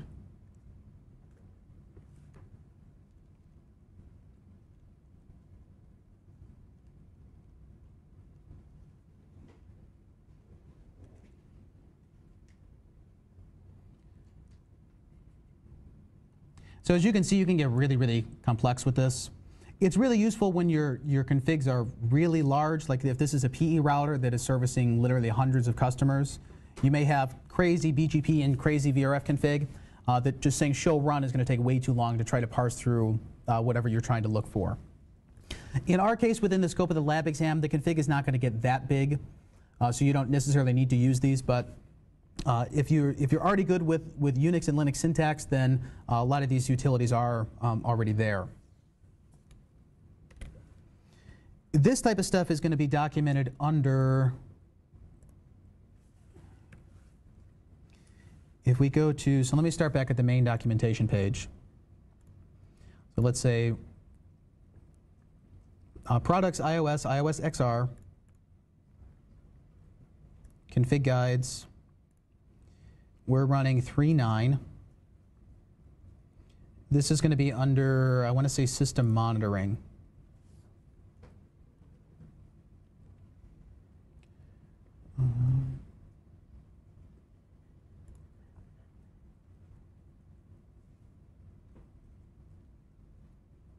Or system management, I should say.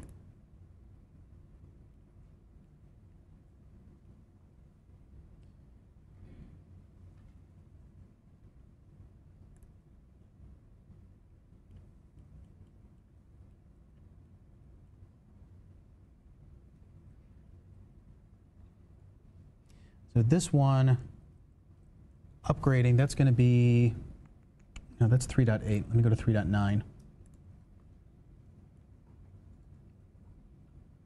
But you can see there's not as many topic domains as compared to regular iOS. So before you get to the lab, just open all of these in different tabs and then click around them to see what particular topics are located where. Most of them are pretty self-explanatory, like routing is obviously going to be IGP, BGP stuff.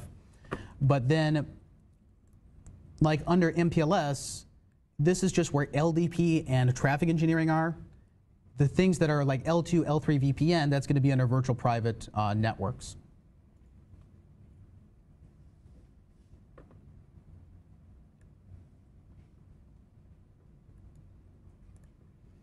Okay, questions up to this point?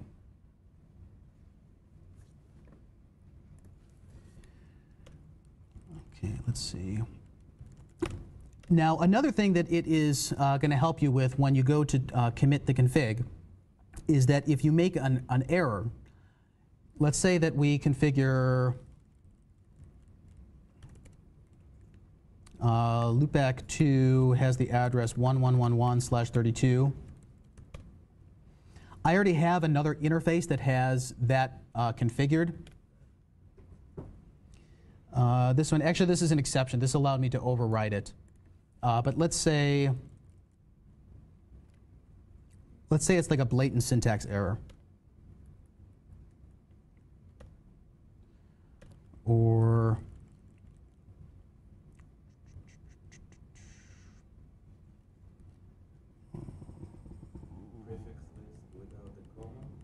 we could do that. Most of them, and you guys are going to be seeing a lot of commit fails this week as I'm going through this. So we'll have plenty of examples of when I'm screwing up the syntax here.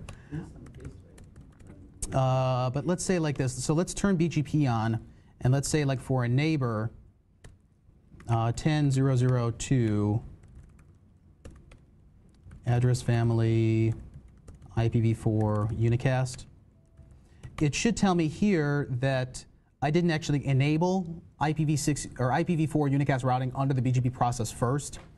So now when we say show config fail, it tells you what the specific error message is. Sometimes these are not very descriptive, where it just says that your commit did not work. But most of the time, it's going to tell you what the actual problem is. So for this neighbor, I tried to run this command, but the address family has not been initialized. This means that globally under the BGP process, I needed to turn address family IPv4 unicast on.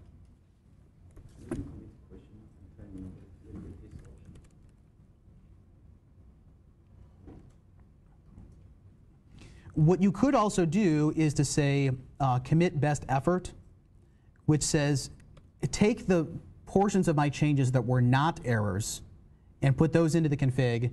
Then the ones that got rejected, just leave those out, and those are going to go under the show config fail. So this was rejected, but it should have put BGP, it should have turned BGP on, and it should have at least specified the neighbor. So this is useful when you look at show config. If you have tons and tons of changes, you want to apply some of those, but then go back and fix the problems afterwards. You don't have to completely abort, which says don't commit my changes, and then start from scratch. Okay, this is also going to be useful if you're doing, let's say, like L3 VPN config on both of the XRs. You can piece by piece put your config together on one of them. Like let's say we have a VRF named A that has address family IPv4 unicast with the import route target of 101, the export route target of 102. So whatever my policy is, once I'm done with this, I can show config, and then basically copy this whole thing out, make whatever changes I need for the other XR, like in Notepad, and then apply that all at once. But again, if you don't want to make the changes, you can just abort, and then that's going to go back to exec. So like I said, as we go through the different features, we're going to go through the comparisons of all of the configs, like how do we configure OSPF on regular iOS versus XR, IS to IS, BGP. But just as kind of a general overview, the things you have to remember is that every change that you make, you have to commit. If you want to remove that, then you can roll back the changes. And then when you're looking at especially when you're looking at the routing table, because if you're looking at like a VRF table versus the global table, it can get very frustrating when you're trying to figure out, like, why is this route not showing up? And it's because you're looking at the wrong table. Like I'm looking at this particular customer, not the global table, or vice versa. Okay, the same would be true with other verifications. Like if I do a ping and I say ping 10.0.0.2, that's talking about the global table as opposed to whatever particular virtual routing and forwarding instance like would be for an individual customer. Questions? Yes.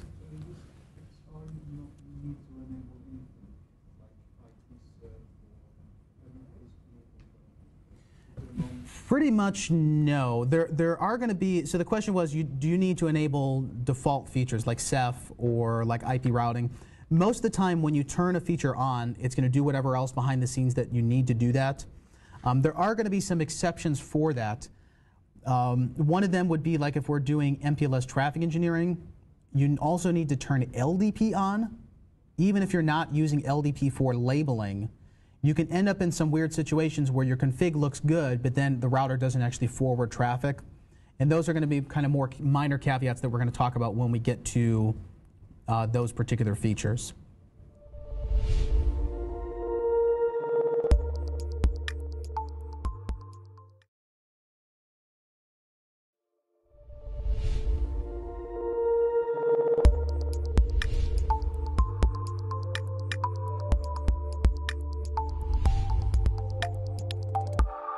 All right, I'd like to welcome everybody to INE's PFR V seminar. This is also just a portion of my live class that I'm doing this week in Bellevue, Washington here. So today we're going to be going over PFR. We'll go over the basics of PFR, the fundamentals. We'll go over the why behind it. We'll go over a little bit about where I think the future is going with technologies like PFR. And then we'll go ahead and we'll jump right into the configuration here. I'm going to expect you to have a basic understanding of just what PFR does here and understanding the logic behind it here. But we're going to go into details and we're going to spend vast majority of our time in the configuration here. So this morning before lunch, what we'll do is we'll just go over fundamental real-world type scenarios to get an understanding of what PFR can do for you in your network today. Then in the afternoon, we'll start getting a little bit more advanced. We'll start getting into a little more harder configurations as far as lab scenario type of stuff. But what I want to do is make sure you understand what PFR can do for you today in your network here. The iOS version that we're going to be using on my rack of equipment is going to be the exact same iOS version you can expect in the CCIE lab. And in fact, it's I used the 360 topology for this boot camp here, the physical topology here. So this is the what you see on your screen here is the diagram here that we're going to use. There's also a link there, a short link, where you could download the initial configs. If you want to download the initial configs for the equipment that I'm using here, and it also has the copies of the diagrams in there. So what we'll do here is we'll start off with just the basics of what we're going to do with PFR, how it's going to function for us, and then, like I said, this afternoon we'll go into more advanced stuff. And one of the keys with PFR, one of the things to understand, the CCIE lab uses 12.4.15. So it uses 12.4.15t. The problem with that version of iOS, PFR is in a major change in 12.4t. So it really came out in 12.3. It had a lot of changes in 12.4. 12.4t, and then finally it's matured in iOS version 15. So that is a mature version. If you're going to run it in the real world, I recommend you use iOS version 15. The version that we use is not nearly as good as iOS version 15. There's a lot more features in iOS version 15 for PFR. The commands change from OER to PFR because it was originally called Optimized Edge Routing. Then they changed it to Performance Routing. They do expect that it will change they will do a name change one more time, so to finalize it. So probably in the next year or so, we'll see PFR aged out, and then they'll do another name change here for the feature as the feature grows. Because the feature is just really, the functionality was very limited in the beginning, but it's really grown over the last few years here. And it's going to only grow in the future here. There's some other things they're going to do with PFR in the future. Simplify the configuration. That's the biggest complaint that they have with it. The configuration is complicated. It's convoluted. It's not well documented. And you run into a lot of problems if you don't run the exact iOS version that they use in the examples that they show, like on Cisco's website there. So let's look at what PFR can do for us here. Let me switch my image here.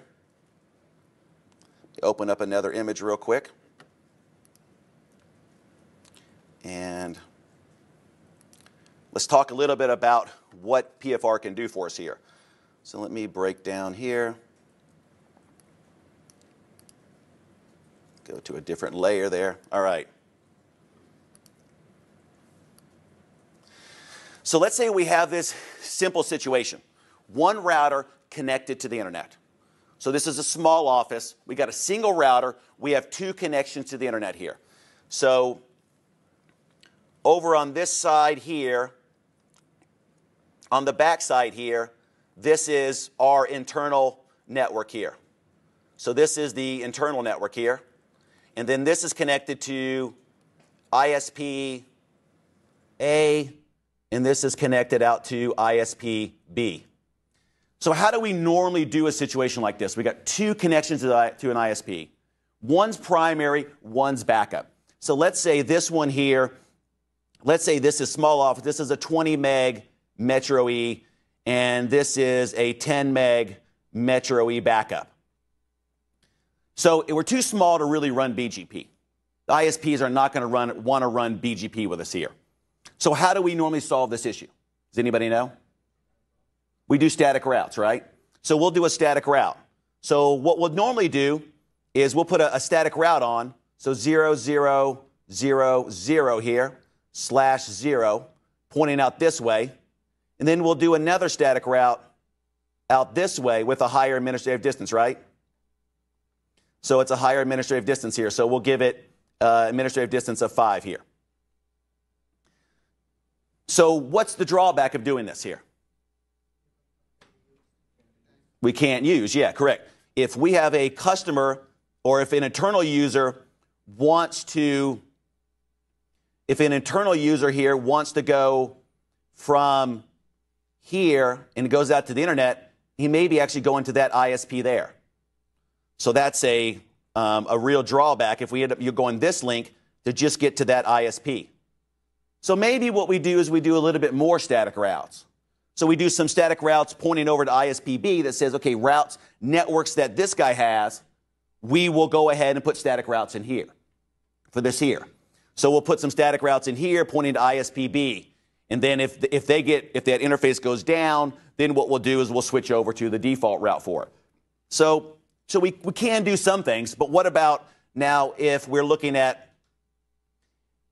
connection that's maybe right behind ISPB? So maybe ISP-C is connected over to ISPB, but yet it's 4 AS hops away from ISPA. So now we do more static routes, and it just doesn't work. So normally what people do is they just go in and they just do the 2 static routes. They do the primary static route and then the floating static route. All right, and normally what you're going to do is something like, we're going to focus on just PFR. We're not going to go into using like IPSLA, enhanced object tracking, and so forth. But if you're going to use static routes in the real world, you're going to probably use something like IPSLA and enhanced object tracking just to track reachability to the far end. And then remove the static route when you can't ping the far end router there. Because the thing about Metro E, we don't get state information. When the router on the other side goes down, there's going to be some switches in the middle, and we're going to lose that state information. So we really won't know if we put a static route in when our interface could be up, but the ISP could be down. So we're going to probably do in the real world some sort of IPSLA and enhanced object tracking, so we ping the far end all the time. So basically, our state for the static route is not just necessarily the interface, but it's also reachability to the far end. But that's beyond what we're going to go over here. We're just focusing on PFR here. So the drawback of this is too, what's going to happen when this link gets 100% utilized? This link sits and has what? 0% utilization, doesn't it? So it's unused. You're paying for something you can't use. So it sits here, and this is what we've done for years. We've assumed and we've accepted it. For years we've accepted this kind of situation. Just like with spanning tree, traditional spanning tree, legacy spanning tree, we've accepted that it's gonna block a lot of our links.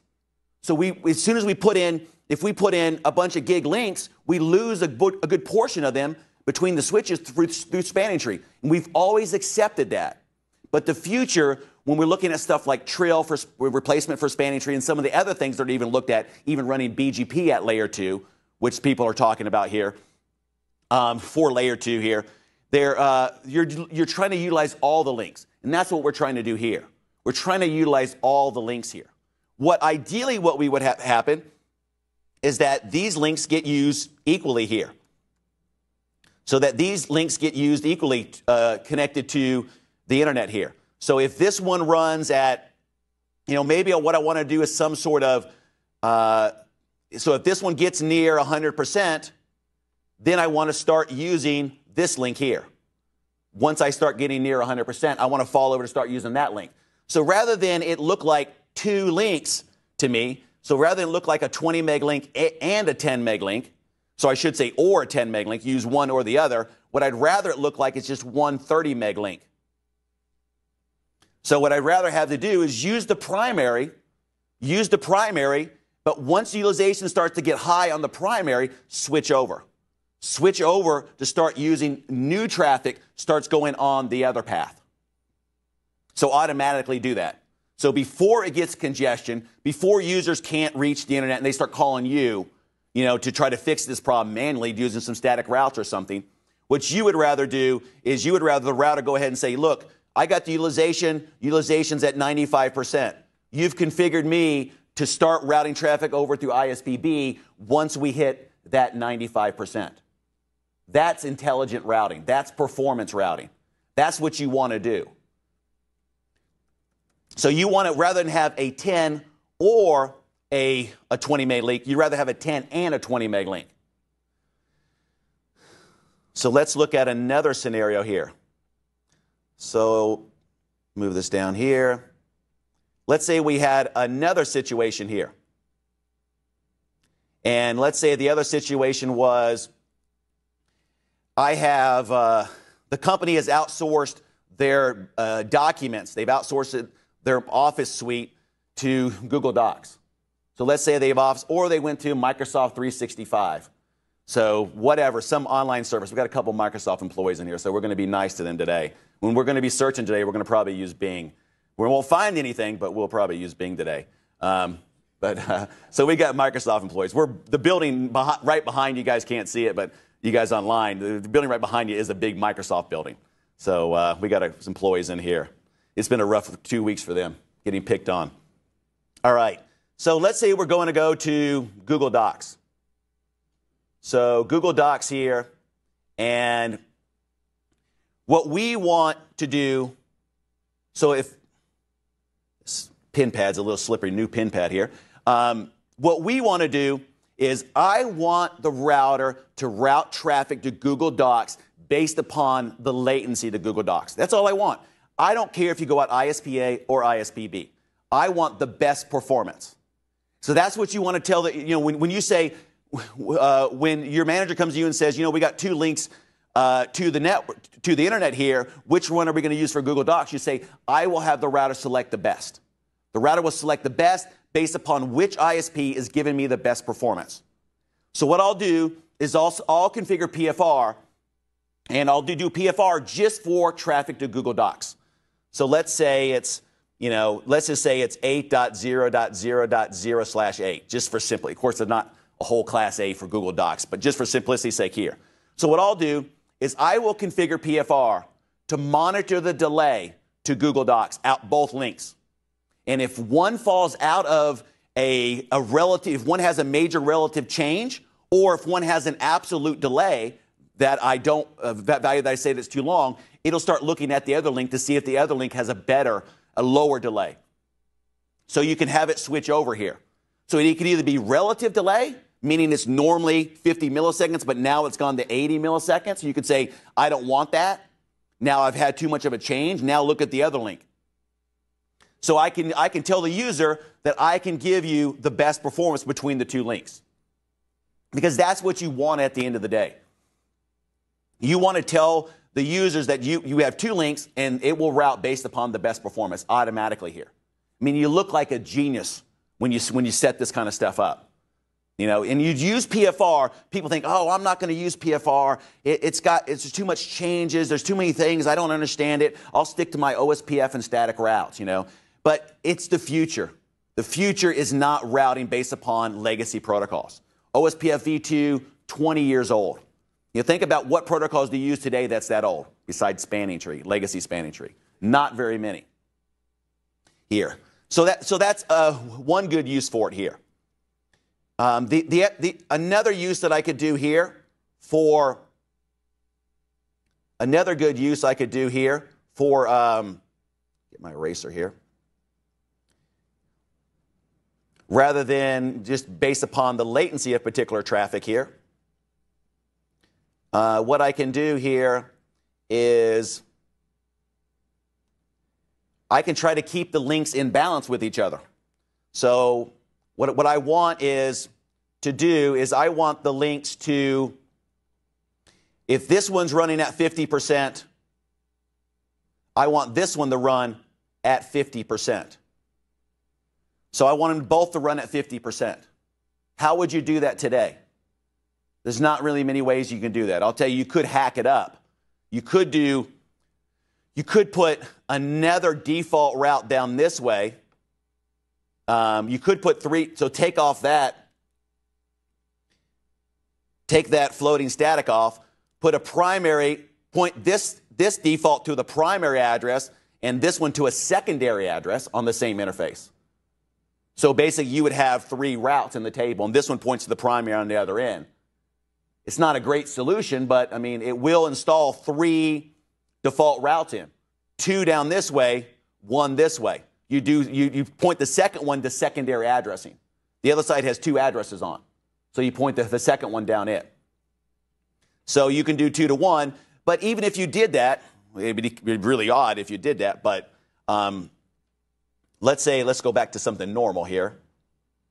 But you can do that. There's a possibility. I recommend if you want to know what it works like, just try it out. Put on a secondary address, point a static route to the primary, then the exact same static route, point it to the secondary address. You'll see it installs 2 routes. So it does basically, static can do unequal cost load balancing. So it can install 2 routes one way, 1 route the other way. So it could do, I guess the correct term is actually load sharing. It's not load balancing, which we'll go into in a minute here. You can actually do it with other protocols too. You can do it with RIP. You can do secondary addresses and it'll install 2 routes in there. So, but you don't see it ever used. It's more like a stupid router trick, for lack of a better term there. All right, so let's say we have 2 static routes, both pointing down here. So they're both active. How does the router actually balance the traffic here? So how does the router balance the traffic? By default, let's say Ceph. Say this is an ISR. It's going to be balanced based upon what? The source and destination address hash, right? The source and destination address hash. So what it's going to do is it's going to send one connection. It's going to send one connection this way. Then it's going to send one connection that way. Then it's going to send one connection this way. Then it's going to send one connection that way. But in our case, it's not going to work because we got a 10 meg and a 20 meg. So that's not going to work. So that won't work for us here because we have one that's higher bandwidth here.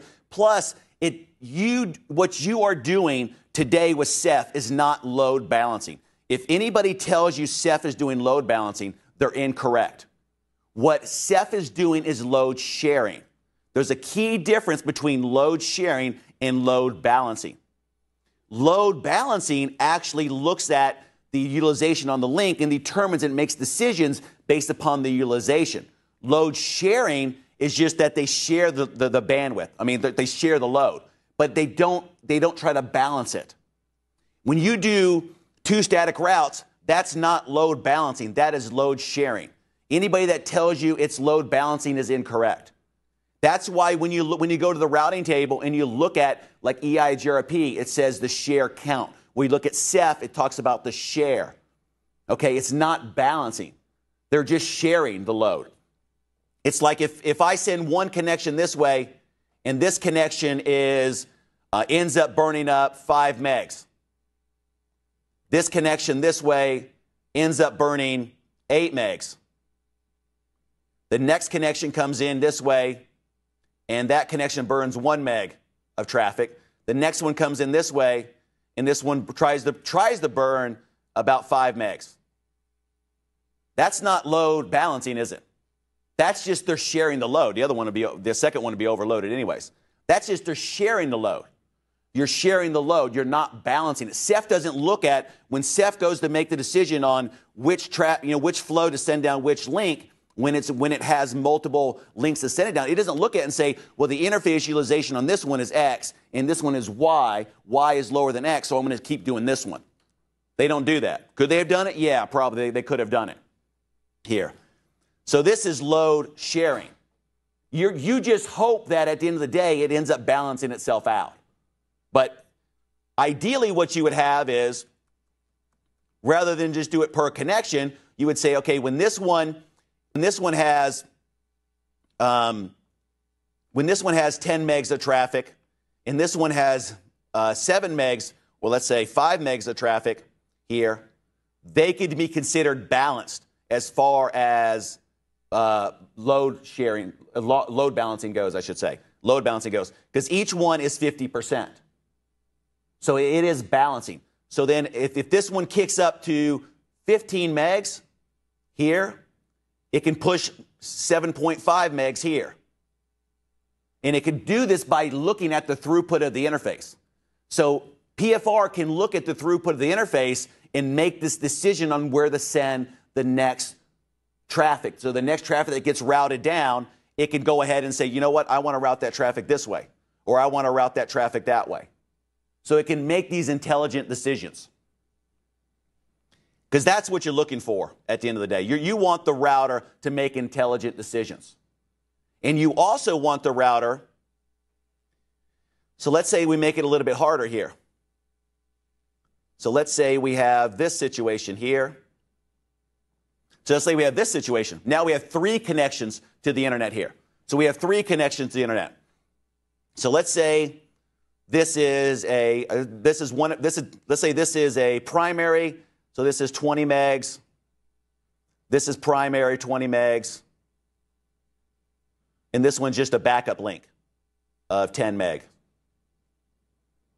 Now, how in the world would you be able to do true load balancing between 2 routers?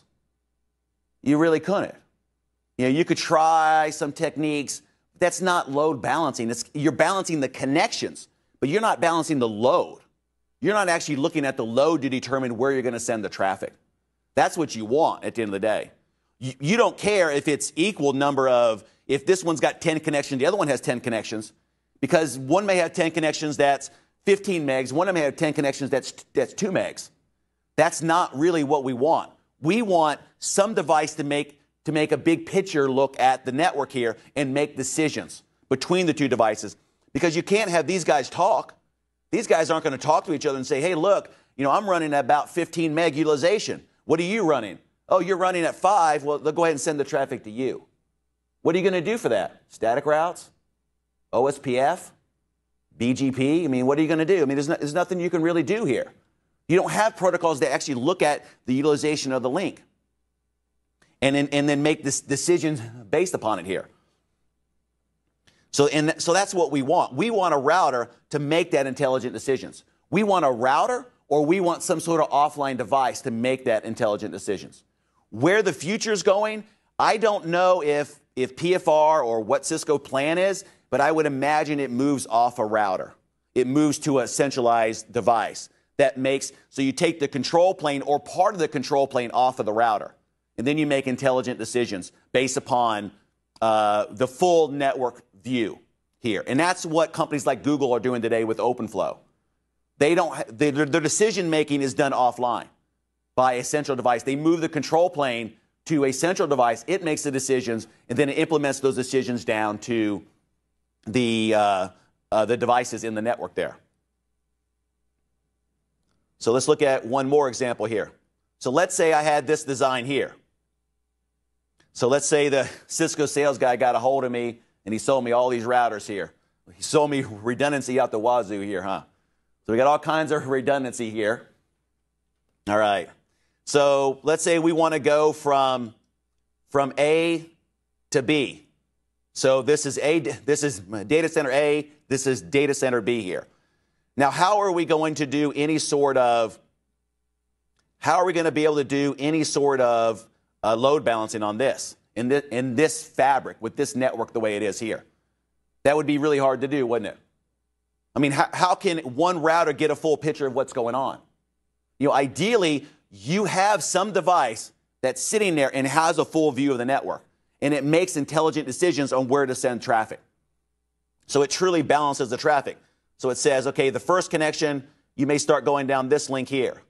Then a second connection goes down that link. Then maybe the third goes down that link. And then based upon the load, one starts going like this here. And then another one starts going this way here, based upon the load here. So it truly balances the network. You cannot take a routing protocol and balance the network. You can balance some links. You can share the load in a couple links, but you can't share the load among the whole network. You can't truly balance it among the whole network. And that's really what you want at the end of the day. You want to fully utilize. You see, we've grown up in an age of redundant links that aren't utilized. Spanning trees, classic example. It doesn't make sense. Why do I put in 3 links and then one doesn't even get used? You know, I mean, why do that? I mean, only people get advantage of people who sell ports. You know, because Spanish ends up blocking one. So why do I have all these links if I can't use them? You know, and this is what I want to do. I want the network to look like one fabric, one infrastructure, and I want one central device or a pair of devices, as for redundancy, making those decisions on where to send traffic. Because an individual router can't make that proper decision. He doesn't have a true view of the network. He has his view of the network. Router 7 has his view of the network here. That's all he has. He doesn't know what's really going on out here. So what you would rather have is some device that sits offline here, and so some sort of controller here sits offline, looks at what's going on in the network, and then makes intelligent decisions. Makes those intelligent decisions of where to route traffic and how traffic should be routed through the fabric here. That's what you want at the end of the day. That's what OpenFlow does. That's what Google does today. You may not know it, but if you go to Google, you use OpenFlow. You know, I mean, people talk about OpenFlow and they talk about, is it mature? Is it ready to go? It's there today. 7% of the internet runs on it. Whatever percentage of traffic Google uses. 6%, whatever here. You want to make real views of the network. You want to see what's really going on. You want to treat it as one fabric, not individual devices making individual decisions, because that's not ideal. Then what you could have is, you know what, if the controller gets lost, they all fall back to their individual decisions. That's all you need. Fall back to the old style. So they just route through OSPF or whatever you have going here, MPLS traffic engineering tunnels or whatever. With PFR, what will happen is if you lose communication with PFR, which we'll go into, yeah, they fall back. They immediately fall back to their what the routing was done before PFR made any changes. All right, and then you know you can lay in OpenFlow on top of MPLS, and there's a lot of advantages to doing it here. But I highly recommend if you're in the networking, you're not just in the CCIE, passing the CCIE lab. You check out openflow.org. Look at some of the videos. Look at some of the things that are going on. Look at some of the new technologies that are coming out, because the future really, truly is moving the control plane offline, moving the control plane off of the individual routers and having one centralized device making those control plane decisions. Now, you may have control, here's what people think. They think, oh, I'm scared. I don't want some router to make these decisions for me. I don't want some router, but some offline server to make these decisions for me. But in reality, what you're going to have happen here is that you may just do it for a subset of traffic. What I may do is implement PFR. I may implement PFR for just voice traffic, or maybe just some sort of traffic to a certain server.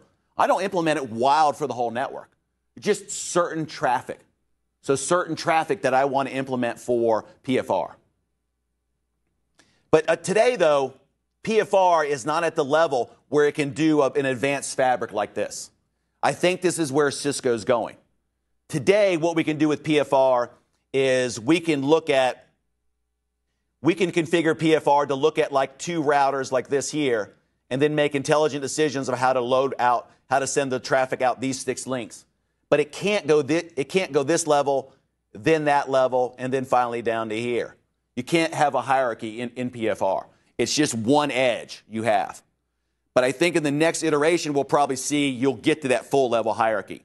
So rather than optimized edge routing, which is what we're doing basically here is edge. So this would be considered the edge of our network here. Rather than optimized edge routing, it's going to be true full view of the network. It's going to look beyond one edge. And it's going to say, so rather than just looking at this guy's utilization and this guy's utilization, it actually starts to look at that guy and that guy and that guy and that guy there. So it actually starts looking deeper into the network here. The way you would implement it today, if this was your network here, you would implement one PFR configuration down here, then a totally separate one up here. So these guys are looking down in this way, then these guys are looking at traffic that way. So that's how you would implement with PFR. But I imagine the future is going to have a better view than this edge routing type kind of concept here. So we'll have a full view of the network and make those decisions. What Cisco's doing is that rather than like OpenFlow moves it to an offline device, an offline server that's very powerful that makes these intelligent decisions. What Cisco's doing with PFR, it's moved offline, but it's not to a server. It's offline to another router. So this would be like R8 here. So this router makes these decisions for you. People are more comfortable with a router making decisions. You know, it's a big jump to say routers talk to a server, and then the server is the control plane, and the server makes it. People are more accepting to say, I will have the routers talk to another router, and then that router makes the decisions about what to do in the network. You're just more comfortable with it. You know, it's not a big leap as it is to move it off to a server.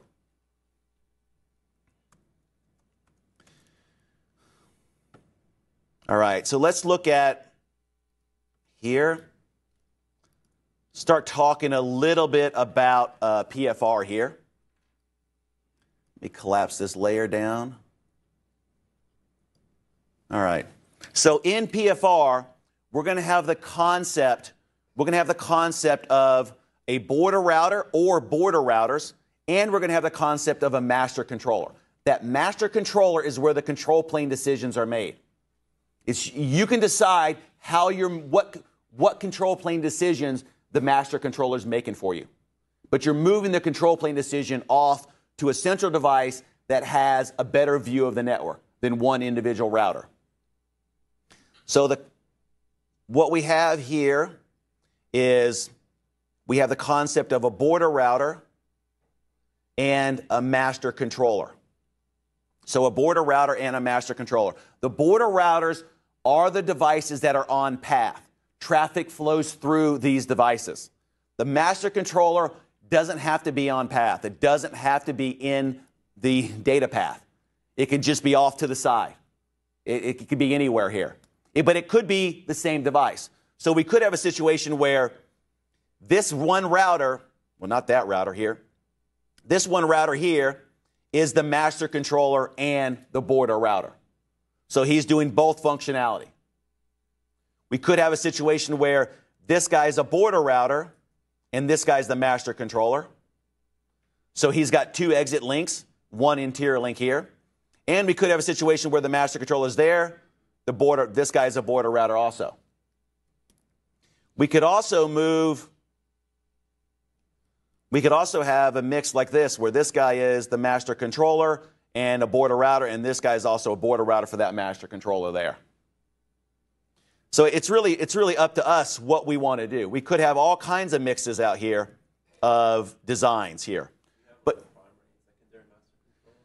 you can have, they don't communicate. So the way you could do primary and secondary is like through Anycast. So what we can do is here we could also use HSRP, I guess, too. But let's say I have another router sitting here. Draw this out here. And connect it in here. And let's just say this guy here is R4. So R4 here. So this is our master controller. And this guy also is a master controller, configured as a master controller. And what they can do is both advertise out the same loopback. So let's say they advertise out 3, 3, 3, 3. He advertises out also 3, 3, 3, 3. And if what you do is if you want this one the primary and this one the backup, what you do is you advertise this one with some sort of higher cost so that the routers always route to that guy for 3, 3, 3, 3. And then if that guy goes down, they start routing to this guy. So they switch over and start routing to that guy there. Or you could do it through HSRP. You could do, this is active and that one's standby on the HSRP address. But right now, the master controllers don't talk to each other. So what will happen is if this guy goes down, these guys will undo any changes they made, fall back to your normal routing. Then they'll start talking to that guy, and then he'll go back and see if he's going to make any additional decisions. So they have to start over, basically. But that's not a big deal because your standard routing should be okay. But today, yeah, there's no like communication between states. These guys don't communicate between states about the master controller. But I bet they're probably talking about it. Okay, I bet there's probably communication within Cisco to entertain the idea of two master controllers talking to each other, just about what's going on. And then one guy just takes over for the other guy here. But Anycast, that's the same thing we do with multicast when we do redundant RPs. Use Anycast there. Okay. So the other components we need a board or router, we need a master controller. Could be the same device, could be multiple devices. The other components we need at least one internal device, one internal, and two external interfaces.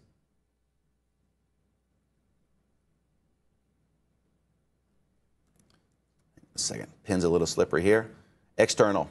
So one internal interface, two external interfaces. So that could be our internal. This could be one of our externals. This could be another one of our externals, and that's an internal there. So it can be on one device. It could be spread across multiple devices. It could be spread across 3 or 4 devices. You know, it's up to you what you want to do here. So let's say this router here also has a connection out. So that guy has a connection out. Whether we could treat that one, we could also treat this guy here, R4. We could treat this guy as external, then that as internal. So they don't have to be on the same device. You don't have to have that simple scenario. So it's spread across multiple devices. Is it based on how the master controller is seeing it, as far as what's actually internal, what's external? You define it. You will define internal and external interfaces. So you will go in, when we configure the infrastructure, we will define the internal and the external interfaces.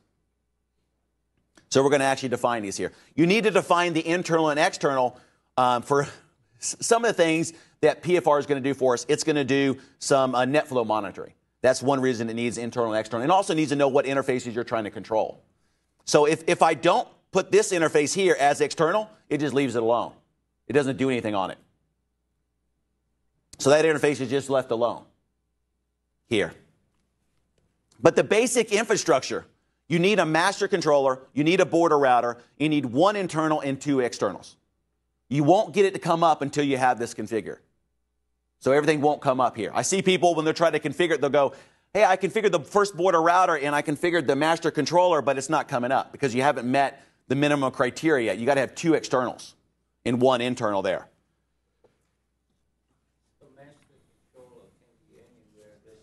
Could be anywhere, yeah. It could be 100 miles away. It's just a TCP session between these devices.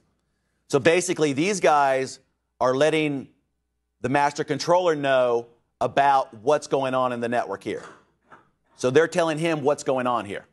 And it could be net flow stats, could be IPSLA reporting that it does, and it does this for you automatically here. It could be link utilization, could be delay from IPSLA, but it doesn't need to be directly connected. The master controller doesn't. It's offline here. The people that use this in the real world, usually what they'll do is they'll take a big router like an ASR1K or a 3845, some sort of big router with a lot of memory, and they'll push the master controller role to it. So there is people running PFR today. You know, you can see there's uses for it. There's uses for it in small networks. There's uses for it in large networks here. Let me tell you one other quick corner case for a small network. Let's say we had this small network here. So we got two different connections out. So let's say here, we have two different connections here, and they're running some sort of VoIP service. So they're doing some sort of VoIP SIP trunk. So they're doing VoIP SIP trunk here. SIP trunk to some device out there on the internet. What's the best way to route that? The one with the lowest latency, right? Maybe the lowest latency, maybe the lowest jitter, whatever here. So it's some sort of, basically on the internet, all we can test, we'll talk about, we can actually test jitter. We can actually test the Moz score for voice. There's a lot of things we can do, but let's just say we're going to the internet. We're just going to test delay. Ideally, you route that SIP trunk based upon the delay. That's what you want. I mean, this is a total real-world example of where you would use it. And all you use is PFR for the SIP trunk. That's it. It just routes the SIP trunk based upon the delay. If the delay is higher on one link than the other one, you can have it switch over. So you can have it switch over here. Because you really do want to use these links based upon the fastest performance. Here. Another quick example. This is another real world. This is why the first time I had to try to sell PFR to somebody, sell the whole concept to somebody. They had a situation where it was a larger network here. So something along the lines of this here. So a little bit large, you know, they had a bunch of connections out here. So they had a situation like, let me remove this here, remove my drawing here. And they had two links out, two separate routers here. And let me remove it one more time here. So they had two links out to the internet here, and this was the criteria that they had. The criteria they had was one of the links was a 20 meg. They had a 20 meg connection. They bought a flat rate 20 megs. So just flat rate 20 megs here. It was connected via 100 meg fast E. FE here. This one here, they bought 0 flat rate. Second one here, because this was the backup one here. And it was 100 meg fast E. So they were allowed to burst above their 20 megs. But it cost them more when they went above 20 megs here. So once they get above 20 megs, it was very costly to use that link. So once they got that's not a good diagram here. So once they got above 20 megs here, it got very costly here. But this one down here, they were paying for usage and the cost wasn't that much. So the idea is you want to use the flat rate for the first 20. Then use the other one once you got above 20. But yet if the other one isn't available, then you want to switch back to the higher cost one. So how would you do this today with static routes? How would you do it today with OSPF? No. OSPF's old.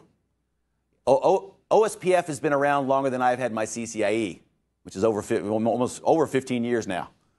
So it's been around a long time. It's not designed to make these advanced decisions. It wasn't in play. When you read the specs for OSPF, they talk about still redistributing BGP into OSPF. You know, if you read Anatomy of a Routing Protocol by John Moy, they talk about the internet and its 10,000 routes. So it's a lot. Yeah, they'll just bypass it. Yeah, just go right to like the IS to IS or something here. But the future is intelligent decisions. It's not routing based upon what people learning in CCNA and CCNP and even CCIE. This really is the future. It may not be here tomorrow, it may not be here 2 years, but it'll be here 5, 6, 7, 8 years. It only makes sense that now that we have the horsepower, the memory, the CPU power to just take everybody's routing information and consolidate it and have a device make a full decision about everything in the network. So rather than the network be a bunch of links, the network's just a fabric. It's just a fabric that one device, one centralized controller makes decisions on what's occurring out there. So you can do this with PFR. This is very simple. But the problem is, you know, you go into these places and they're like, what is PFR? You know, what does it do for us? You know, and they don't understand. And you have to show them how you can save them money. You know, because if you're going to do it any other way, it's going to be real tough. I mean, there was another, long story short, there was another way you could hack this up. You know, basically you basically had a device that has to funnel through another router back here. So this is R3 here. And that router just does a policer that classifies, it doesn't drop traffic, it just classifies the first 20 meg with a certain DSCP value, and then policy routes it, basically. Just policy route the first 20 megs, the other 20 megs, above 20 megs gets a different DSCP value, and it's policy routed another way. But it's just not a good solution. Not a good solution at all here. All right. So PFR for us here, just on the two routers. So like this guy could be the border router and the master controller, and this guy just here is a border router. And then PFR could say, look, when you hit that 20 meg, it starts to push traffic that way, out that link here. If that link isn't available, it goes back out that link there. So it makes these intelligent decisions for you. You can actually route based upon cost. You can actually route based upon cost. You know, you may have a better link in certain traffic. You may want to use this other link above 20 megs. Certain customer, you may want to use that link above 20 megs. But yet other customers, you may want to use that flat rate one. You know, try to configure customers under OSPF. Not going to work. Or customers based upon, I mean, you can come up with some advanced policy routing, but you'll be in here all day troubleshooting this, making it work. First time something doesn't work here. Let PFR do this for you. It'll make these decisions for you. It'll implement the policy routing. It'll verify that it works. It'll monitor it for you. But you couldn't go and implement something advanced like this and then walk away from it and think, I won't have any other problems with it. Because as soon as something changes, you need to go in and readjust your policies. And that's what PFR is going to do for us here. It can do policy routing for us. So it can do policy-based routing. So it can make these intelligent decisions here. All right, so we talked a little bit about the infrastructure here. We need a master controller. We need a border router. And like I said, this master controller, this is where your control plane decisions are occurring. It's removing part of the control plane off as it relates to routing, and then it makes decisions and it injects those decisions back to the border router. But the border routers don't do any, they have no intelligence. All they do is feed the master controller information about what it asks, and it acts upon the changes that it makes. We'll talk about these changes here today too. But some of the changes we can make are with static routes, BGP, or policy-based routing. So we can do static routes, BGP, or policy-based routing in the iOS version we're using here. Now, in future versions, you'll see it'll get into, and if you get into iOS version 15, 15.1, you'll see that it does a lot more than just these basic static BGP, PFR. Because where we came from was optimized edge routing. It was just simplified optimized edge routing here. That's where we came from here. But of course, as we go into performance routing, PFR there, as we go to performance routing, you're gonna have more enhancements into like EIGRP and different protocols that it can manipulate here.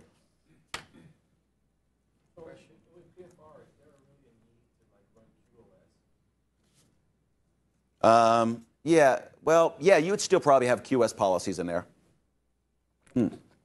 What you will see, though, what you will see in the future is PFR, and this is what I heard I was talking to one of the developers, one of the tech leads, actually, not a developer. You will see probably QS integrated in. So you could have QS kick in early. You can have things happen. You can kick in a QS policy when a certain condition's met. Let's say you're on a small network here. So we're not on a big network. We're on a little small network here. And yet congestion is causing both of these links. So I've got my Google Docs here. Congestion now has caused Google Docs latency to get above 120 ms among both links. Then I can say, kick in a QS policy, choke some traffic down. You can't do that today. You can't say, without doing advanced scripting. You know, you could do some advanced EM scripts and, do some pings, IPSLA, and then you could kick some things in, execute some commands when something happens. But it's easier to just let PFR do this for you. So you could kick in QoS. So I could kick in some QoS parameters or some QoS template that I want to apply to this interface when the latency gets above here. So I want to start choking down the other traffic here. So this is before. You may think, well, why don't I just use some congestion management? Because the problem is it's 100 meg fast E. So it's a fast E thing. So we only have 10 megs. We can configure some sort of shaper and then do some artificial congestion management around it. But I'd rather just PFR do it. PFR tell me, you know what? If the delay is too high, above a certain number, kick in a QoS policy that I have predefined to try to bring that traffic in here. But that's in the future. So that's talk about the future implementing integrated QoS in. But I mean, it makes sense though. Why only have, why do I have to police or shape when I don't have problems here? Or why do I have to wait till the interface becomes fully utilized to actually kick in some congestion management? And why do I have to just do some sort of shaping to create some artificial congestion to kick in some sort of congestion management via the priority or the bandwidth with the MQC here? So what I'd rather do is just kick in congestion management based upon the delay. That's when I want congestion management to come in. When the delay hits a certain threshold, then you start kicking in your priority, your low latency queuing, your bandwidth statements here, your bandwidth under the MQC. All right, there's another question? Yeah, question.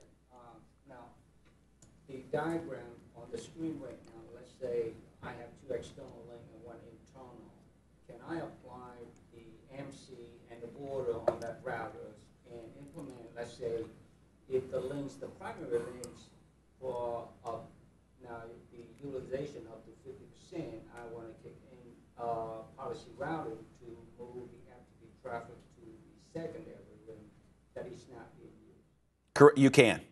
You can do that. So what his question was, if this router right here was the master controller and the border router, and the utilization on the primary link became 50%, can I move some sort of unimportant traffic to the secondary link? You can do that.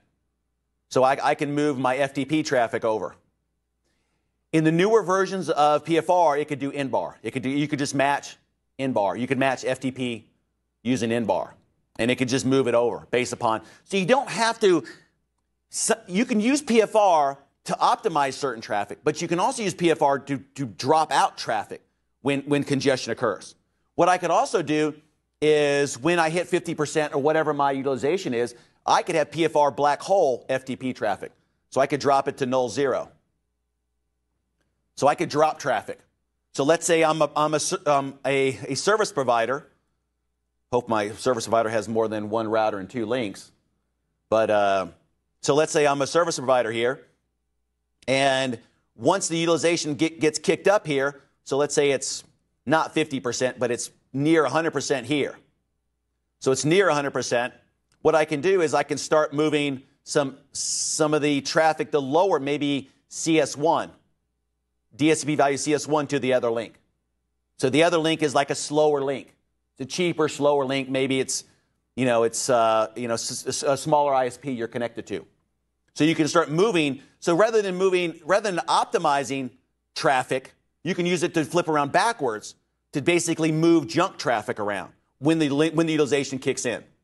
So what I can say is as soon as the link gets heavily utilized, let's say 90%, not really 100%, but 90%, I want PFR to move my CS1 traffic that's low priority for me, so my scavenger class, I want it to move it on the other link. But if it's not at 90%, just leave it over here. So yeah, you can do that. You can also just black hole it too. You could also say, you know what? When this guy hits 100% and this guy hits 100%, I start black holing CS1. I just drop it right on the router there. So that's really useful to do. A good example would be like peer-to-peer traffic. So if you're doing peer-to-peer traffic coming out, as soon as my links get oversaturated, what I can do is I can have the BitTorrent traffic, use in-bar for BitTorrent, use or whatever matching I want to do, assuming it works 100% with in-bar. I could drop that peer-to-peer traffic. Of course, you'll create everybody be up in arms on you, but about net neutrality and stuff like that, huh? All right. So you could drop that traffic there when the utilization gets up, but it can do it for you. It can, because sometimes you run into things like, you got a normal situation going on. All of a sudden, the network gets really slow, and you find somebody's syncing some servers. Some 80, 90 gig servers across the internet or whatever. They're syncing servers between them. So that you never know what's going to cause a major congestion problem for you there. All right. Load balancing, is it based on packet or session or both? Because it just injects You never, you really never do per packet load balancing. Never. I mean, not never. I should say, of course, you never say never, because as soon as you do that, you find it, not never, but it's rare. It's very rare to do per packet load balancing because of the fact that the packets end up out of order. What it's going to do is for you, and we'll look at this today, it'll inject a static route like this way or a static route that way. So the router's going to do whatever it would normally do. So you're going to probably do per destination load balancing, source and destination pair, load sharing. Ceph does load sharing.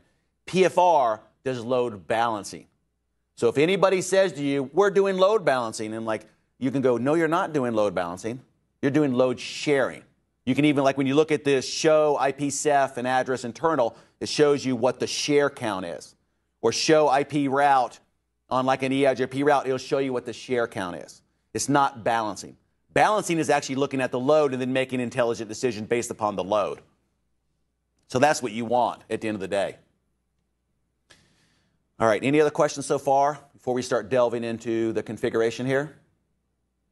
No questions? All right. So let's do this. Let's take a quick. We've been going for about an hour. Let's take a quick 10-minute break, and then we're going to jump right into the configuration. So what we're going to do is we're going to go into the configuration portion here. So we're going to focus on the configuration, of course, because that's how I teach. I teach off the command line, and then we'll break it down from here. So I'm not going to spend time on going over what Cisco, the cycle and all this stuff they say, because I think it's very confusing. We'll do it. We'll look at it. We'll analyze it. Then we'll go back to look at some of the things they say on Cisco's website or some of the other documentations on PFR. And then, like I said, after lunch, a little later today, we'll get into some really advanced configuration stuff here with PFR here.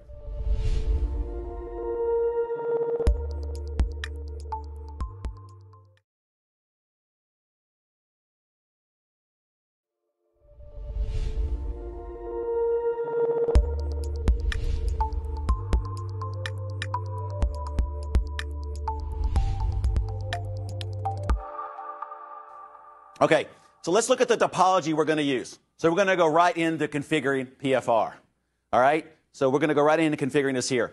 So this is the topology. If you had the link from earlier,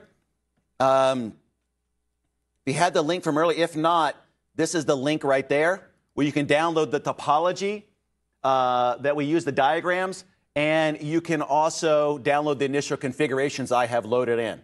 And if you're using a Cisco 360 rack, this will match the Cisco 360 topology here. All right, here. Okay. So what we're going to have here is we're going to start with a very basic config. Very basic config. And what we're going to do is, and what I have laid into the network here, I've got laid in just basic configuration, no routing yet, nothing's configured. I have two separate domains here. Well, I've got basic routing in here. I've got two separate domains here in my network here, meaning that the routers up the top with the interfaces labeled are the ones we're going to be working on. The routers down below, R3, R4, R1, those routers down below, those routers are, they're going to be our internet routers. Or they could be other part of our network, whatever here. But the routers we're going to be working on are the ones up at top here, specifically R6, R2, and R5. We're going to start out with just a simple configuration with R2. Then we're going to move to advanced config. We're going to move the master control off of R2 over to R6, and we'll make R5 a border router also. And then we'll actually do some GRE tunnel stuff, and we'll do some policy routing through a GRE tunnel, because policy routing through a GRE tunnel to connect these two guys together here. Because we'll talk about it more in depth later today, but when we want to do policy routing with PFR, we need to have a tunnel between the border routers. Or they need to be on the same LAN segment. So I could connect them. I could just connect them on the same LAN segment, like this here. I could put them on the same Ethernet segment there. Then that would meet the requirements, which we'll talk about a little bit later here. But let's just start with R2. R2 is an 1841, and it's running 12.4.15T. So we'll work with it. Just as a side note for you, if you're preparing for the CCIE lab, you want to be working with iOS version 12.4.15T. So that's the version you want to be working for when you're preparing with the lab. And you want to test with the 3800. The RR6 in this rack is a 3825. All our new racks, the 360 topology racks, have 3825s in them. They have 3825s, 1841s, and 2011s. This is actually an 1841, and this actually over here is a 2811. What I find, because we are working in a transition version of software for PFR, we will run into little problems with PFR or whatnot here. Don't think this is what, you wouldn't run this code in production. You would run iOS version 15, 15.1 when it becomes actual PFR here. But for the lab's sake here, you need to test with this version. You need to understand how it works in this particular version. And I highly recommend you test with the 3825s, because we know that's what Cisco publishes is in the lab. 3825s and 1841s. 1841, 2011s are the same thing, just ISRs here. But we know they behave a little bit differently, right? We actually saw that with QoS yesterday, didn't we? The policer worked differently on the 3825 than it worked on the 2811s. And it worked differently in GNS3 the way it worked on the 3800s. But the other routers, it worked a little bit differently here. So a little bit later, like I said, this guy will be the master controller, and this guy will be a border router, then this guy will be a border router, and then we'll probably do a tunnel between them, or we'll just connect them by Ethernet. And we'll just do a GRE tunnel, it's simpler here. Then we'll connect those guys by a tunnel so they can do policy-based routing. Of course, I can't do policy-based routing if they aren't directly connected, because if I do policy-based routing to try to get the 5, it goes, if I route it to 6 through policy-based routing, 6 is just going to route it through the routing table back. So I'd have to do policy-based routing that way and then policy-based routing that way, and PFR can't do that. It needs to have the edge routers, our border routers, need to be directly connected physically or logically through a tunnel. So, but what we're going to start with here, we're going to start with R2 as our master controller, and it's also going to be a border router. And we're going to treat the serial interfaces as our external and the Ethernet as our internal. We're going to use serial as opposed to Ethernet because we want to create congestion. I don't want to have generate a lot of traffic, 10 megs of traffic, 15 megs of traffic to create congestion. So I use serial here because I can just create artificial congestion real quick here. And I can increase the utilization real quick here on those links here. So we're going to start with this guy here, R2, border router master controller. What we'll do is we will have this link as our primary, the 1 to 3, this one as our secondary. And then what we'll do is when the load threshold, when the threshold of this guy breaks 75% load, I'm going to have traffic start to get routed that direction once I hit a threshold. So I'm going to base the trigger for PFR to monitor basically is this interface. When it becomes out of policy, it's when it reaches 75% utilization. When it's out of policy, it starts looking for another link to send traffic down. So it's going to send it down this link here. All right, here. So we're going to go down to the command line here. All right. Show version here. Let's see here. This is an 1841, like I said. This is running 12.4.15T17. All right, here. And let's go ahead and start the configuration here. The communication between the master controller and the border router is a TCP session. The TCP session is initiated from the border router to the master controller, and it needs to be authenticated using TCP option 19, the MD5 hash, just like BGP does. So we're going to need to create here a keychain. We can call it whatever we want. Then we can do key 1 and then key string here, Cisco. All right. So we have our keychain here because we need to authenticate. Even though this is the same box, it still authenticates through TCP. So it still runs TCP to communicate between those processes here, even though it's the same box here. And now what we're going to do is we'll start with the border router config. So we're going to say OER, border here. In newer versions of iOS, the OER command is changed with PFR. So border router here. And then I'm going to specify the connection source. When I source my connection, what interface do I source my connection off of? So I'm going to use yet my loopback here. So I can specify it here. This is some of the gripes that people have with PFR. They're aware of that. They're looking at changing some commands. The command is local, and it specifies loopback 0. Rather than having a command that says connect source or something like with MSDP peers, where you specify your source and destination of it, like sham links, the same thing, or MSDP peers. Here we have to use the local command. So we say local loopback 0, and then we're going to say master here, and then we're going to put the IP address, which is ourself. It's our own loopback. Then it's going to ask us for a keychain, and we're going to say PFR here. So we pointed to ourself. We put the keychain on. Ideally, that command would be right here. It would be something like master 2222 connect source. So just to keep, be connect source, loopback 0, keychain, whatever. Ideally, that's the way the command would be, but it's not like that. We have to use the local command to specify where we source our connection off of here. All right. So that's done.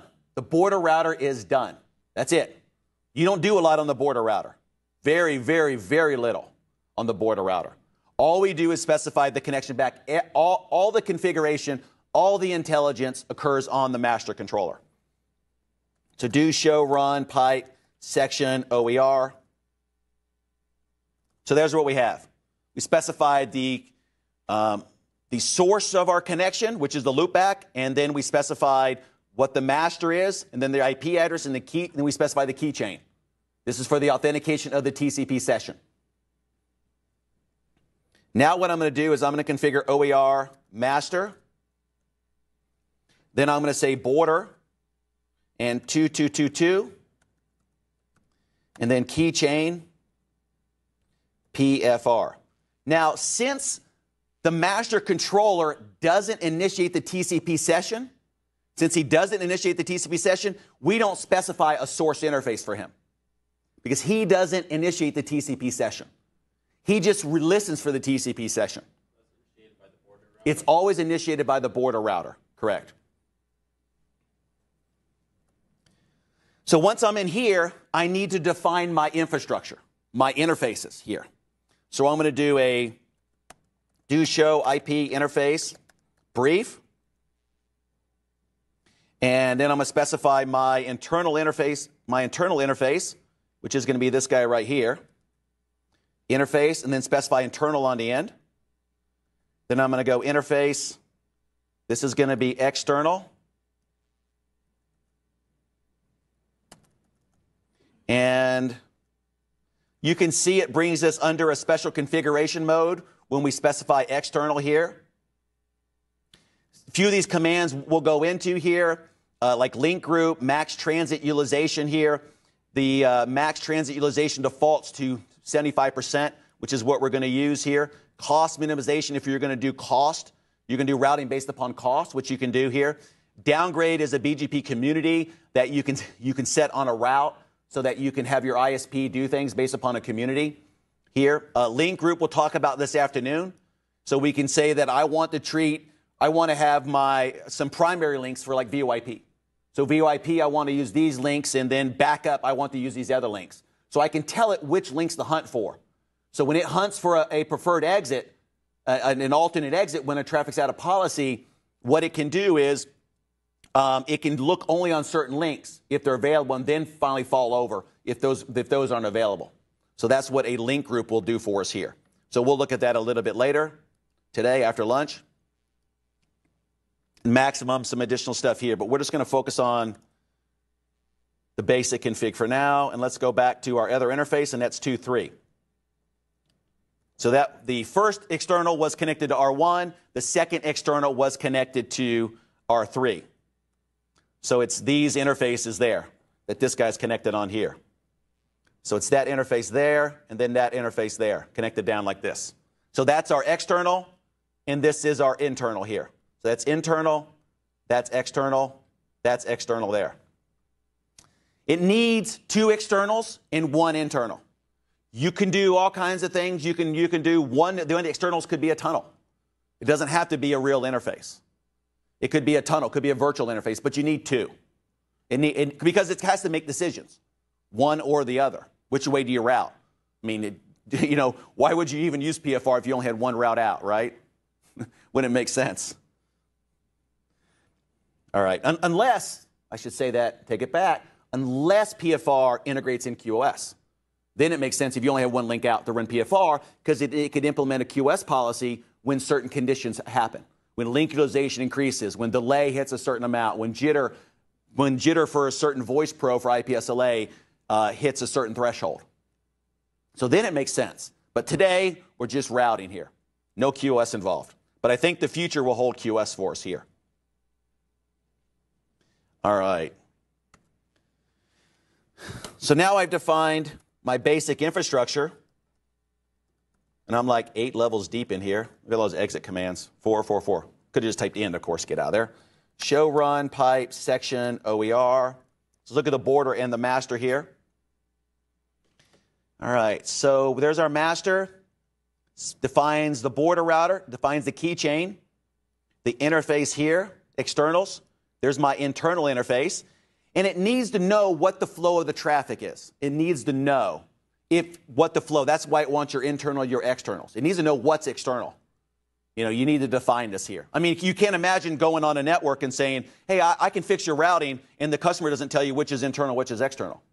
I mean, you can't really, it wouldn't make sense. So this is why you can logically get on the network and look, but we just need to define this here. It's also defined for net flow. It will turn on net flow for us here. And if we're going to do something called passive monitoring, which we'll look at here, it'll do net flow, and it looks at the flows between the interfaces. If I have another interface connected off of here, like this here, and traffic is flowing, and if I have traffic flowing in this manner here, if traffic flows from this interface out to this interface, it doesn't get watched. PFR doesn't pick it up because it comes in an interface that's not internal. So it's not able to monitor it with passive monitoring, with net flow. Can we have more than one internal interface? Yeah, you can have a whole bunch. Yeah. Whole bunch is a technical term for it's not defined. What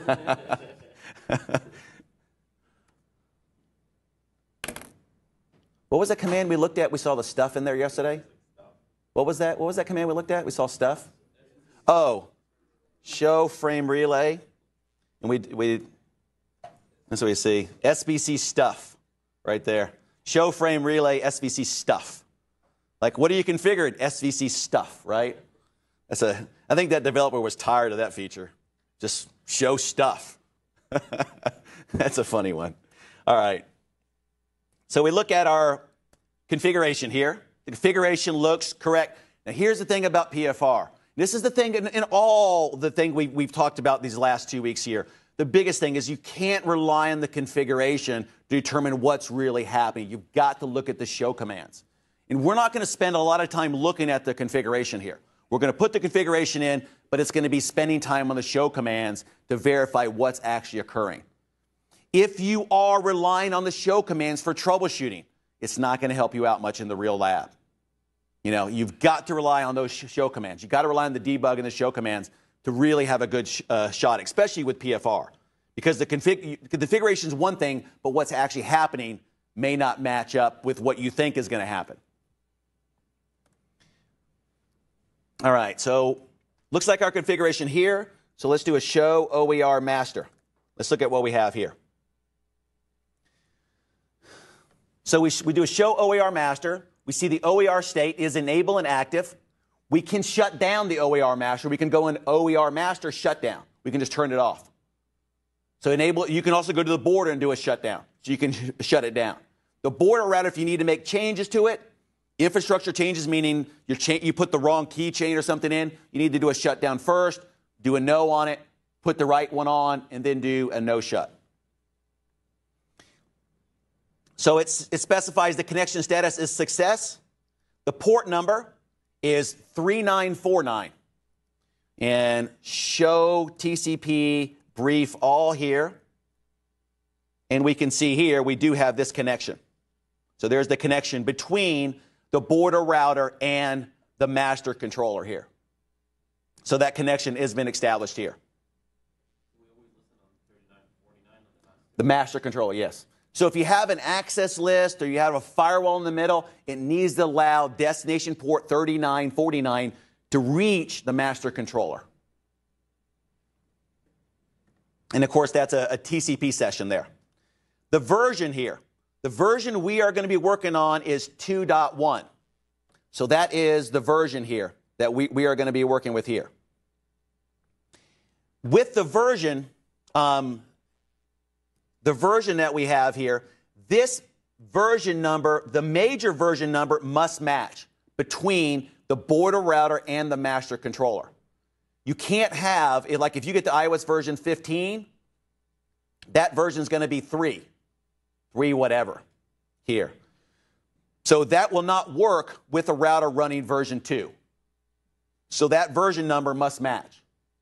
So when you're looking at, and it shows you here also the border router here, of course we're on the same router here, but when you're looking at this, you want to make sure the version numbers match here.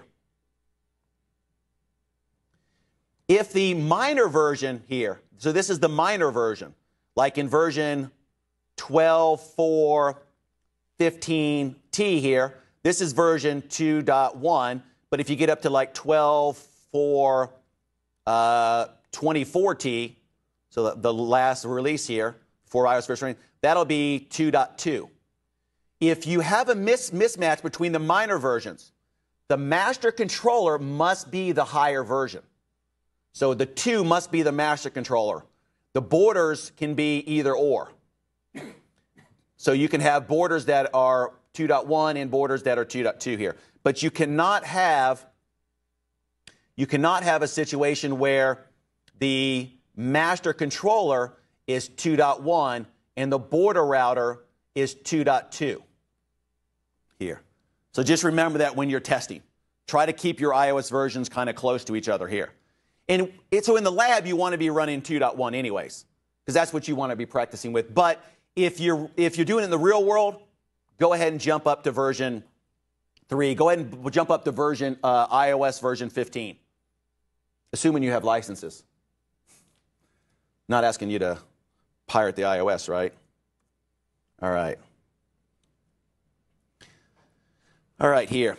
So the version number the major version number needs to match. The minor version number needs to be equal to or greater on the master controller. We've also defined here, there's our border router here. It's active. It's up. It's how long it's been up for. And authentication failed. This authentication failed here. Set to 0, never changes. Even if authentication fails, doesn't change. I don't know if it's a bug in this iOS release. I haven't tried it in version 15. But if your authentication is not working, it doesn't increment. And you can't even, I've looked at some of the debugs, you can't see it. I did debug TCP transactions, and you can't see the authentication problem. You'll just see them dropping the connection. Connect, drop, connect, drop, connect, drop, connect, drop. So the debug here, and I haven't found, there probably is in the newer versions. Like I said, we're running in early versions. You know, you're like a pioneer in a way. You know, you're using an early version of this PFR code here. So, you know, when you have problems with it, don't think that this is what you're going to get when you're going to run it in production. Because in production, you're going to use iOS version 15, 15.1. And that is a lot better version of PFR. And so that authentication failed. If you mismatch those keys in the keychain, if you mismatch them, this doesn't increment. I can't see it. I looked at some of the debugs. I looked at some of the debugs for TCP. I can't see that fail. I just see them connect, disconnect there. All right, here. So that's always going to be 0, no matter what we do here. Okay, so let's look at some of the other parts of the config here. The number of border routers is 1, of course. The number of exits is 1. The number of monitored prefixes is 0. We're not monitoring anything yet. Maximum is we can monitor is 5,000 prefixes. So that's these are traffic classes. This could be a traffic class, could be anything we want. It could just be a /24 subnet. A prefix could be 10.1.1.0/24. A prefix could be 10.5.5.5/32. A prefix could be any address, so 0000 with, but yet its application is telnet. Could also be 0000 with a DSCP value, so a DSCP value of CS3. It could be an address. Could say that the source address, so the source address here, source address is 1.1.1.1. The destination address is any 000. We don't really care. And then the application is FTP. So it's whatever you define. Whatever you define is your traffic classes here. How we define these. Some of them we're going to learn automatically. Some of them we're going to configure here. So that's what it says. Maximum prefix total is 5,000. The ones that we can learn are 2,500. So the ones that we can learn are 2,500 here. And what I mean learn, the router can learn the traffic that's going through using NetFlow, what's going through the box. So it can use NetFlow to determine what's going through, and it can define the traffic classes based upon that here. So right now, we don't have anything going on here. But we can also manually configure them. That's what we're going to do this afternoon. We're not going to dynamically learn them. We're going to manually configure them. We're going to define what traffic we want PFR to manipulate, to perform its route, to optimize. We will define it ourselves. But in the beginning, we're just going to do it. We're going to have it learn. We're just going to have it learn the traffic, picks up the traffic that's going through, and then it's going to make the route decisions based upon it there. All right, so that's what we see here. Once it's actually running here, you'll see this right there. You'll see these start to increment here once we have our configuration in or once we start learning here. Configured. Those are the ones that we manually configure. Yeah, correct. That's dynamic. That is ones we statically configure. So later, we're going to start off with just learning traffic. Then later this afternoon, we'll talk about statically configuring traffic. So we won't actually learn traffic. We will define it without it having to use NetFlow and look at it here. All right, here.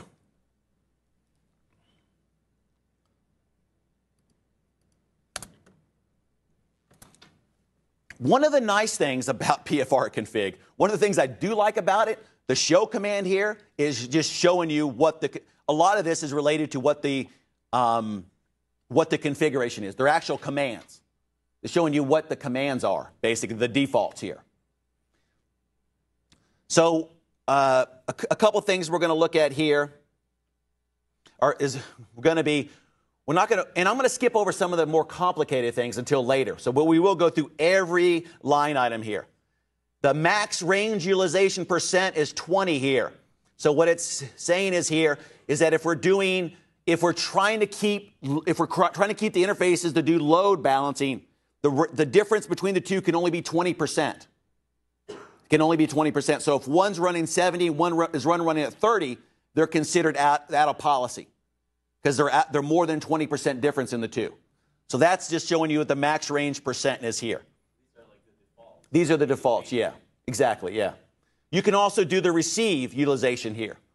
So a couple things we can do is we can do prepending with BGP. So if the receive traffic along a link is too heavy, we can start prepending BGP out that link. So we start prepending our AS. So that prefers the other path, theoretically. Local preference, when we manipulate some of the BGP decisions here. So if the two border routers are running BGP, or if I'm running BGP just on my one router out, the way PFR is going to make the decisions on what to do is going to be, with BGP, when it manipulates, is going to be local preference. So it's going to take the local preference and then increase it by 5,000. So to prefer one path over another path. So if it says you're using one link, but it wants to use another link, and it's got 2 BGP routes on each, but one's not being used, it'll bump the local preference up on the other one by 5,000 here.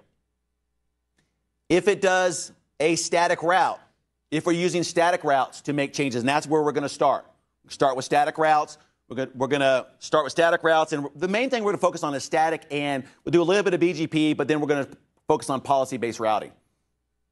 But when we do static routes, it will inject a static route into your configuration. It won't show up in the running config because it doesn't want you to save it, but it will have a tag on it of 5,000 so that you can redistribute that route in and match that tag. So that is the default here. So when I redistribute my static routes in, and I want to propagate this change that PFR has made, if I want to propagate it out, I can just do redistribute a static and match the tag of 5,000 here. So if I have a situation where I want to start, let's say this guy here is a border router, this guy over here is the master controller and the border router, and I want to start preferring this link here for certain traffic. So let's say it's the 204.12.1.0/24 network. So it wants to prefer this link for it here. So PFR injects a static route saying, if you want to get to that traffic, go this direction here. Then what I'm going to do is I'm going to redistribute that into OSPF so that these routers here start the route this way for it. So that every router starts to go this way to reach that network here. So that these routers start the route that way here. So they'll redistribute the static route in. I'm going to match that tag, and then the routers start to route that certain exit point to reach that destination. But it would be our job to redistribute it into OSPF or in the EIGRP or whatever we're running as our IGP. We're responsible for the distribution section.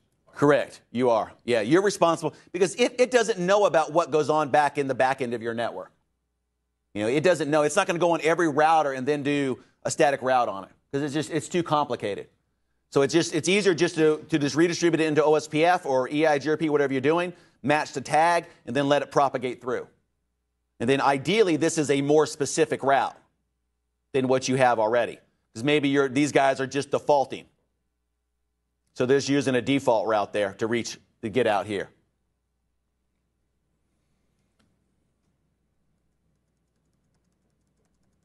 All right, here.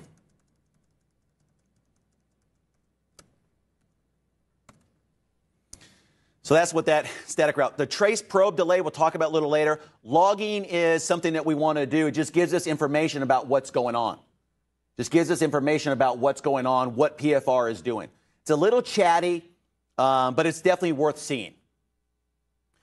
Basically, the logic is in the CCI lab, you want to see every message. There's no messages that you want to see, right? You want to see all these messages here. That can potentially, any information they can give us, we want to see. So what we'll do is we'll actually turn that on, though. We'll turn on logging here so that we can get information about what it's doing. It's kind of like a mix between, it's like a light debug in a way. Just tells you what's occurring, what decisions it's making, what traffic it sees, what it's doing, what cycles it's going through, and so forth here. So I'll just go ahead and change that while I'm here. Log in here. Of course, make sure you have login console on so you can see it. If not, it'll just get logged to the buffer there. All right, the policies here. Not going to go through them. I'm not going to go through all of them just yet, but we will see all of them today.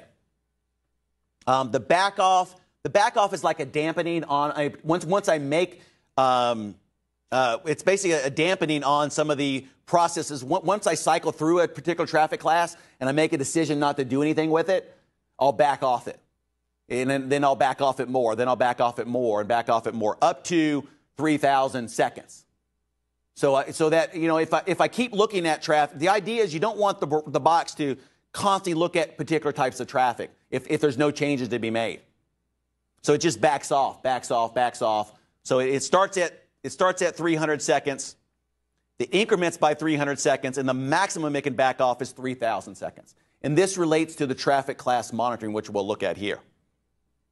The delay we'll talk about too. The delay relative, this is a value that we put in. We're going to do delay absolute. We're going to specify the threshold. We're going to specify what the delay is. The relative is like if you see a certain amount of change in the delay. So you've got your normal delay that it measures, but then if it sees the change, a certain change, then it knows it's become out of policy. And you could specify if let it figure out what your normal delay is, but then if there's a change, let it go ahead and if it goes outside of this window which you defined as normal, you can go ahead and let it considered out of policy, that traffic. Hold down here. This is the put a route in hold down. Once we make a change to a route, not a route, but once we make a change to a traffic class, we don't want to immediately just start rechanging it back. So we put it in hold down. It's like a dampening in a way. We don't want to immediately make another change. It's not really dampening, more like just exactly what it says, hold down there. So we don't want to make an immediate change. So we want to put it in hold down because you don't want to keep having traffic oscillating back and forth all the time. Make a decision, let it settle. Then after 300 seconds, you can look to see if you can make a better decision, if it's still out of policy there. Periodic, we'll talk about. Probe frequency, we'll talk about when we talk about the trace route here. One of the key ones here is monitor mode observe. Monitor mode observe means you do not make changes. The only thing you do is look to see what you would do and then log what you would do. So if you got logging turned on, it will just show you what it would do. But it doesn't actually do it. This is to kind of get into a situation where you don't know if you want PFR. You want to test it out a little bit. So what you can do is you can turn it on in your network and just let it observe. So what it'll do is you can go back and say, you know what, when we had an outage on that link or when that link became saturated, what would a PFR have done? You go back to the log and look at it. Oh, PFR would have routed around that. PFR would have forced the traffic down the other link. So you don't actually have to kick it in to make it active. It's not like you have to roll in and change your whole routing infrastructure. You don't have to do that anyways. But with PFR, you can just put it in, and then you could say, you know what? I want it to just observe. I want to see what it would do for me without having to actually make changes. So that's a nice feature. Definitely a nice feature here. But we need to set it to mode route control because we want to actually make changes. Because in the CCA lab, if it's just observing, you're probably not going to pass the CCA lab there. You're going to want to actually make changes there. The monitor mode we'll talk about here. You basically have what we deal with here in this version here. We have monitor mode both. We have monitor mode passive. We have monitor mode active. And we have monitor mode fast. Fast reroute there. So in monitor mode both, it is active and passive. What that means is when we are monitoring, we're going to monitor with passive and active. And what it's going to do here when we do active and passive monitoring, what it's going to do here is it's going to monitor the net flow stats about traffic. Then it's going to do active monitoring, which is IP SLA, to ensure that the decisions it makes are going to be correct. Because it never wants to black hole your traffic. So what it'll do is it'll look to see if this link's okay. Is this link okay for this traffic or not? So this is what it's going to do with IP SLA. But when you're in monitor mode both, so you run passive and active, that's passive, net flow. And this is active, IP SLA. You only kick in when there is a certain traffic that's out of policy. So once the utilization hits above a certain threshold, or once the delay hits above a certain threshold, then you actually go in and start probing. You start probing down the link that's out of policy. You start probing down your other links that you have, and you look to see, do you have one that's within policy? So you're going to run IP SLA. And it does it automatically for you. It starts pinging out. It'll start pinging out all our exit points here, what's our externals here. But we can also run fast mode. And what it'll do is it'll already determine what it's going to do before it happens. So it's going to constantly ping all the time. It's going to constantly ping or probe or whatever we do. We can do IPSLA for TCP. We can do jitter. If we do jitter, we need to do IPSLA responder on the other side. But if it's just the internet routers, then we're just going to do pings there. With active and passive, which is both what we have on, you only probe once you become out of policy. So though the time it takes to make a decision is longer, because you're not looking what's going on until something is broken. So basically, they're sitting and waiting. Once something's broken, or out of policy, I should say, not broken, went out of policy, then it starts to probe and look for a better link. So yeah, you're relying on basically your NetFlow or IPSLA. Exactly, yeah. You're relying for it to happen, but it only starts afterwards. What we're going to do later is we're going to have it just do it all the time. So I'm going to say just start monitoring these links all the time. I don't care. Just monitor them all the time. I want to know when they fall out. And you'll see that the switchover happens quicker because it doesn't need to wake up, start the ping, and then look at the stats, then make a decision. It's going to go ahead and have all those stats already. So as soon as something becomes out of policy, it's going to go ahead and make that decision. It's going to switch over and make that decision here. The monitor select exit good. The options we have are good and best here that we're going to deal with here. Yeah, no select exit bad. Yeah, just good. This should be better and betterest, right? Or something. Good and best. Good just means one that's within policy. Select and exit that's within policy. If the interface is, if I say that my policy says the link utilization must be below 75% to be considered in policy, then what it'll do is as soon as it finds one that's in policy, it'll switch over to it. Best means it'll find the best link for you. So it'll actually look for the best link. And this really comes into good with delay when we're trying to find the lowest delay. So find the lowest link, the link that's giving me the lowest delay. Don't just put me on any one that's within policy. Give me the best one. So that is a really, really good feature to do best there.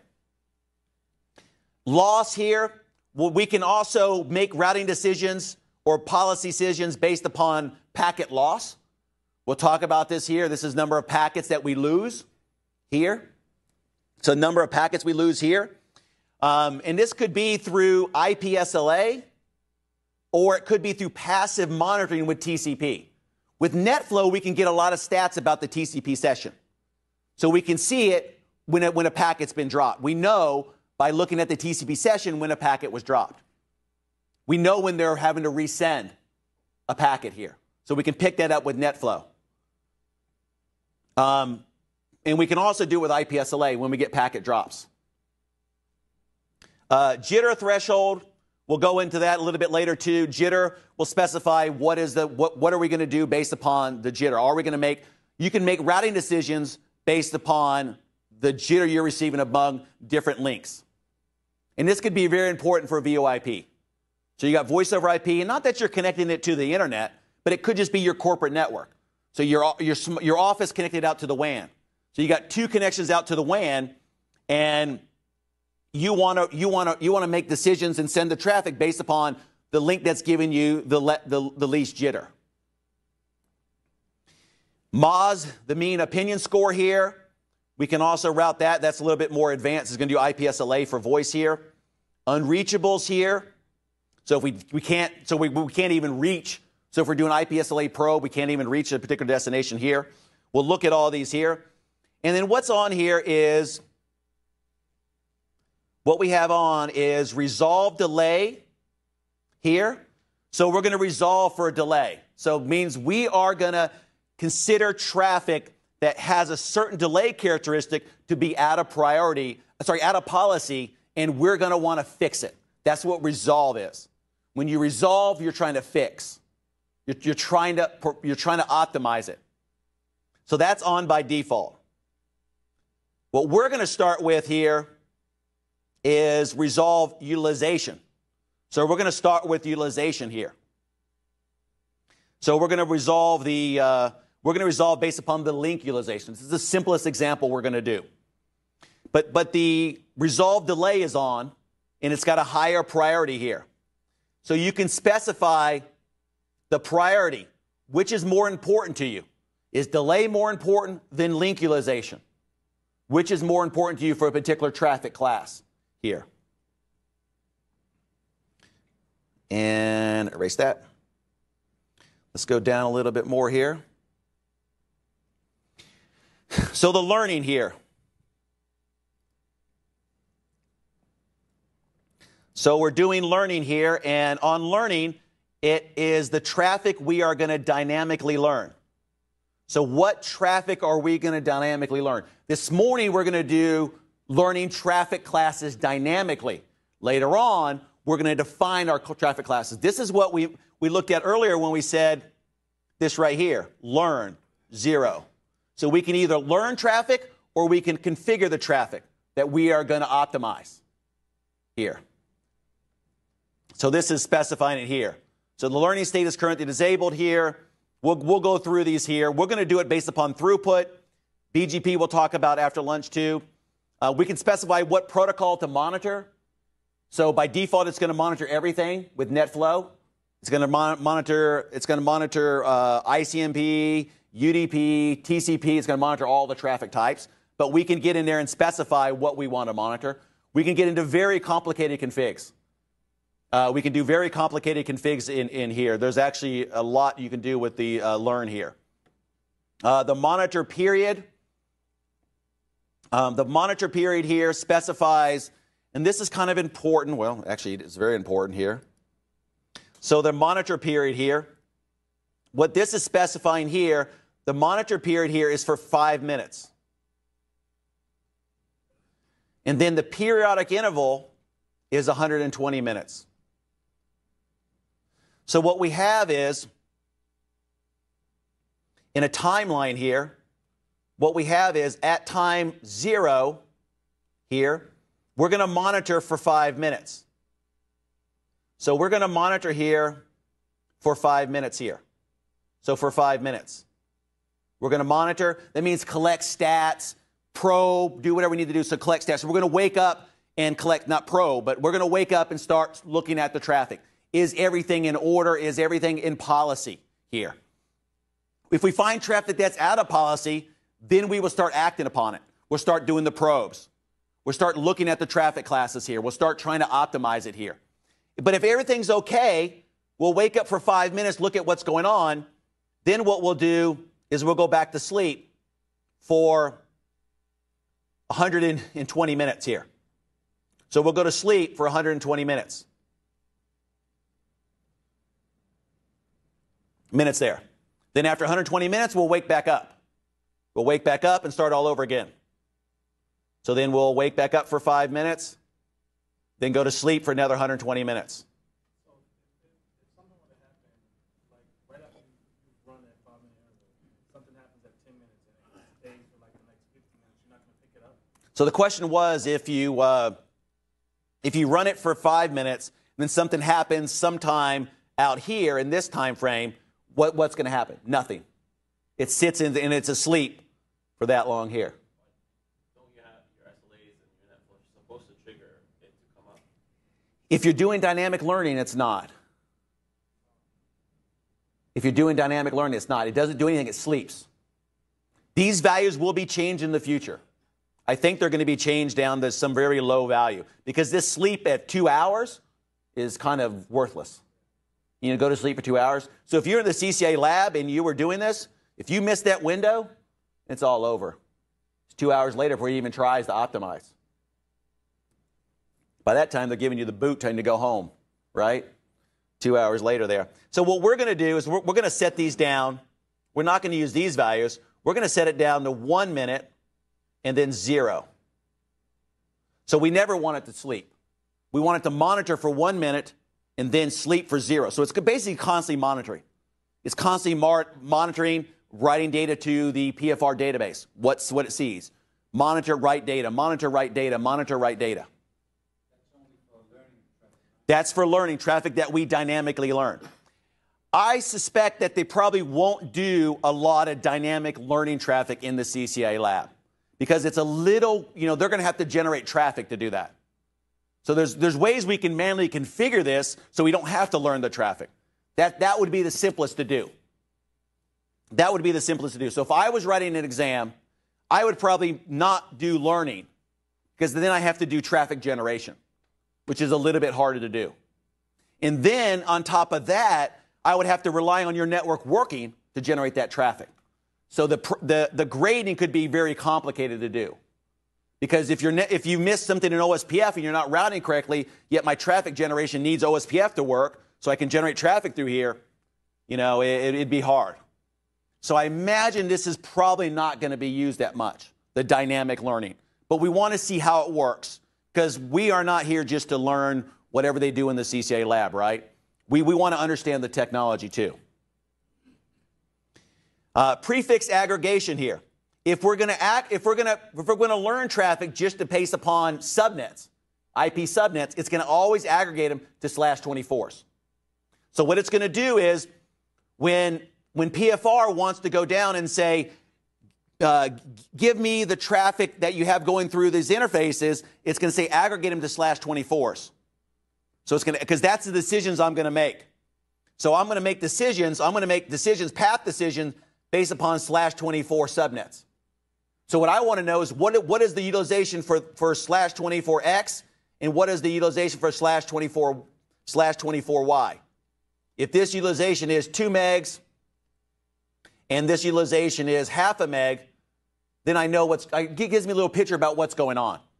But don't give me everybody /32. You can go down and say /32. Then it'll be based upon each host, how much traffic. And then the routes that you're going to inject if we're doing static routes will be /32s.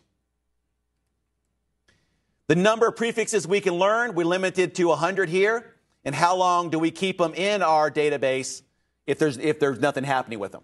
So 720 seconds here. Yeah.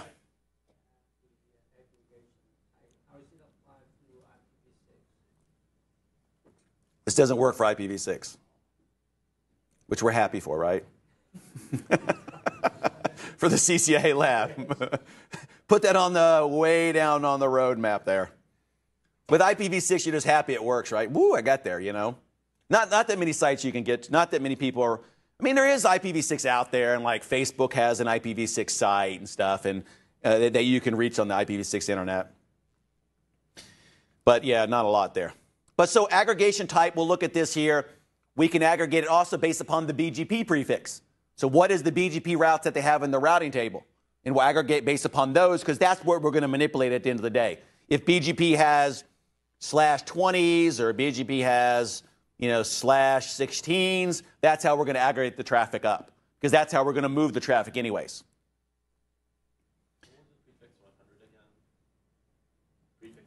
The maximum we can learn is 100. We can tune that. So we can tune that. You saw the maximum we can have is 2,500. That's the max the box can support. We're going to set it to learn just 100 here.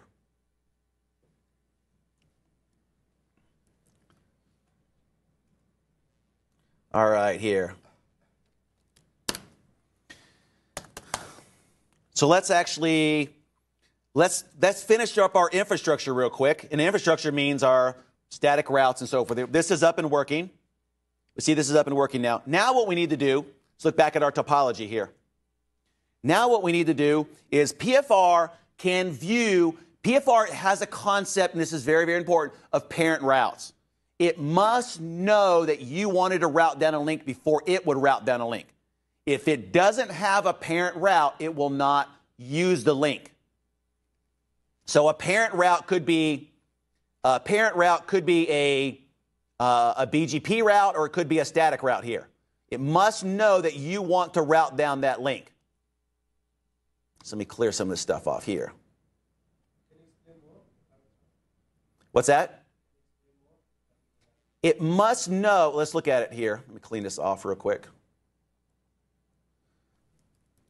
That if you want PFR, let's say our default route, so we're going to do simple, very simple. We're going to take this, we're going to take this down. So let's say we have two default routes here.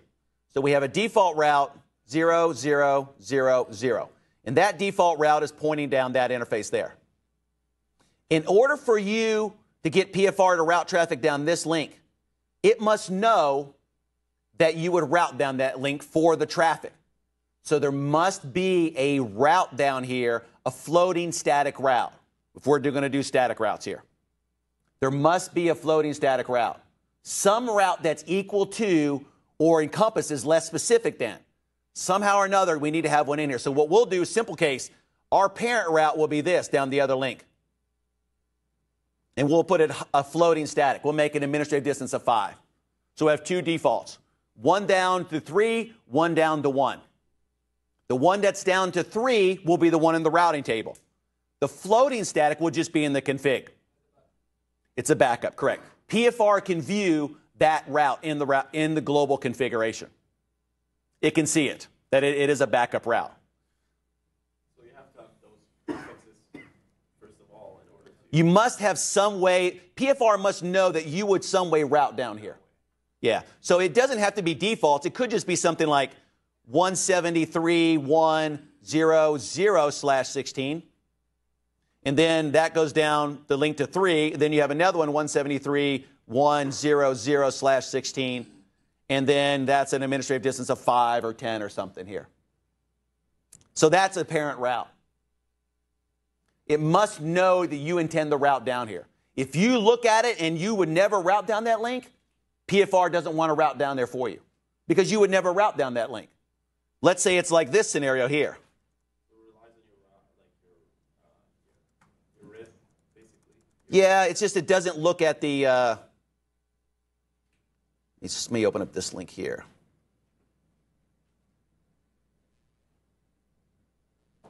All right. So it looks at the... It doesn't look at the RIB because that floating static. Yeah, it looks at it here. So let's say we are... this is our master controller here, this guy here. Master controller and border router. Let's look at the logic behind this parent route here.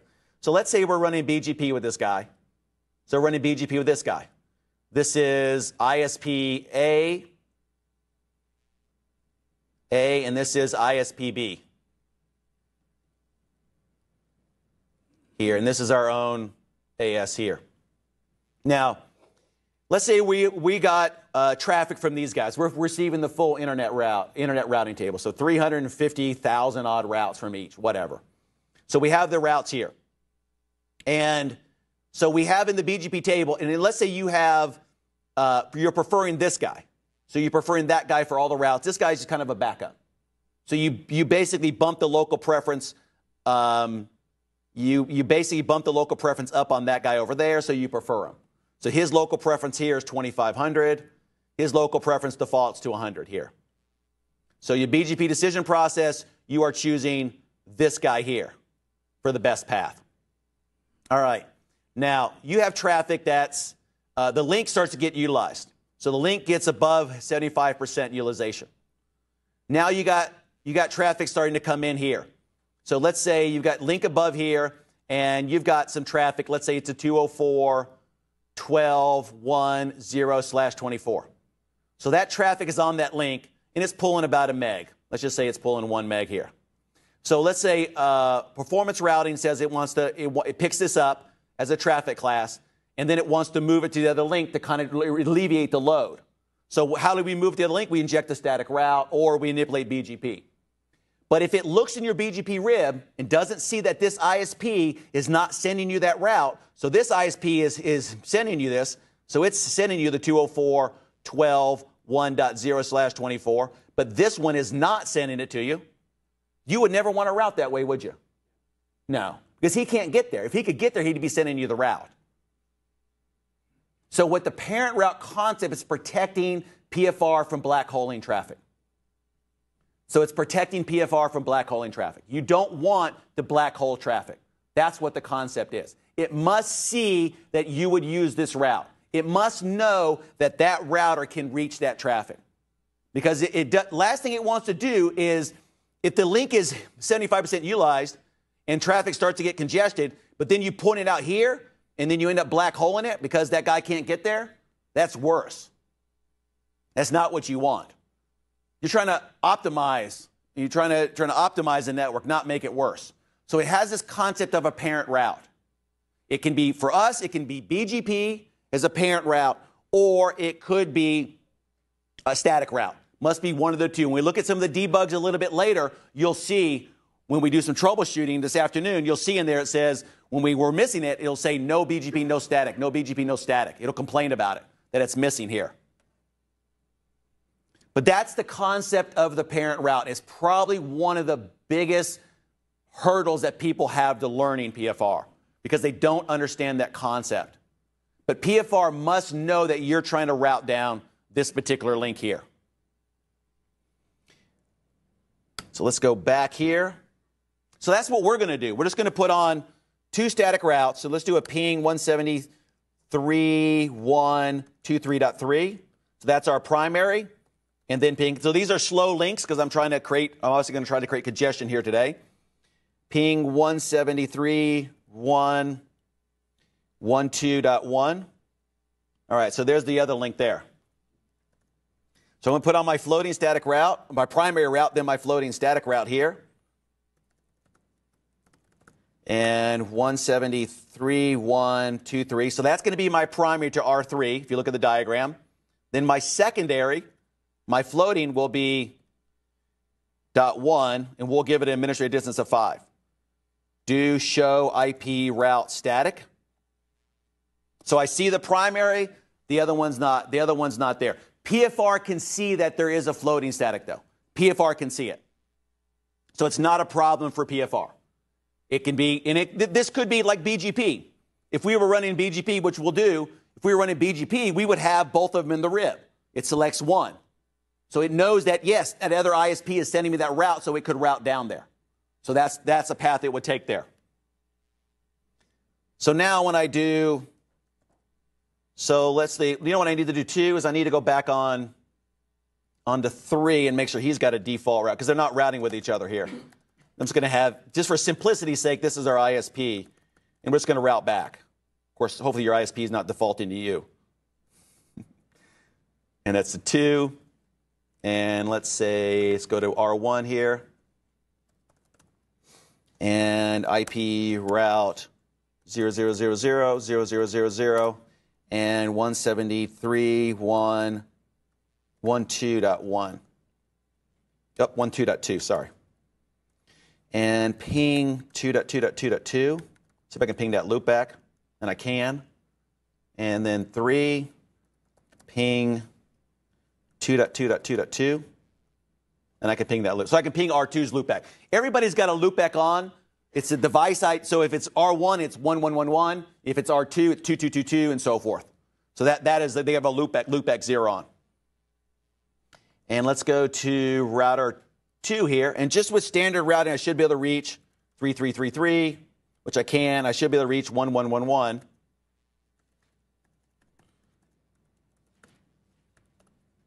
Which I can here. All right, so that's fine here. Now I know I'm going through, do a trace route here.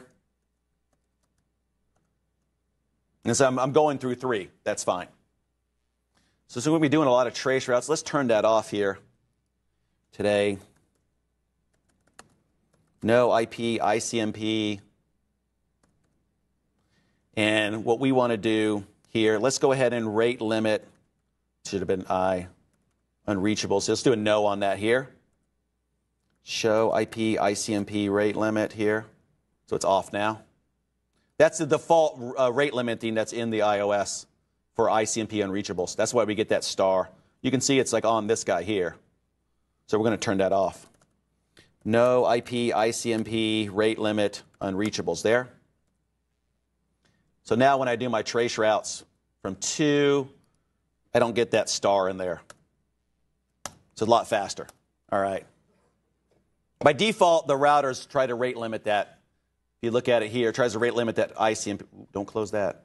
Rate limit that ICMP. Milliseconds, 500 milliseconds. All right, here. Save my config, just in case they go belly up on me and crash or whatever. All right, here. So now we have the basic configuration done here. Now what we need to do is we need to tell it that we want for it to fix utilization problems. So we want it to fix utilization problems here. Let me go ahead and do a show OER master border detail here. Let's see what it sees here. So here's what we have. So this is showing us that a show OER master border detail. You should get an award sometimes, remember these long commands, right? So it shows us the infrastructure here, and it shows us what is the utilization. There's the transmit utilization here. There's the max when it's considered out of policy here, and that's the current. There's nothing going through these interfaces here. I'm not running a routing protocol or anything through these guys. And there's the connection to R1. It's a little bit higher bandwidth, but we're going to use this one as our primary. And you can see it defaults to 75%. If it gets above 48% for this link or 70 or 96 K for that link, it's considered out of policy. That was the utilization that we saw earlier. That's the interface utilization, correct? Yeah. The other thing I want to do to optimize this here is I'm going to go under my interfaces here, this interface, and I'm going to say load interval 30. Load interval 30 gives me a better update. It gives me a 30-second average rather than a 5-minute average. So it gives me sometimes a little bit better picture of what's going on here.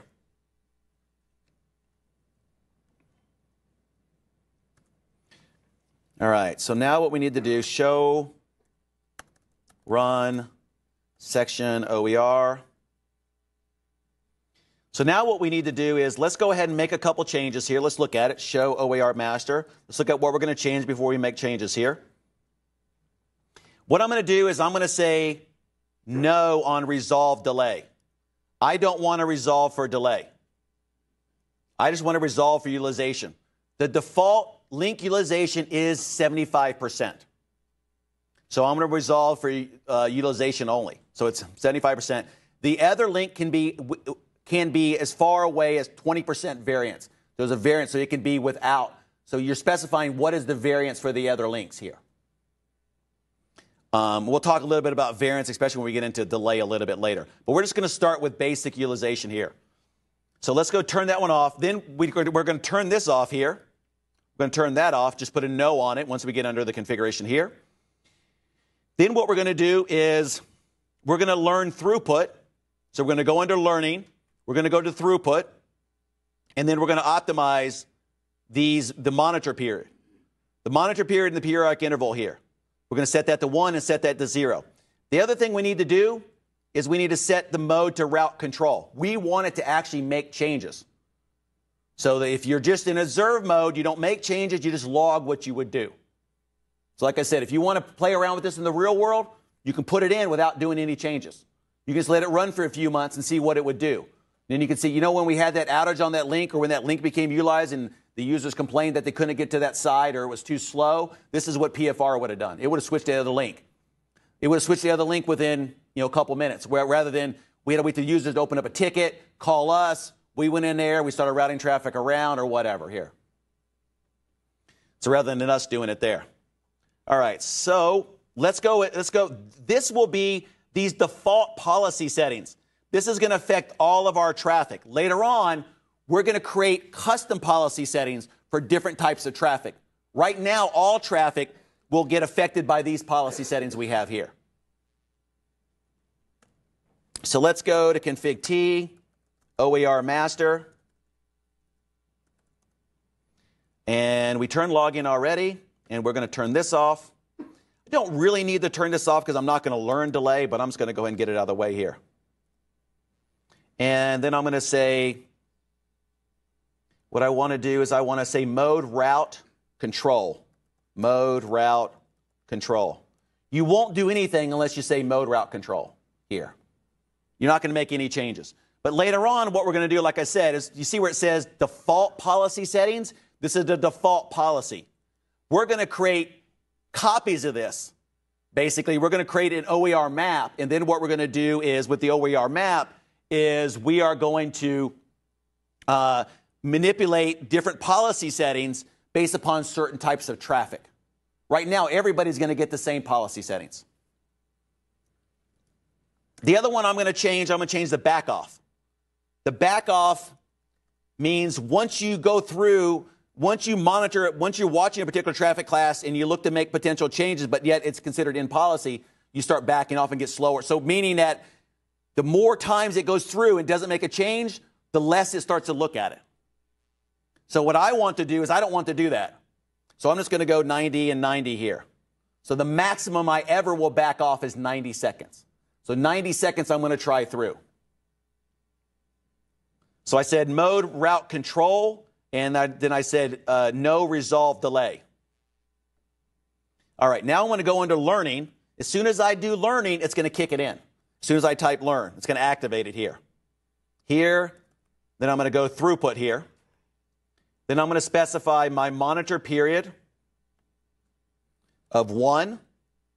And my periodic interval means how long I sleep for. And I'm going to say that does 0. So let's look at what we have. Do, show, run. What's that? This won't kick in our current example yet because we're not learning anything dynamically in our first scenario. We specified it here. We said right there. We want to learn throughput. So we want to learn throughput.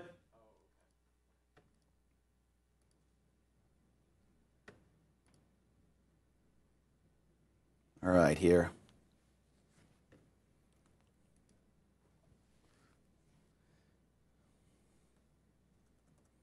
So let's look at what we have. You can see what it says. Prefix learning started. It started its cycle here. So it started. Now it's looking for traffic going through the box. So it's looking for some traffic going through the box here. The other thing I want to do while this is starting up, I want to make sure that these routers interior start the route to me. I want them to default to me. So let me just do this guy here. Really, I'm only concerned with 6 here. So router OSPF 1, say default, information originate. And I do have a static route, so I don't have to do always here. I'm just going to put the always here. Now I should see on 6, you should have a default route. Show IP OSPF rib here. See if we have it in the rib. So there it is right there. And we can see it in the rib here, and we can see that it is injected into the routing table, selected as best. Show IP Ceph 3333. How would I get to R3's loopback? And I'm using that default route there. So I see that I am getting there here. All right, and let's go over to, so I should be able to ping that, 3333, which I can. All right, here.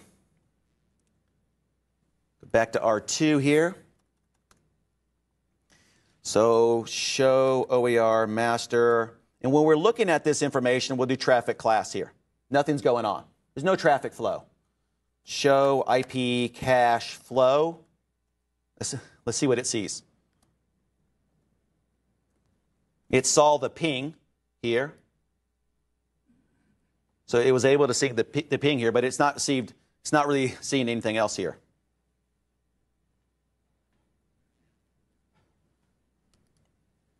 All right, here. So let's go ahead and kick in some traffic here. And what we'll do here, we'll kick in some TCP traffic here. And let me make sure SW3, which is another router back here, let me trace route to 3333. He goes to 6 to 2 to 3, so that's perfect. I want to make sure he's going out that way, not going through 5 on the other side. So this is SW3 on the diagram there, so I want to make sure that he's also routing this way here, which is fine. All right. So I'm going to kick in some TCP traffic here. The best way, I'm going to say service, TCP small servers. So I'm going to turn on port 19, which is character generation port here. And it lets me telnet to it and generate traffic. And let me go to 1 and do the same thing. All right, now I'm going to go to SW3, do a telnet, 1111, port 19 here. All right, so now it does the character generation here.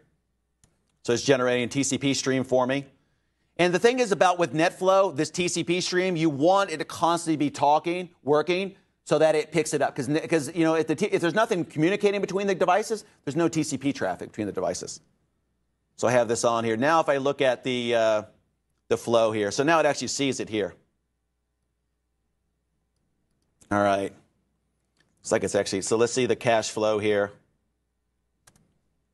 I have very low bandwidth. So you can see here that this is my traffic here. I can see the protocol is, since we're CCIK, what's IP protocol 6? Take a random guess. TCP. And port 13 in hex is 19 here. So that's that session here. So let me kick up a ping here. So I'm going to kick up a ping, and I'm going to ping. It's not going to take much. This is a 48K link. I mean, this is like, doesn't take much to create a lot of traffic here. And ping, size 1500, repeat a ton here. All right, so now let's see what OER is doing for us here. Show OER master traffic classes. All right, so it's learning traffic. It's actually already made a decision for us here. It said it injected a static route here. We'll go over this command in more detail a little bit later this afternoon here. But what we're seeing with this traffic classes here, what we are seeing here is this is a /24 because we said aggregate type /24. So we aggregated traffic based upon /24. This is learned from NetFlow here. And it's given you the passive delay, and it's given you the active delay, what it's picking up from NetFlow. This is a TCP session, so I can pick all this information up. This is ICMP. I don't pick all that stuff up from ICMP here. And it says here, we don't have any application, we don't have any ports, we don't have any source or destination IP addresses here. So this command is really jumbled. There's a lot of information in this command here. But what we're looking at, it's in the default state, and it's actually probing this right here. When it says at 32, it's actually probing right now. So what it says, see that at sign? At active probe. Means it's trying to make a decision for this traffic here. And what it ended up doing here, show IP route static. You can see it injected 2 static routes to R1 for the loopback he's pinging and the TCP session. The reason he did both of those, the reason he moved both of them, show OER master border detail. Because that link is higher bandwidth. See it? The link is a higher bandwidth than our link we were using before. So it starts to move them all to the higher bandwidth link. If that becomes out of policy, it'll move down, it'll move one back. What was the hold down again? Like, can we forward traffic? We're forwarding during Correct, but you will not make changes to this with PFR right now. So you're forwarding, but you won't switch it to the other option. No, we've already made our changes. What we're telling PFR, don't make another change while I'm in hold down. I don't want that to oscillate back and forth constantly. Make your decision, leave it alone for a while, let it settle, then look at it and see if again, once it comes out of hold down, then it can make another decision. It doesn't actually, it's just affecting PFR. PFR just says, I'm not going to make changes to this, I'm in hold down. How does it relate with the back off? The back off, this is an actual change. If I'm in hold down, I made a change. Back off just says, when I look, this is the back off timer running here. When I look at traffic here and there's no change needed to be made, then I back off. Because I don't want to keep looking at traffic where there's nothing that needs to be done. So if there's nothing that needs to be done, then I don't need to worry about it here. So this is the end of the cycle. It says writing data. It's writing to the PFR database here. And then it's starting the cycle again. That's what we see here. So you can see that link with 48K didn't take long to trigger that one. When we did a couple pings earlier, it started to slow it down there. All right, here. So let's switch this around a little bit here. I'm going to move my static routes around because this guy is the faster bandwidth here. What I'm going to do here with the faster bandwidth here is I'm going to make that my primary. And we'll see, I'm going to make that my primary static route, and this will be my floating static route here. And we'll see how it behaves a little bit differently. Do, show, run, pipe, include, IP route. And let's put this one on here. No. And we'll say this one's 5. And we'll put this one in here.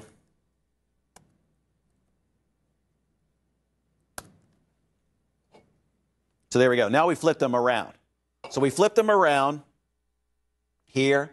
So now the primary static route is going down the high bandwidth link, the higher, it's not high, it's 128K, the higher bandwidth link, and then the other one is going down the 64K link. So let's restart everything. Clear, OER, master, star. So let's restart. So what it did when it did that, show IP route static, it removed those static routes that it put in. So it undid the changes that it had made as soon as you clear it. So now it's going to go back to relearning here. And we still should have our traffic going through here, which we do. There's our character generation, port 19. Still should have our ping. There's our ping going through here. Service TCP small servers. And then telnet to port 19. Character generation. There's also an echo port you can telnet to and type something, it types it back and so forth there.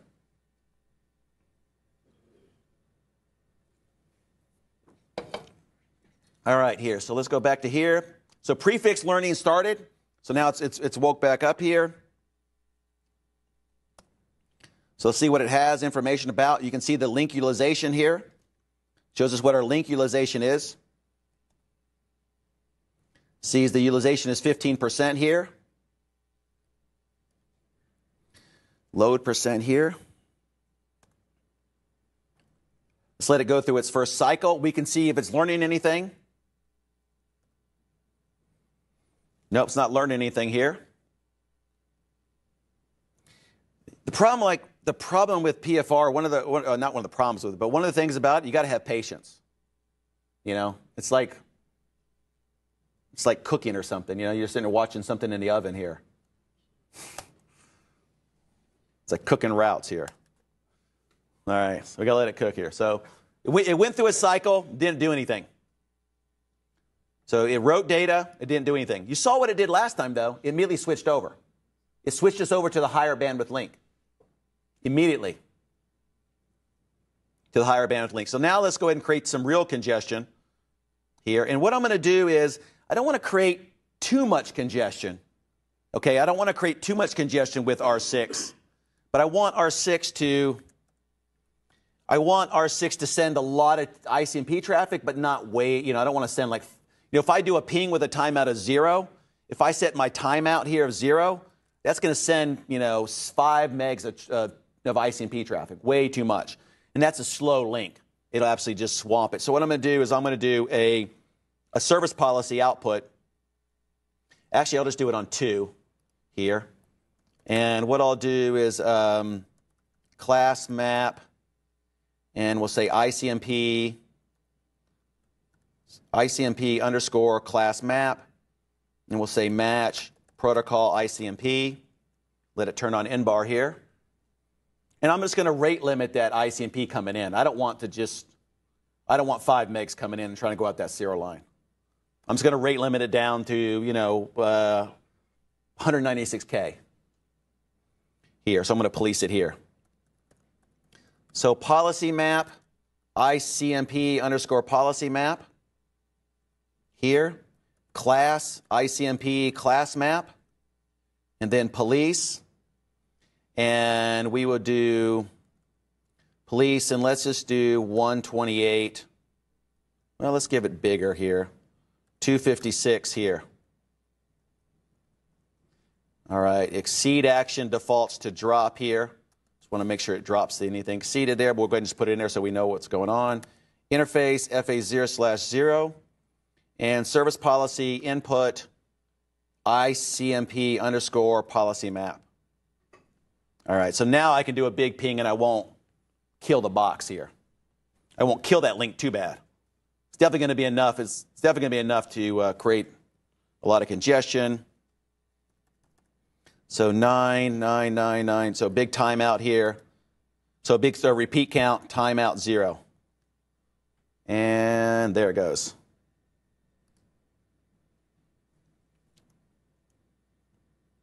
All right, here. So it won't be too bad for the TCP flow. So it won't be too bad.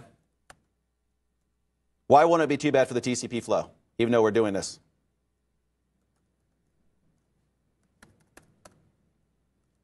Because it's doing fair queuing on that interface. Because it does fair queuing. Because it does fair queuing, the TCP the TCP session gets basically its own fair queue. We're doing weighted fair queuing on the interface, so the TCP traffic gets treated with its own queue there over the ICMP. And you can see here, now it starts complaining about the link utilization. Let's go ahead and look at that in detail.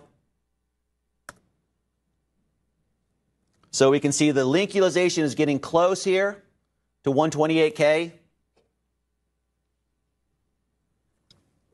So it's getting close. It's at 80 now.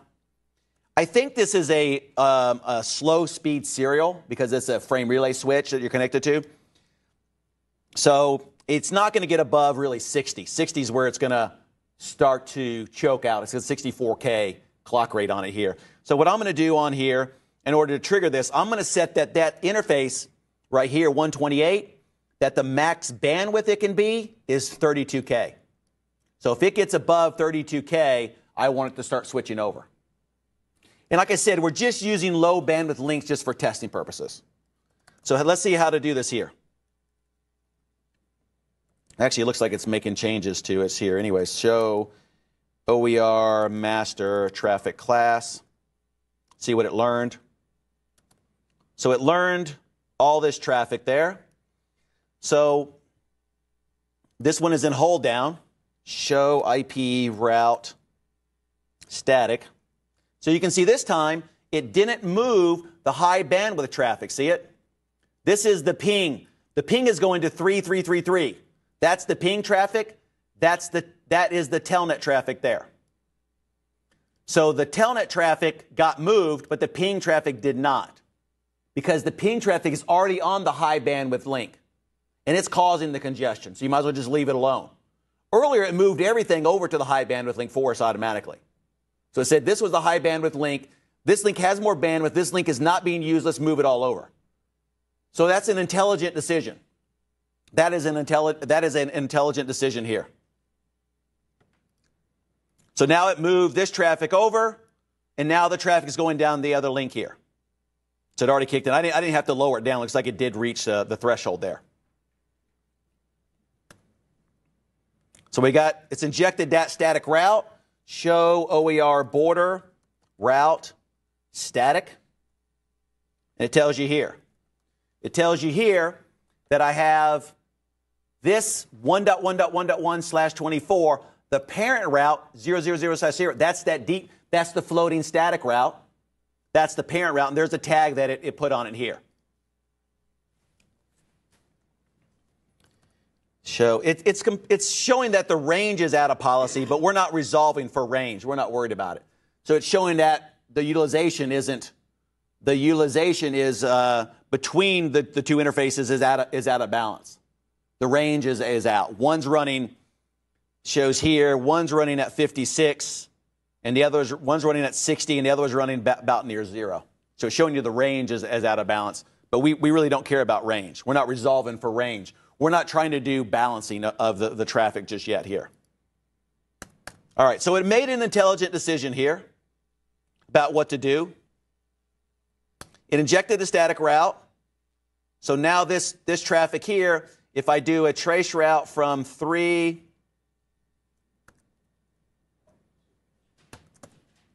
Let's stop this session here. And let me do a trace route, 1111. So I go from 6 to 2, and my link's oversaturated.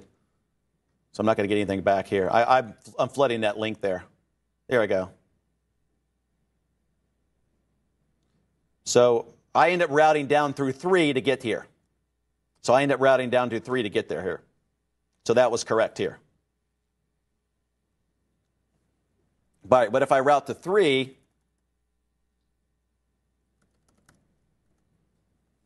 I go to 1, which is the primary. That's the primary static route. It's like 3 is a little bit busy right now. 3 has got all those pings going to it, so it's not replying to a lot here. All right. You could do some control plane policing to drop those pings too. Usually what I do. Usually do some sort of control plane policing. So 3, just so it doesn't get bogged down with all this traffic going through it here. You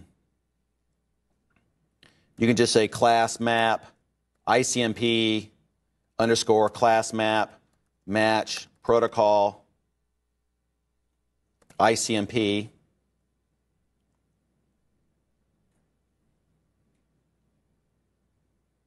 This match here.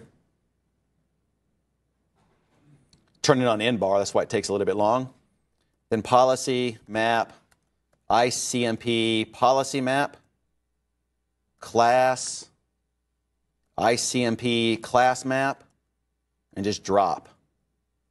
And so go to control plane and service policy input, ICMP, class policy map. Oh, we can't match. I forgot in this version of iOS here, we can't match here. We need to have an access list. We can't match with InBar in this version of iOS. So we would do an access list in IP access list, extended ICMP, and we will just do permit ICMP any to host 3333. And we'll put that in here. So let's go back to our class map, ICMP underscore class map here. And we're going to say no match protocol. You can't do InBar to control plane policing here. ICMP,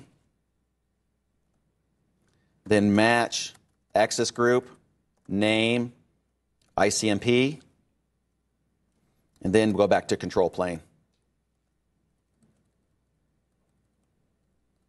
Let's grab it out. Do show history and service policy there. There we go. Cool. Now I'm going to drop it here. All right. So those pings were just keeping the router a little busy. You can definitely overwhelm a router if you send too many pings to it. All right, there's all those pings right there. All right, here. So we are going the right way here. So we are going the correct way. So we're fine here.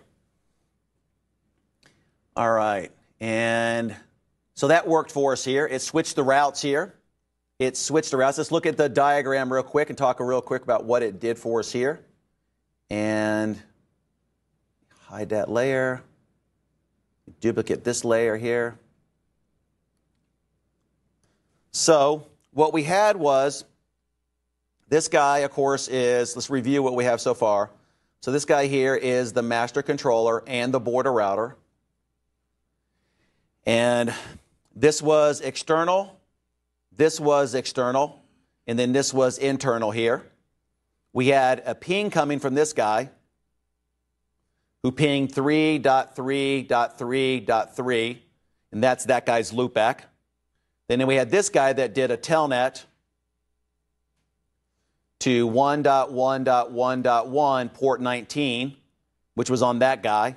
We did service TCP small server so we can get that character generation port open. Just get a TCP stream there.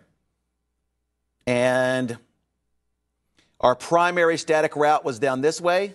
That was our primary. 0, 0, 0, 0 /0 was pointing down that way. And there was a floating static route for the 0. So going down this way, 0, 0, 0, 0, slash 0, 5. Administrative distance of 5.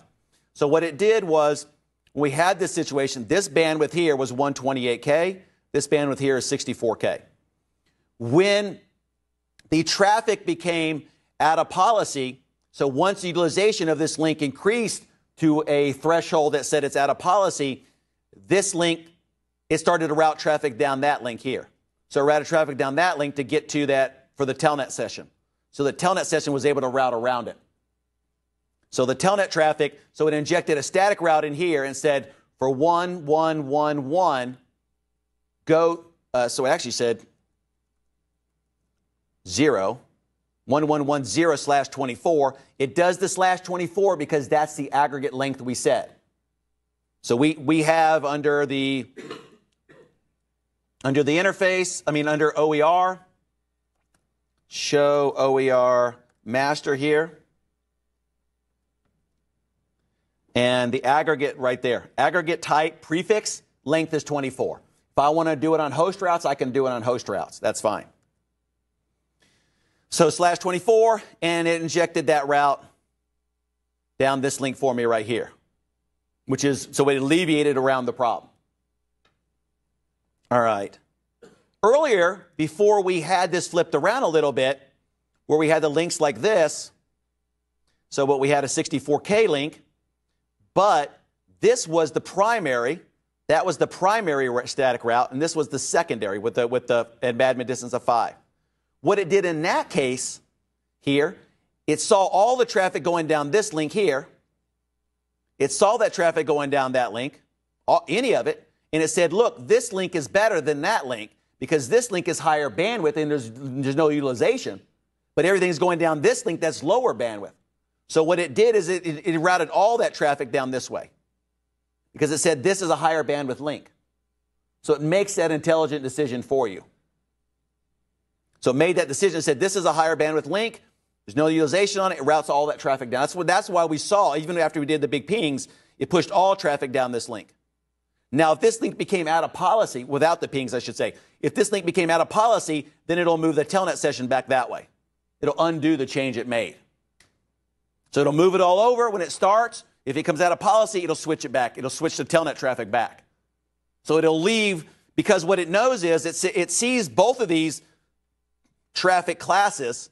It sees the 1110 slash 24, and it saw the 3330 slash 24.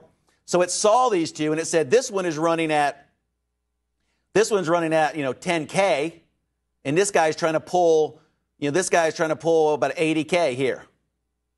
So you're trying to pull a lot more. So we knew that was the heavier bandwidth flow based upon our aggregation. So since it was based upon our aggregation, so what it did is it routed that traffic. It left it, it would leave it here and route the low bandwidth traffic along the other link there.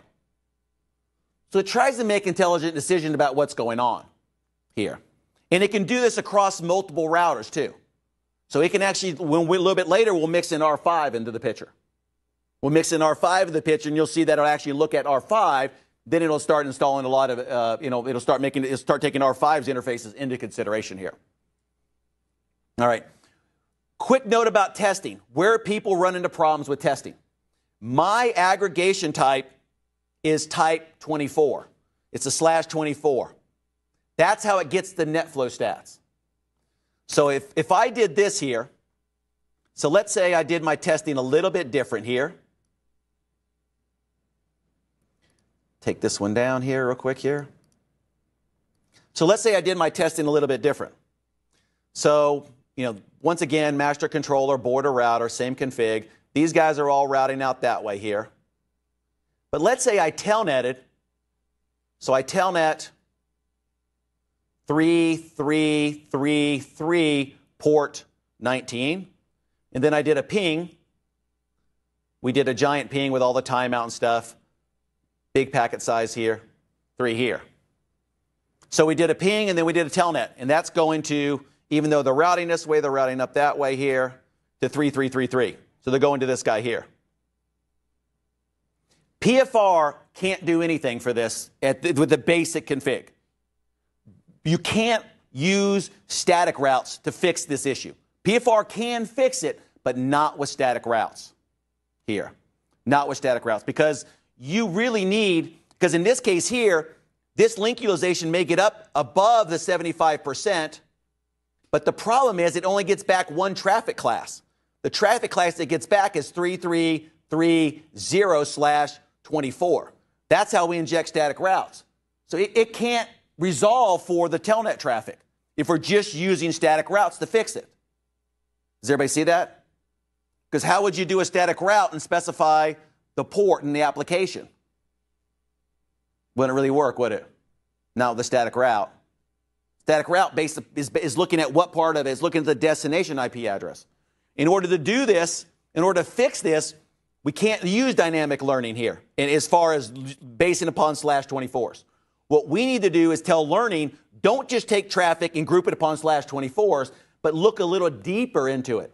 Look a little deeper. Maybe look at the DSCP value, or maybe look at the protocol. And then what it can do is it could do a policy-based routing decision, PBR, policy-based routing that direction. So when that telnet traffic comes in, it gets policy routed that way. The other stuff just gets routed the normal way. But this is where people run into trouble when they're testing. They're like, hey, I telnetted to 3's loopback and I pinged 3's loopback, but PFR didn't do anything.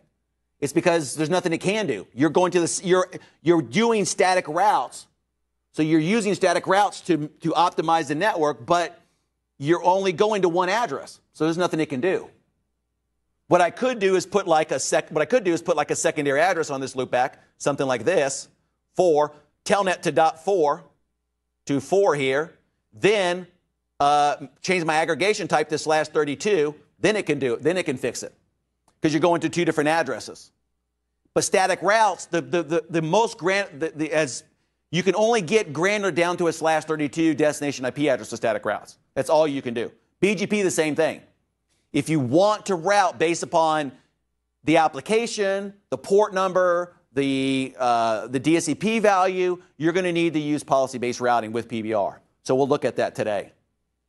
Okay, so what we'll do now here is we will break for lunch now, and since we're going to go from the rest of the day until late in the evening tonight, and we don't do a dinner break, so we'll take a little bit longer lunch. We'll do an hour-and-a-half lunch here, and then when we come back, we'll spend till about 8, 9 o'clock tonight, continue working on this here. But a little bit later, we'll get into, this is the basics, though, what we did. You saw it made nice decision for us as the basics. It's fundamental.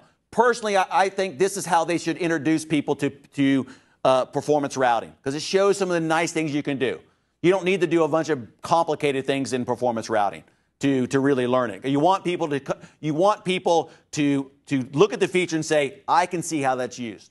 I could use that in my network today. You don't want to go in there and say, you don't want to have scenarios that are just off the wall and then you can never figure them out. Then you just hate PFR. Gives everybody a bad taste in the mouth. It's like if I'm putting IPv6 in the CCA lab, if I'm the proctor, what I'm going to give them, I'm going to give them fundamental IPv6. I want people to learn. I want people to ramp up for IPv6. I don't want to give you some complicated, advanced IPv6 scenario that's off the wall here, because then it just turns you off to IPv6. I want you to study and prepare for the feature, and I want you to learn to like the feature. I mean, this is the future. I like this feature. I think this is the direction that we're going in the future here, and I want to show you how you can use it, in your network today.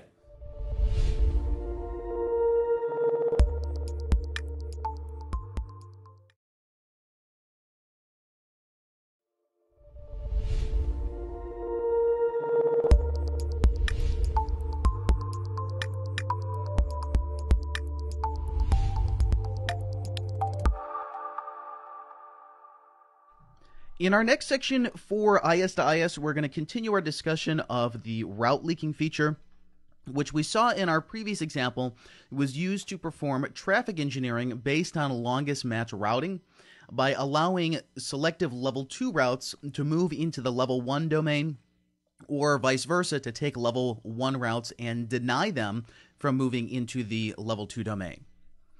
Now, with the previous topology that we were working with, we had a level 1 domain that was configured between router 1 and router 2. Then the level 2 domain beyond router 2, which would make router 2 the level 1, level 2 router, which again, recall, is similar to the area border router or the ABR in OSPF.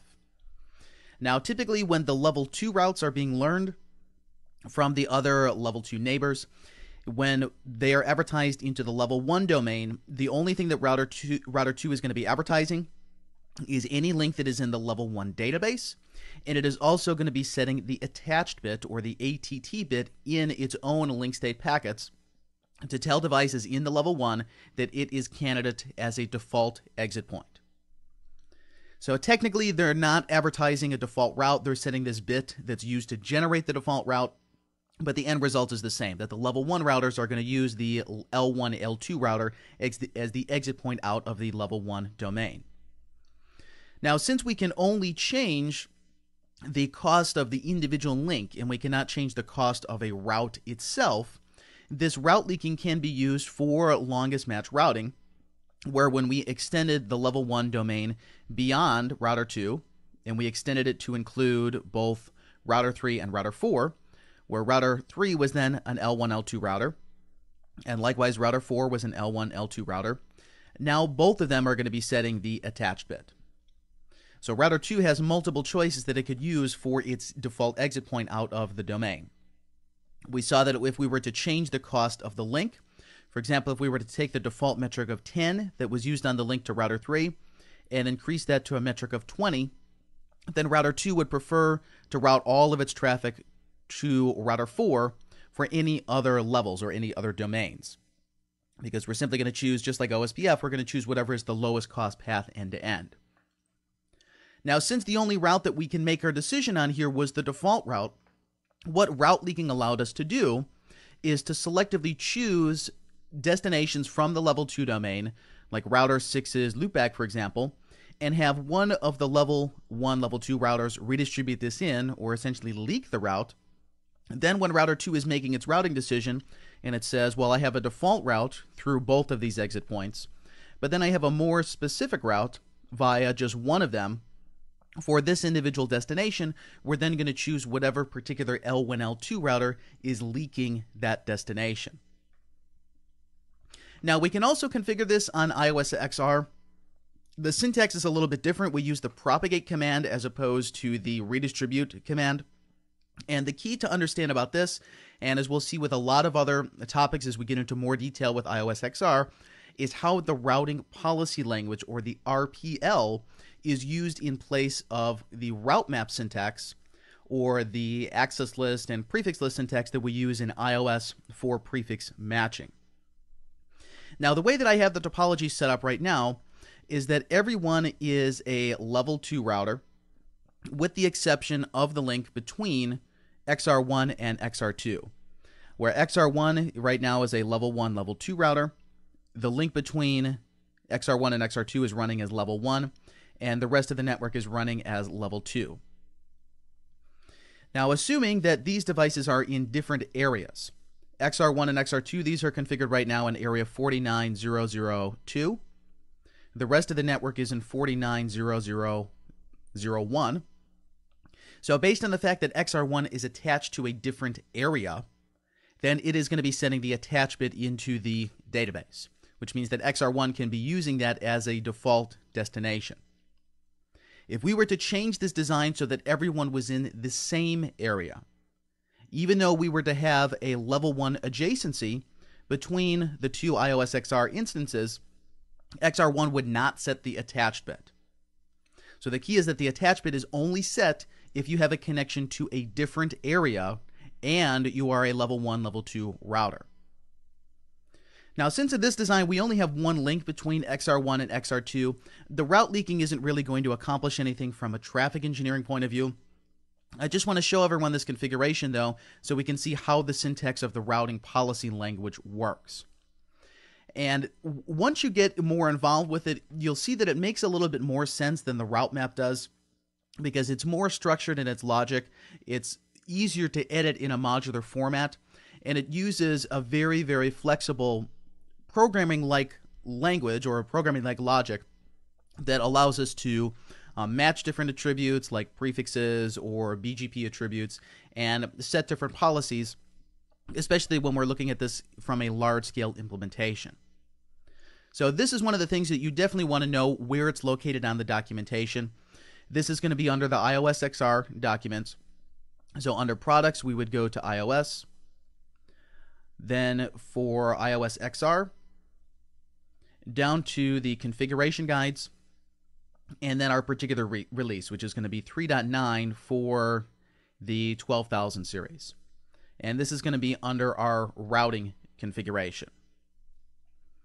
Now, under the ISIS configuration, if you look under here and search for the keyword propagate,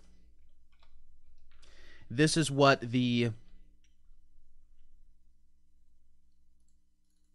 route leaking is going to use. Actually, it's not listed under here. We would see it under the command reference. But the other document you would want here is the implementing the routing policy. So there's a lot of really good examples here of where you would apply the routing policy to different applications. And if you search this document here for the propagate, it does show for ISIS policy attach points, which basically is what are the different applications that you could use the routing policy language specifically within the scope of IS to IS. Then they show it separately. When would you want to use routing policy language with the EdgeRP? When you need to use it with OSPF version 3. And we'll see the vast majority of this implementation is going to be inside of BGP. So just like in the case of regular iOS, the route map uses most of its work through BGP for setting different attributes like local preference or multi-exit discriminator, matching and setting community attributes. So most of the work is going to be done from there. From the IGP point of view, mainly we're going to be using this for filtering things like redistribution, or in the case of IS to IS here, we're using it for the inter-area propagation. So if we look at their example, it says that the inter-area propagate attach point within IS to IS allows prefixes to be conditionally propagated from one level to another within the same instance. The following example shows how to allow prefixes to be leaked from level 1 into level 2 if the prefix matches 10.0.0.0/8 GE8LE25. So essentially what this is similar to an iOS type syntax, and let me copy their example here. And if we were to look at this side by side with an equivalent iOS type implementation, so we have the XR version there on the left, and for the iOS type implementation, we would have a prefix list. We would say IP prefix list, whatever we want to leak, that says permit 10.0.0.0/8. So match the first 8 bits of the prefix. The subnet mask has to be greater than or equal to 8, but also less than or equal to 25. And then we would create a route map. We'll say that this is our leak map, permit 10, match IP address, prefix list, leak. Then under the IS to IS process, we would say redistribute ISIS IP, level 2 into level 1, and use the route map leak map. So we can see that the overall logic is the same, where the idea is that we're redistributing routes between the levels or leaking the routes between the levels, but it's going to be based on some certain condition. In this case, the condition says that if this prefix list is true, which says match anything that starts with 10, but the mask has to be greater than 8 and less than or equal to 25, or I should say greater than or equal to 8 and less than or equal to 25. So the RPL, or the routing policy language, is essentially accomplishing the same thing, but it makes it a little bit more modular, where we can directly match prefixes here. We can call different prefix sets that can match different types of routes and different types of lengths.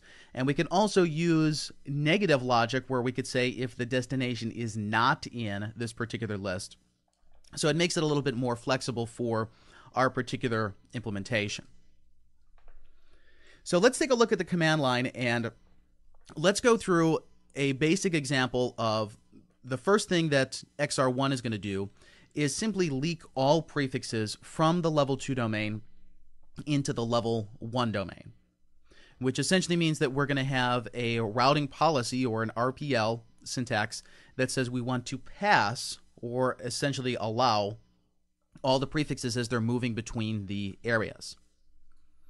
So the first thing we would need to do then is to define the routing policy.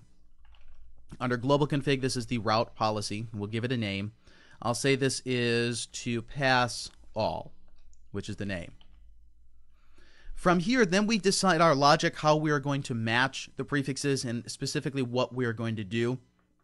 If you look through the context-sensitive help, some of these are fairly self-explanatory as to what they do.